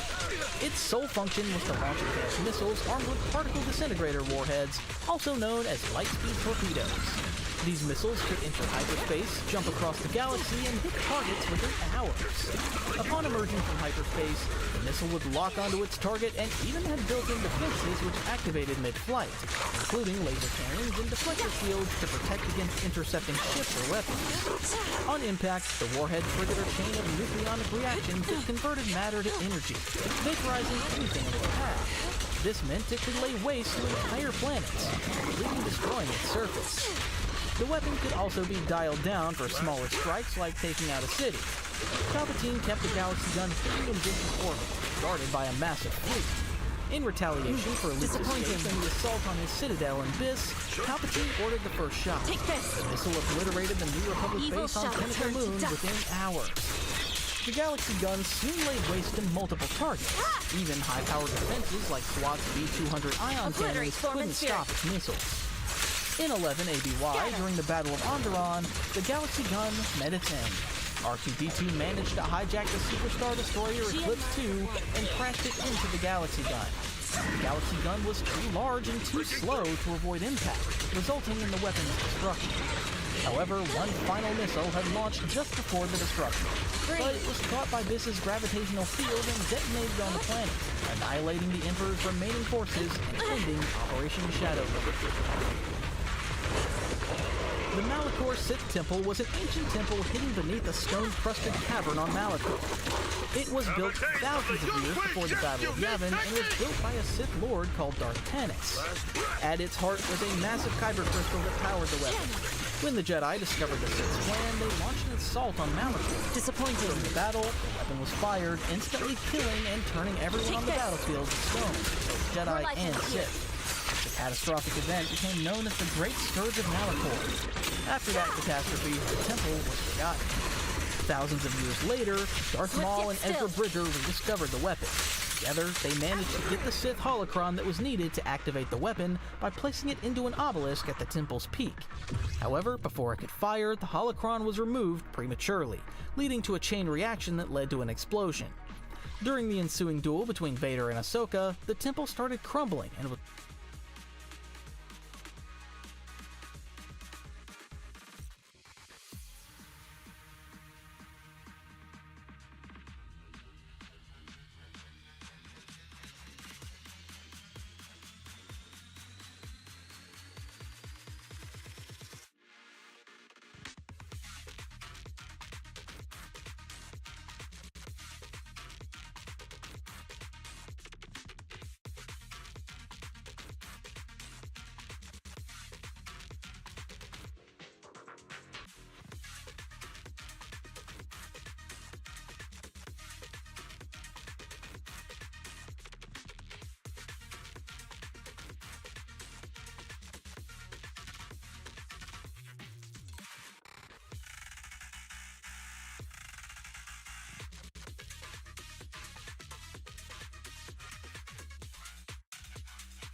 was left in ruins at the end, rendering it unusable.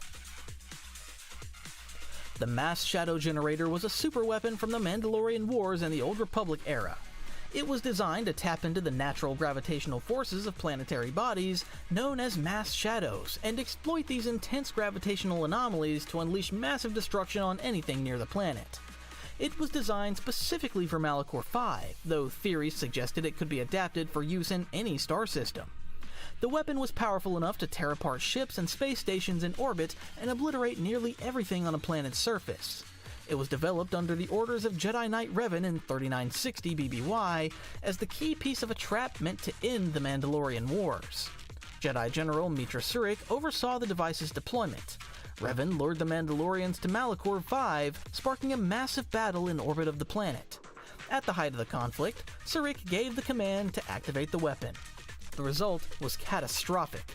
A colossal gravity vortex tore through both fleets, dragging countless ships down and smashing them into the planet. The blast fractured Malachor V to its core, turning it into a shattered mass of planetoids held together only by unstable gravitational fields. The surface became a graveyard of ships and dead warriors, Republic and Mandalorian alike. It was the single biggest catastrophe of the era, and the death and destruction of Malachor V left a deep wound in the Force that the pain it caused Meetra Surik nearly killed her. To survive, she instinctively and unknowingly severed her own connection to the Force and went into exile. The event also marked yet another step in Revan's path down the dark side and also gave birth to Darth Nihilus. Later, during the Dark Wars, Darth Traya and Sith Triumvirate set up the Traius Academy on Malachor V, training their dark side students there. Surik eventually returned to Malachor from exile and defeated the Sith Triumvirate in a final battle in the Traius Academy. She then had the Mass Shadow Generator reactivated yet again remotely, destroying the tainted planet and the Mass Shadow Generator once and for all. Centuries later, around 3625 BBY during the Third Galactic War, the weapon was rebuilt by a French Sith cult called the Unmasked. Before the weapon could be used again, though, a strike team led by the commander of the Eternal Alliance intervened and destroyed it once more, ending the threat for good. Darth Nihilus jump scare. Yep, not the super weapon you expected now, is it? Unlike the Death Star, Central Point Station, and other technological marvels, Nihilus was a super weapon in the Force. During the Battle of Malachor, Nihilus was stationed on the surface, battling against the Mandalorian forces. When the aforementioned Mass Shadow Generator was activated, Malachor's surface as well as almost everyone present on the planet were destroyed and killed. Nihilus was one of the only survivors. However, the destruction of Malachor V left deep scars, not just on his body, but on his very essence. The massive loss of life tore a wound in the Force, and Nihilus became something unnatural, a being defined by hunger, an insatiable void that could only be sated by feeding on the Force energy of others. His condition ravaged his body and spirit. But he was discovered by Darth Traya, who had set up her academy on Malachor V. She offered to teach him how to feed his hunger. Accepting her guidance, he trained at the Traius Academy on Malachor V, where he grew in power and eventually became one of the 3 Dark Lords of the Sith in the Sith Triumvirate, as the Lord of Hunger. Alongside Darth Sion, Nihilus purged almost every single Jedi in the galaxy, wiping out the entire Order in a single apocalyptic event on Katar. Darth Nihilus didn't need fleets or armies to destroy Katar, though. He simply fed. Drawing on his overwhelming connection to the dark side, he unleashed a massive force drain that consumed the life energy of every being on the planet in a single moment. It wasn't just the Jedi gathered there. He wiped out the entire population, erased the ecosystem, and left the world a dead, barren shell, turning an entire planet into a void. However, despite having consumed an entire planet, his hunger was insatiable. Next, he turned his attention to Telos 4, launching an attack in hopes of feeding on the Jedi in the Academy there. Before he could land on the planet, though, his ship was intercepted by Meetra Surik, who, just like him, was also a wound in the Force, but on the light side of the Force. This made Surik the perfect counter against his Force Drain ability, as Nihilus's most powerful ability was rendered useless, and after a duel on the bridge, Surik was able to kill the Dark Lord, ending the life of a single most terrifying Sith of the era. Nihilus's spirit remained bound to his armor, which was later taken to Korriban for burial. There, his essence could still be reached through a holocron he had created. Starkiller Base was a super weapon built by the First Order on the ice planet Elam, deep in the unknown regions. It was once a Jedi world where they would venture to get their lightsaber crystals, but was later strip-mined by the Empire for its kyber crystals. This led to the planet to destabilize, opening the massive crater in the center of the planet. After the fall of the Empire, Ilum was transformed by the First Order into a military headquarters as well as a mobile planet-killing weapon, capable of destroying entire star systems. The superweapon drew power from stars, consuming them entirely and harnessing their energy into the planet's core. Starkiller Base used a combination of natural magnetic fields and an artificial thermal oscillator to contain the immense energy that it absorbed. A hollow firing cylinder embedded in the massive trench eventually channeled the weapon's energy into a beam. To fire it released the stored dark energy as phantom energy. This beam punched through hyperspace, traveling instantly along a straight path and could lock onto multiple targets with a single shot. The firing of the weapon was also visible across the galaxy. Upon impact, the beam destabilized the planet's core, triggering a chain reaction that destroyed the target world. Beyond its weapon, Starkiller Base functioned as a full-scale military installation. It included shipyards, hangars, command centers, stormtrooper garrisons, and support facilities. Snowtroopers patrolled the frozen terrain in utility vehicles, while maintenance was handled by droids and a variety of support personnel. The base's interior also stretched deep underground, housing communication rooms and other infrastructure. The base was shielded by a powerful planetary defense system that was impenetrable to sublight-speed ships. However, it had vulnerabilities. The shield required a brief refresh cycle, allowing a small ship to slip through if it exited hyperspace at the perfect moment. The Resistance exploited this weakness when the Millennium Falcon breached the shield and crash-landed on the surface. The base was eventually destroyed by Poe Dameron in a Death Star-esque trench run, where they managed to destroy the base's thermal oscillator. The release of the stored energy caused the planet to implode, marking the end of the First Order's most powerful weapon. The Zeiston-class Star Destroyer was the Star Destroyer variant seen in The Rise of Skywalker. It resembled the Imperial Star Destroyer, with the only difference being the red markings around the hull and a big axial super laser on the bottom of it. This super laser is the reasoning it is classified as a super weapon as well, as it was able to destroy planets with just a single shot. It was built using Death Star technology and was powered by kyber crystals. Because the weapon pulled raw power directly from the reactor, it placed extreme demands on the ship's systems. This meant that should the super laser be damaged sufficiently, which was directly tied to the reactor, the entire Star Destroyer could be destroyed.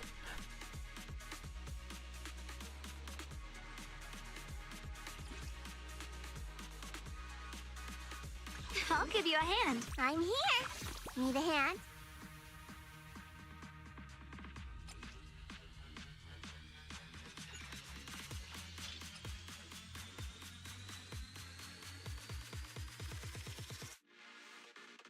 It's not defense.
I'll show you my real value this time.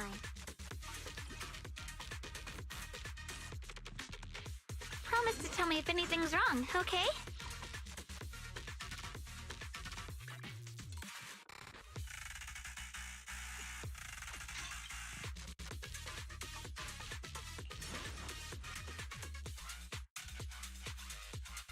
Yeesh.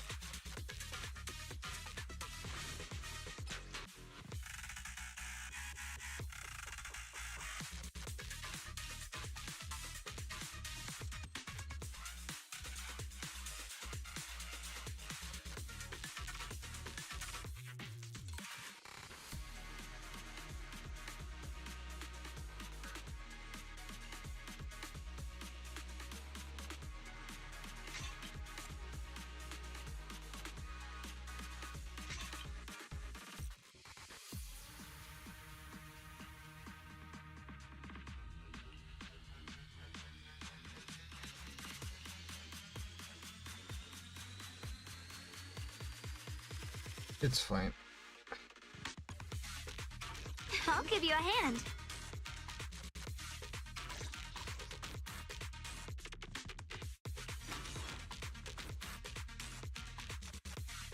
I have no clue how to use her.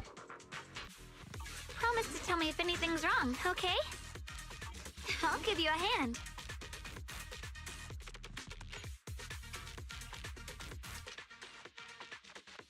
The main weakness of them was that despite having their own navigation systems and hyperdrive, the Zeiston class relied on an external navigation beacon for coordination and jump calculations.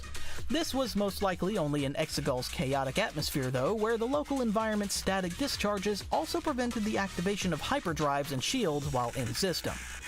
During the final battle on Exegol, the Zeiston class fleet was destroyed alongside the rest of the Sith Eternal fleet because of the aforementioned vulnerability of their reactors and being reliant on a central control signal. Funnily enough, a Star Destroyer fleet equipped with a Death Star laser each is probably the strongest type of super weapon ever, as it can easily be mass-produced. However, I don't like giving credit to the sequels, so it's time to move on. The Sun Crusher was built in secret at the Maw installation, an Imperial research facility hidden within a cluster of black holes. The research facility was overseen by Grand Moff Tarkin for experimental weapons, but was completely forgotten after his death, as even Palpatine was unaware of its existence. The scientists on the base kept at it though, and thus the Sun Crusher was born. What made it special was that it was small enough to be mistaken for a starfighter, but carried destructive power beyond even the Death Star. Unlike the Death Star, which destroyed individual planets, the Sun Crusher targeted entire star systems. Its primary weapon was a payload of 11 energy resonance torpedoes, which, once launched, traveled at near light speed into the system. On impact, the torpedo burrowed into the star's core and triggered a chain reaction, causing the stars to go supernova and obliterating the planet. The ship itself was nearly indestructible, being protected by quantum crystalline armor, which was an ultra-dense material impervious to turbo lasers. It could even plow through a Star Destroyer's bridge undamaged and even survived a blow from a Death Star prototype super laser. In 11 ABY, Han Solo, Chewbacca, and Jedi trainee Kip Duran discovered the Sun Crusher on the research facility. They managed to steal the weapon and fled with it. The Sun Crusher was then hidden deep in the gas giant Yavin, thought to be unreachable due to the extreme atmospheric pressure, but Kip Duran was later influenced by the Sith spirit Exar Kun and went on to retrieve the weapon. He used it to destroy the Cauldron Nebula and later the Karita system, killing billions. His actions shocked the galaxy and pushed the New Republic into a crisis. Eventually, Han Solo and Lando Calrissian tracked Kip down. After a confrontation and the destruction of Exar Kun's spirit on Yavin, Kip realized the horror of what he had done. In an effort to make amends, he agreed to destroy the Sun Crusher. During the battle over the Maw Cluster, Kip went on to pilot the Sun Crusher into one of the black holes, destroying the ship, and with it the most destructive weapon ever seen. The Dark Reaper was a Sith superweapon created during the Great Hyperspace War around 5000 BBY. It was destined to harness and weaponize the Force itself by using a component called the Force Harvester, a device that drains the Force energy from all living things within range and killing everything nearby. That harvested energy was then channeled into powerful energy beams capable of destroying anything in their path. Additionally, the Dark Reaper was outfitted with turbo lasers to defend itself from other vehicles and such. Its most prominent appearance was in the Great Sith War, where the fallen Jedi Exar Kun rediscovered the Dark Reaper during an excavation on Yavin 4 and used it in the ongoing conflict against the Republic. It was ultimately destroyed when Ulic Qel-Droma, a former close ally of Exar Kun, revealed that it couldn't drain a wound in the Force. The Jedi Strike Team used this information and was able to destroy the Reaper. It was dismantled and its components were scattered across the galaxy. During the Clone Wars, Count Dooku rediscovered the Force Harvester and activated it. Anakin Skywalker got wind of it and single-handedly disabled it yet again, destroying the super weapon once and for all. My spirit soars in the sky!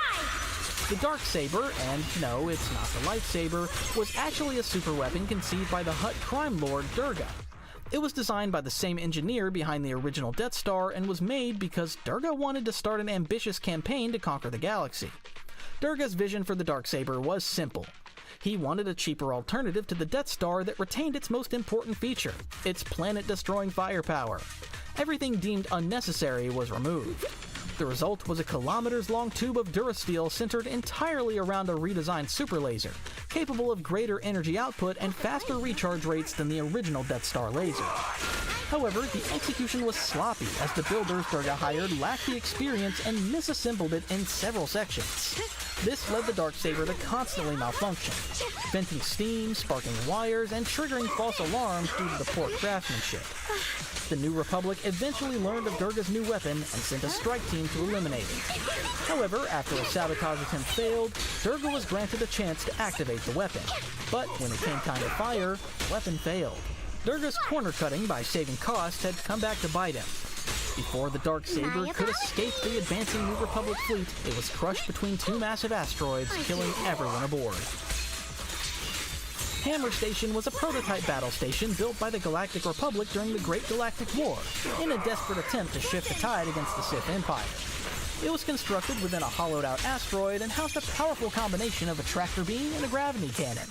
The tractor beam captured nearby asteroids, which the cannon then launched at high speeds toward enemy targets.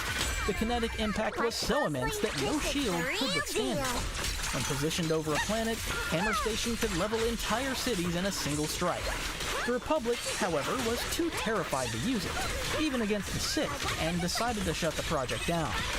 A decade after the sacking of Coruscant, the Advej Hegemony, a faction in the Outer Rim, rediscovered the station. They reactivated it, seized the stockpile of Republic war droids that were left behind, and began using the station to wage war in the Outer Rim.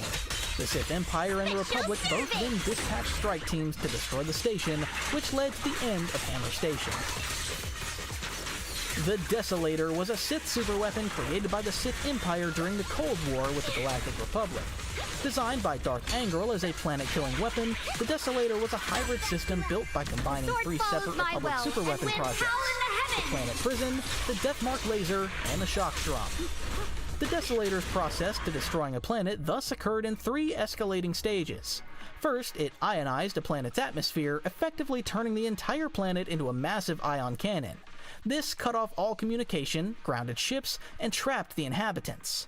Second, the Desolator ignited the ionized atmosphere, creating a planet-wide firestorm and penetrating the crust.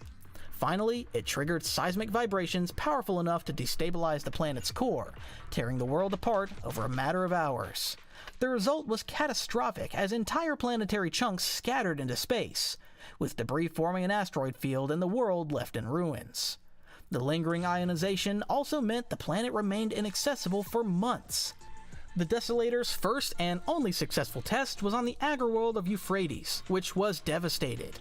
After the successful test, Darth Angral turned his sights on Tython, the Jedi homeworld, intending to annihilate it. But before the weapon could fire, Republic forces destroyed the Desolator in orbit, ending the threat it posed. Trigon 1 was a weapons satellite security built by the Fromm Gang during the early years of the Galactic Empire. They built it with the intention to gain the upper hand over rival criminal organizations.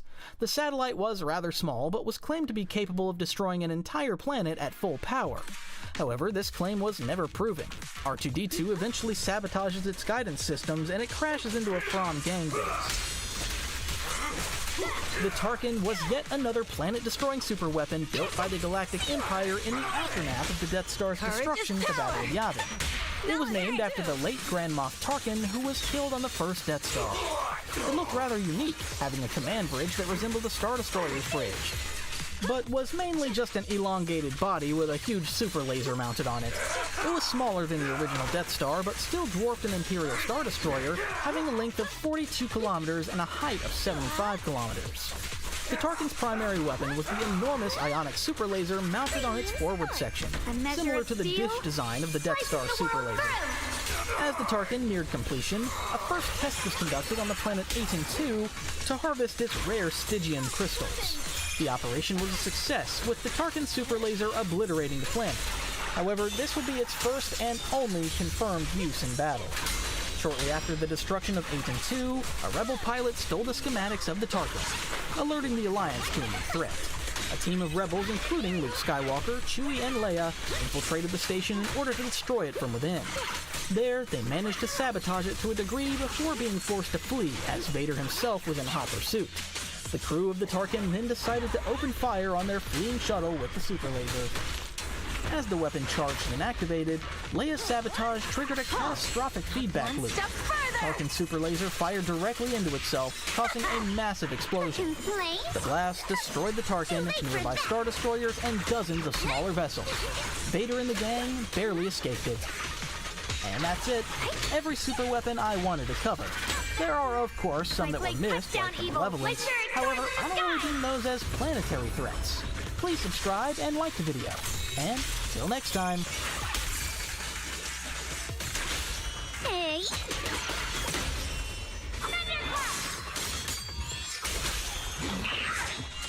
Don't you dare hurt my friends!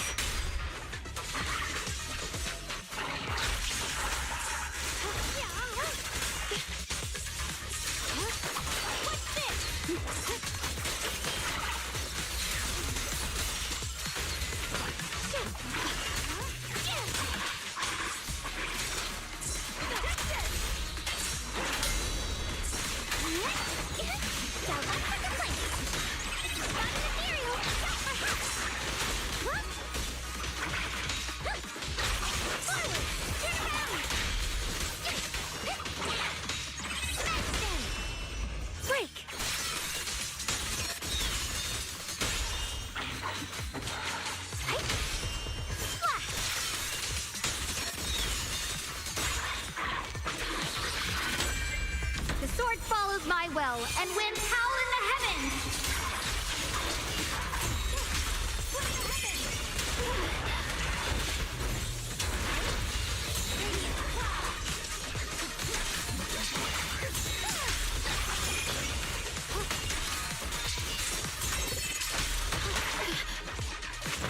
A measure of steel slices the world through!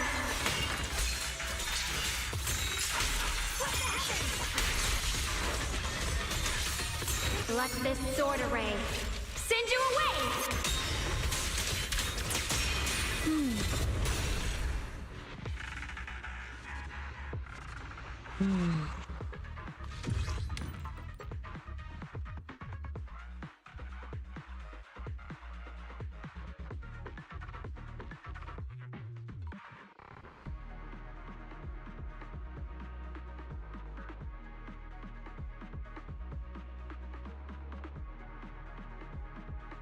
The storytelling, what is Q exactly?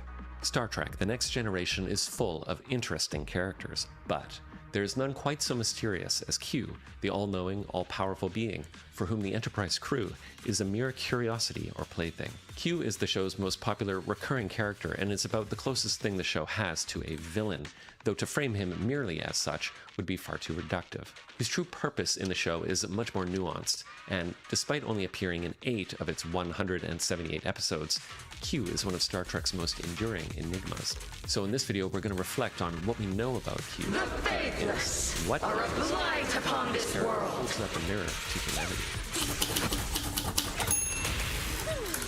Let's start with how Q is conceived by the show's creators, because his origins are more humble than you might guess. His first appearance is in the show's pilot episode, titled Fargo, but he didn't actually appear in the first drafts of the script. Gene Roddenberry co-wrote the pilot, and one of his intentions for this opening episode was to establish a mythical scope for the series. The idea was that humanity would be put on trial, that the entire series would be a test of the human condition. A literal trial was written into the story, and they soon realized that the judge. Now, this character was not necessarily intended to be a major recurring character, but when John Delancey was cast in the role, the greater potential of the character became apparent to Roddenberry. The original character was not necessarily written as playful. It was actually rather solemn. It was Delancey's interpretation of the character as mischievous that impressed Roddenberry, and led ultimately to his further development in the series. Though Roddenberry smartly limited Q's appearances in the series, so that viewers would not come to expect him anytime the Enterprise crew found itself in an inexplicable situation. I think Delancey's instinct that the character should be mischievous rather than is very interesting, as is Roddenberry's reaction. And I suspect that it's because this type of character is a very common and very ancient trope in storytelling in many different cultures. Q is the trickster, and we'll look at a few examples throughout this video that illustrate what that means. There are a few important things about Q that are established in Encounter at Farpoint. First and foremost, while he may often appear in human form, he is in fact a member of the Alliance, referred to as the Q Continuum. Very little is divulged about this race in the TNG series, but we know they are merely, but perhaps not totally omnipotent. That's possible. They exist on an extra-dimensional plane beyond human comprehension, and are not bound by our narrow concepts of time and space.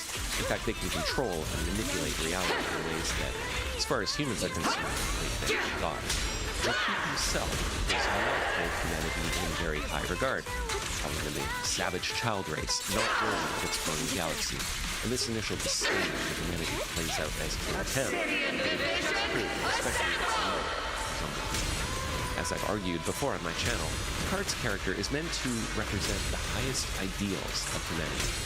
Q is really the perfect foil. He considers Picard to be arrogant, naive, the precise opposite of how we, the audience, are to see him. Right from the first episode, the dynamic between these two characters, their moral chemistry, opens up a huge range of narrative possibilities. It formulates the basic premise of the series.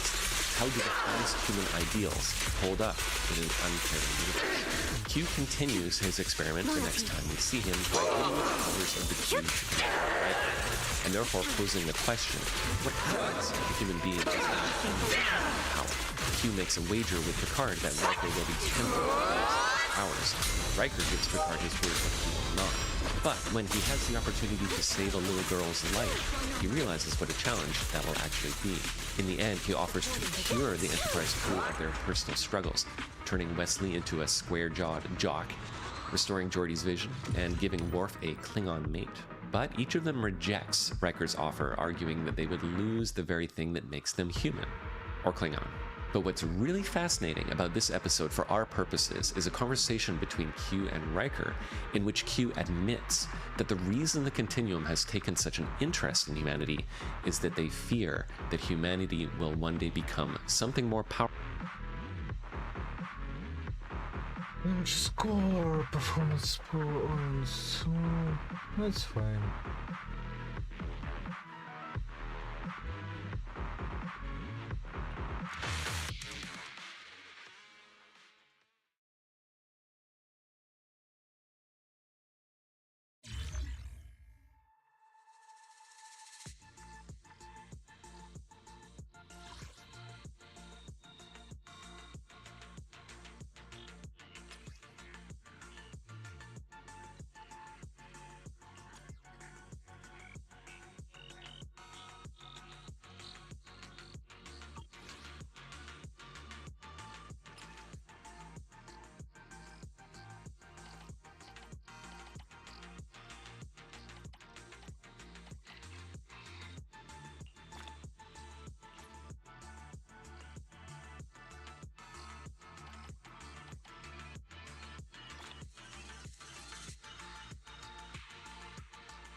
Oh.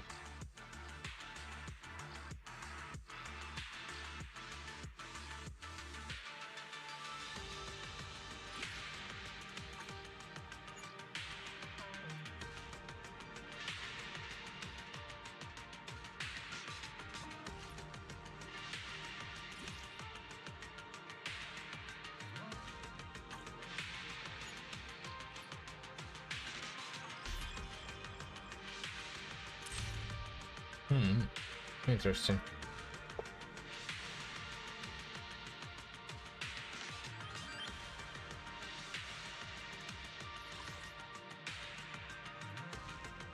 Star Trek: The Next Generation is full of with Picard that Riker will be tempted to use his powers. Riker gives Picard his word that he will not. But when he has the opportunity to save a little girl's life, he realizes what a challenge that will actually be. In the end, he offers to cure the Enterprise crew of their personal struggles, turning Wesley into a square-jawed jock, restoring Geordi's vision, and giving Worf a Klingon mate. But each of them rejects Riker's offer, arguing that they would lose the very thing that makes them human, or Klingon. But what's really fascinating about this episode for our purposes is a conversation between Q and Riker in which Q admits that the reason the Continuum has taken such an interest in humanity is that they fear that humanity will one day become something more powerful than the Q, and it's the compulsion to learn and explore that Q is threatened by. I think the most interesting fan theory about Q is that they are in fact humanity at an extremely advanced stage. The idea being that humans at some point in the far future reach a final state of evolution, perhaps even evolving too far, only to become so bored with their own existence that they look back on themselves with a kind of nostalgic amusement. So it's possible that Q's help is ultimately what makes them Q, which is exactly the type of mind-altering paradox that makes Star Trek so good. This theory kind of fits with Q's next appearance, in which he warns the Enterprise about the true dangers lurking in the galaxy. The episode Q Who is one of the most influential pieces of storytelling in the history of science fiction, and definitely deserves its own video, so get subscribed. This time, Q's experiment is much more serious. The Enterprise is flung 7,000 light years away into an unexplored region of the galaxy, at which point Q disappears and leaves the crew to its own devices. Just a quick aside here, one curious thing in this episode I want to mention is Guinan's reaction to Q. They clearly have some kind of history and are not on good terms. She raises her hands in this kind of defensive posture. Q calls her an imp, suggesting that she's not what she seems. And the most interesting implication here is that Guinan, the ship's wise bartender, is perhaps equal in some capacity to Q. I've always loved this little mystery, and I'm thrilled that it has never been fully explained. Anyway, the crew soon encounters an alien race called the Borg, which conceptually is one of the most brilliant alien races ever imagined, not only because they're a nightmarish portrait of human-machine integration, but also because they're the perfect nemesis for Captain Picard and the ideals that he and the Federation represent. The Borg can't be negotiated with. They don't care about diplomacy. They don't care about anything. All they do is consume without regard for individual life. Now, we all know that the Borg would go on to become the most popular villains in the Star Trek universe, but it's important to remember that this episode is as much about Q as it is about the Borg. The thing that's so interesting about this episode is that it has a very unsettling moral. In the end, Picard recognizes that Q is doing humanity a favor in warning them about the Borg, but he thinks it could have been done without the loss of several members of his crew, to which Q responds, "If you can take a little bloody nose, maybe you ought to go back home and crawl under your bed." Oof, that line is chilling. It's unsettling because in the end, Q's moral position is a valid one, despite the fact that he caused serious harm. So paradoxically, it's the first time in Q's character arc where you get the impression that he might actually care about Picard and humanity more broadly. Whether the ends justify his means remains open to debate. This brings up one of the most important features of Q's character, and that is his moral ambiguity. He's neither good nor bad, and his actions might have a deeper purpose than might be apparent. This is one of the defining features of the trickster archetype, of which there are many famous examples in literature and myth. Coyote is a figure in Native American myth who is very Q-like. He's a shapeshifter. He travels between different realms of existence. He's at the beginning of the world, and he can alter reality at a whim. Most importantly, though, he teaches lessons by way of disruption of the natural order, often exposing human folly by causing trouble. That's Q. The next time we see him is in Deja Q, which is the reverse experiment of Hide and Q. This time, rather than granting a human unlimited power, we see what happens when an omnipotent being becomes human, by having his power limited. This episode is the source of the famous facepalm meme, in case you didn't know. So Q is banished from the continuum, which itself is a fascinating and perplexing development because it suggests that the Q are, despite being nearly omnipotent, still a society with rules and norms that can be violated. Q, it seems, is, even by their standards, a bit of a mischief maker. In fact, we learn that Q is guilty of tormenting an alien race called the Calamarain, who sees upon his sudden vulnerability as an opportunity to get revenge. We get another mysterious interaction between Q and Guinan, in which she accuses him of torturing other life forms for his own amusement.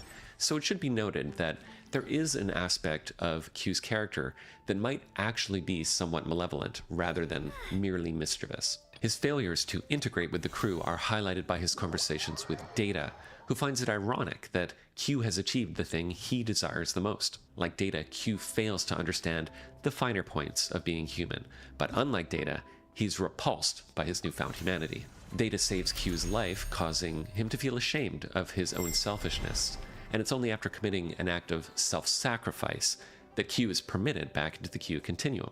This is granted by another Q, who himself seems slightly shady, raising the question of whether the entire continuum is made up of troublemakers, although the fact that they hold self-sacrifice as an admirable ideal has interesting implications. His foray into mortality and the tedium of a narrow human existence is played more for comedy in this episode, and this is capped off nicely in the final scene, in which Q conjures a mariachi band onto the bridge of the Enterprise and leaves Data with a parting gift, the experience of laughter. But the question we're left pondering is whether Q, the all-knowing, might have actually learned something from humanity, even if he would never admit it. Q might remind you of another character from literature, Puck. He is the servant of Oberon, the Fairy King, and his most famous appearance is in Shakespeare's A Midsummer Night's Dream. He's the guy who mistakenly enchants the wrong lovers and turns one character's head into that of a donkey. You'll find that aspect of the trickster in the episode Cupid. It's the one where the crew is transformed into the characters from Robin Hood so that Picard can save an old flame from Nottingham Castle. This episode doesn't have much to say about Q except that he has a sense of humor, so I won't dwell on this episode. Suffice to say that Q might have also been a convenient device for the show's producers, who occasionally wanted to put the crew in more outlandish scenarios and to give the series its signature levity. I protest. I am not a merry man. True Q, on the other hand, has a lot to teach about Q's nature, and again, it's surprisingly dark. A young woman named Amanda, who grew up believing she was human, begins to show signs of having Q-like powers. Q shows up to test her, and ultimately to bring her back to the continuum. However, his reasons say a lot about the morality of the Q continuum. It's revealed that if she does not want to join the continuum, Q will destroy her by order of the continuum. Say a lot about the morality of the Q continuum. It's revealed that if she does not want to join the continuum, Q will destroy her by order of the continuum. There's even this really creepy moment in which the continuum is represented by this sinister shadow. Your progress, Q. As anticipated, there are some problems. I need time. It turns out that Amanda's parents were also Q, but chose to live as humans. The deal was that they could only leave the continuum on the condition that they never used their powers. But according to Q, they were unable to resist, and so were executed by the continuum in the form of a freak tornado. Now, before we judge the continuum for this harsh policy, let's consider their reasoning. According to Q, it's because they cannot allow an omnipotent being to exist in the galaxy without some reassurance that he or she will act responsibly. This shows us that there is a moral code in the continuum, which is really fascinating. Amanda's story approaches the question of omnipotence from an interesting angle. She is tempted to use her power to see her deceased parents, and there's a scene in which she poses the question to Dr. Crusher. If she could bring her husband back, would she? But Amanda quickly realizes that her power is both a gift and a curse.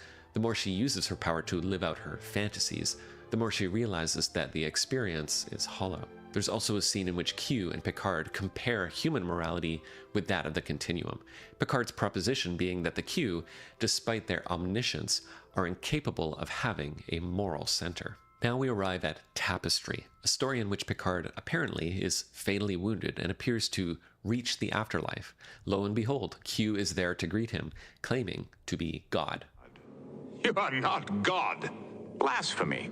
It's revealed that Picard actually has an artificial heart, resulting from a knife wound he received in a bar fight with the Nausicaan, known cheaters at Domjot. Q offers Picard something that I'm sure many of us have fantasized about at one point or another, an opportunity to relive our past and to rectify the mistakes of our youth. Jean-Luc Picard, it turns out, was not always the stalwart and morally upright character we know him as. Turns out he was a bit of a rogue in his younger years. Well, not this time, because now Picard is wiser, and he's going to erase the mistakes of his past. But as we watch this alternative version of Picard's life play out, it becomes clear that the only reason Picard ended up being wise is because he made mistakes when he was young.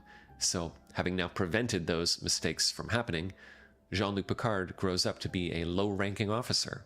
He never took risks, he always played it safe, and he never amounted to anything. Luckily for Picard, Q brings him back to life, leaving him with a profound life lesson. Now, I always felt that this was one of the kindest things that Q ever did.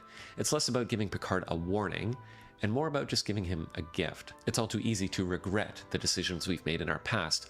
What's more difficult is to imagine where the alternative decision may have led. So it's just interesting to see that Picard and Q's relationship towards the end of the series is actually more amicable, almost as if both characters have come to understand and respect each other a little more. Now, before we get to Q's final episode in TNG, I should mention that his character does appear in several other Star Trek series after TNG. He features in one episode of Deep Space Nine and 3 episodes of Voyager. The most interesting of these is an episode in which Q actually gets bored of existence and wishes to become mortal. We get to see the Q Continuum, which is depicted metaphorically as a desert road stop, which is pretty interesting. I should also mention that he plays a major role in the 2nd season of Picard. Personally, I found this characterization in the series off the mark. Q is dying in that series, despite being immortal, and with no explanation really given, and his relationship with Picard is portrayed as if they're old friends. This kind of sentimentality is often the fallback of poor writing. The relationship has no real substance, beyond the thin premise that Jean-Luc and Q loved each other all along, and in my view, it fundamentally misunderstands these characters and their relationship. So, by the time we get to TNG's finale, we're ready for some kind of moral resolution to the original question posed at Farpoint. After all he's seen of the Enterprise and its crew, what verdict will Q render unto humanity? The final episode of TNG involves a spatial anomaly which threatens to stop life from ever forming on Earth. Paradoxically, the anomaly is caused by Picard's effort to prevent it. The only chance Picard has of saving the galaxy is to open his mind to the non-linear nature of time, which Q is all too happy to help with by shifting him through time periods. In the episode's climactic moment, in which 3 Enterprise crews from 3 different time periods sacrifice themselves, Picard finds himself suddenly back in the courthouse where everything started, with Q before him. And it's Q who gives us the moral of the story, not just of the final episode, but of Star Trek The Next Generation in its entirety. And because the show is so well written, there actually is a natural moral conclusion. And it's simple.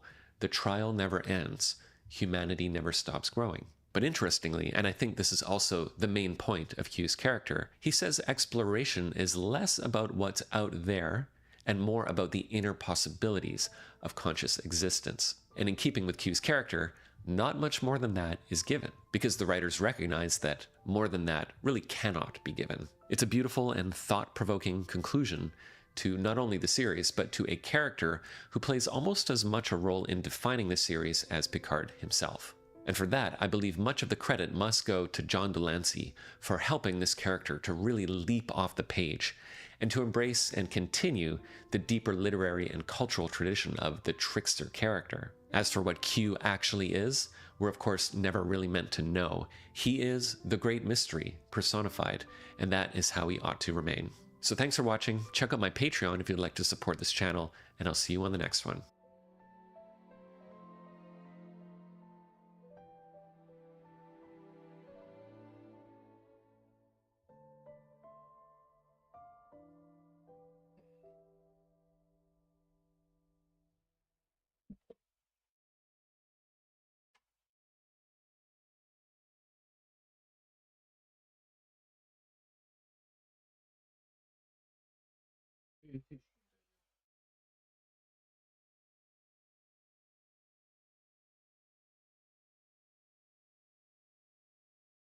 Да.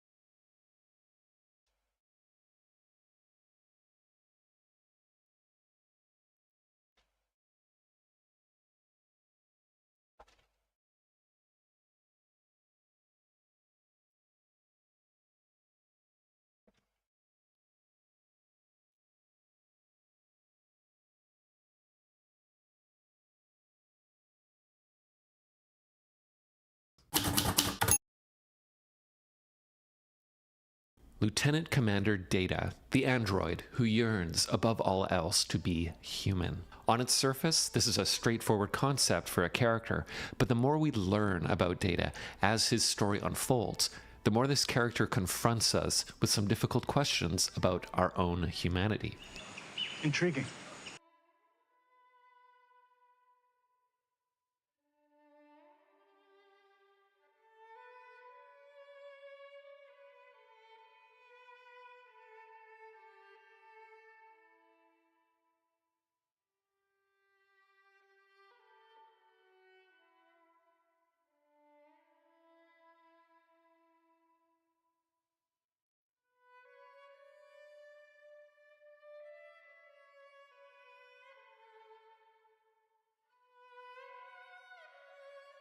Lieutenant Commander Data, the android who yearns above all else to be human. On its surface, this is a straightforward concept for a character, but the more we learn about Data as his story unfolds, the more this character confronts us with some difficult questions about our own humanity.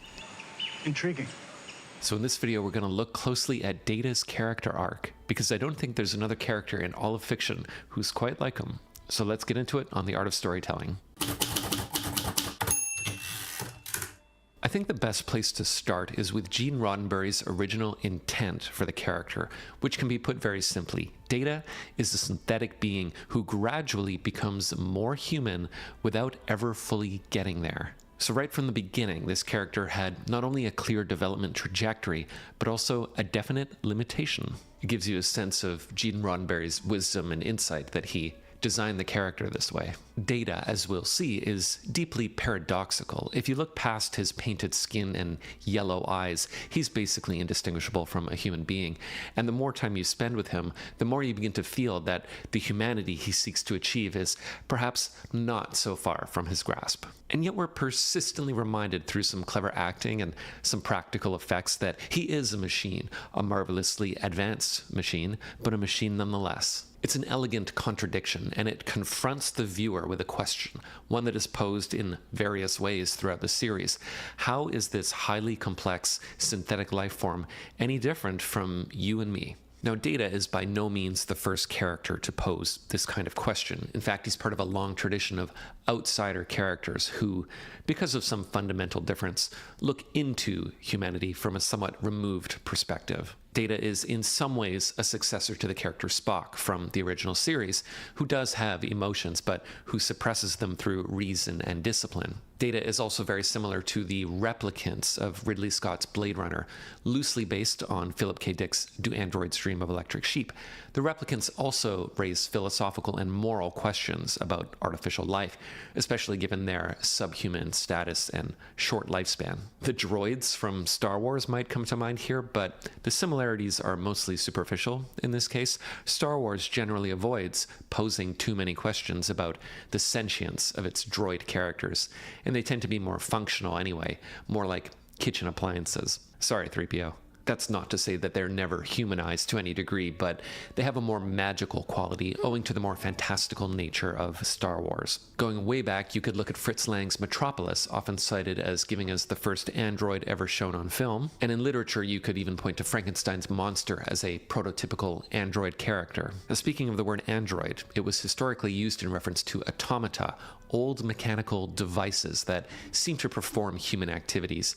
Think of the dancing wedding procession in Munich's famous Glockenspiel, or the creepy toys that kids played with in the 1800s. In fact, if there's any one fictional character that is most like Data, it's probably Pinocchio, the wooden puppet who longs to be a real boy. This similarity was certainly recognized by the show's writers and was even referenced in the show.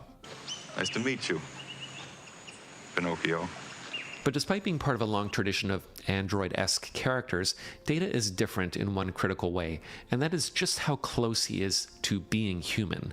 The other androids are roughly human, but Data is as human as one can be, while still being technically artificial. It's kind of interesting that the earlier concept for Data was that he would have exposed circuitry that made him look more robotic, but in the end they realized that this would make it more difficult to humanize his character. Instead, we only occasionally see his mechanical insides, and this means Data is much less like the cartoonishly robotic C-3PO, and much more like Roy Batty, whose humanity is left up to the viewer's interpretation. A lot of Data's basic biography is established in TNG's first season. We learn that Data is an orphan. He was discovered by Starfleet on the planet Omicron Theta, the only survivor after the total destruction of an Earth colony by a giant life-devouring crystal. He was designed and built by a human named Dr. Noonien Soong, a genius in the field of cybernetics. And Data's positronic brain gives him exceptional computational power, though he struggles to understand the basic idiosyncrasies of social interaction.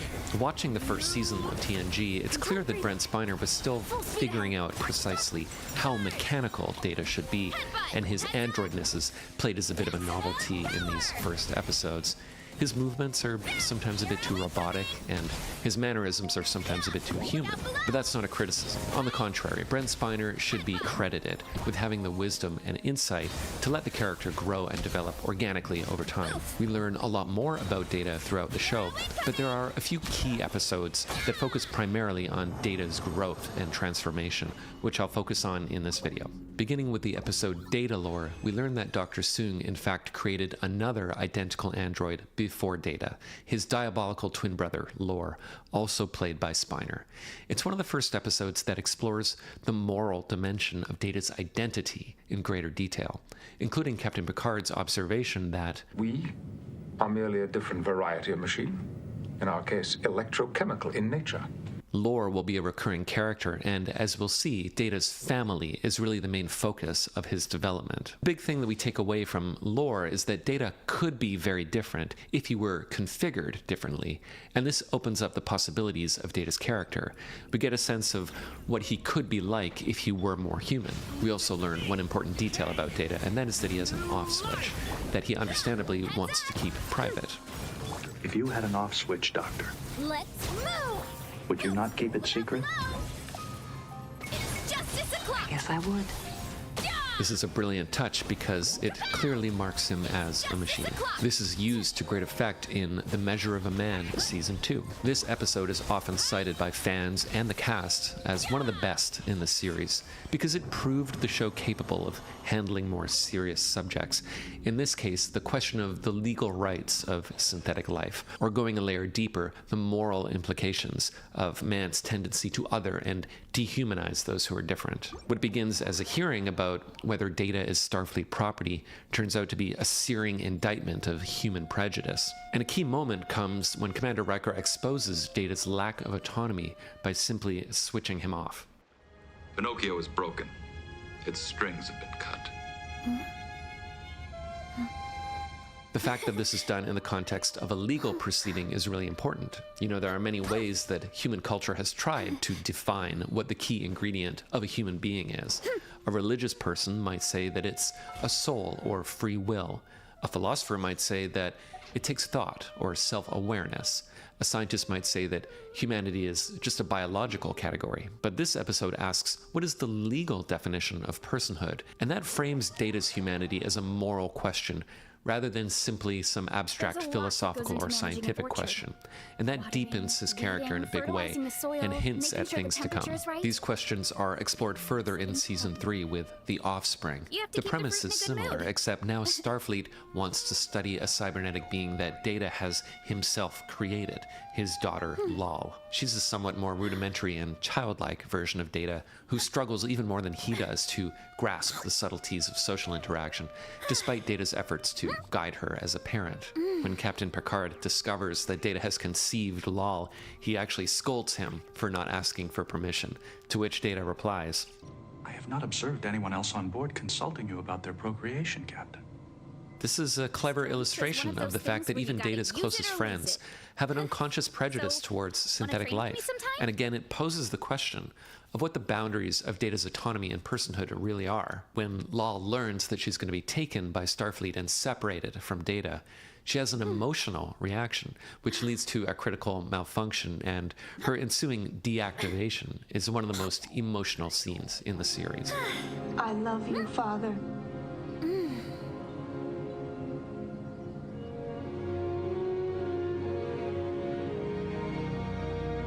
I wish I could feel it with you. I will feel it for both of us. Data processes her death in a very android way, saying that he will add her memories to his. But this leaves a lingering question. If Data adds Lal's experience to his own, doesn't he also absorb Lal's emotional memory? And this is where I think Data's character gets really interesting. It's when we begin to speculate that Data might, in his own way, have emotions, albeit of a different nature. We're generally told that Data doesn't have emotions, and he certainly believes that he doesn't. But the thing that's so great about TNG is that the writers trust the viewer to read between the lines and contemplate the bigger ideas. Watch the last shot of this episode.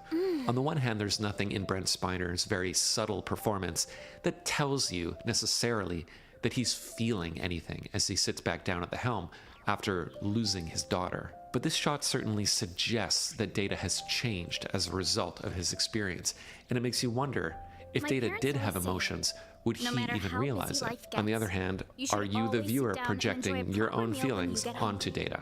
Again, this is getting at why Data is such an interesting character. It's the ambiguity of his humanity that makes him unique. There's an episode in Season 4 called Brothers that's probably the most consequential episode in Data's 7-season arc. It begins when a kind of homing beacon activates in Data's brain, causing him to hijack the Enterprise and travel to a distant world. I love this episode because you get to see just how much smarter Data is than the rest of the crew.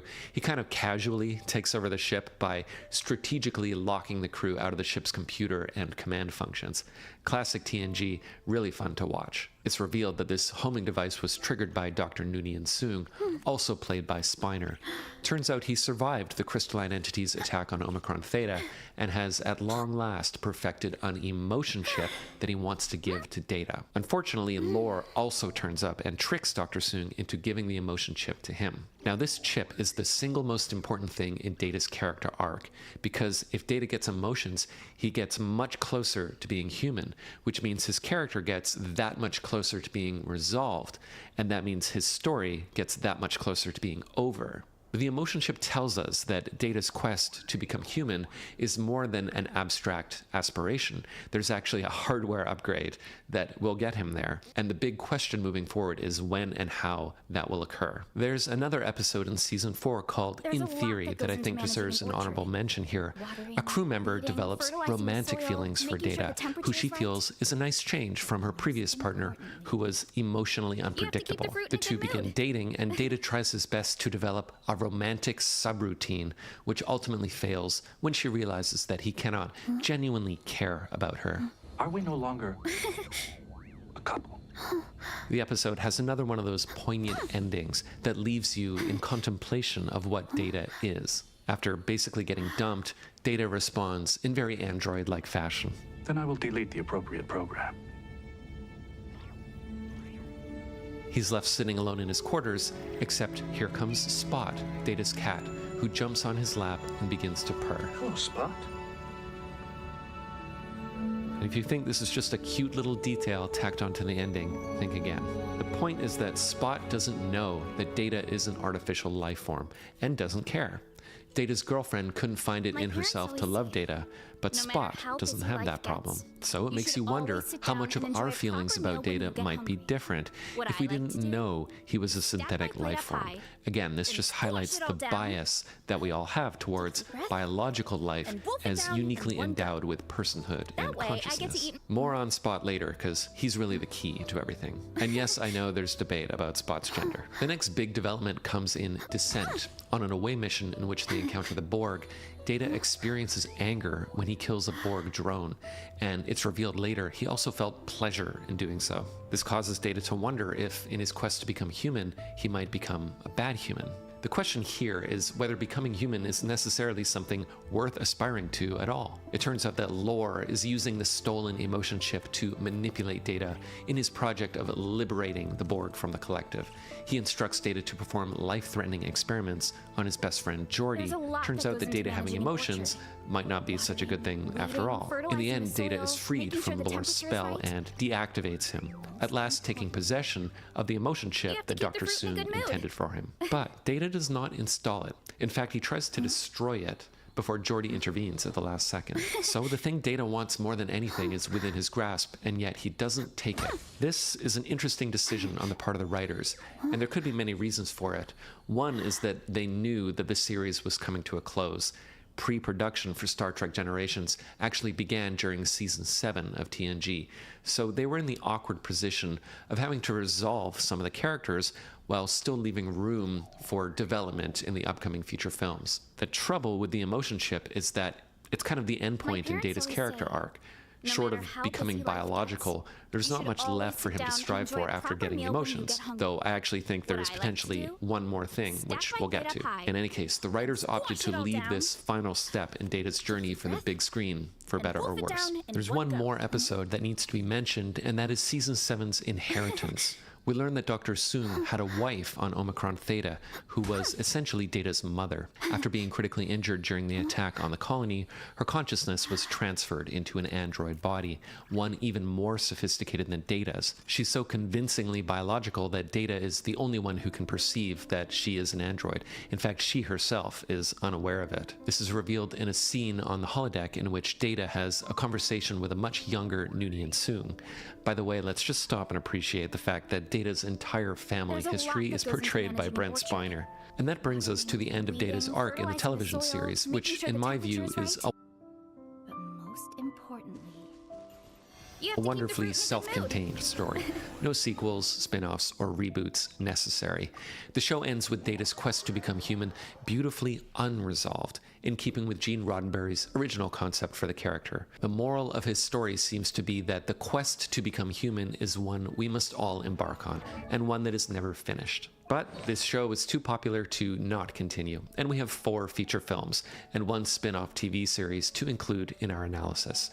Some of it good, some of it bad. First, the good. Star Trek Generations. This is where we finally get to see Data use the emotion chip and make his final transformation into his most human self. Throughout the film, he struggles to control his emotions, which are so intense that they overwhelm him, but this leads to a poignant conclusion, which, for me anyway, works as the best resolution of Data's character. It's a beautifully written scene in which Data rescues Spot from the wreckage of the Enterprise D. Data naively believes that the chip is malfunctioning, causing him to cry, even though he's happy. But Counselor Troi, his longtime friend and therapist, sees it differently. I am happy to see Spot, yet I am crying. Perhaps the chip is malfunctioning. I think it's working perfectly. This is the most human we ever see Data. In this moment, the fact that he's a synthetic being melts away, and I think it's actually the only moment we have with Data in which his humanity is completely unambiguous, And if this was where his story ended, I think that would be very appropriate. Of course, that is not the case. Subsequent films meant the writers had to extend his character further by suggesting that he still has some ways to go in becoming human. First Contact does an admirable job with this, but it does start to feel slightly protracted. In fact, I suspect the writers knew at this point that there was only one place left for Data's character to go, only one thing which, if achieved, would confirm his humanity once and for all, and that is, of course, his death. This was attempted in Star Trek Nemesis, but unfortunately, his death. This was attempted in Star Trek Nemesis, but unfortunately, it was not very well executed and turned out to be a bit of a missed opportunity. Data's death had the potential to be one of the most powerful moments in the entire Star Trek franchise, something with real gravity, but the scene felt unceremonious for a character who deserved a more meaningful sacrifice and a more respectful send-off. The recent Picard TV series tried to rectify this by killing him again in a different way, but it didn't work either. And even that death was undone by the third season, and by that point the whole thing was just a confused mess. That series ends with Data alive and well, playing cards with his fellow crewmates, and that's fine. But it must be said that if you look at the full canon of Data's story, the dramatic value accrued through years of thoughtful character writing never really got cashed in with a defining dramatic moment. In the end, this might be a consequence of the fact that TV shows and film sequels often don't afford their writers the luxury of having a definite endpoint with which to orient their storytelling. Or it might be because The Next Generation was written by an older generation of writers, and something of Data's essence was lost in the various handoffs that have taken place as this IP has struggled to reach its previous heights. But that's fine, because it's still illuminating to watch Data in old episodes of TNG. Like any good character, you can always revisit him and learn something new. I'm sure everybody takes something different from the time they've spent with Data, but for me, his lesson can be put pretty simply. In learning about the ways that Data is different from us, we begin to see the ways that we are the same as him, because the thing that he desires the most is already within him. His effort to become human is what makes him human. So thanks for watching. Check out my Patreon if you'd like to support this channel, and I'll see you on the next one.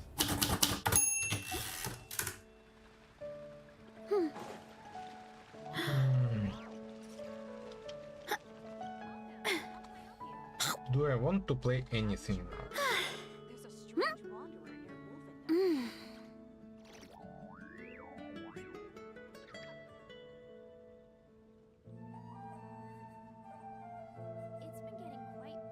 My parents always say, Being no a matter robot's how great, busy but you life don't have gets, emotions, you and should always sometimes sit that down makes and me enjoy very a sad. proper meal when you get hungry.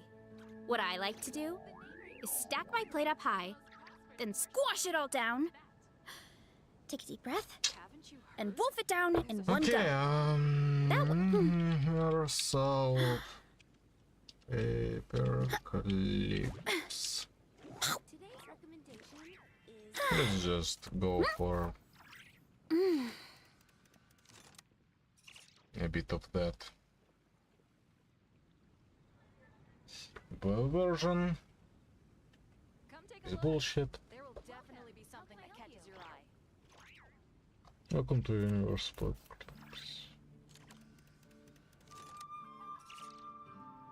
Strength is one of those things where you gotta use it or lose it.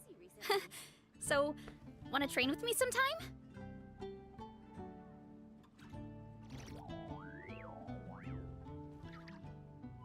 Come take a look. There will definitely be something that catches your eye.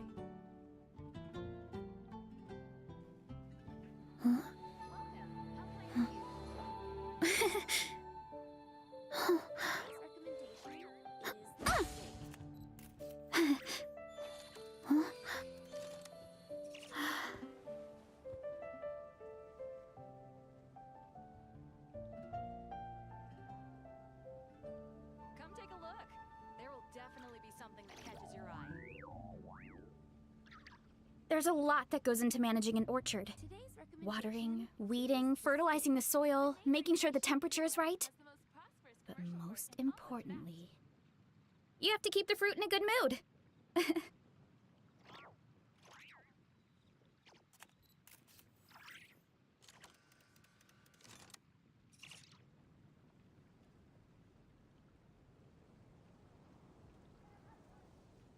Haven't you heard?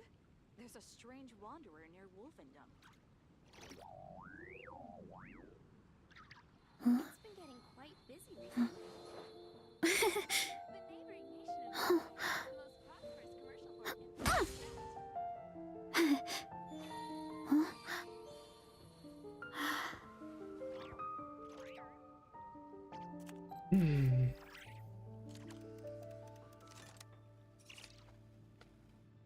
It's been getting quite busy recently. Haven't you heard?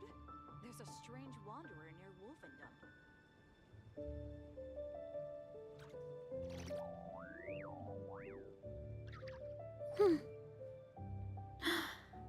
Welcome. How can I help you?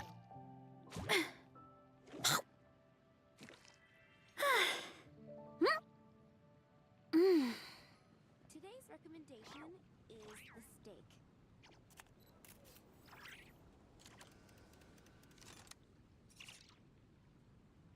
Come take a look. There will definitely be something that catches your eye. Strength is one of those things where you gotta use it or lose it. So, wanna train with me sometime? Today's recommendation is the steak.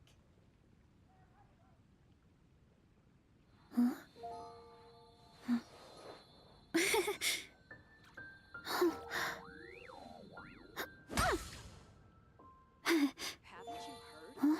There's a strange wanderer near Wolfendom. The neighboring nation of Liyue has the most prosperous commercial port in all of Tibet.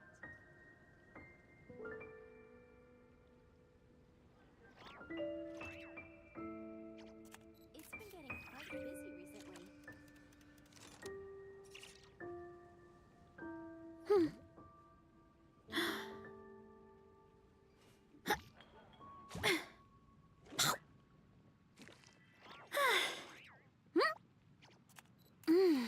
Haven't you heard? There's a strange wanderer near Wolfendom.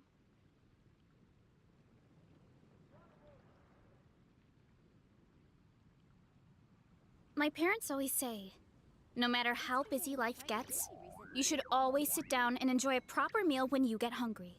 What I like to do is stack my plate up high, then squash it all down, take a deep breath, and wolf it down in one go.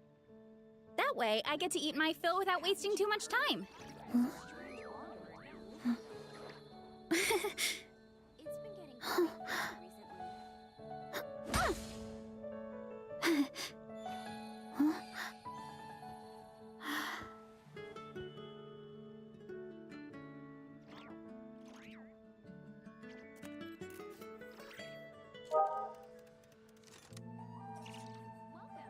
Come take a look. There's a lot that goes into managing an orchard. Watering, weeding, fertilizing the soil, making sure the temperature is right. But most importantly, you have to keep the fruit in a good mood.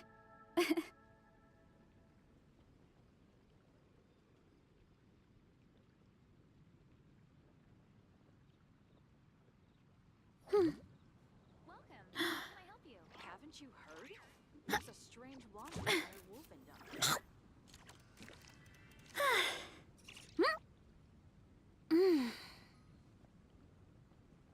It's been getting quite busy recently.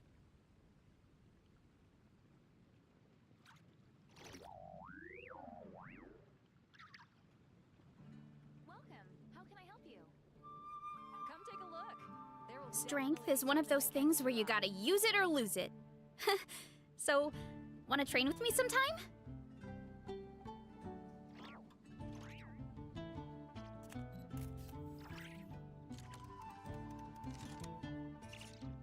It's been getting quite busy recently.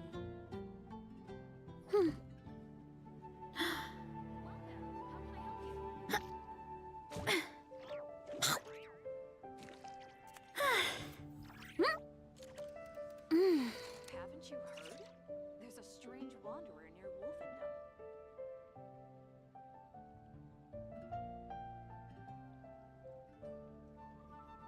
There's a lot that goes into managing an orchard. Watering, weeding, fertilizing the soil, making sure the temperature is right. But most importantly, you have to keep the fruit in a good mood. Haven't Haven't you heard? There's a strange wanderer near Wolfendom.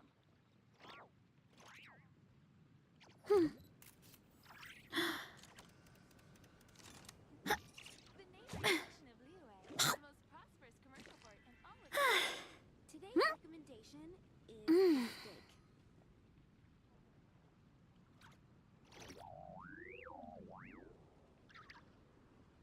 Haven't you heard? There's a strange wanderer near Wolfendom.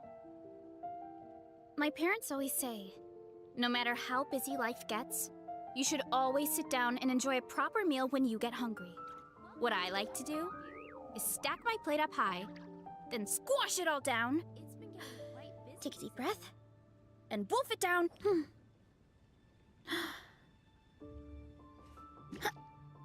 Come take a look. There will definitely be something that catches your eye. The neighboring nation of Liyue has the most prosperous commercial port in all of Tibet.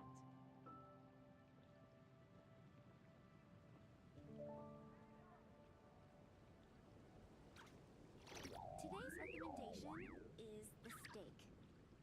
Strength is one of those things where you gotta use it or lose it.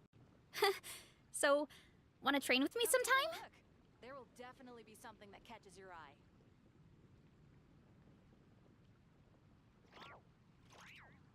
Welcome. How can I help you?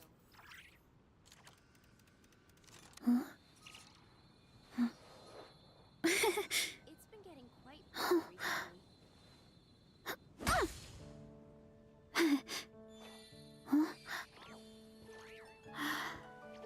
Haven't you heard? There's a strange wanderer near Wolfendom.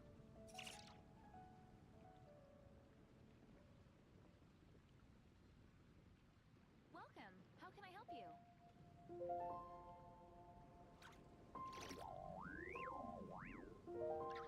Today's recommendation is the steak.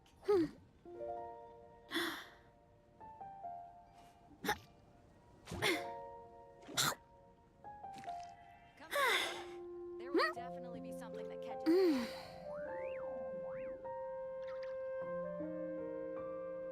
Welcome. How can I help you? It's been getting quite busy recently.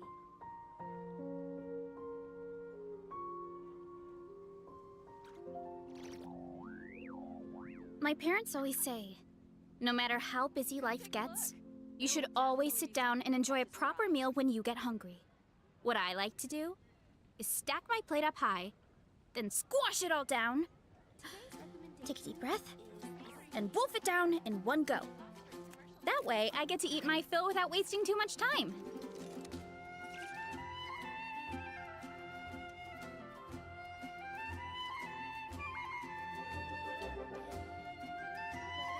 I guess I'll post the commission at the Adventurers Guild. There will definitely be something that catches your eye.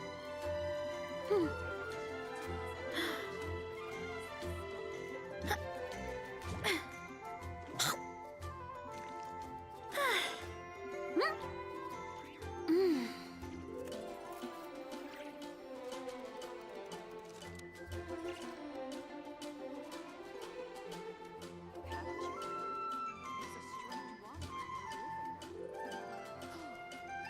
Guess I'll post the commission at the Adventurers Guild. Welcome. How can I help you? Today's recommendation is the steak.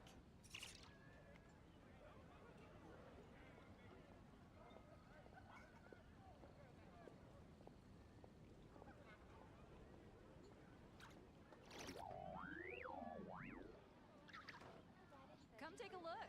There will definitely Strength be is one something of that those catches things your where you eye. gotta use it or lose it. So, wanna train with me sometime? It's been getting quite busy recently.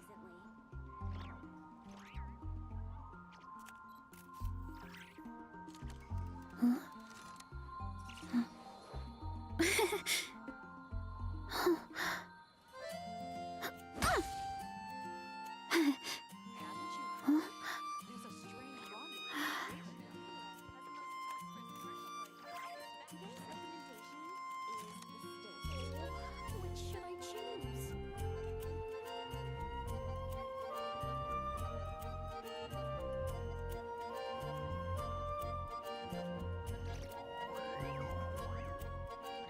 Oh,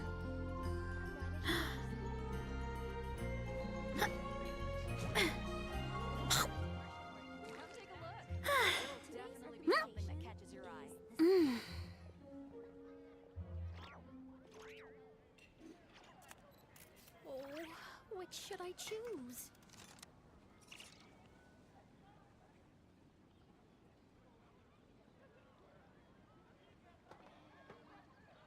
There's a lot that goes into managing an orchard. Watering, weeding, fertilizing the soil, making sure the temperature is right. But most importantly, you have to keep the fruit in a good mood. Oh, which should I choose?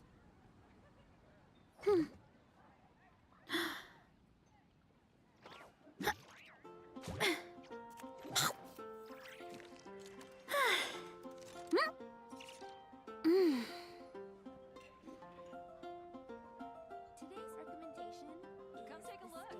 There will definitely be something that catches your eye.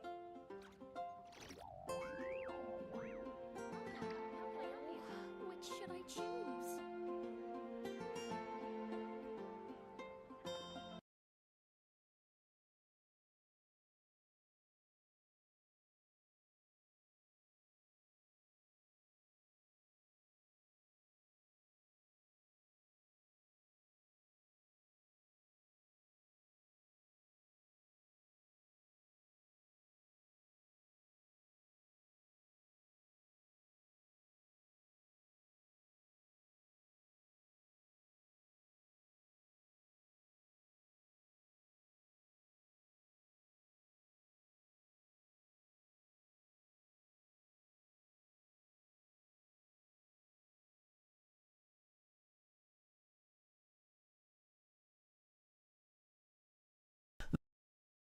Family of immensely powerful force-wielding beings who resided in the mystical realm of Mortis during the time of the Clone Wars. Crazy. Anyway, let's go. There is our ultimate defense type. And there, ow! Ah, the nuke attacked my knee. Okay, let's try that again. Ultimate defense type versus the nuke. Okay, solid hit from the nuke. Let's see it. It's powering up. Oh, super ardent, but still not able to knock it out. Oh, what? No, what? I was just ardent, but still not able to knock it out. Oh, what? No, what? I was just gonna give the nuke tube, or I was just gonna give the nuke a win right there because our ultimate defense type Beyblade was just about to round spin, but the final attack, it was able to counter it and launch him into the pocket. This is crazy. I really did not think our engineered defense type Beyblade, as cool as it is, would do that well against the nuke, just because, again, the nuke is fully made out of metal, so that was super surprising. All right, well, score is 2-0, just 2 more points, and the defense type Beyblade takes it. Let's see if it can do it. Okay. Let me relaunch that. I launched the nuke bad. All right, there we go. Our defense type Beyblade and the nuke. There we go. That is a much better launch. Oh my gosh. But still, it's able to stay in the stadium, eat those attacks. But then when it's low on spin, it just taps him into the pocket, tying up the score 2-2. Умельцы могли бы пришивать им здоровые части организма вместо больных. Такие возможности иногда приписывали христианским святым. Однако люди также и боялись трансплантации. В XIX веке, например, когда медицина стала более развитой, а врачи все активнее начали препарировать трупы, появился роман Мэри Шелли «Франкенштейн» или «Современный Прометей» о докторе Франкенштейне и чудовище, составленном из разных частей мертвых тел.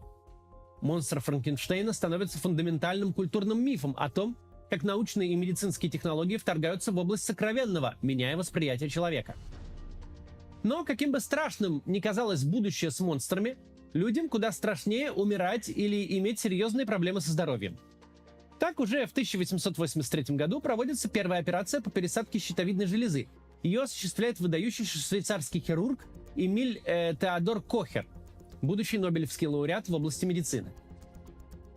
Одна из его заслуг – разработка безопасного метода операции на щитовидной железе для лечения базедовой болезни. Тогда это заболевание было довольно распространенным.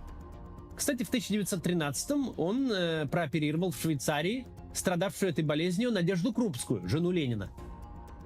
Успехи Кохера привели к открытию. Дефицит гормонов щитовидной железы после ее полного удаления приводит к тяжелым последствиям для оперируемых. Чтобы их предотвратить, Кохер стал подсаживать перенесшим операцию ткани щитовидной железы. Так в арсенале медицины появилась трансплантация внутренних органов. В начале 20 века выдающийся хирург Алексис Карель совершает прорыв в сосудистой хирургии, разрабатывая метод пересадки и соединения артерий и вен. Эти исследования он осуществляет совместно с американским хирургом Чарльзом Гатри, который, кстати, считал, что открытие метода сшивания сосудов – это путь к пересадке головы. В 1908 году Гатри пришивает отрезанную голову пса к другой собаке и добивается кровоснабжения пришитой головы. Собака демонстрировала определенные базовые рефлексы в первые часы после операции. Затем ее состояние стремительно ухудшилось, и сам хирург решил усыпить несчастное животное. Статья с описанием эксперимента оставила научное сообщество в некотором недоумении. И, собственно, такое недоумение окажется непременным спутником многих трансплантологических экспериментов, после которых останется много вопросов. Зачем они вообще проводятся? Чего именно ученый хочет достичь, пришивая собаке вторую голову? Так или иначе, в 1912-м Нобелевский комитет присудил Карелю премию в области медицины за разработку революционных методов в сосудистой хирургии. Но Гатри обошли вниманием, хотя его вклад в эти работы был не менее важен. Все из-за неоднозначной научной репутации после эксперимента с собачьими головами.